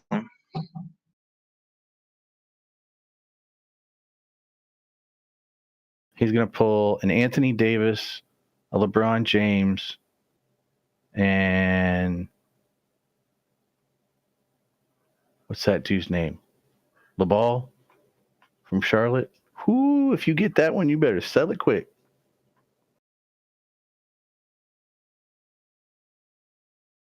I think Jersey, weren't you the one that had like a whole bunch of money in Dapper anyway, though? No, it was me, I think. I got like $275 on that. Oh yeah, him too. Yeah. I had to sign out just to make sure. You what? He said, I hope you get something good when I was hitting the X to sign out. I just didn't want too many things running to look like a bot maybe or whatever. But I have a officially have the pack. I haven't opened it. Yeah. You're not going to live stream it? I can. I just don't have sound, but I could totally live stream it if you guys want to watch. Just joking. I don't know what these things are worth. Yeah, Let's do it. Yeah, no, let's do it. I need to open it, right? I don't want it unopened. Correct? Open it.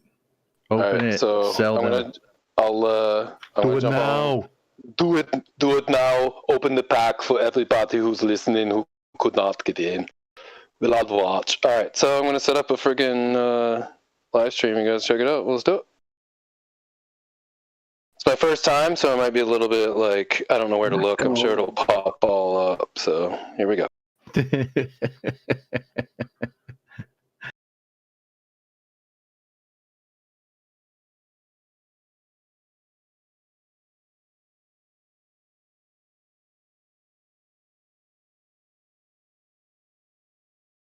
Is it working?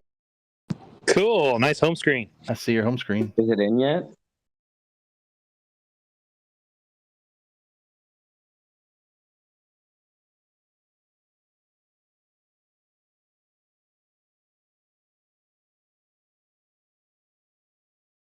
Hurry before your phone dies.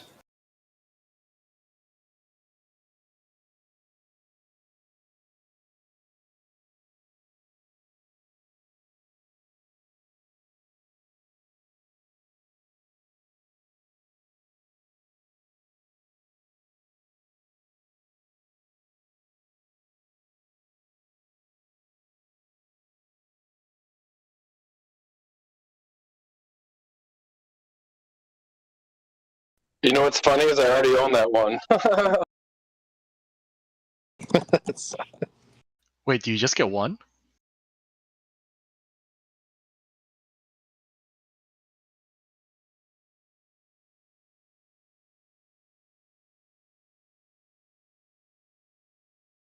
That's his Cool Cats card. Porzingis. That sucks. That's a common, right? No, that's a limited edition.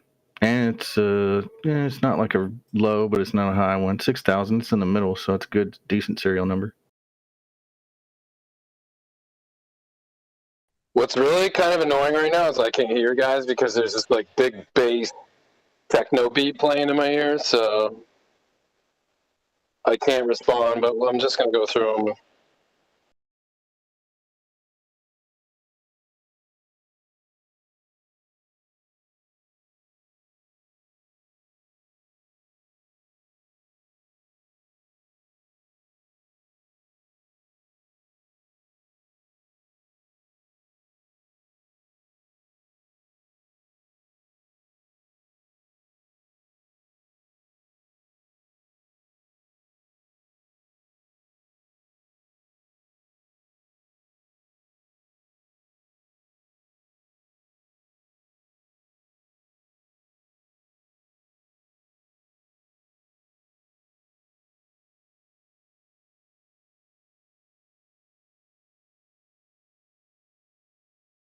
Are you able to check the prices from there? No, I think the marketplace is still closed.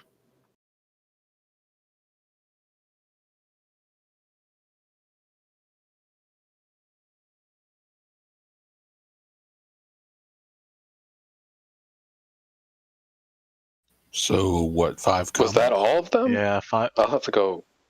I think I looked at them all. Let's go. That was all of them, right? Yeah, it looked like 5. Yeah.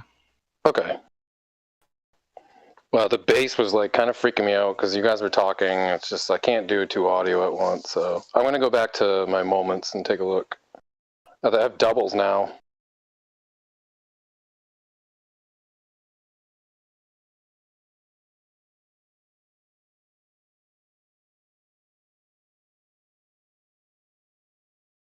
How much was the pack?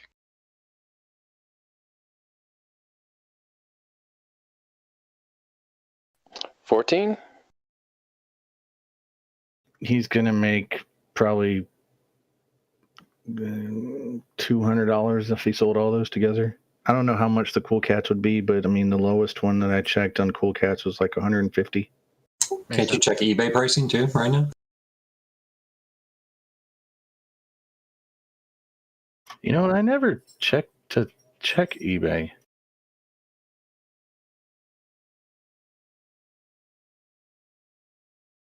Oh my God, you've got to be kidding me. There are jokers that are selling these things on eBay. You sell everything on eBay. Dude, they're selling unopened packs.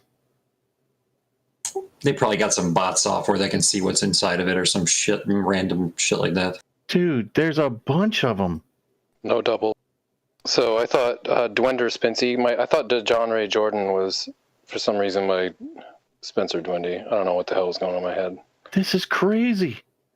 You think the prices are expensive on freaking NBA Top Shot? Oh, they're a lot more on eBay.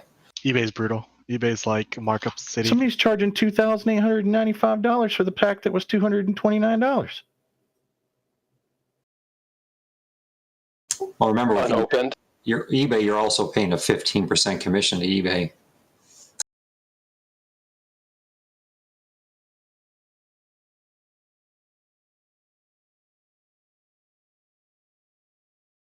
Anyone still in line? I'm sure there's maybe some payment snags. I don't know. Maybe not as many as I'm thinking, but I have 159,000 people ahead of me. yeah, it said there was 300,000 people in line. So you guys in the hundreds actually aren't doing that bad. I can't believe, what was it, 7,000 or something? I took a snapshot, like a screenshot. That was like, it was one of those moments where you just don't like believe it's real. Like, because that's a super ass low number. That's crazy.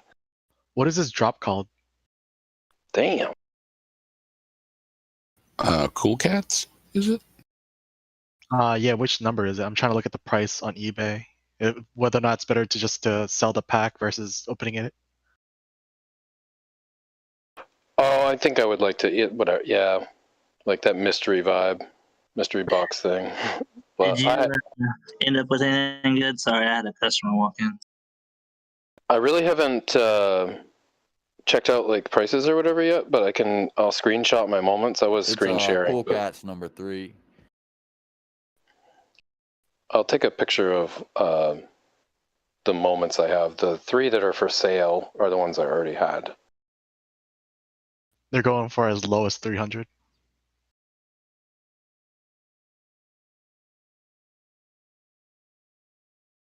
Unopened? Yep. If you sell unopened, it's 300. Is there any volume on that offer? I'm still glad I opened it. Whatever. I want to know what I have.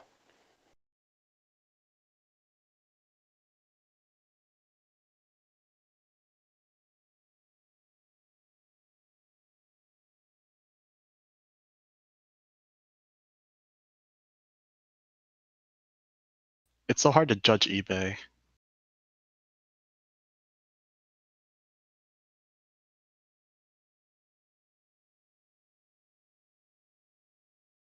All of them say common though. What happened to my? No, your LE is your the pink pink. You'll see it. Yeah, it's I'll a have the cool color cat on it. comment.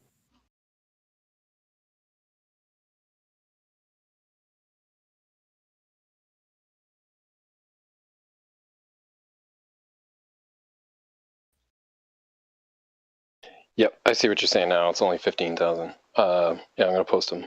And I guess I don't want to clog up general. Just put it over in crypto, I guess. Yep.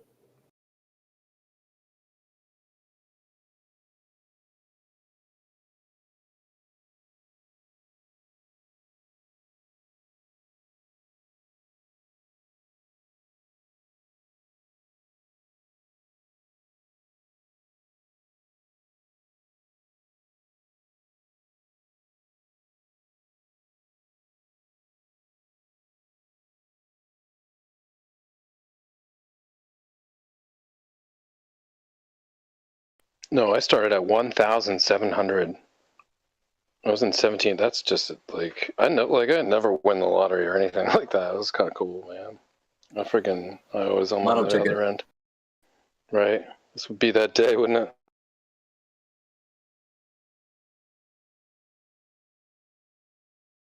It was a day off too, so it just kind of feels good to be chilling and friggin' hanging out.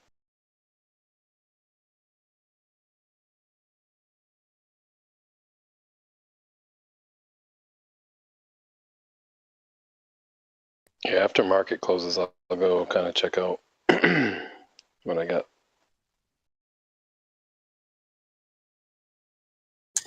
Market's not going to be doing anything today.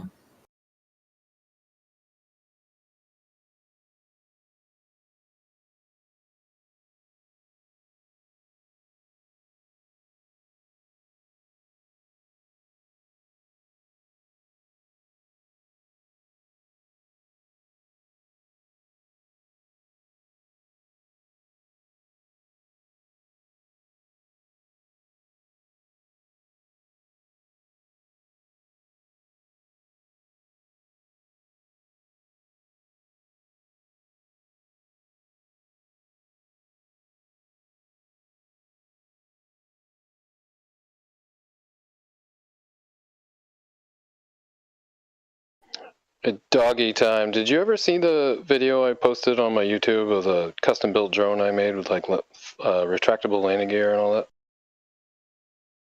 I did not. You want to send it over to me? I will. It's got my actual name on it, so I'm going to send it to you on a PM. Yeah, that's cool. Thanks, man. I appreciate it. Yeah, no, so I put this together back in 2014. So I had you had to buy the controller and program it. It was just crazy, do self-leveling or rotate it so it could figure out its axes, and it was crazy. Building your own is nuts, but I had a really good time with it. But yeah, I'll shoot that over to you if you're interested.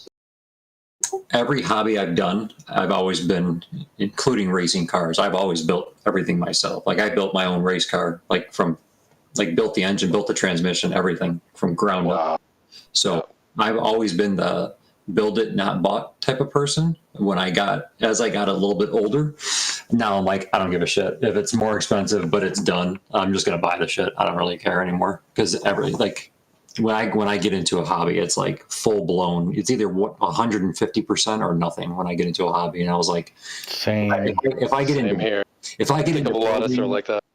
Yeah, if I get into building and soldering and everything else, I'm gonna spend way too much time. I literally wanted something that I can just grab, link it, go out, fly it, put it away.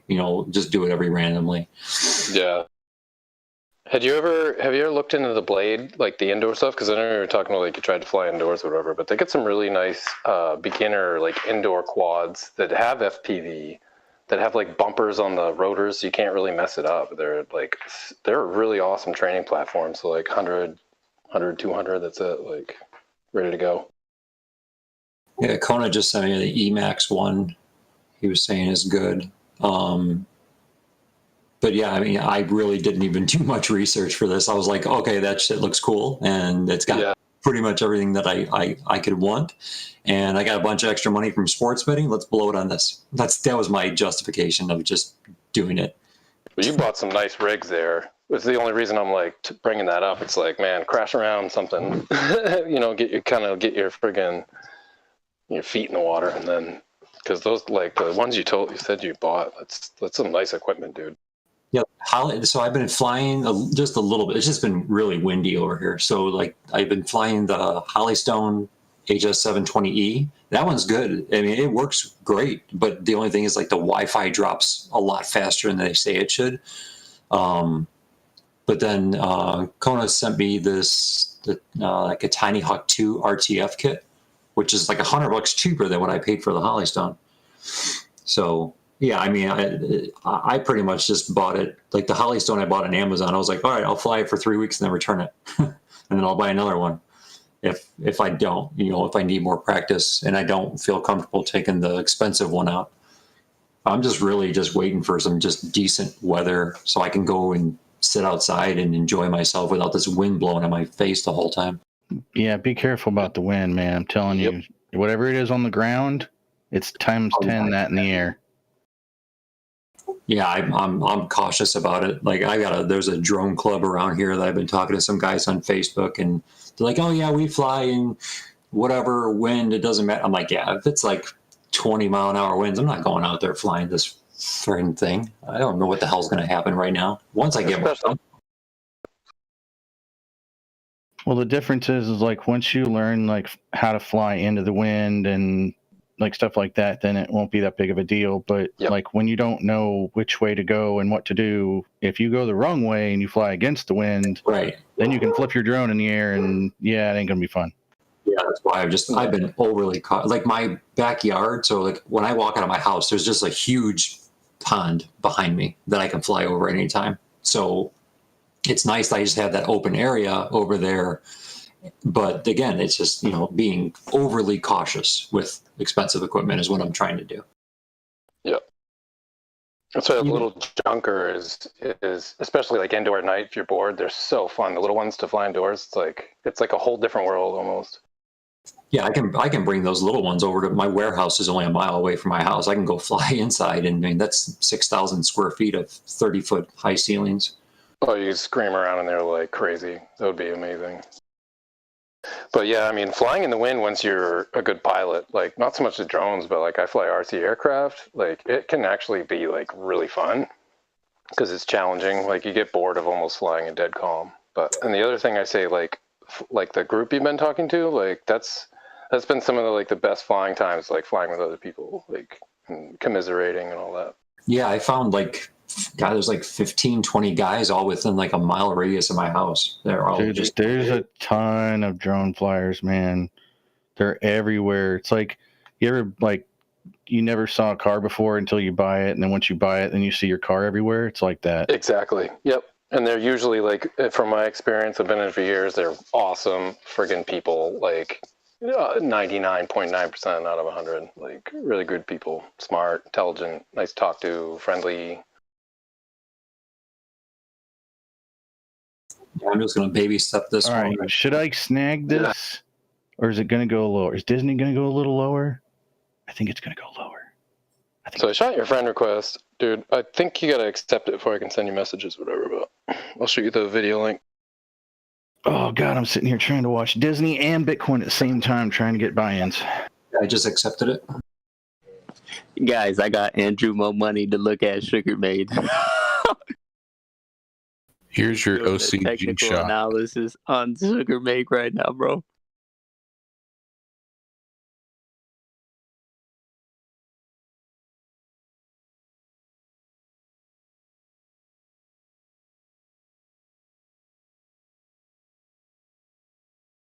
I don't know, Project. It's going to be a long week. What do you think, man?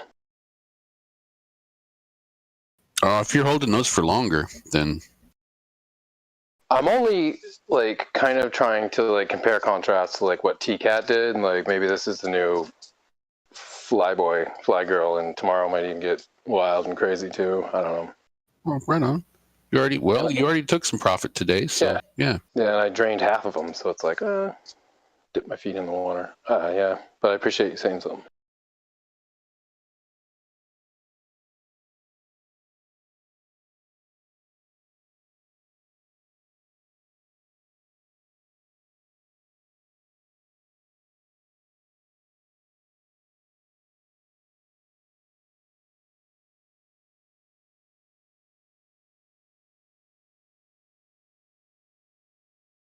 Easy, what did he say about Sugar Made? Did he have any comments?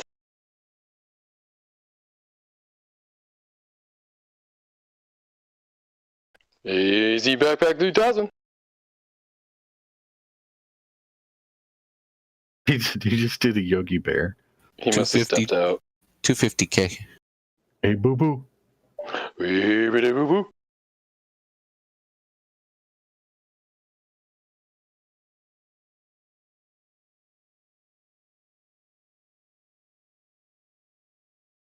I gotta watch that video. Let's look at this Sugar Made. Wow, I want 250,000 shares of that. Dude, somebody please look at Bitcoin with me and tell me that this is the bottom right here.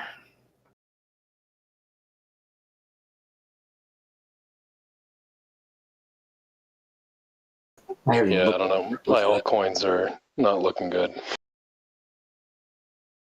I think this is the bottom. Did you guys get in on that? What coin was it? VT something this weekend? VChain. Is it VT? I'm holding some VT, VChain, and then BTT, BitTorrent. I'm holding that, and then I bought more Mana when it was down at like 96. Yeah, the VTHO. Oh no, that's not what I thought you were talking about. VChain, VT. VTHO is the gas for VET. Oh, okay. I made like $600 on it the last time it blew. It like shot up. I just on it. I don't even know why I even had it. I had like $200 in it. I couldn't remember why I bought it, but I held it for another day, and it shot up. I was like, "Holy shit!" Yeah, you could make some easy money this weekend. Went up like 80. At peak, it was up like 97% on, I think it was either Saturday or Sunday. It did something crazy like that probably maybe almost a month ago, 3 weeks ago. Yeah, now it's holding around like 1.6 to 1.9 cents. But it went up to like 2.4, and everybody was jumping in. It was like under 0.1, I think, or 0.11. So you could have made some really good money fast. Oh yeah, it was a pleasant surprise.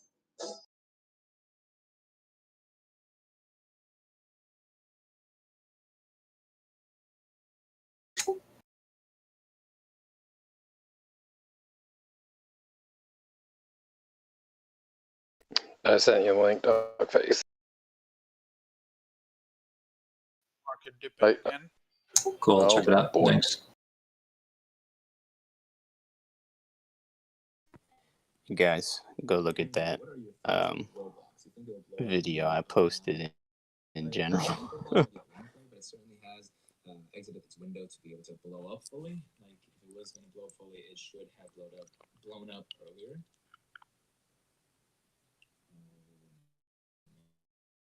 Dude, that landing gear is awesome. You built that yourself? I did plywood construction, aluminum,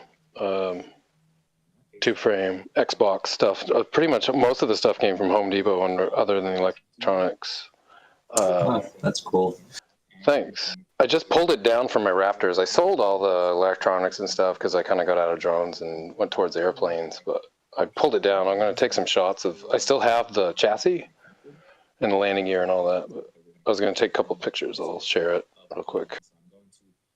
I just sent my accountant an email. I was like, hey, I bought a drone so I can inspect the top of the building that we just bought. Can we write that off? I'm waiting for her reply.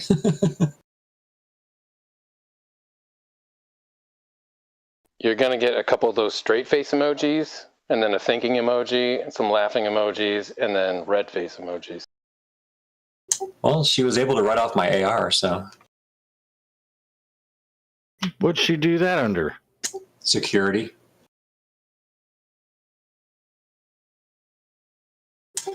AR, the safe for it also, and ammunition. We kept everything under $1,000.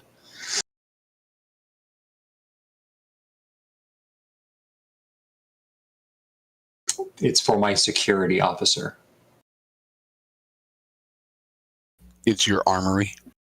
Yep. Can you be your own security officer? Yep. Okay. That's what I was gonna. That's what I was. I'm like. So I can actually write off the firearm, ammunition. I can write off my any licensing, training, anything like that, because it's actually considered as for security for my company.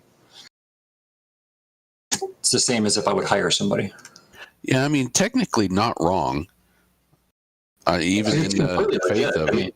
Yeah, I mean, it's if I hired somebody to do security for my company, I would have to pay for them anyways, and that'd be a write-off. It's all training and stuff like that. So,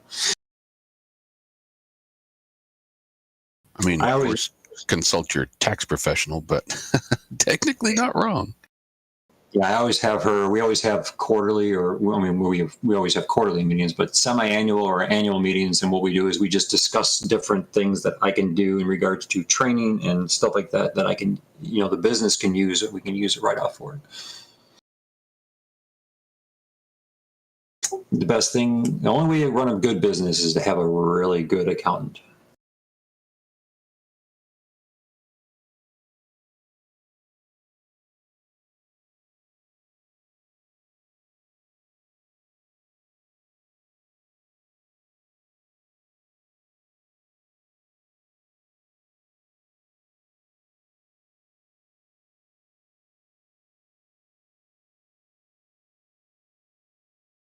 And I just got word that one of my new suppliers opened up an office in Thailand. So now I get to go to Thailand on business trips.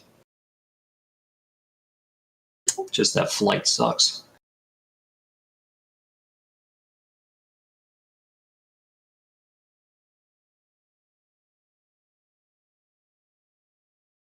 I posted a close-up of the landing gear in general. I'll probably delete it here so I don't clutter it up. But... So it comes out and rotates, because some aircraft, that's like the Corsair from World War II, the wheels would come down but then have to rotate 90 degrees or 45, some of them. So they come out and then they twist while they're coming down. So it's like, it spreads them out like, like feet sticking out of all four corners. It's freaking awesome. Is that did you make that plan up, or did you get like the plan from somebody and then build it? No, it was just out of my crazy brain. I started this, the chassis was built and rebuilt like tons and tons of times. I cut everything with the jigsaw and the drill. And then all nylon screws and stuff from Lowe's. You have those little trays where they sell all their bolts and stuff. They have a bunch of nylon parts that are and like different, I don't know, it just came out of my head, dude, and I just like went at it. It was great because back in 2014, you really couldn't buy like a DJI anything actually. I mean, this was even pre-Phantom. It's just you had to do it. You had to build it yourself. It might have been the Phantom might have come out like literally when I was doing this, and then they came out with the one after it. I forget what it had. The retracting, the legs kind of came up, but not like it wasn't anything like that. But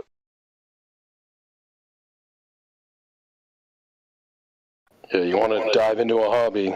That's one you can get lost in. Money, time, everything. That's exactly what I didn't want to do. Yeah, that's why I bought one.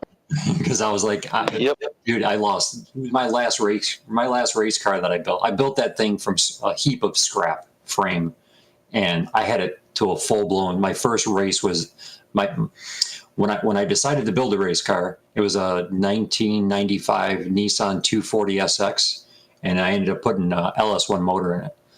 And I only gave myself 90 days to do it. That was my goal, to have it up and running for the next season of autocross.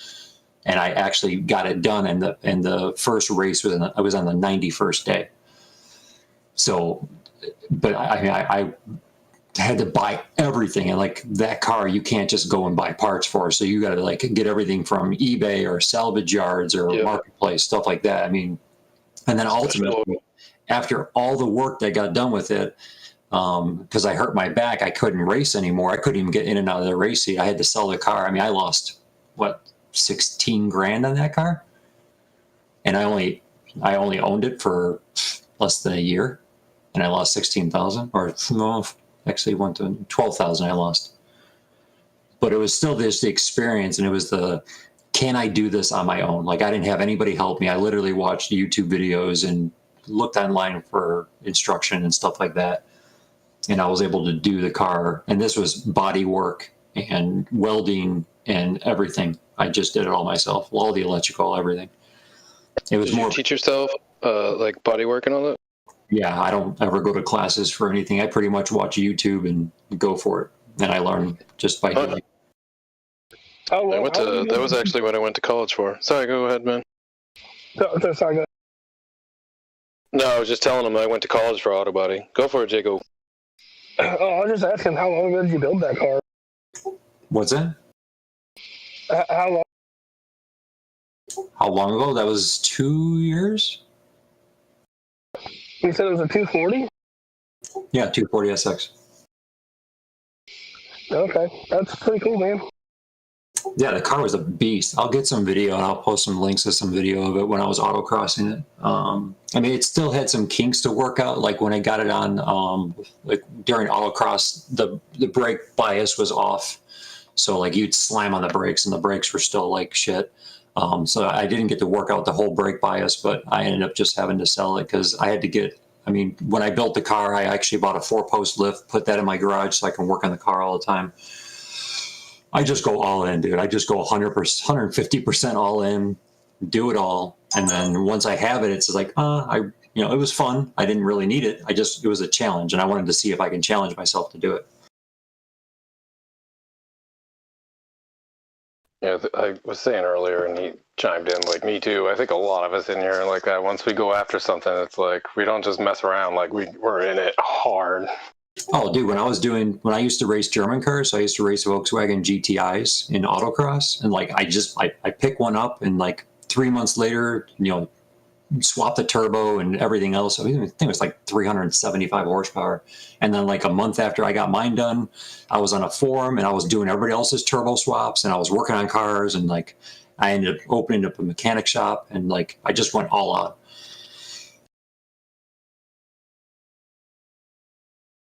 $150% or nothing. Why half-ass it, right? I mean, why half-ass it? You're just going to be a half-ass into it kind of person. So go for it. If you're going to do it, freaking do it, right? And the best thing about it is like when I started doing that, I built the business around automobile repair. So like all the tools I have now are all just company write-offs.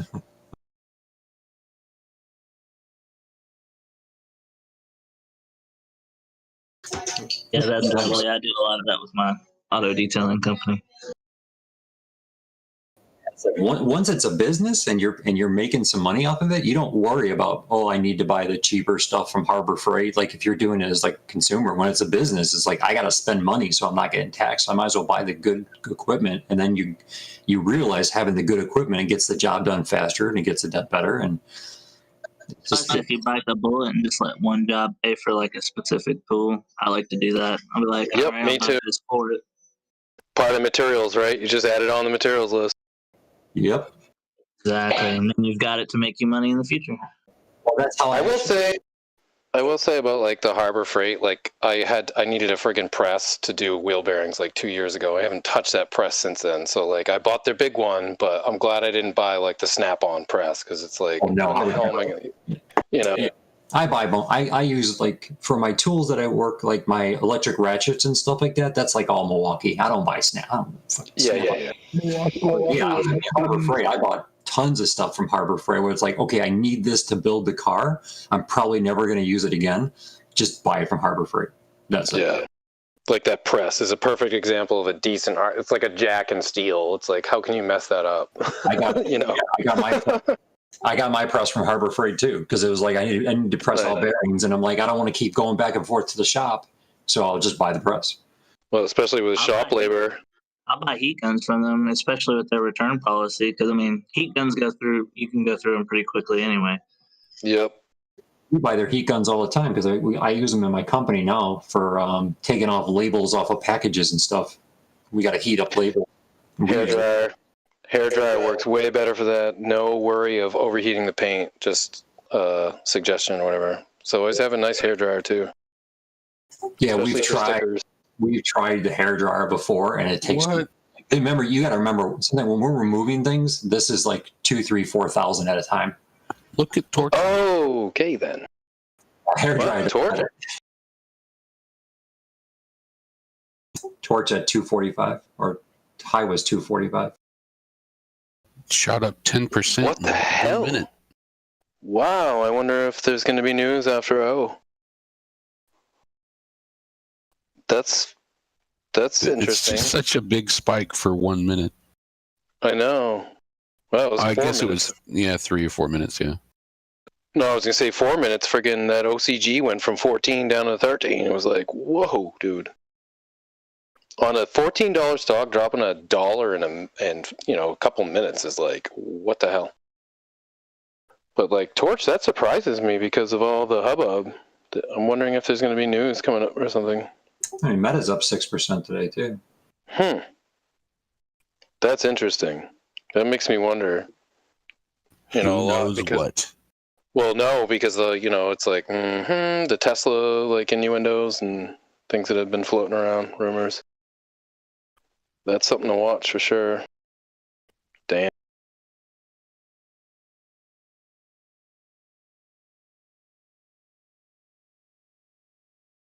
Well, that's good because I know there's some people here holding torch. So glad to hear that. Oh, just a couple, 500. So I got 60 shares. Yeah. Wow. I have a few.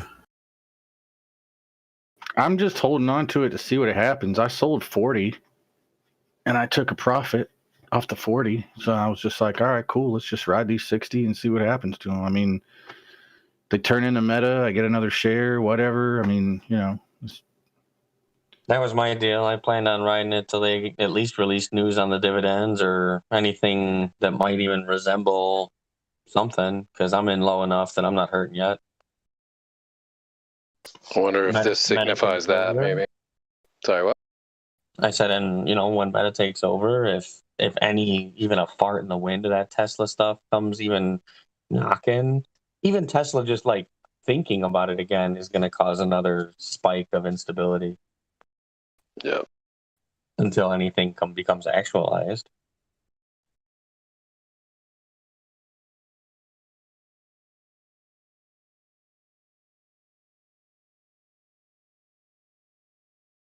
It's really nice to hear it moving back up, though. That's awesome. We're gonna hear a story about a massive oil spike. There's gonna be an earthquake in Texas, and then all of a sudden, all the land that Torch owns is gonna be worth trillions because the amount of oil.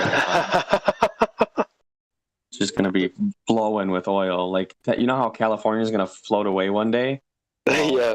Texas is gonna do the same thing, but it's gonna shoot up into the hover with oil, like the old cartoons from the wells.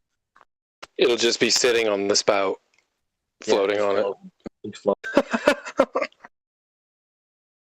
Two different, terminologies of liquefaction, meaning two different things. Yeah. That's awesome.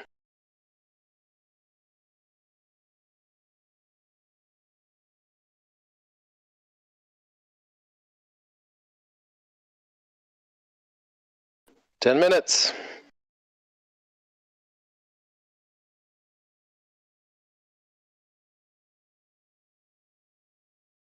OCG's pumping back. Good lord.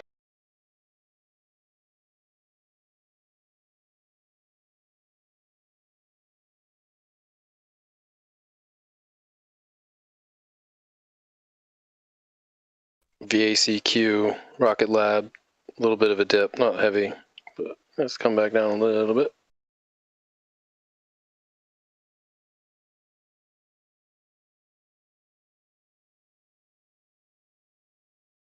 GME 192, and I'm liking that compared to whatever. That's looking good too. I'm feeling good about it.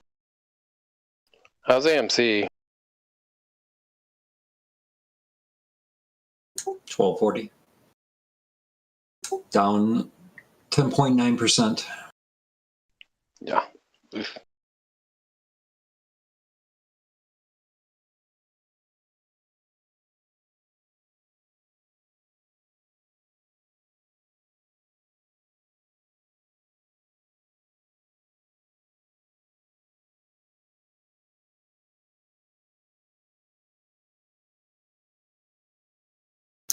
Really low volume on them today too. Both stocks. Yeah. Right on. I'm not too worried about it, honestly. It's just like Tame said earlier, it's trying to sell off to make people scared, fucking sell out. And it's just like, why? Earnings is coming up. Right. And the last time they laddered that thing down to what, $48? It's not working this time. I think what they were trying to do is take advantage of this moment right now to get through some of their stuff while it's going to be low. So you think there's movement going on, buying back? And Yeah. making calls, Small making plays. trades back and forth all day in the 190 range. Yep. You know, they did a big sell-off in the morning to see how the market reacted to it, and then, you know, just playing it out the rest of the day. You guys think this could have something to do with the DTCC rule too? Like maybe they're just trying to buy back as they can. Yeah, for sure. I'm pretty sure AMC was hit with that today, was it not? The SSR.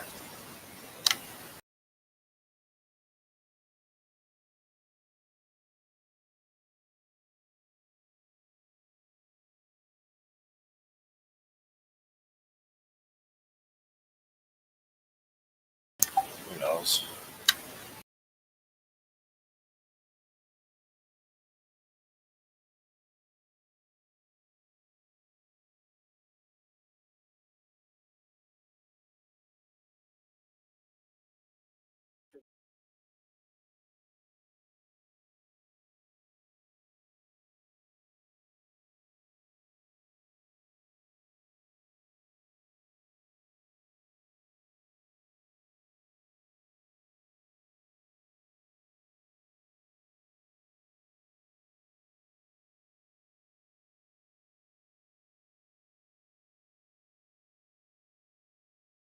Five minutes. Seeing a lot of movement on some of my stocks, like rapid movement.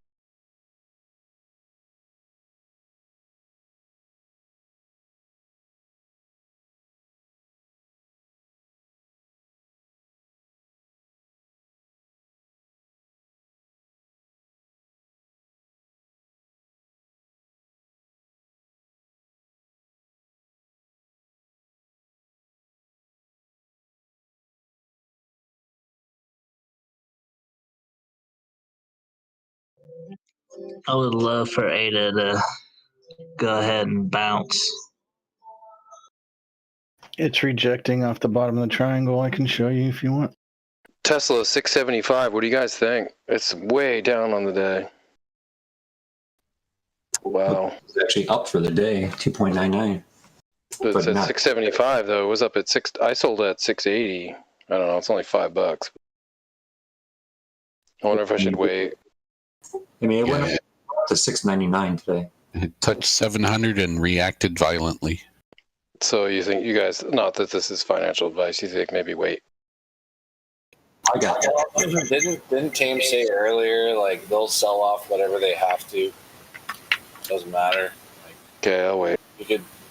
I'm waiting, man. I'm tired of fucking like losing money, just fucking trying to make quick money right now. Right. Tesla and both my ARK funds that hold Tesla are my long terms. I'm keeping those. Yeah, the only thing to be doing right now is looking to put more money into companies you like at a discount. Other than that, I'm just waiting. Okay. Yeah, my two Teslas were at 638 or something. So that's why I bought them today. No worries, man. I have one share at 850. No, it was at 630, and I made like $100 selling the two shares today. So I'm just looking for another buy-in.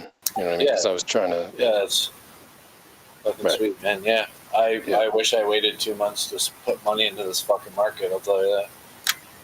Yeah, here you are. I'm sitting on a bunch of them. You know that. we're sitting on a lot of similar stuff, you and I. I'm holding 10 at Tesla at 660 and change. I mean, I can make a lot more by day trading it, but it's in that account. It's a set it and forget it kind of account. Right. Now, if I hit 900, I'll sell it. And then I'll buy it at a dip. Yeah. I've got 3,500 ADA at 115. That's a really healthy position, though, I think, dude. Long term. No, dude, 115 is a great position. What are you talking about? Hell yeah, dude. So it's right. It's right at the bottom of the triangle that we're. I mean, like, so theoretically, it's touched the 116. It kind of pushed a little bit through it. Bitcoin has had more to do with that than actual ADA. That's what I was thinking. Oh no, it absolutely did because I just bought a massive dip on Bitcoin. I mean, dude, I got it for like 55.4 or something. As soon as I saw it went under 55.5, I just bought it. Seriously, I'm not even kidding. And I was gonna do ADA, but I already owe ADA. I already have ADA. I have more than enough ADA. So I'm very close to this price point already. So I'm trying to not do that where I have too much at certain price points. Like if I already have a big buy at this price point, then I just need to leave it alone. Right, that's a beautiful thing, man. I've got 29. I've opened 29 separate positions throughout probably the last week and a half. But like my lowest one's $1.05 or $1.06, I think. Yeah, that's a great one too. I have one at $1.04. My lowest one's at 89. But I mean, I bought up way past those points. But I mean, because I bought it at 125, 127, I even had one at 130 everywhere. Unfortunately. I'm sure I got one in the 130s too if I look deep enough. But the thing is, like, I'm up to the point now with my staking and the Exodus wallet that I'm getting 34.8 free ADA every month. Less than a minute. That's gangster. There goes Tesla going down a little bit.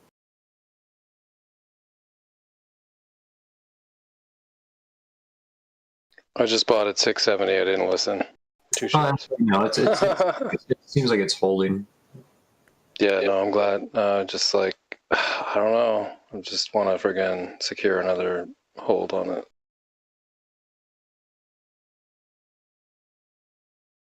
Now I have to hold this for at least 2 days. Here we go.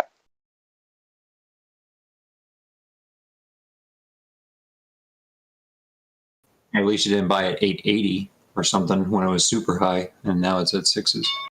Right. Market close. Yeah, ding, ding, ding, ding, ding. Hey, good day, everybody. All in all, I think.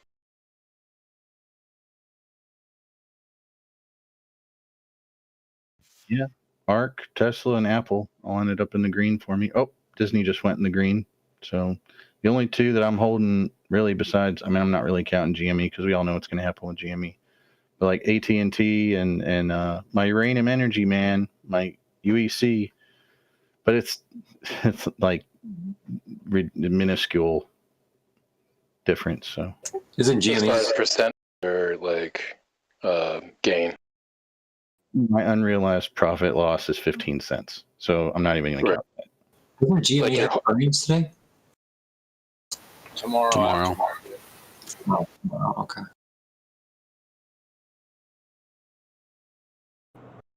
You guys know when the call is? I know I could just look it up if anyone knows. After close, I think. 23rd tomorrow.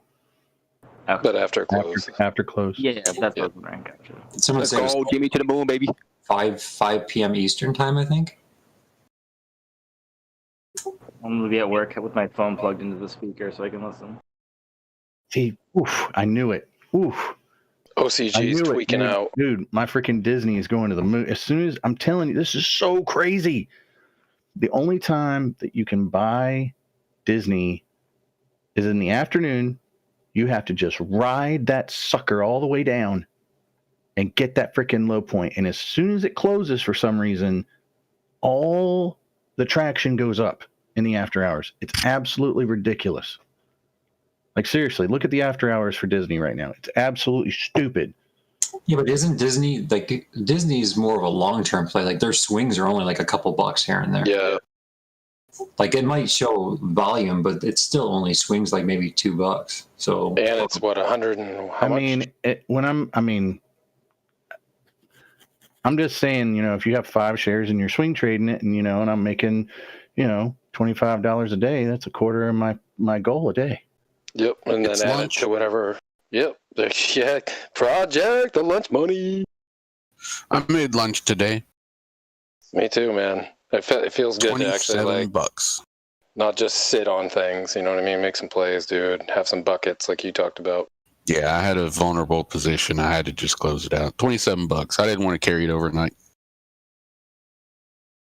I get way too distracted to do swing trades because I'll put in a trade and then I'll have like 4 customers call or 4 suppliers call or something, and I'll miss it, and then I'll be out of the money.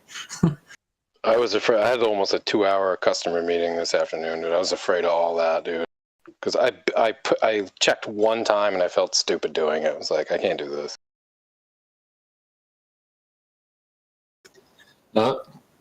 Kid's awake. I gotta go. All right, guys. See you tomorrow.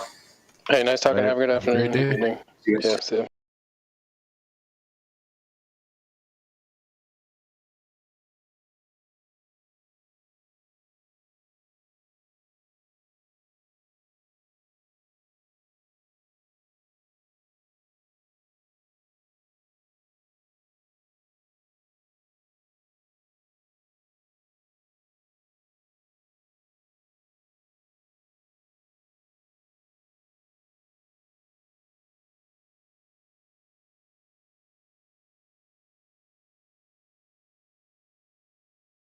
Yeah, OCG is still pushing. It's amazing. Apple had a good day today too. Did it? Mm-hmm. And it's still What was the rocking. gain? Almost 3%. That's good for Apple. That's what I'm saying. It's a good solid day for Apple. I mean, there really were no dips, man. It just went like it didn't have any dips. It just kept going. Well, then it's a good sign for the current market too, because it's I feel like that's one of those like kind of markers where you can look at. It's like how are things going, like on the real, because it's got so much like longevity and attention, like the Teslas and I don't know GM, Walmart. Tesla didn't have that great of a day today. No, let me get back in. Thank you. I mean, it was up 2%. I guess that's not so bad.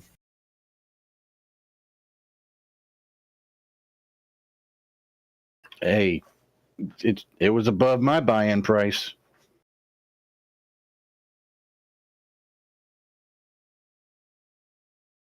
Right, I'm hurting for my 638s or whatever the hell it was, but just I think it's a good continuation and seeing if that works out. Because if it gets back up to where I sold, then I've taken as far as like gains.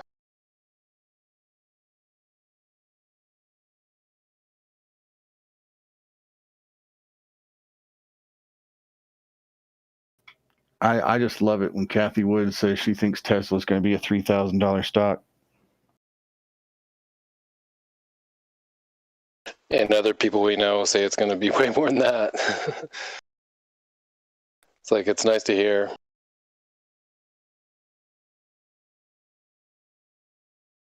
Well, I think people forget that, or they tend to not like think in the realm of outside the box where Tesla is more than just a car company.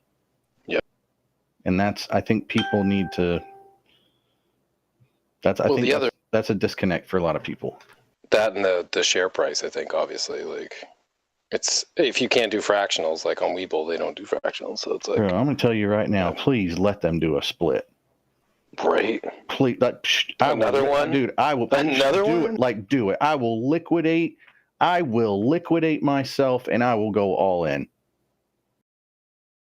Because just like mind, body, just mentally, people are going to look at, wow, that's cheap. And just half of them won't even know, right? Because it's just like John Q. Public getting it in the market. Everyone's on Webull. Everyone's on Robinhood. Let's buy some Tesla. That's what I'm Buy saying. some Bitcoin. Honestly, it would be really smart for them. You mean us 3 months ago? It would be really, really, really Exactly. smart for them to do it because, like, even now, like, because it's at a point where I think more people want to invest, but it's at a point where a lot of people can't. Yeah. Or at least moderate. Like, I had to talk my dad into it. I know. Well, look at me and like, you. And he's like, yeah, he's like, the Tesla stock's really expensive though. And I was like, look at Amazon. Amazon's $3,000. It's percentages, you know. It's I don't know. It's hard to figure. Like, just that short play, you know, was almost $100. It's like, yeah, I'll take the $100. But yeah, you know, was 50 today. Yeah, I mean, but you got to come up with, you know, $1,100-$1,200 to get 2 of them. It's just like, I can see if you don't like if and that's my point though. But I think honestly, if they did a split, I think it would do it again.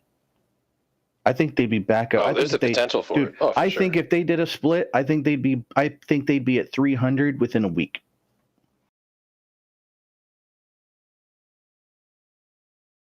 I'm serious. Yeah, I'm just dead doing the serious. math right now. I think if they did a split right now. You mean 400? If they're going to split it in half at 6 something, right? So 7.5 is 350. Right? Or is my math off? No, that's right. So you're thinking to be at 4? Yep. Right. You got to get it down low enough where John Q. Public can feel like he can get in the game. If Tesla did a stock split, I'd put the rest of my damn stimmy in and go in. Well, there you go. There's my See point. how many more? My freaking point right there. Thank you, Toby. I agree. Not financial advice. I just like the stock. I want to Well, yeah, we're all hypothetically just talking about what we like and not working in unison. That's right. I want to go in because I believe in the company. Now, if SpaceX comes out, I'm on it. I think SpaceX will stay private personally because I know the nature of government and military and DoD contracts, and I don't see SpaceX becoming a publicly traded company. I just don't. Elon does not want anyone messing with SpaceX, dude. Investors, anybody. He wants to be able to friggin' throw the throttle forward. That's baby, dude. Like, there's like, I already looked up, like, is SpaceX public, and that's what it said. It was just like, pretty much along the lines of, like, you know, he doesn't want anybody fucking it up. Like, Well, no, I mean, he shouldn't. I mean, honestly, that's the best way for him to retain integrity of the company. Well, that and accelerate, like, at breakneck speeds like they are. Because investors slow everything down. Someone's going to call you in the middle of the night. Blah, blah, blah, blah. You know what I mean? It's like, fuck you guys. We don't want to deal with that. Sorry, I swore. But, yeah, it's like, no. Well, you have, like, boardroom members crying because a rocket fell over and exploded. Yep. What does this mean for the company now? And he's got to join the meeting. It's like, he doesn't want to do it. And the other thing, he doesn't have to join that meeting. And he doesn't want to have to do that. Like, he won't do it. Especially from what happened to Tesla and the shorting and all that crap. It's like, no way. But if you do want to invest in SpaceX, Google has a 7.5% stake in SpaceX. Yeah, Alphabet. Yep. We talked about, wow, it's been a long time since that's come up. Please, dear Lord Jesus, give us Starlink IPO. Yes, right. Yep, that would be cool. And that's, I think it is. It's definitely going to happen, I would think. I can't think of it right now, but there's another one that I'm going to be all over, and I think it's supposed to be around September. Damn it. Rocket Lab? I'm just kidding. No. That's a joke. Oh, I can't think of it right now. I'm going to go check out the Rocket Lab timeline, see where they're at.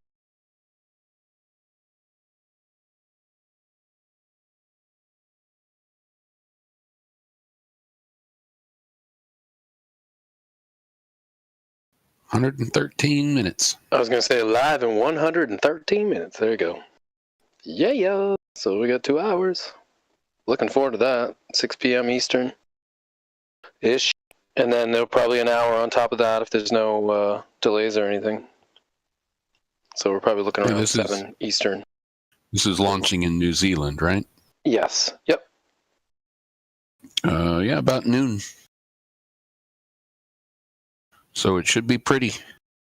There could be delays, so I might go from 7 to 8 and could go to 10. I mean, they're way down the daylight range from the Americas. So, but I would think they kind of probably want the audience. There's a lot of attention on them, I think, right now. So it'd be nice to see it go off tonight before it's too late. Yeah, I'm actually excited. I'll be home to see this one from the computer instead of my phone. Awesome, dude. You're talking about tomorrow? Today. 2 hours. Well, it's tomorrow for them, though, which is funny. It actually is tomorrow. So if you're looking at the date, it might say tomorrow, but it actually is today for us because of the ITD. International date timeline? What the hell? Whatever it is. The international date timeline in the middle of the Pacific. Never heard of it. Yeah, right.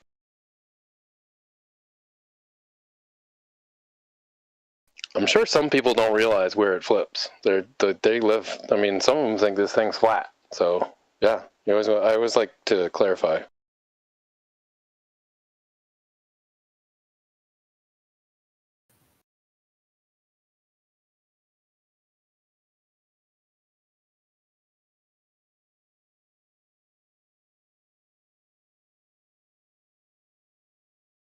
GME holding 194.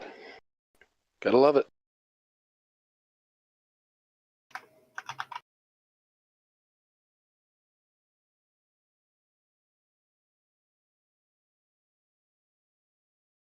So neat. Now that the markets are closed, what are you seeing with Bitcoin? I think this is the bottom right here. Here, hold on, I'll show you why. We're going sharing screen. Yeah, hold on a second. Nice. I'm in.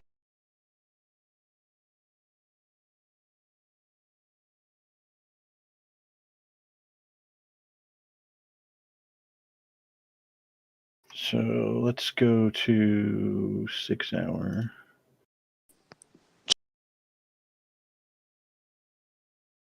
Not that. Okay. So here's a peak here. We come down, stabilize, peak here, stabilize, come back up, peak, come down. This is our big bottom here. We came out of it. We stabilized. We came down again. We're stabilizing again. We may touch. It's having a really hard time right here, like getting below this, because I was like really antsy here, wanting to pull the trigger on this 56. I'm glad I didn't. I jumped in here on the 55, and I'm glad I waited. And it's fighting through all this traffic and this traffic and this traffic. So this traffic before this big buy here and big buy here and all this traffic here. I don't think we're going to get through this. It's going to come up off this. And also another reason to support that is if we come to here, this is ADA, Sorry. but Just a second. Murdoch, were you trying to say something? Just saying Mouse posted something in general. It's pretty funny. Oh, cool. Sorry. Okay. All right. So this is our wedge that we're in right now. Now this is ADA, but honestly, if I were to pull up Bitcoin, it looks exactly the same. Thanks, Bitcoin. So we came down, we touched. We came up, we almost touched. And then we came down, we touched again. We came up, we touched. We almost came down and touched and didn't, which was good. Came up, rejected again. I thought we may have seen a push through here, but we didn't. So then it had to come back down and it restabilized. And then it reached down, we touched here. It's okay if it busted down through here a little bit. I'm thinking this is primarily because of Bitcoin anyway. Once we come out of this, I mean, we could. The thing is statistically, out of a downward wedge like this, 64%. So this is your 64% line right here. Statistically, it's going to come out of this wedge before the 64%. Okay. Since technically it does that off 5 touches. So 1, 2, 3, 4, and then we bust through on the 5th one. Now it could bounce off and reject again. I don't think so, because as we go down this wedge, it gets harder and harder for it to reject off this line because of this previous traffic here. So we should see a rebound here. When we see this rebound, it should come straight up and we should get up out of this this downward wedge. But that's just technical analysis. So I appreciate it. And it's your opinion how take you it with a see grain of salt. So exactly. Yeah. I do appreciate it, though. If you look here, if we go back to Bitcoin, I mean, this is a bunch of traffic and money right here. Okay. And I'm also betting on the fact that 55,000, is our new bottom, like period. Like period. And the reason I'm saying that, and in my opinion, is because there are huge institutional buys above that. That means that when it gets below, like where we are right now, those institutions are tempted to buy in more to hedge, to increase their position better. Like Michael Saylor, I know for a fact, bought $15 million more with a Bitcoin at like 57,000 something. But these big guys, they're doing the off-market trading on wherever it is. It doesn't you've matter. Heard of it. Oh no, but I know it doesn't matter. But don't he you still think paid? He still paid over $57,000 Bitcoin. Right. Like but they're doing these big moves happen off market, so you don't see like these massive numbers come through the flow. Like so, Michael Saylor said that he actually what he does is he doesn't say the exchange that he uses, but he has the exchange. The exchange does it where he's purchasing directly from the exchange and not necessarily off the market. So that way, the exchange can take his trade and migrate it into daily activity instead of it being a big whopping massive number coming through. Right, exactly. Yeah, because that's why we're like, whoa, wait a minute, MicroStrategy bought another 15 million. How come we didn't see that? We didn't see. Well, that same thing with Kathy too. They all use those off market exchanges, right? Well, the thing is, we may have like when we get this kind of activity here over a certain couple of days where we just have a rise and a rise and a rise and a rise and a rise. Might be market punchy buying, just little like yeah, instead of it being just one big candle. Because honestly, we don't want big candles anyway. We want to see this. Yes. We want to see rising wedges because rising wedges are more stable because it creates price action and then it has to fight back through this price action to get below it. And that's good. This builds up a wall of resistance. So like when we get up above this, whereas like when you have this candle right here, it's that much easier for it to come right back down with another big old fat red candle, just like we saw here. Like this is an anomaly. This doesn't exist anymore because this whole thing cancels this whole thing out. So this becomes the trend line. Right. Okay. And you could almost say the same thing here. And this is why I didn't have a problem buying here. Because I'm watching the trend line here. See where my cursor is? See, this to me doesn't exist. This to me doesn't exist. No, when I'm looking at this line, that's my moving average. What did you buy at? Bitcoin at 55,480 something. Oh, you bought really high. No, I'm just talking about today. My first was at 29. I dumped like freaking $2,000 into it. I wish I held it, but I flipped it like Nate does. My very first buy-in was at like 38,000 something. Yeah, but you flip it and then you take a couple days off. It jumps up $4,000. And like all of a sudden, it's like wow, it's punching 60, breaking rules, breaking levels. Well, no, why didn't I just hold that? This amount that I just put in, I put this amount in knowing that we're gonna see 59,500, and if it looks like it's going to break 60, I might leave it in, but I know that there's a big sell wall at 60,000. So at the most, I'll probably wait at like 60,400 to cover the juice, and then I'll just get what I just did back, and that's awesome. That's a $5,000 flip for me. Thank you for sharing. I don't want to take over the chat with Bitcoin talk, but I do appreciate sharing though, dude. Unless people want to keep doing this. I just hate running over the whole group with that, but it's up to everybody, I guess. I think AZ was going to say something. Go AZ!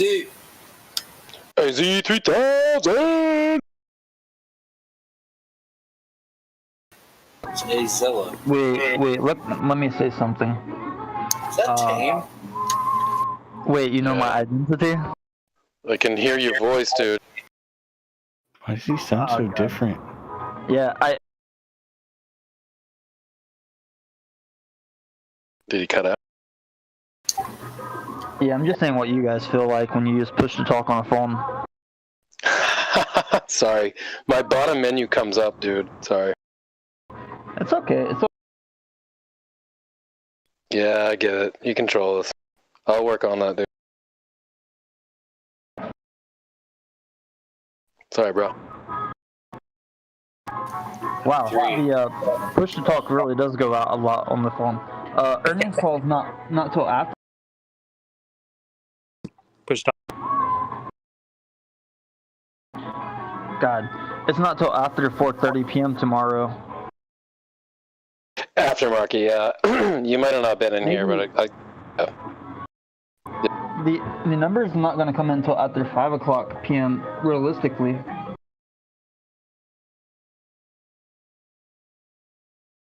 And then the day after is going to be like shit or get for GME. I'm feeling right. Thursday pre-market, you're going to see the news start talking about how the price doesn't reflect the share price. Like, the earnings call is not going to be that high per share. Yeah, I wasn't expecting a huge dividend. But the dividend part, when they do a dividend, whoever's shorting it has to pay that dividend. Oh, really? Yeah, who's ever borrowing the stock or whichever ETF it is in, they have to pay that dividend back. Ooh. I didn't know that. And that's for whoever holds the stock during dividend tomorrow. So Wednesday, Thursday should be it.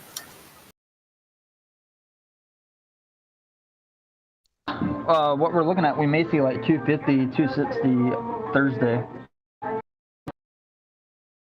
Sorry, not Thursday. Wednesday. Wednesday. Beforehand. Wednesday before 11 o'clock. Yep. Big news Hint, in hint. general. That's a hint, by the way. If you don't think mooning and you're friggin' yep. Hint. Rumor has it Bobby Axelrod is going to try to short the stock on Thursday morning. Right.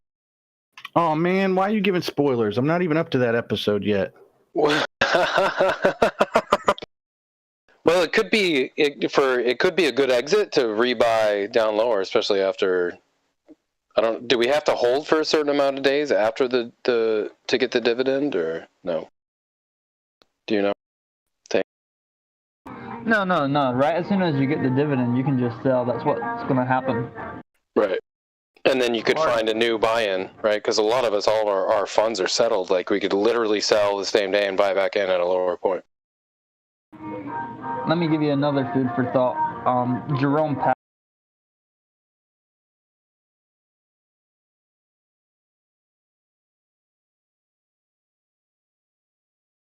And he may talk about it after the earnings call for GameStop. We lost you there for a sec. Could you repeat that last paragraph? All right. Jerome Powell is going to talk about the interest rate after the GameStop. Okay. Motherfucker. Yep. No, you're good. I mean, kind of getting it in blips, dude. I'm going to give myself a special permission. But Jerome Powell, he's going to talk about the interest rate. So the market's going to go red right when the GameStop goes up. Yeah, it'll be a flip switch. Like, everything's going to go down, GameStop's going to punch up. Yeah, so they're not going to have enough liquid to cover. So it's going to create a chain reaction.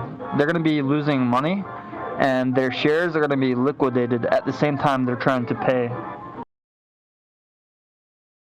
Right.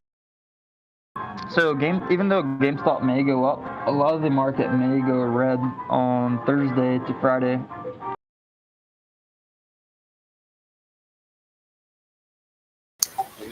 Is that including AMC, or do you think it's going to still kind of hold high? So AMC may issue more shares. Yeah, but they're not doing that vote until May 4th. So we have well over a month still. Can they not issue shares on the fly? Isn't that their right, or do they have to Even do if, it like?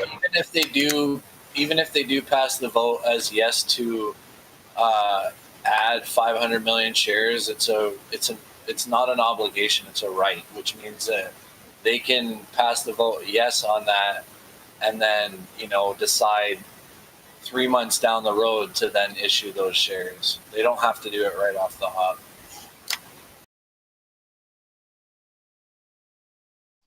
No, AMC can do it like within 1 day. They can. It doesn't mean they will, though. Because Wakanda Group already got out of AMC. No. As far as I've heard, they actually converted all their Class B to Class A. That's what happened. Yeah, they converted. They can dump at any moment. They can even dump this very second if they wanted to, but they have to do a SEC filing. Yeah, but they won't. They know what's up. I don't know. Hey, Tame, by the way, I bought a share of Rick's today. You should be proud of me. What did you buy it at? Did you buy it under 69? I think it was like 64 or 5, something. I'll have to go back and look. I just bought a blind share this morning. You should have bought it at 69 just because. I know, right? 694 I just saw a Mouse come in. What's up, Mouse? What's up, guys? How you guys doing? Hey, buddy. Pretty good. You guys know any heart surgeons? Are you having palpitations? Do you know any heart surgeons? For your achy breaky heart? Yeah, I think. Push the top. Yeah, my heart, it hurts every time I breathe. Have you smoked today anything? Like weed or anything like that? Just thinking. No, I don't smoke or anything. Yeah. Because sometimes I've had lung issues that kind of feel like my heart is tweaking out, but it's not. Tame, are you dehydrated, and did you eat any gassy foods today or yesterday? Yeah. No, it's a reoccurring pattern, and I stayed hydrated. Make some fennel seed tea. It helps get rid of trapped gas. All right, And okay. meditate. I'm 100% sure it's the heart, though. In the middle of your chest? No, it's not in the middle. It's under the left side of my breast. Armpit? Yeah, Not you need that to far, fucking. not that far. You need to just like meditate. Like, I don't know where you're hanging out. Like walk out. Just take like a 10-minute kind of go outside, breathe in, breathe out. How's your sugar intake, Tame? Pretty moderate. No, I'm telling you. I feel the heart.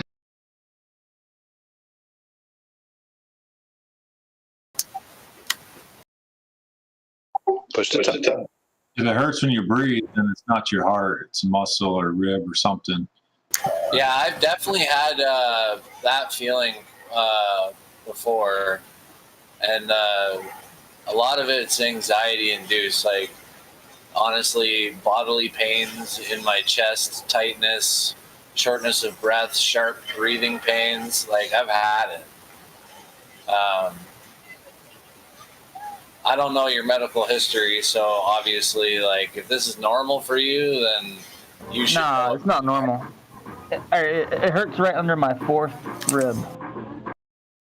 I would say your back is out of alignment. It's not that it far off. Like, I've had back problems that will, like, when I breathe, like the muscles and tensions, it's crazy. Does Pay give you back rubs? You guys trade back rubs? No, it might be the long. Push it to.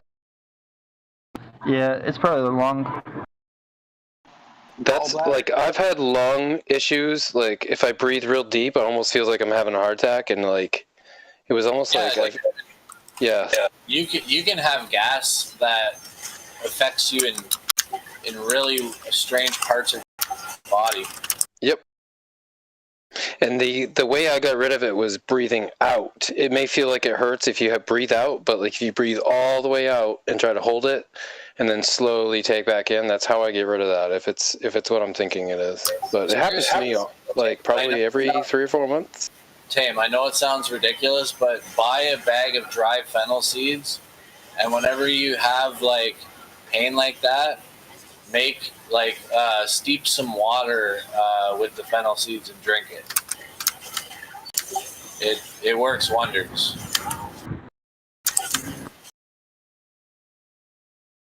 Yeah, my lungs hurt a lot.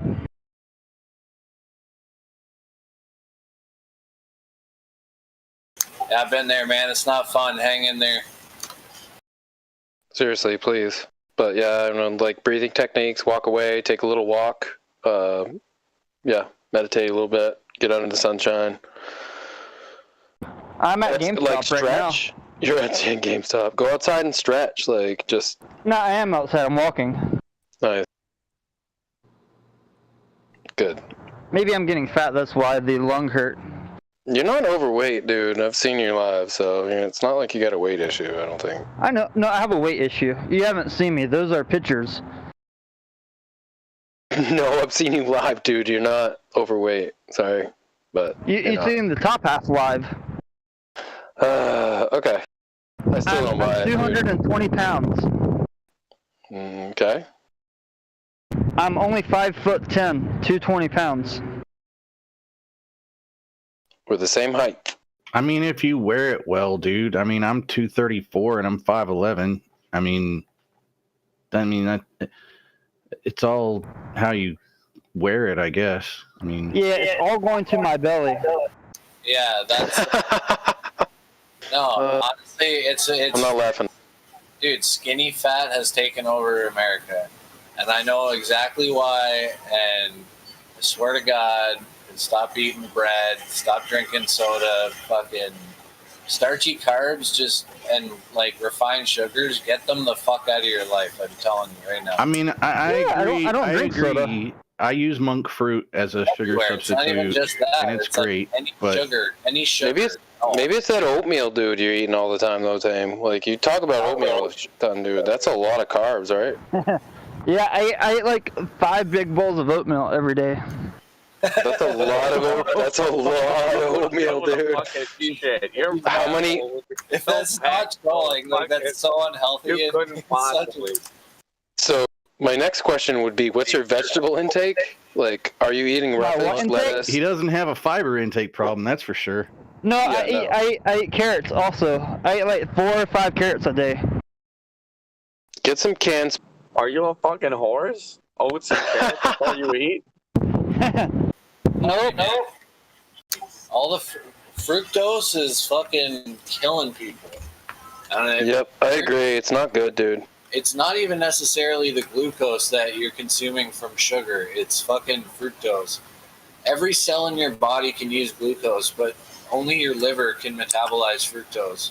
And when you like pile it on, there's so many health repercussions from it. And I could talk your ear off all fucking night, man. Like, if you ever want to chat about like nutrition and shit, fucking hit me up. I know I don't want to get all Dunning-Kruger about stuff. I'll just point you in the right direction because I have learned. Right. You eat way healthier than I do, Marduk. Like, way healthier. But, like, for me, like, I have to force myself to eat vegetables. So I just get, like, canned spinach because it's the only thing I can just literally just open the can and eat it cold. Like, I know I need to eat it. I love it. Like, just go. Because I won't eat them. Like, literally won't eat them unless I'm getting Subway or something healthy for lunch. Like, if you call Subway healthy. Contrary to popular belief, you don't need vegetables and lettuce. How do you eat that? Because of vitamins, Mouse?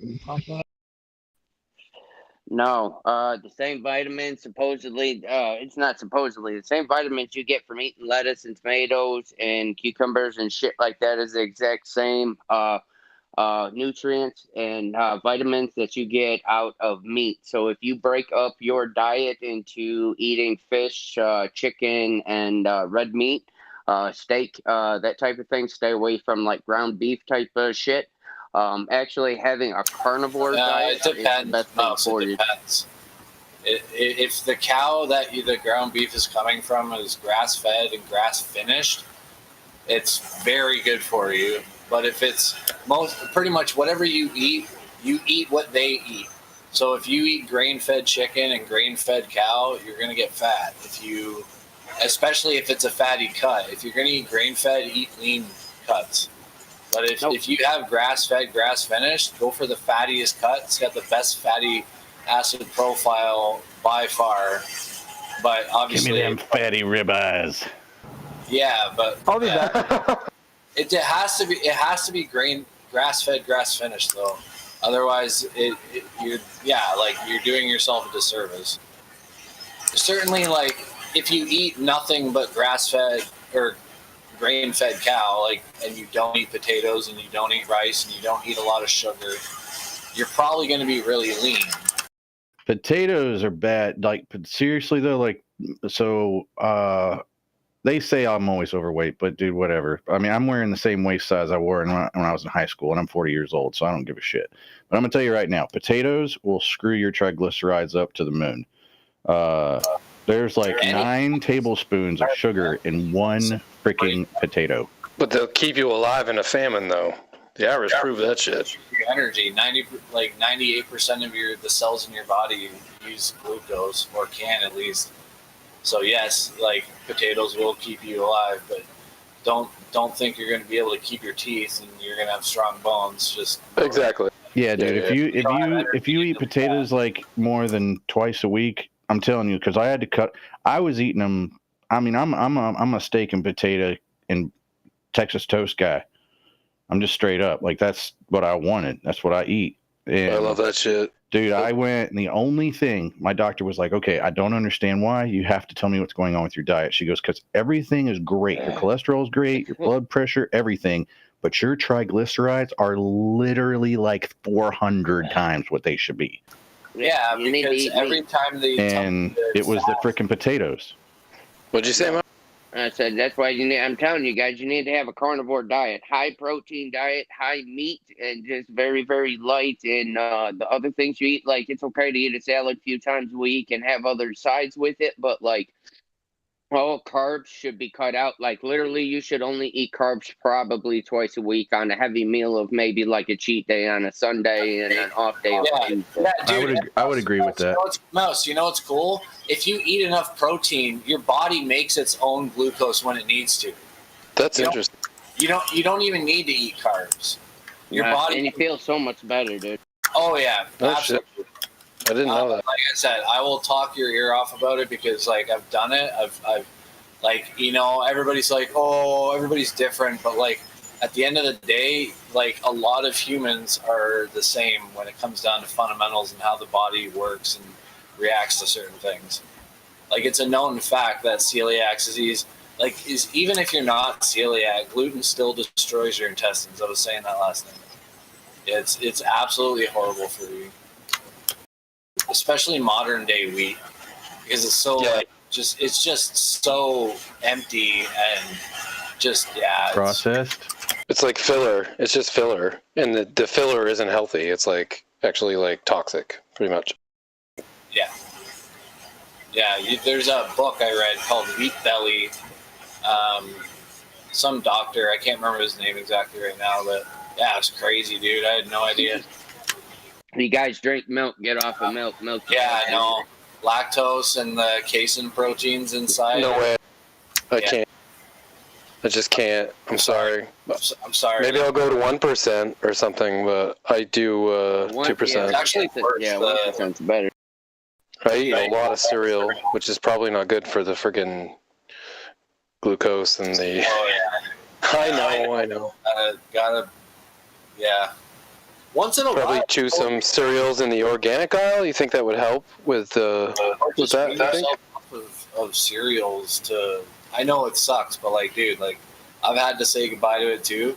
But that doesn't mean that it's gone forever. I treat myself once in a while, you know. So treats instead of part of my actual habitual diet. Like cereal's probably not a great idea. But the thing is, the cool thing is like if you can really tough it out, it's like cigarettes. You know how it's like it's that first 3 days are the worst, and then like once you get past the withdrawal, it's just like it's still there. Yes, don't get me wrong. Like, but I'll tell you that sugar is like so much easier to quit than you'd think. And like carbs, like dude, trust me, once you feel how good you can feel without them, it's just night and day.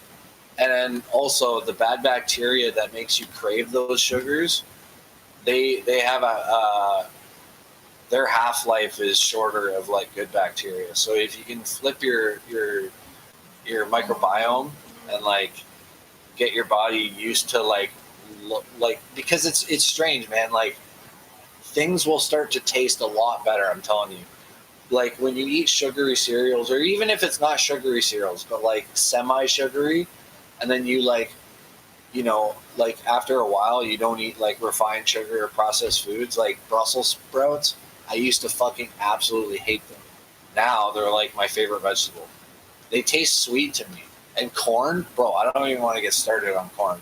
Like fresh picked corn is like fucking. There's a lot of sugar in there though. Natural sugar. So it's pretty sugary. But dude, like it never used to be that sweet tasting to me, because I was always pounding fucking, you know, chocolate and candy left and right, fucking, you know. Sandwiches every day, dude. And it doesn't have to be. I'm telling you, you can never eat a chocolate bar in your life, and if you just ate fucking sandwiches every day, like your body would be so used to sugar that if you stopped eating sandwiches and then ate a chocolate bar, your mind would fucking explode.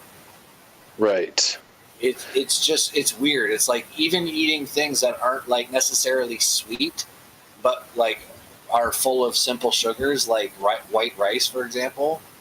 It just like it skyrockets your blood sugar, even though you know it doesn't taste sweet at all. Like it can just be plain dry white rice, and that shit will spike your blood sugar way more than just a nibble from a chocolate bar. I just have a quick question. It's kind of a group question. Like, so, sorry, the Atkins diet was like a meat-based diet, but there was a new one, and I was working for a guy a couple of years ago, and he and his wife were getting it was like meat-based as well, but like no carbs. It was like a really like hot trend like a year and a half ago. I forget the name of it, but you talking about keto? Keto. So yeah, is keto, and you guys' opinion is a group question, like is that a good like play or no? Well, I do keto, so okay, so you're upvote on that one then. Yeah. Okay, but there's like so paleo and keto are very close. Then you have carnivore, which is just like strictly meat. And they all have like different, like it really depends on the type of person you are, truly. So you kind of have to just like try. I mean, if you're looking for weight loss, I would say that either keto or carnivore. But if you're going to do carnivore, you got to make sure that like you're supplementing, like you know, like make sure you get like your vitamins, because what if you're looking to gain weight, because that's where I'm at. If you want to other than like working out, like I don't want to put on a pot belly, but just like put on like healthy weight. I know I need to exercise. Here's an interesting thing. There are people with a metabolism that's at a certain rate, and it doesn't matter what they eat, they can never get fat, or they can never put That's on me. weight.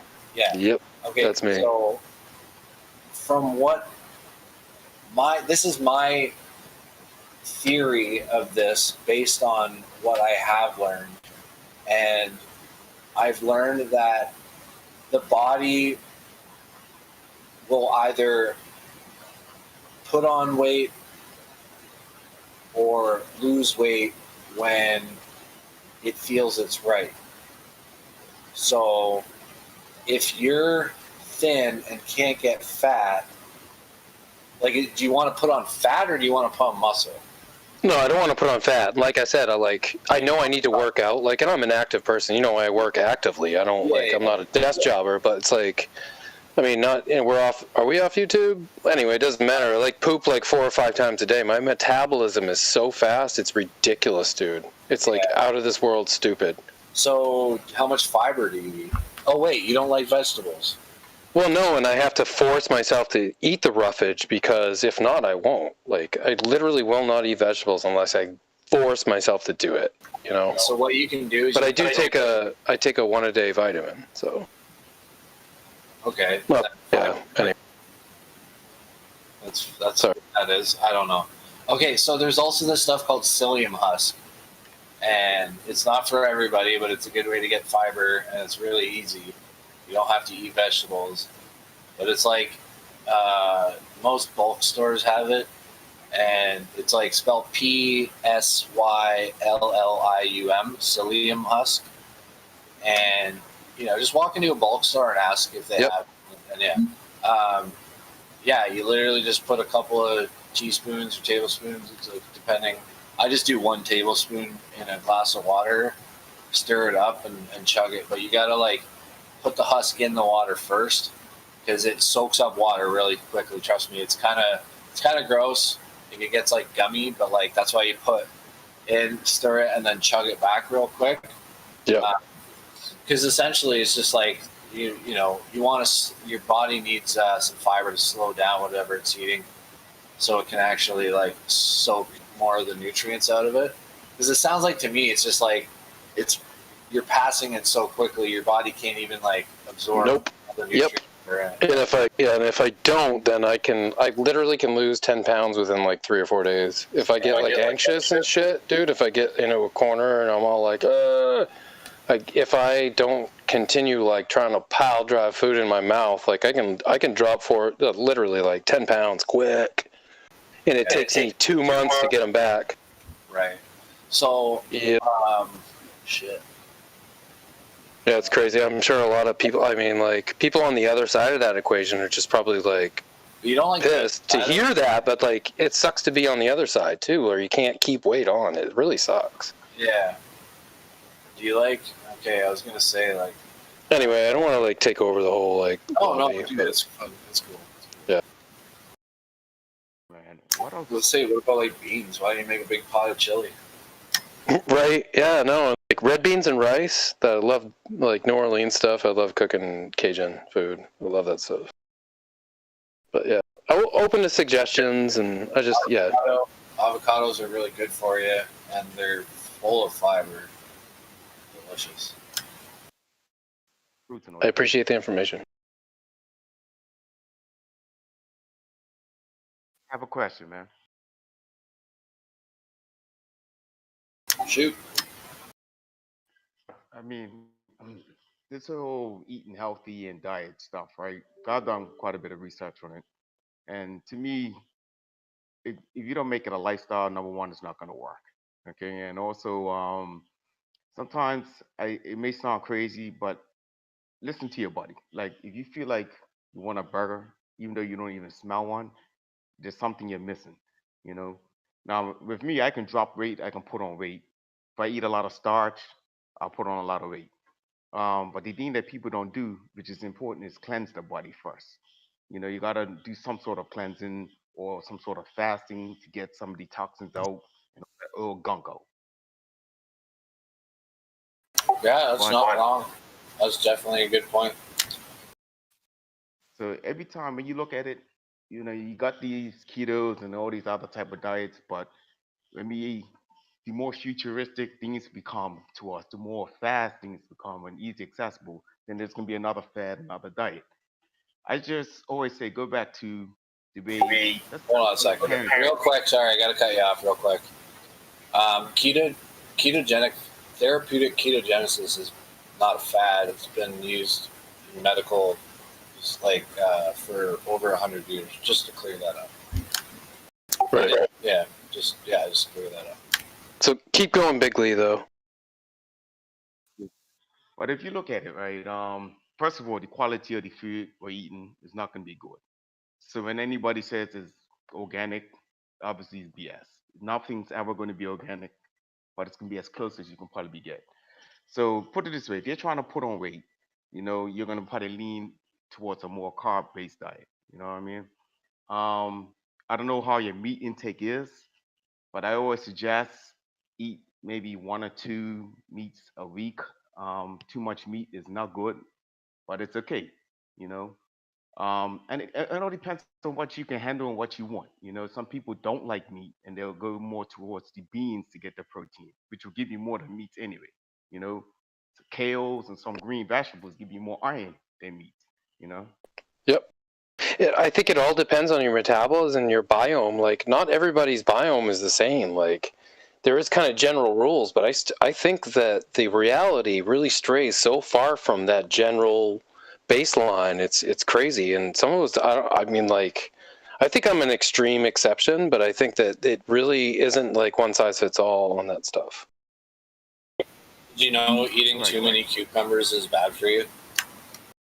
If you try to drink 6 gallons of water in the same 24-hour period, literally it can kill you. Yeah. But we need water to live, like that whole thing. Like, it's crazy. Well, dose makes the poison, right? Hey, can I interject for just a second? Of course you can. Please. If you guys are interested in buying any of the dips right now, Bitcoin just pulled everything down and everything is on sale, just to let you know. I don't even want to go look. Thank you. But thank you, Neat. Oh, dude, I just picked up ADA at $1.09. Yep. I picked up more Bitcoin at 54,750, and I grabbed. Yeah, I got it under 55. I won't even say how much I'm down right now, but I'm gonna hold. You're not really down. It's just no, I know. It like that's the thing. Like, you know me, I'm not worried, dude. I'm not worried at all. Not at all. But yeah, no, thanks for the heads up. Yeah, I mean, they all, if you look at the charts, I mean, like, so if you just want to get like a really brief, like quick picture, you can go to CoinMarketCap and you can just see like, just look at Bitcoin's graph and then be like, oh, yep, Ethereum followed it. Oh, yep, Tether followed it. Oh, yep, Cardano followed it. Oh, yep, DOT followed it. Like, I mean, everything. It literally pulled everything down.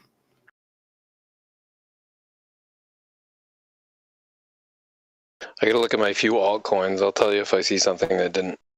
But it's rebounding right now, so it appears that it has hit the bottom. So it looks like it's coming back out of it.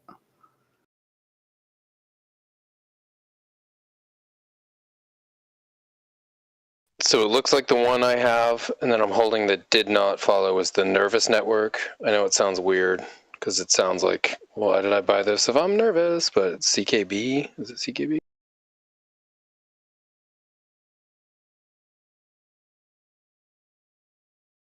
Yeah, CKB barely flinched, I think, with this dip as far as where I entered this morning.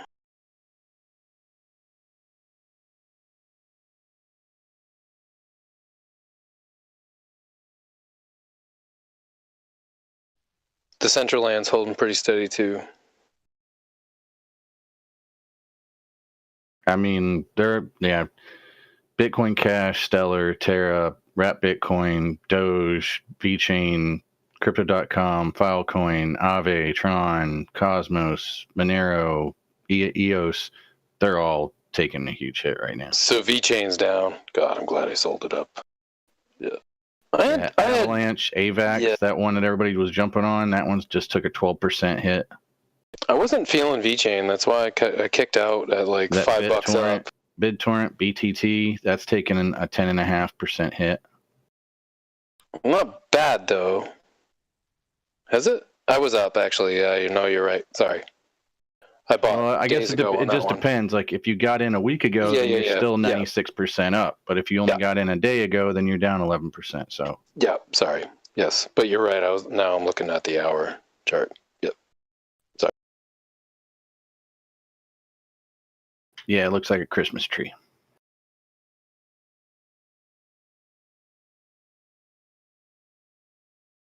It's wild. Wow. But it's like Bitcoin's coming down, but it's not like down.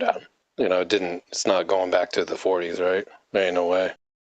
Nah, it bounced hard, dude. It hit that 54,500, and it looked like a whale came in and just ricochet. Like, dude, it happened so fast. I was trying to grab it at the bottom, and I couldn't even. I couldn't even grab it. I couldn't even grab it. Like my orders sat there, and it was just like spinning, and I'm like, that's never done that before. That's funny. Like, why is my order spinning? And I like refreshed and I refreshed and I refreshed, and I went to my balance, and my balance was still there, and I was like, oh, you better let my order go in. And then I looked at my history, and it showed that my open market order was still in, and I was like, damn, they couldn't even fill my market order.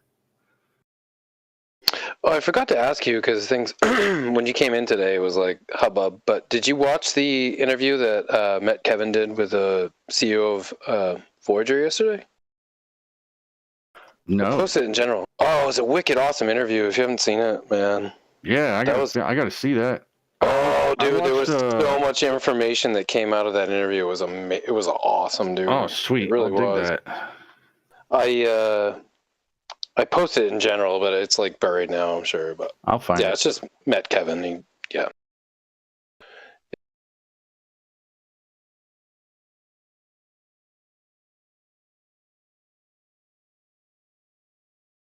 Not that I'm a huge Met Kevin fans, but he's like from my perspective and from what I can see, The truth about Voyager and Bitcoin, part 2.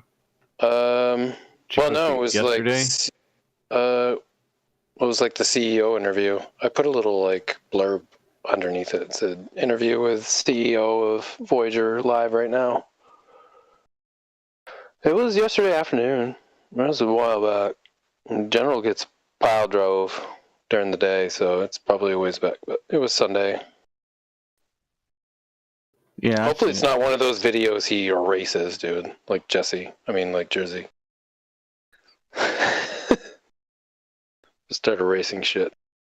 But yeah, no, I wanted to mention that because I thought you would like, he definitely saw that, but I wanted to make sure you saw it because it was an awesome interview, dude. Just everything they talked about, it goes on for a while too. I got it loaded now. Nice. Yeah. If anyone's interested, we can repost it in crypto. Neat will do that for us.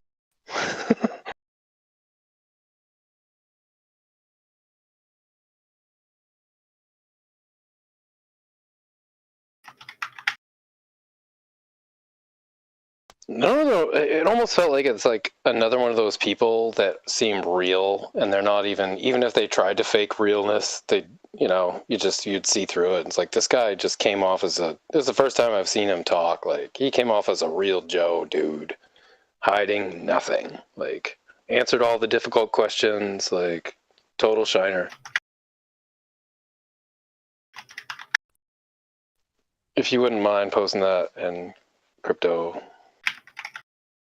Let's see if I can.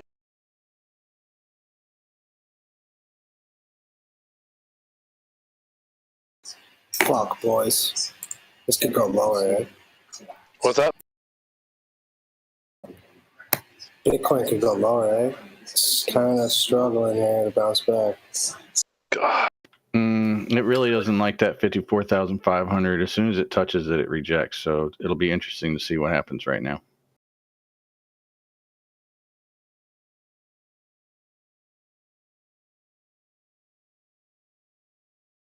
Are you back in Spain? No, I'm here in Florida still. I'm here till the 31st. Till the 31st? Yep. No. Just for future reference, and I'm not like shaking my finger because I've done it. I said, let's go, boys. Let's go, guys. There's girls in here too, or women. But honestly, like I'm not really worried about the fact that we get this pull down. Number one, because I just bought on 2 dips hard. And second off, like we need retracements like this to go up. So people see the bottom and they're like, well, that's it. That's like, look where it was. Look where it was. Look where it was. Yeah, we do need it. Yep. And that's exactly what's going to happen. Like, you have people like me who probably pull the trigger just a little too early on the bottom and get lucky every once in a while and grab the bottom. And then you got people they want to see a little bit more upside before they jump in. Like me, I'm probably a little more risky. I'm like, the way I analyze it, I'm like, okay, there's enough upside for me to jump back in. Some people, they need more upside. Some people want to see 500. Some people want to see 1,000 before they jump in. But personally, like, I'm just going to grab these big dips like this because I know ultimately, like I said, Michael Saylor's in at 57,000. So if you have a better position than Michael Saylor, that's a win. Period. I just snatched up. I finally have more than 1,000 Cardano. Get Nice, it buddy. staked. Get it staked in Exodus and start making that 9 ADA free a month, bro. I know. That's why I'm done with friggin' Voyager because they would stake any amount, but I was done with the Anchor because Anyway, I'm in Voyager now. I get 670. It's like, should I buy 1,000? Congratulations, though, man.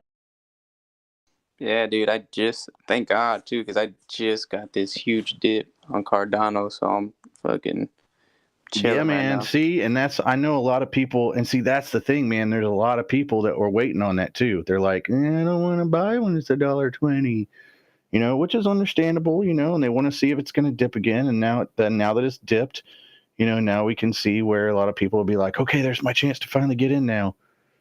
So that's what I'm saying. We we have to have these downswings in order to have the upswings. So Blaze, how was your flight over? Sorry to interrupt. I had to get a PCR test in Spain, which cost me 120 euros. And then, I live in Ibiza, so it's a little island in the Med. I had to take some connecting flights. That was kind of a pain in the ass. So I think it was like 20 hours of traveling or something to get to Miami. And then like an hour and a half drive up to my parents' place. So it was full on. How was the spacing on the airplane? Surprisingly, like they would sit people next to each other. I like asked the lady when she like checked me in to not sit me next to anybody, and she said, "Oh well, I can book you in this like seat now with nobody, but when you get to Madrid, like more people are going to be boarding that flight, so it's still possible." But yeah, there were a lot of Americans on the flight. I'm assuming that they're on some sort of business trip because it was all adults. But yeah, like you can't travel into Europe right now, at least into Spain. I know that from the States. So I would assume like everybody flying has to have a negative test slip, right? I would think, right? yeah, like in Europe, yeah. But my dad's buddy came down here to visit for the weekend, and he didn't have to take any sort of test for like domestic travel within the States. No required quarantine? No. Wow. And then, like in Europe, man, it's so fucking tight about everything, like compared to here. Especially here in Florida, it's like fucking night and day. Yeah, like nothing happened. Almost, probably. Wow. Have you guys seen all that footage of like in Miami and like South Beach, all the spring? Yeah, the kids freaking out, jumping on cars and shit. Yeah, they're going buck wild, dude. Spring break, man. Spring Crazy. break. Well, they never went that wild, but I was thinking to myself, I was literally at my customer meeting. She had the news on. I looked over. I was like, I wanted to swear, but I couldn't. It's just like, holy fuck. Well, that's what happens when you cage up fucking teenagers. Dude, I had the coolest spring break. Oh, we're off YouTube, I'll tell you. Are we? Hey guys, real quick. Do we know that we're off YouTube? Because I haven't looked. I'm saying when we're off YouTube. So when I pull out my Cardano and I want to stake it, I know there's some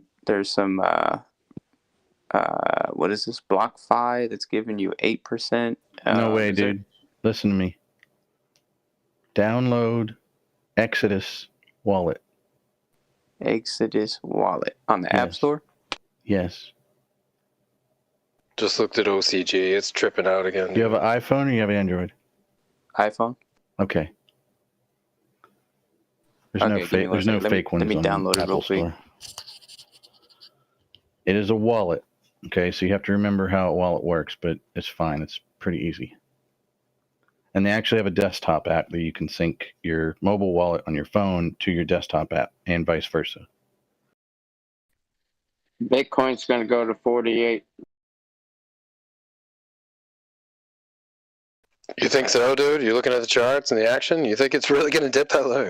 No way. It's not going to go to. I don't know. He's looking at something. He must have said that for a reason. I'm watching a video right now. Some guy saying that it could bounce off like 48 because there's like some sort of trend line that. It's already bounced. It's already bounced. Do we know that though? I'm on the Fibonacci. Yes. Look it. So, Mouse, what's your take on that? Like, look at my screen. 48 it already was bounced. A prior resistance. I think Bitcoin and the rest of the crypto market has something to do with the fact of what's going on also with GME and what's been going on with the rest of the market in correlation to the yields and the rest of the shit. Right. Which would make sense because money's not just in stocks, right? And the hedge funds are not just in stocks. Yeah, that's what I meant by money. Like, damn, they're liquidating money's right now, not bro. just in stocks. Yeah, that makes sense, Miles. Damn, they are liquidating. Oh shit, they getting ready. With all the other bullshit, you put it past them that seriously Bitcoin just starts taking a fucking nosedive the day before GME is going to come out with earning calls. Yeah. Yep. Oh, my I'm red listening. coin's down. Shit. Oh. So what's their play, Mouse? Like, what do you think they're trying to do? If this is like hedge funds dumping? Is that what you're implying? I'm confused. OCG is losing its shit. Not to interrupt him. Sorry. Sorry, Miles. Last time we had a big ass dip with Bitcoin, Ethereum, and all that shit. Look what happened to GME.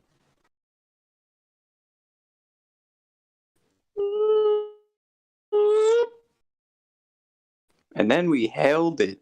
So we're still holding more than when we had that first dip with Bitcoin and all that stuff. We're still holding above when they started liquidating in the first place. Holy shit, damn, Mouse, you just brought a fucking tranquil to my right now. I didn't even realize it. I'm over here trying to figure this shit out. Didn't even think about it. Plus, we're sitting at 192. Like, think about like a month or so ago where we were at. Like, we are sitting healthy at 192 even after the dips today. They weren't that bad, really. There was 150 numbers that got thrown out. We never touched that. We didn't even get close. Like, there was some selling. But not like there's a lot more holding going on, I think. I actually ended up buying a little bit. I bought another share rated 199 for it. Popped back to 200. I was just like, fuck it, may as well. Yeah, let's go. Y'all even hedge that risk though? My average is 240. I'm in, dude. I'm in and holding, dude. I took some profits that time. It spiked at 220, and just have been waiting for another good re-entry point on it. That was a good move because you saw it coming back up. You know what I mean? You caught it at a good time, I think. Okay, so Jersey. I think I have this Exodus. Look at this, Jersey. Well, on your live stream coming. Hey, Neat. Just quick question. When you put your Fibonacci down, what do you put? Obviously, that top bit's on the high point and that low point. More Bitcoin. Yeah, so what you're trying to do, well, you can gauge it a couple different ways. So you can go off like previous high point, all-time high point, all-time low point. But when you're trying to short graph, you want to see lowest low to highest, depending on where you're at. Like highest high point to lowest low. So like, okay, so watch, like you can go like super crazy.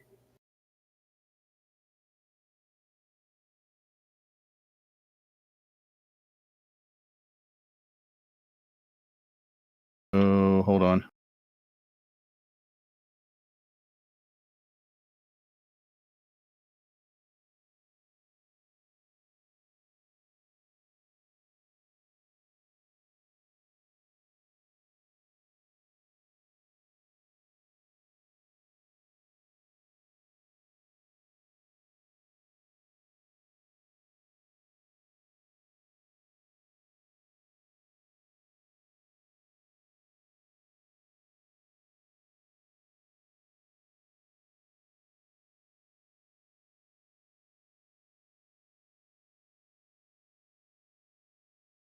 So you could do this one because this is our highest high and this is our lowest low in the bull run, right? So you wouldn't do any of these because this is our lowest low in the bull run right now. Okay, this is our highest high. So our 1 line is at our highest and our 0 line is at our lowest. Okay, so if that's the case,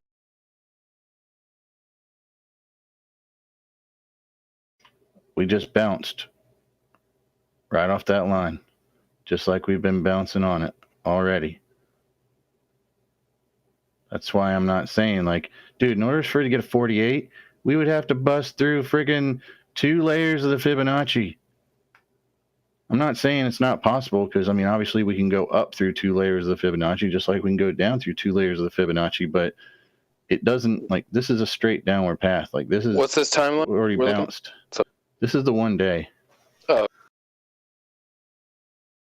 So then, like, you can look at this. This is the big one, right?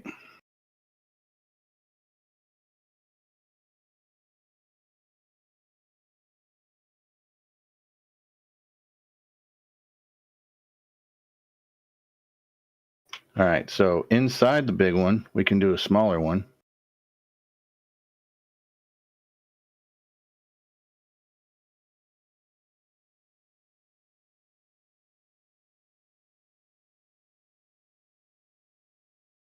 Wow, Fibonacci within a Fibonacci. I mean, I do it all the time. So, I mean, like, even like right now, according to the Fibonacci, first off, it's already rejected. It's already on an upward path, and that's on the 1 hour. So technically, it didn't even have to get down here. Last time, we got to the 53,230, and that was with a wick. And then we immediately came back up above the 236 line. And then we tried to test this again down here, and then we completely just obliterated through 2 lines of the Fibonacci and retraced all the way back to the 618. Okay, all this is just testing. So this came up, it tried to test at the 786, got rejected at the 0.5 to go lower, came all the way back up and got rejected at 786 again. Came back to the 5, pushed down, rejected at the 0.382, came back up, got rejected again at the 786. It tried again at the 786 and got rejected. This is a retracement off of the 786. We've already gone through 2. We come down. It gets rejected here. Comes back up. We come here. And it's already rejecting here. So I'm saying, like, that's why I had no problem buying right here. Because that was my point right there at the Fibonacci. Because I was planning on it to be rejecting right here. Right at the 0.236 line. But that's fine. I'm cool with that. But to get all the way down to 48,000? Dude, you'd have to be down here. That'd be like a long way down. You're talking about a massive... Like a huge, massive dip that would end up on the news, probably, like, huge. Oh, I mean, like... It's like bad. Put that in perspective.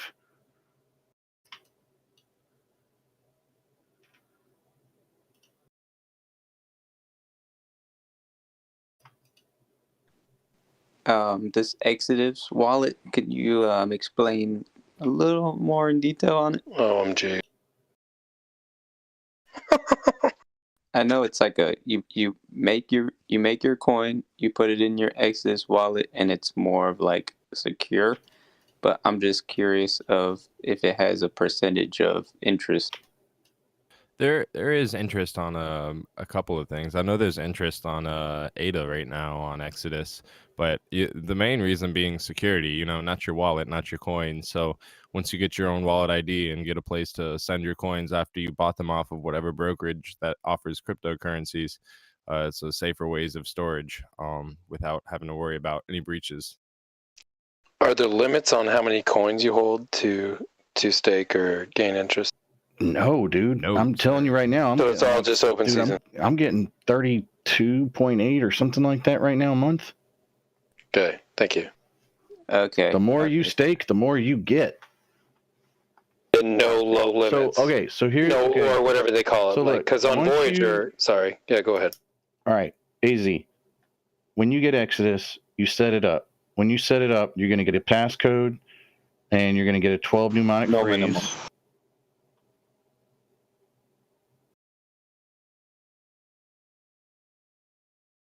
What? Roger. No minimum. I think he said 1 moment. I said was no Matt. minimum. Oh, okay. Thank you. Yeah, No of course minimum. there's okay. No minimum for Exodus. He's No speaking minimum. at like 900 miles an hour, dude. So when you set up your Exodus wallet, because you've never set up a wallet before, you're going to have your passphrase, which is your password. Well, you have your password, and you can do a passphrase, okay, which I did both, okay, and then you're going to get a 12 mnemonic word phrase. Those 12 words you need to write down. Do not take a screenshot with your phone. Do not put it in your computer. Take a piece of paper and put it somewhere safe, like the most safest spot that you have. I did a paint stick because it wasn't paper, like, and I keep that stick. You know, make it something different and not a piece of, like a stirring stick you get when you buy paint. Oh. Just so it's something that's not paper, because paper sometimes is hard to. I have a safe. It's easy to like get. I just put it in the safe. Anyway, you have to have those 12 words. If you lose those 12 words and you lose the password, you ain't getting in back in your wallet. And if something happened to your phone and your computer and you reloaded Exodus onto a different phone, you could technically get access to your wallet by having those 12 password key phrases. So they're very, very, very, very important. Yep. I cannot stress that enough. Very, very. Now, once you have that set up, you go to the coin and hit it with your finger, and it has on the left side is a receive and the right side is a send. You want to hit receive. When you hit receive, that address that pops up, that's the address that you need to copy to your clipboard and go to your other exchange where your Cardano is and put that address in the send to. And then, but typically, I mean, if you just bought your ADA, unless you bought it with settled funds, you're probably going to have to wait a minute. Yeah, and Anchor is what I normally use, and it's taking a little longer to settle. Okay. Okay, cool. Write it down. I have the Exodus 420 Blazer wallet. Just trying to maneuver around to where I can set up my profile. 520 here.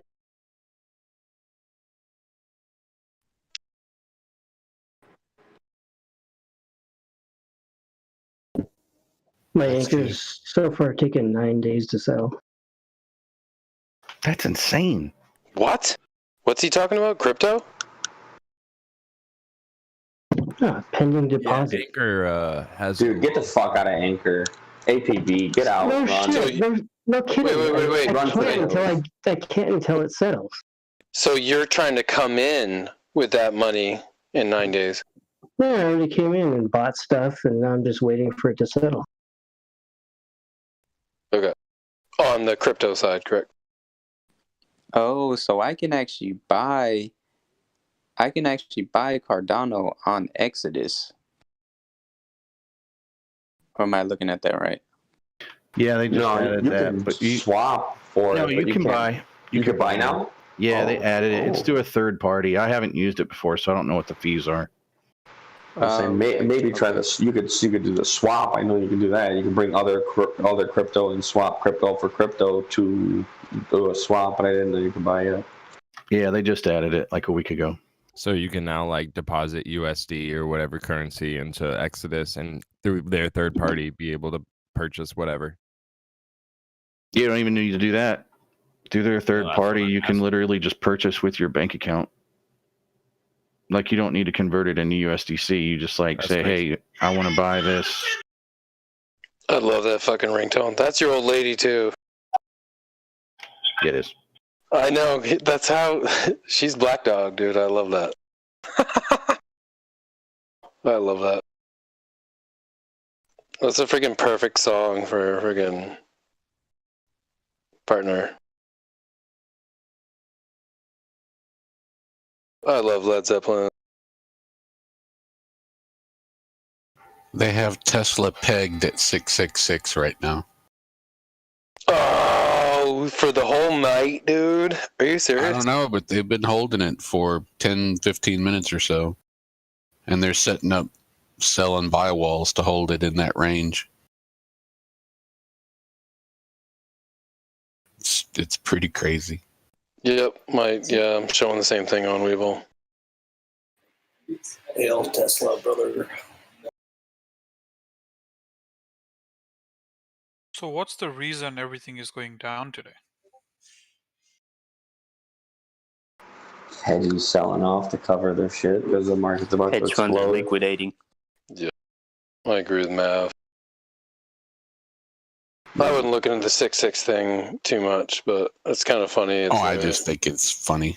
No, it is a novelty. It's evil Tesla. Right. I'm gonna be a zombie at the end of the week. Oh shit.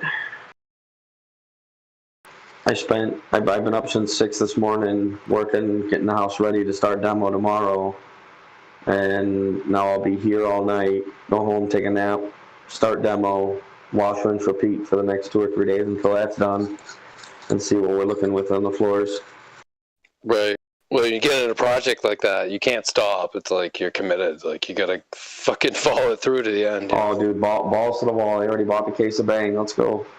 Nice. Yeah, no, it's the only way to do it, or else you're gonna be stuck in a project for months on end. Dude, you gotta freaking kill it. Well, and plus, I got the baby at home and everything, so it's literally, I got 2 guys recruited already. The dumpster's getting dropped 7 a.m. tomorrow morning, and it'll just be probably 2 fierce days of ripping and tearing, and then we'll see when the dust settles, what the floor looks like, and go from there. Wow, you don't mess around. Have you looked into renting floor sanders and stuff? The edge Already got it all. Already got it all reserved and ready to book. In case I need to grab it Thursday, Friday, I can grab it when I leave work Friday. And Menards doesn't book for off business hours, so if I take it at 8 p.m. and they close at 9, I don't get charged until they open the next morning. That's awesome. Yeah, weekend So I work through the night and. Up here, weekend rentals, you get like Sunday free. Just I don't know if you're going to carry out that far. It doesn't sound like it. Well, no, I mean they would still charge me. It'll be hour for hour every hour they're open after the initial buy until I bring it back. And I think it's $2 an hour it's $34 for the first 4 and then $2 for an hour after that. But they only bill during open hours, so. Watch the sandpaper prices because you're going to go through stuff, dude. Just make sure they're not overcharging you for the paper. Just find it on the internet and be like, dude, you guys are no. So, because I've had given the fact that it's Menards, I think they do price match anyway. So if I grab Amazon and then be like, hey, look I have these exact same drum rollers that I need for a third the price. I've heard horror stories on sandpaper though. Like that's where they. Well, I know, I got a feeling I'm gonna go through them because the 60 grit pad that I used on my palm sander for the sample piece took a little bit of a beating, and that was only a 6-inch piece, but I did dog on it, so who knows.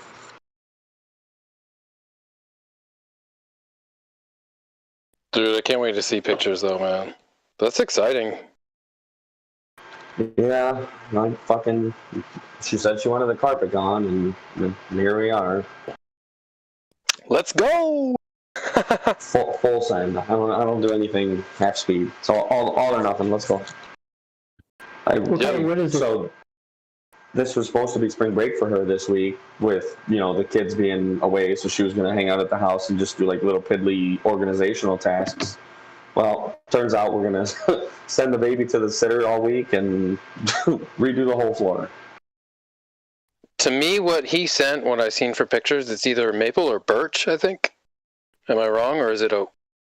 We're leaning ash, slice pine, or birch. And I can't quite tell because it's so damn old, and it's only a small section. I need to get a broader window for more characteristics. Yeah, if you want my opinion, once you get grinding into it, but just from the color and the grain that I saw, I think we're probably close to birch, or it might be ash too. Yeah, it's just super clean. There's no fuzz in between, so I know it's not oak. There's no, you got your deep, hard, dark line groove, and then your white powder groove in between. There's nothing in between grain. It was just super clean. So I'm thinking. It's definitely one of the harder, cleaner trees, not oak of any kind. But no, it didn't look like oak to me either. either way, it'll all come out in the wash, and I'm hoping that it's salvageable and it's not something where I end up having to go back in and spend another $4 or $5 grand to get nice ones put in if this stuff is trash. So we'll see. Well, you can sand through pretty much anything, nail holes, anything. Like, just it's amazing. Well, and to be honest, there's a lot of meat left on it. It's never been sanded down. It's still full 3/4 thickness. So plastic, obviously, I'm not gonna I don't want to sell your intelligence, but like a window with a box fan in it the whole time you're doing that shit, just positive or negative pressure from the rest of the house. I'm gonna show you my setup because it's actually gonna look like a fucking episode of Dexter, bro.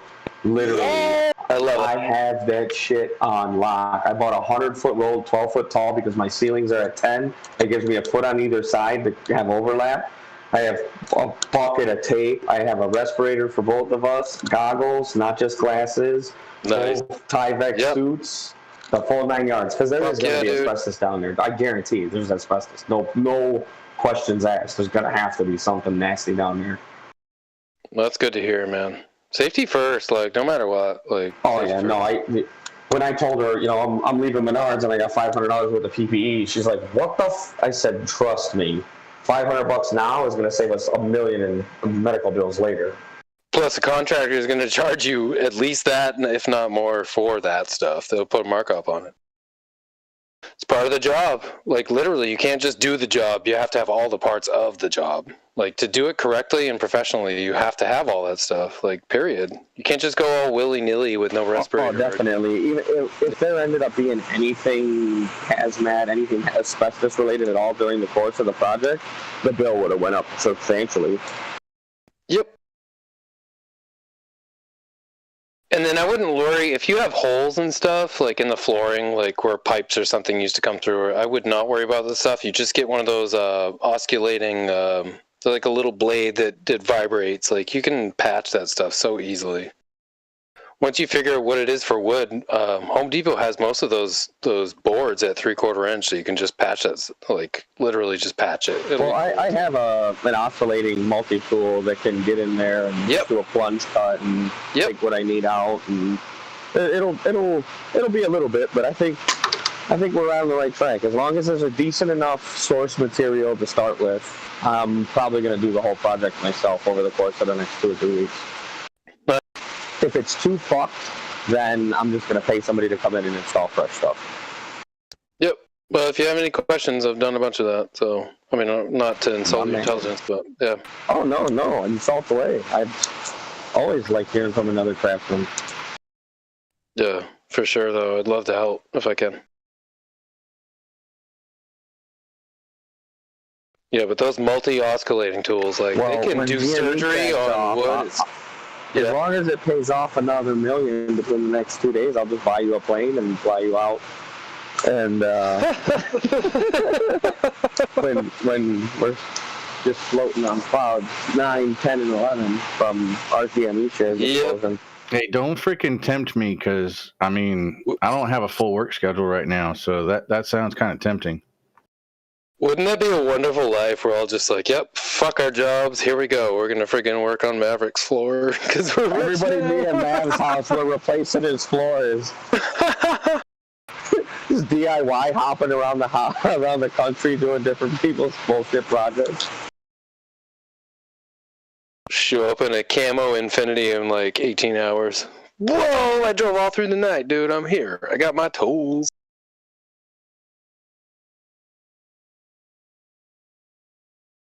Too funny. I can do the air conditioning. Yeah, you can too. Do you guys work with heat pumps? All the time. So I'm looking at putting one in, not to get too far down a different rabbit hole, but do you have what's the best company right now? Because I'm looking at the Mitsubishi American Standard. I didn't realize they merged with them, but for residential, you're probably dealing with more commercial stuff, but compared to Fujitsu, sorry. Aren't you in Maine? Yeah, so the Mitsubishi has the high efficiency, which can go down to like 10 below instead of just 0. So that's why I'm looking at the Mitsubishi. Bro, I'm not gonna lie. Please don't get American Standard. Like when I was doing home inspection. No, they merged with them. So now so now it's like Mitsubishi / American Standard, right? Yeah. Okay, well, if it's like just a standard old American Standard heat pump, dude, those things are garbage. Like the toilet company, yeah, I saw that. It scared me, but they have that high efficiency that can go from 0 and it will make heat at 10 below. So anyway, Myling, do you have an opinion on that or no? American Standard definitely stay away from, even after the merger. So no more Mitsubishi then? Yeah, the markup on the parts, and they're known for their expansion valves.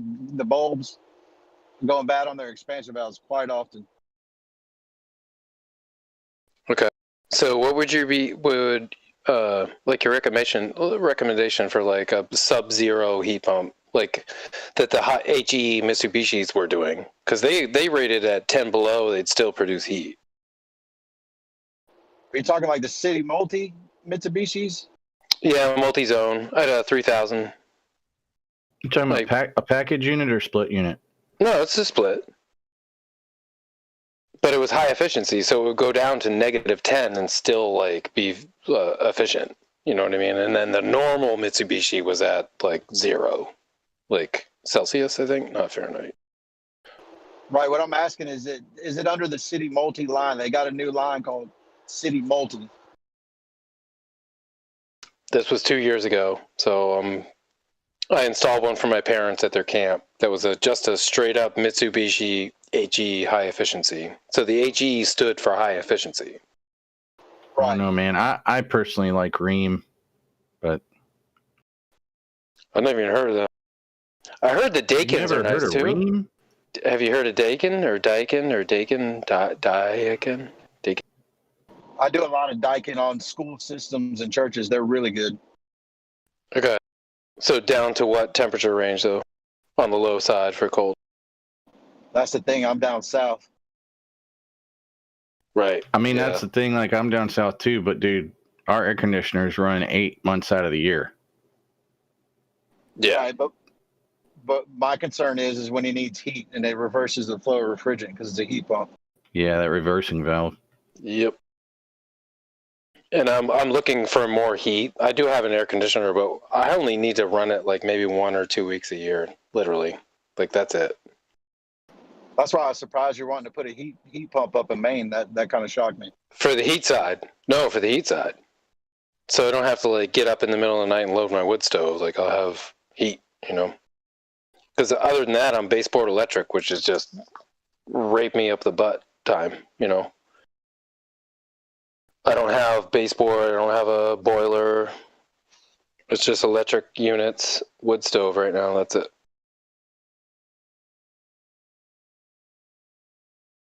Yeah, but a heat pump, you're going to lose a lot of efficiency in that climate.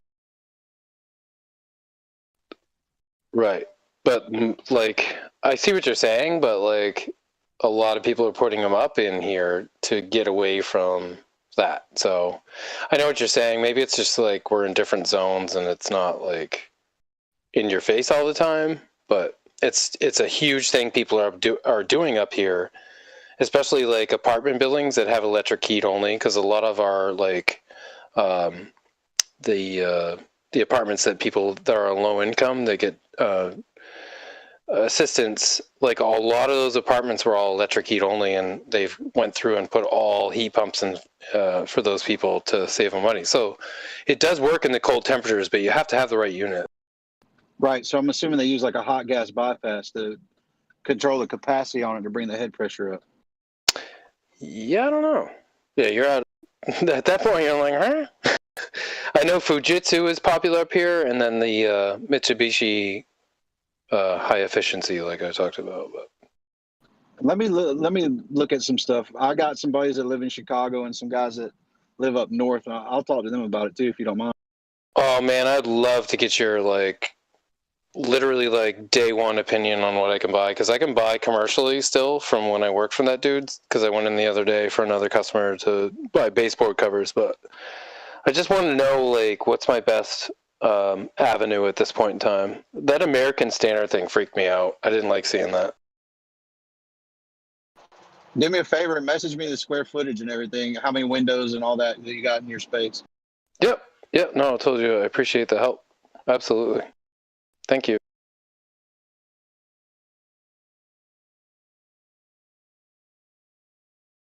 The other thing would be nice to not run the AC, sell it on Marketplace for $100.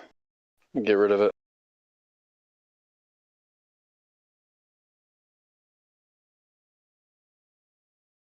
Yeah, it just seems foreign to me because I've always been taught, you get south of Kentucky, the last thing you want to do is put in a heat pump. Right. And that's contrary to what the actuality is, to be honest. So you'll probably figure it out. I don't know. But yeah, no, they're going in like hotcakes up here. They're like, people have literally made their wealth and fortune on installing heat pumps for specifically the winter and not the summer up here. Yeah, that's what I'm saying. They're got to do something for the capacity control because your refrigerant, like the temperature of your refrigerant is going to get so cold. That's why I'm saying they got to be putting in some kind of capacity control, like a hot gas bypass, to drop the discharge gas into the suction to bring the head pressure up. Right. As to where down here, Go ahead.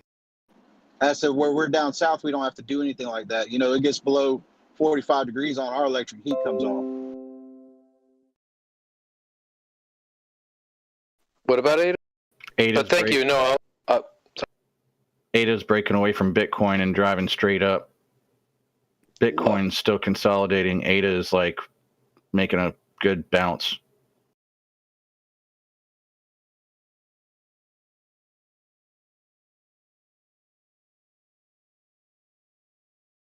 Because one more thing, when I lived in Washington State, we used radiant heat and baseboard heat for everything. That's been years ago. yeah, I just don't want to deal with fossil fuels. Because I would like to get solar eventually and just stay without, because I don't.